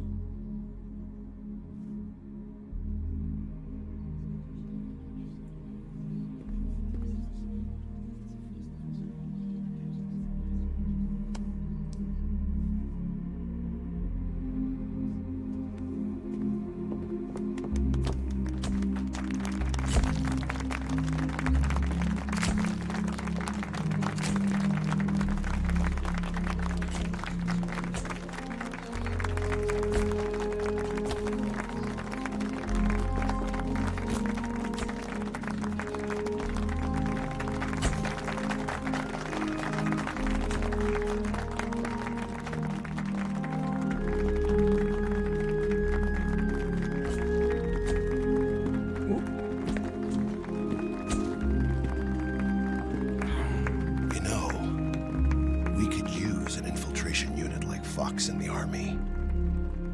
Someone like him to handle our top secret sneaking missions for us. A man who combines the qualities of a soldier and an agent. The boss's defection was a ruse set up by the US government. It was all a big drama staged by Washington so they could get their hands on the philosopher's legacy. And the boss was the star of the show. They planned it so that they could get the legacy that Colonel Volgin inherited and destroy the Shagohod at the same time. Only a legendary hero like the boss could have earned Volgin's trust. Finding out where the philosopher's legacy was hidden was to be her greatest mission. Everything was going according to plan. But then something happened that no one could have predicted. Colonel Volgin fired an American-made nuclear warhead at Sokolov's research facility. Khrushchev demanded that the US government provide proof that it wasn't involved. They couldn't just abort the operation to steal the legacy. So the operation itself was greatly expanded and revised. The authorities in Washington knew that in order to prove its innocence, they'd have to get rid of the boss, and that one of their own would have to do the job. The public couldn't be allowed to find out about it. Not ever. This, they concluded, would be the best way to keep the whole thing under wraps. The boss wouldnwouldn't be allowed to come back home alive, and she wouldn't be allowed to kill herself. Her life would be ended by her most beloved disciple. That was the way the government wanted it. That was the mission she was given, and she had no choice but to carry it out. Her death at your hands was a duty she had to fulfill. Out of duty, she turned her back on her own comrades. A lesser woman would have been crushed by such a burden. The taint of disgrace will follow her to her grave. Future generations will revile her. In America as a despicable traitor with no sense of honor. And in Russia as a monster who unleashed a nuclear catastrophe. She will go down in official history as a war criminal. And no one will ever understand her. That was her final mission. And like a true soldier, she saw it through to the end. But I think she wanted you, of all people, to know the truth. She wanted to live on in your memory. Not as a soldier, but as a woman. But she was forbidden to tell you herself. And that's why she told me. Snake, history will never know what she did. No one will ever learn the truth. Her story, her debriefing, will endure only in your heart.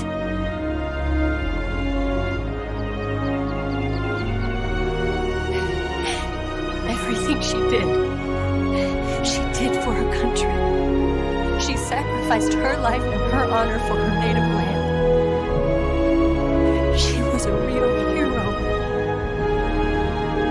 She was a true patriot.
Yes, Grozny Grad and the Granin Research Facility have both been wiped out without a trace.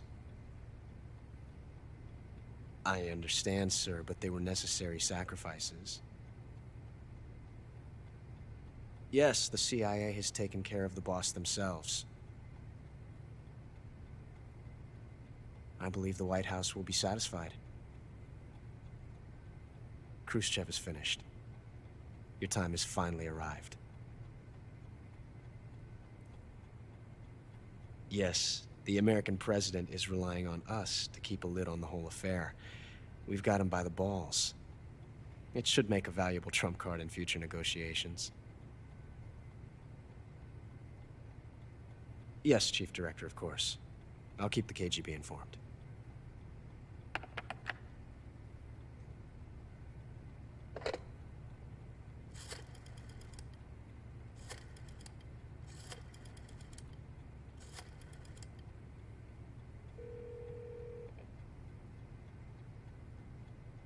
Yes, it's me. The boss has accomplished her mission. The Philosopher's legacy is now safely with us, in America's hands. With this money, yes, the Philosophers can finally be revived.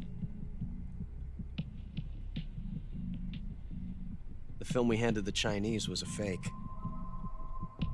Peking must be in an uproar right about now. I'm afraid so. Only half the money has made it back to the United States. The KGB must still have part of the legacy. Yes, the weapon has been reduced to ashes. That's right. Grozny Grad has been obliterated by the Davy Crockett we brought in as well. Yes, that was the boss's work too. Speaking of which, I've obtained something from Granin that you might find interesting. It's a revolutionary new nuclear attack system. Perhaps it might just come in handy someday. Yes, we have Snake to thank for that.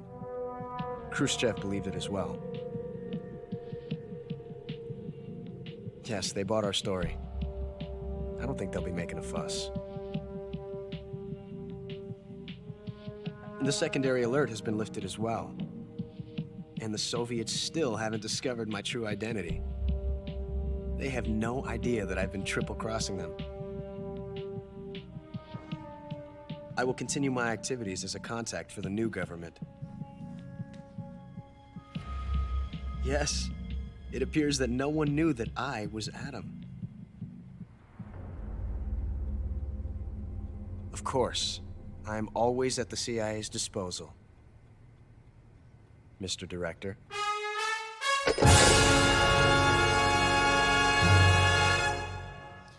Oh! We did it. We made it to the end of another playthrough. Oh, just under 20 hours. Damn. Should have played for another 2 minutes. There we go. Yeah, another big chunky MGS3 playthrough. There were a load of, not a load of, but there were a few optional calls that we didn't do.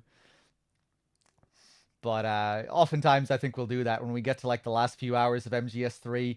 It can just be a bit of a pain in the ass doing save calls and shit that late into the game. It just kind of disrupts the flow. Sometimes it's best not to do all the optionals. But we did pretty much all of them, more or less. 20 saves, 49 continues, 31 alerts, 146 kills. Yeah, Tsuchinoko. Get the Patriot, the brown face paint, the Infinity face paint, unlockable camos, all that shit. Alright, do you want to watch some Secret Theater? Perhaps? I was thinking we'd go straight into MGS4, but then I thought we also have the Secret Theater that we could watch. Let's watch the Secret Theater. Let's do it.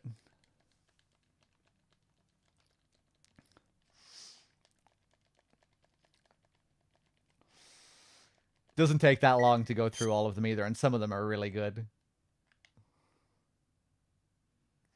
Just a nice palate cleanser to bridge the gap.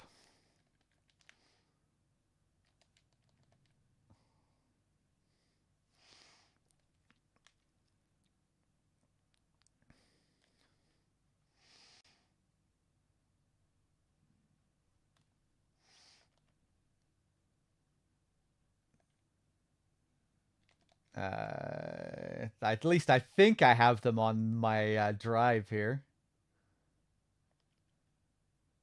Here we go. Nice. All right, let's do it.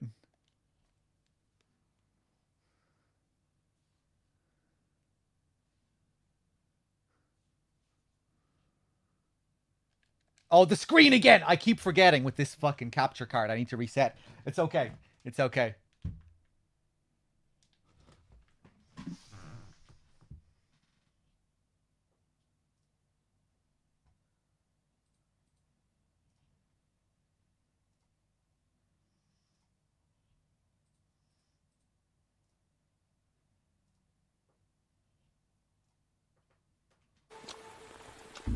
Come, we're going to my room.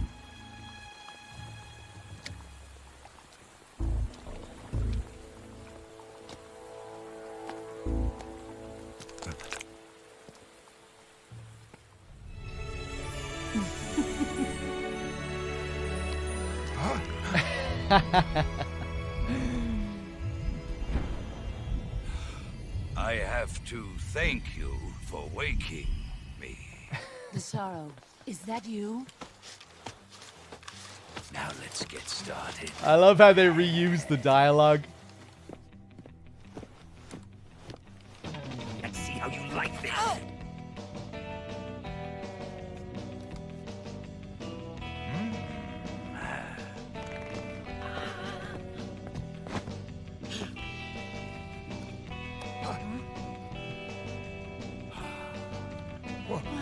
What are you? What's the matter? I know nothing, I swear it.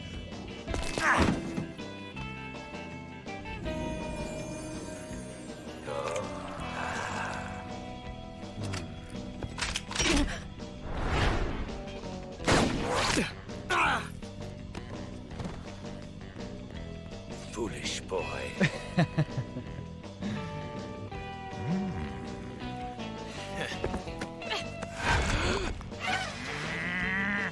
Take this.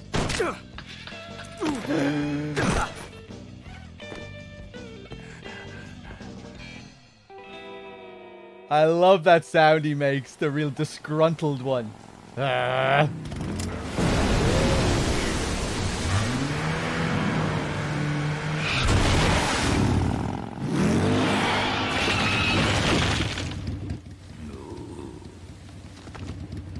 Nice to meet you, Snake. I'm Tatiana. You could use a towel. So could you.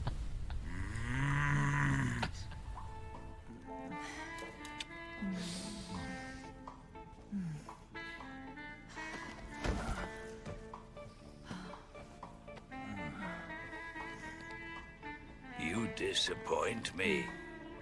I'll get you for this. Prepare to die. Now these aren't fan made. These released with Your end will soon be upon you.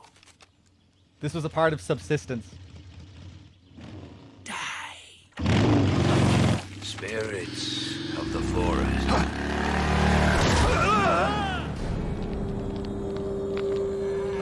have no regrets.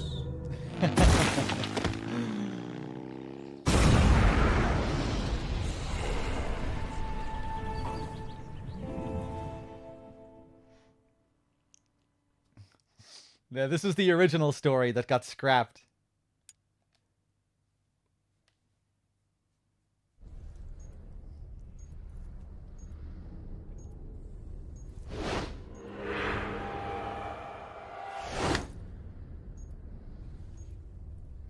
Got you this time.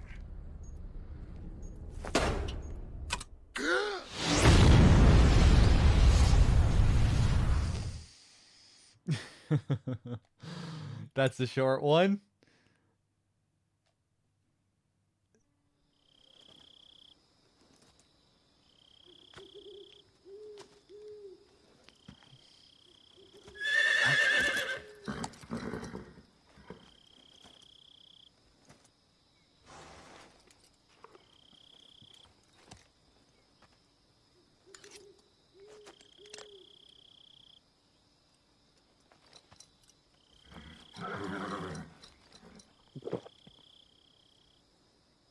Forget it, Snake.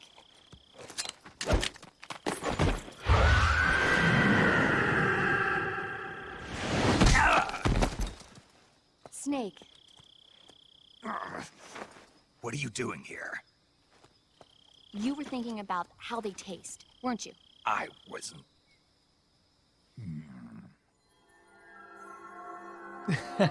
Snake. Stop right there. Even I wouldn't do that. Don't lie to me. I could tell by the look on your face. Oh shit. You know something? Humans are interfering with the ecosystem. It really makes you think about the changing relationship between... You're not even listening, are you? Don't even think about eating a horse. Got it? Got it? Yeah. You're actually going to eat one. Shut up. Just don't. In any case, don't tell me you think it's nice. You know, please I wonder if you even remember that you were on a mission. Why do they turn the boss into a train? She looks like she's about to attack Snake, right? She's getting all angry. She's fucking with the horse, but then she just fucks off to somewhere else. She just leaves the area. All right, next one. Cat-like behavior. I see you've got yourself a single-action army. That's right. There'll be no accidents this time. You call that an accident? Well, it wouldn't have happened if you hadn't been showing off. What did you say? It's a nice gun, I'll give you that. But the engraving gives you no tactical advantage whatsoever. Unless you were planning to auction it off as a collector's item. And you're forgetting one more very basic thing. You don't have what it takes to kill me. An ocelot never lets his prey escape. Hmm?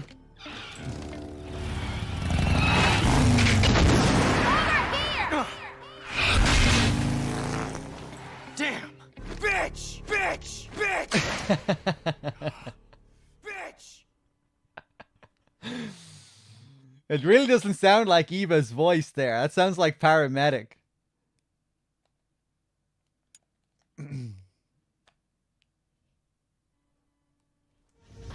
Get off! What? I'm gonna lure it back here. Let's go.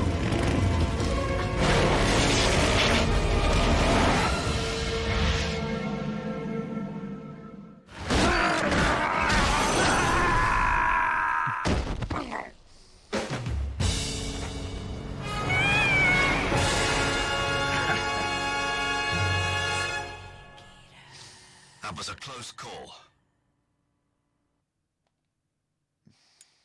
Die Hard.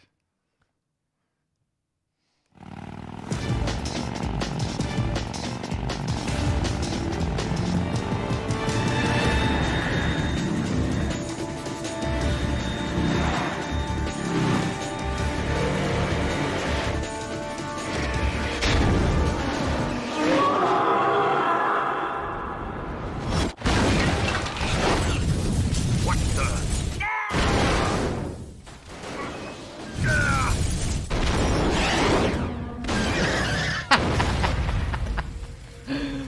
Here he comes. It's not over yet!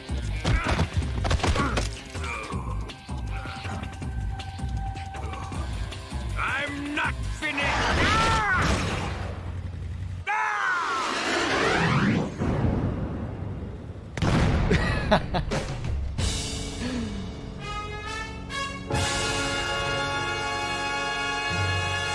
I love the animations for him flying Give it through up the air. already. So good.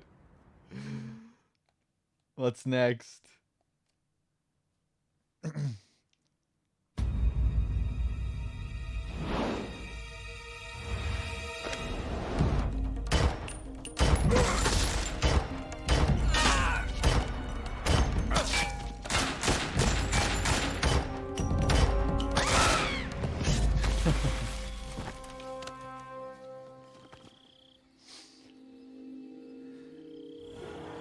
Oh my. Hello, call me Sokolov.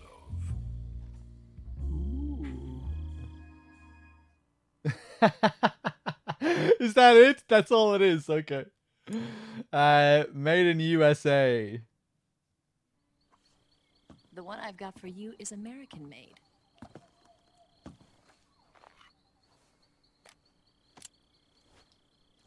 $45, huh?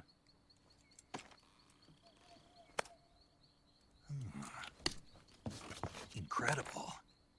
How's that? The feeding ramp is polished to a mirror sheen. The slide's been reinforced, and the interlock with the frame is tightened for added precision. The sight system is original too. The thumb safety is extended to make it easier on the finger. A long type trigger with non-slip grooves. A ring hammer. The base of the trigger guard's been filed down for a higher grip. And not only that, nearly every part of this gun has been expertly crafted and customized.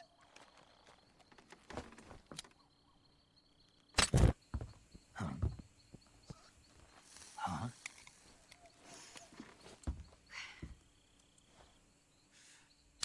Huh? Do you like it? Huh? Damn, I wish Eva smoked cigars in the game. Suits her. You can change your future. Take it into your own hands, Jack. Wait, actually. No, we're gonna save Metal Gear Raiden till last. And Metal Gear Second. Those will be the two last ones.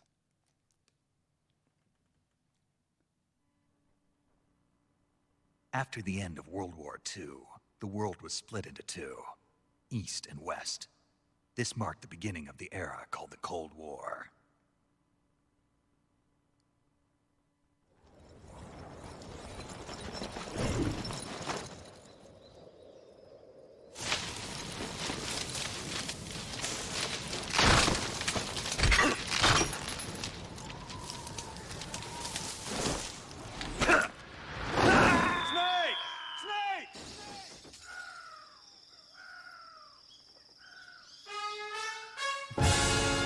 Snake, what have you done? You changed the future. You've created a time paradox. It finished before it began. Oh, here's a good one.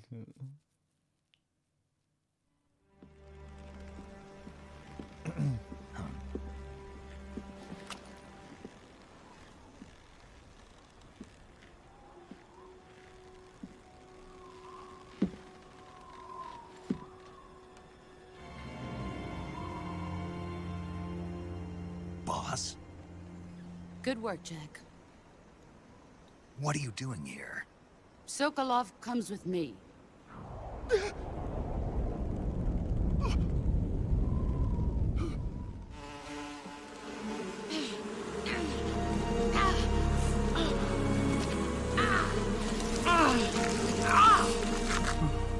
Boss.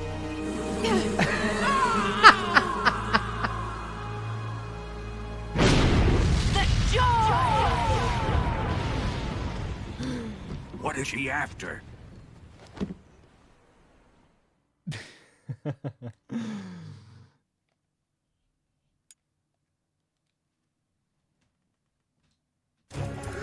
Snake! Ocelot! We're not done yet.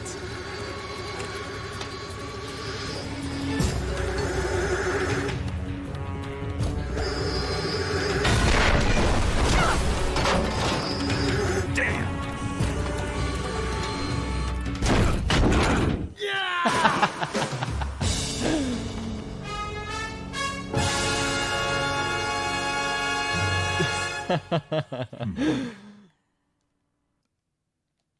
It's good. I haven't seen these in a while, so I'm getting surprised by some of them. The ultimate weapon.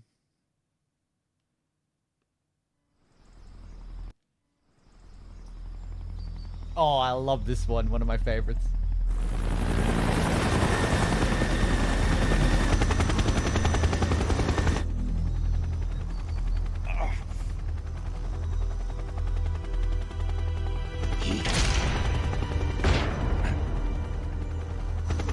You can't defeat me.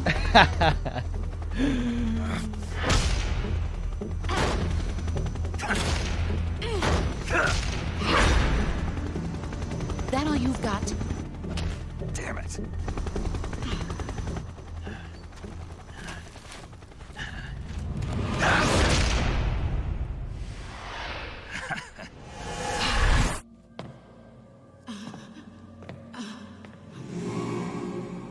Oh shit.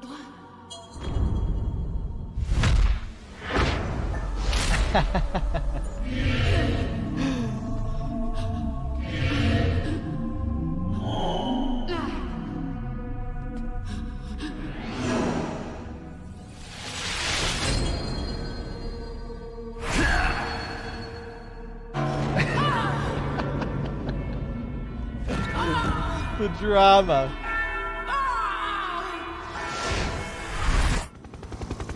That's a dirty trick. You coward! Boss! Oh shit. Hold your fire! Come out, Jack. You lost it. It's over. Snake! What happened? Snake! Snake!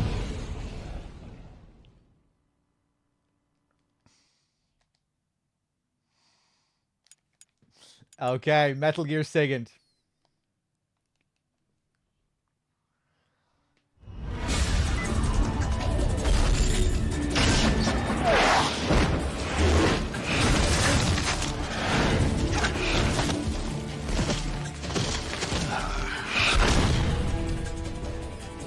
And there's one more person on your support team. His name is Mr. Sigint. He's an expert on the latest in weapons and equipment technology.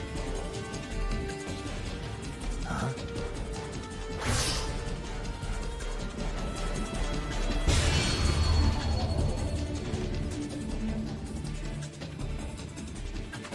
Hey.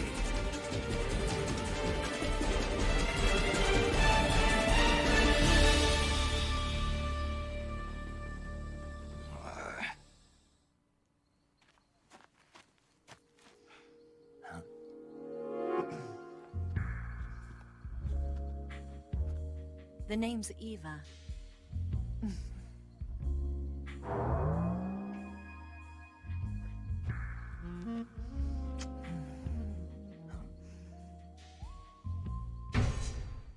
What?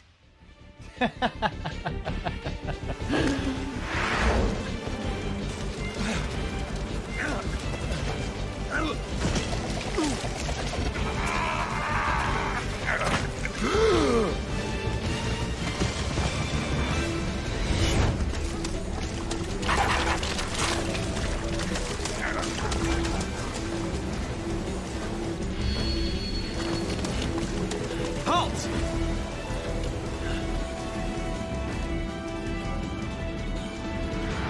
Oh shit. Damn it.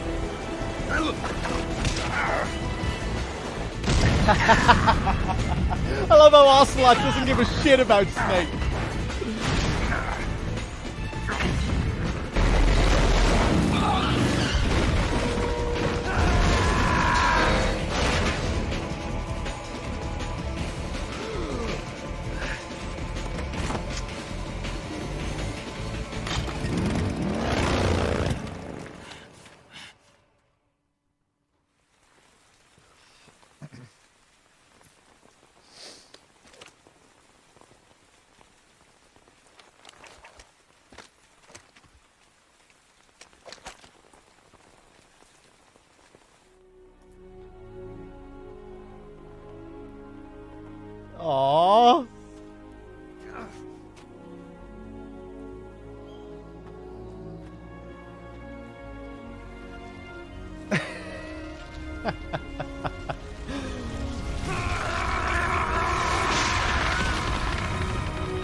Snake!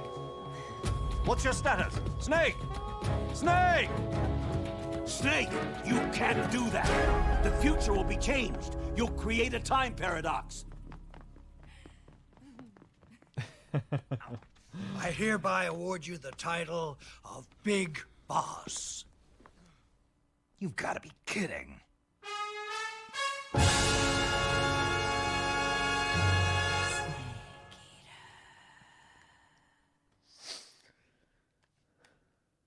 All right, last one. Metal Gear Raiden, Snake Eraser. So what about the past?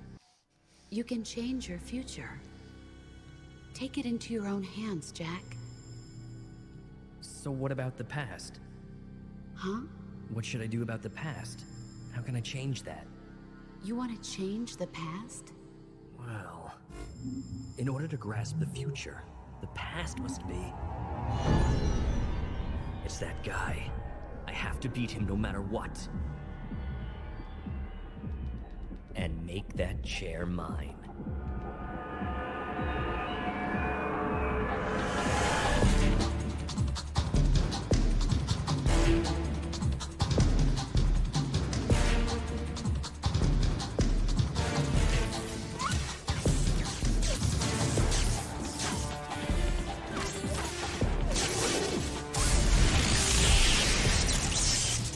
I've discovered that he will be the main character in the next game. I've used a time warp to come back, to wipe out the fool that forced me out of my main character's chair. And if Big Boss didn't exist, he would be erased as well.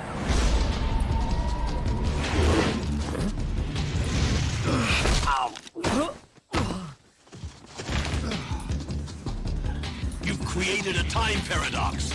You can't go changing the future like that.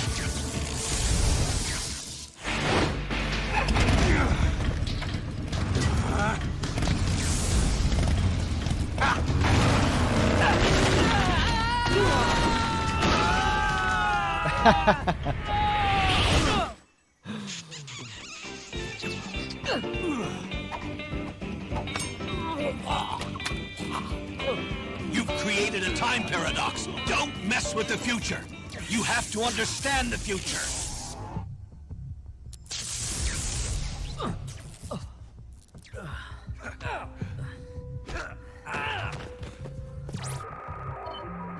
Target sighted.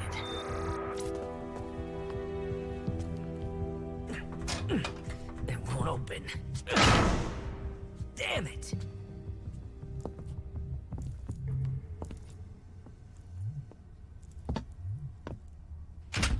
Huh? Major, what are you doing here? I've been waiting for you in my room. Hey, what are you doing?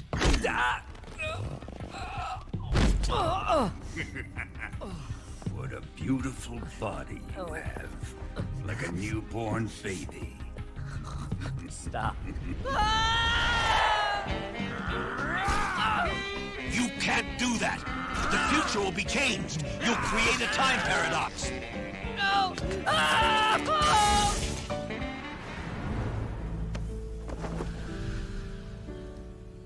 Look at this scar.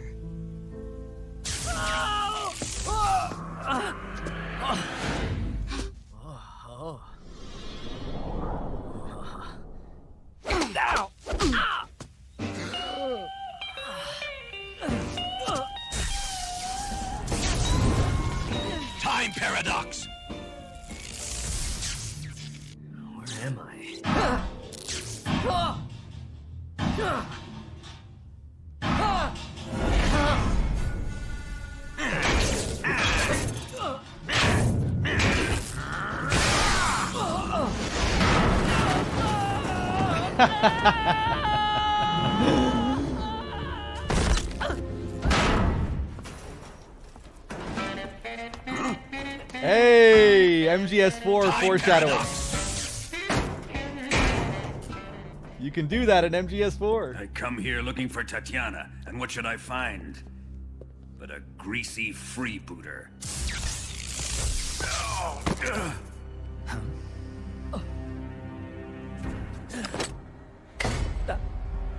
Hello.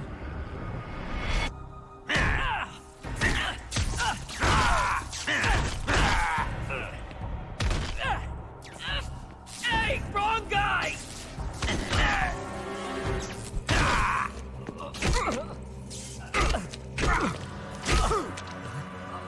Poor Raiden, man.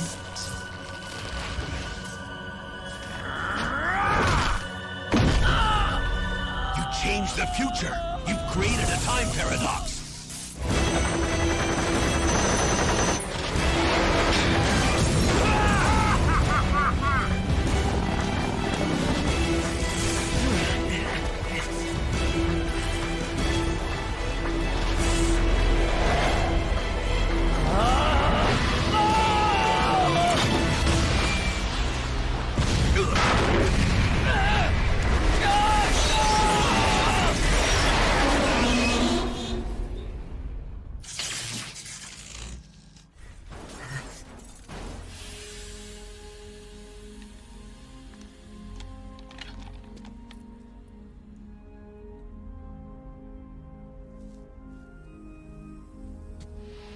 You all right?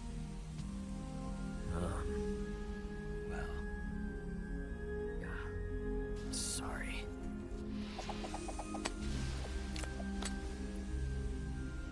Here.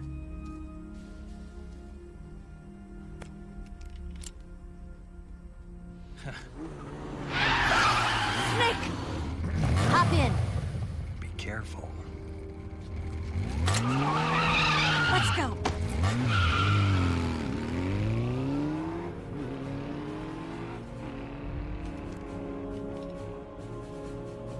Legendary Big Boss. Found it! Give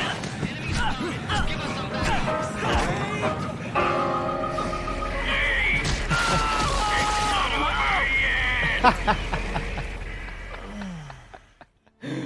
Jesus Christ.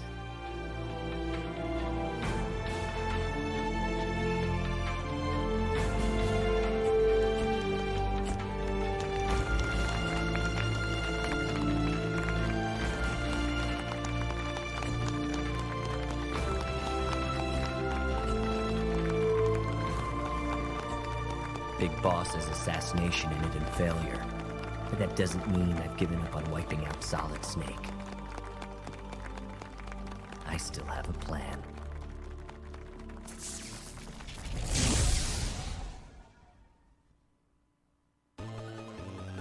Oh shit. Oh my god. Look at that Raiden sprite.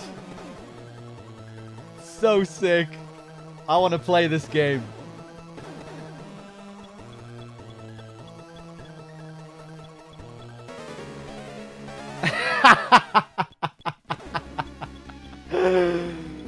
It's Big Boss. Get out of there, Raiden.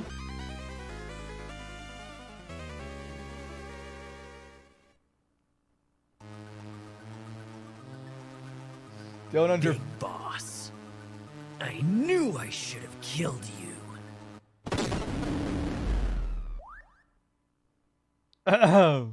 Jack, you can't meddle with the past. We can only change the future. Take the future into your hands. The future? But MGS4 is... There's going to be a 5, right? So there we go. Classic. Classic stuff.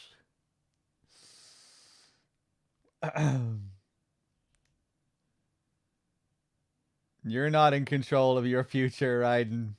The fans have plans for your future, I'm afraid. In MGS4. They just don't think you're cool enough. Well, that's okay. Because we're going to turn you into Grey Fox. I feel like there's one that I missed. Maybe there's one that I don't have.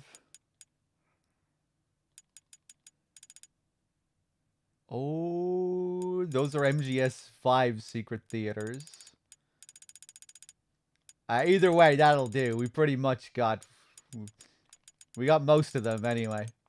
Fuck it. Yeah, let's get straight into MGS4 then. Let's do it. Actually, let me just check something here.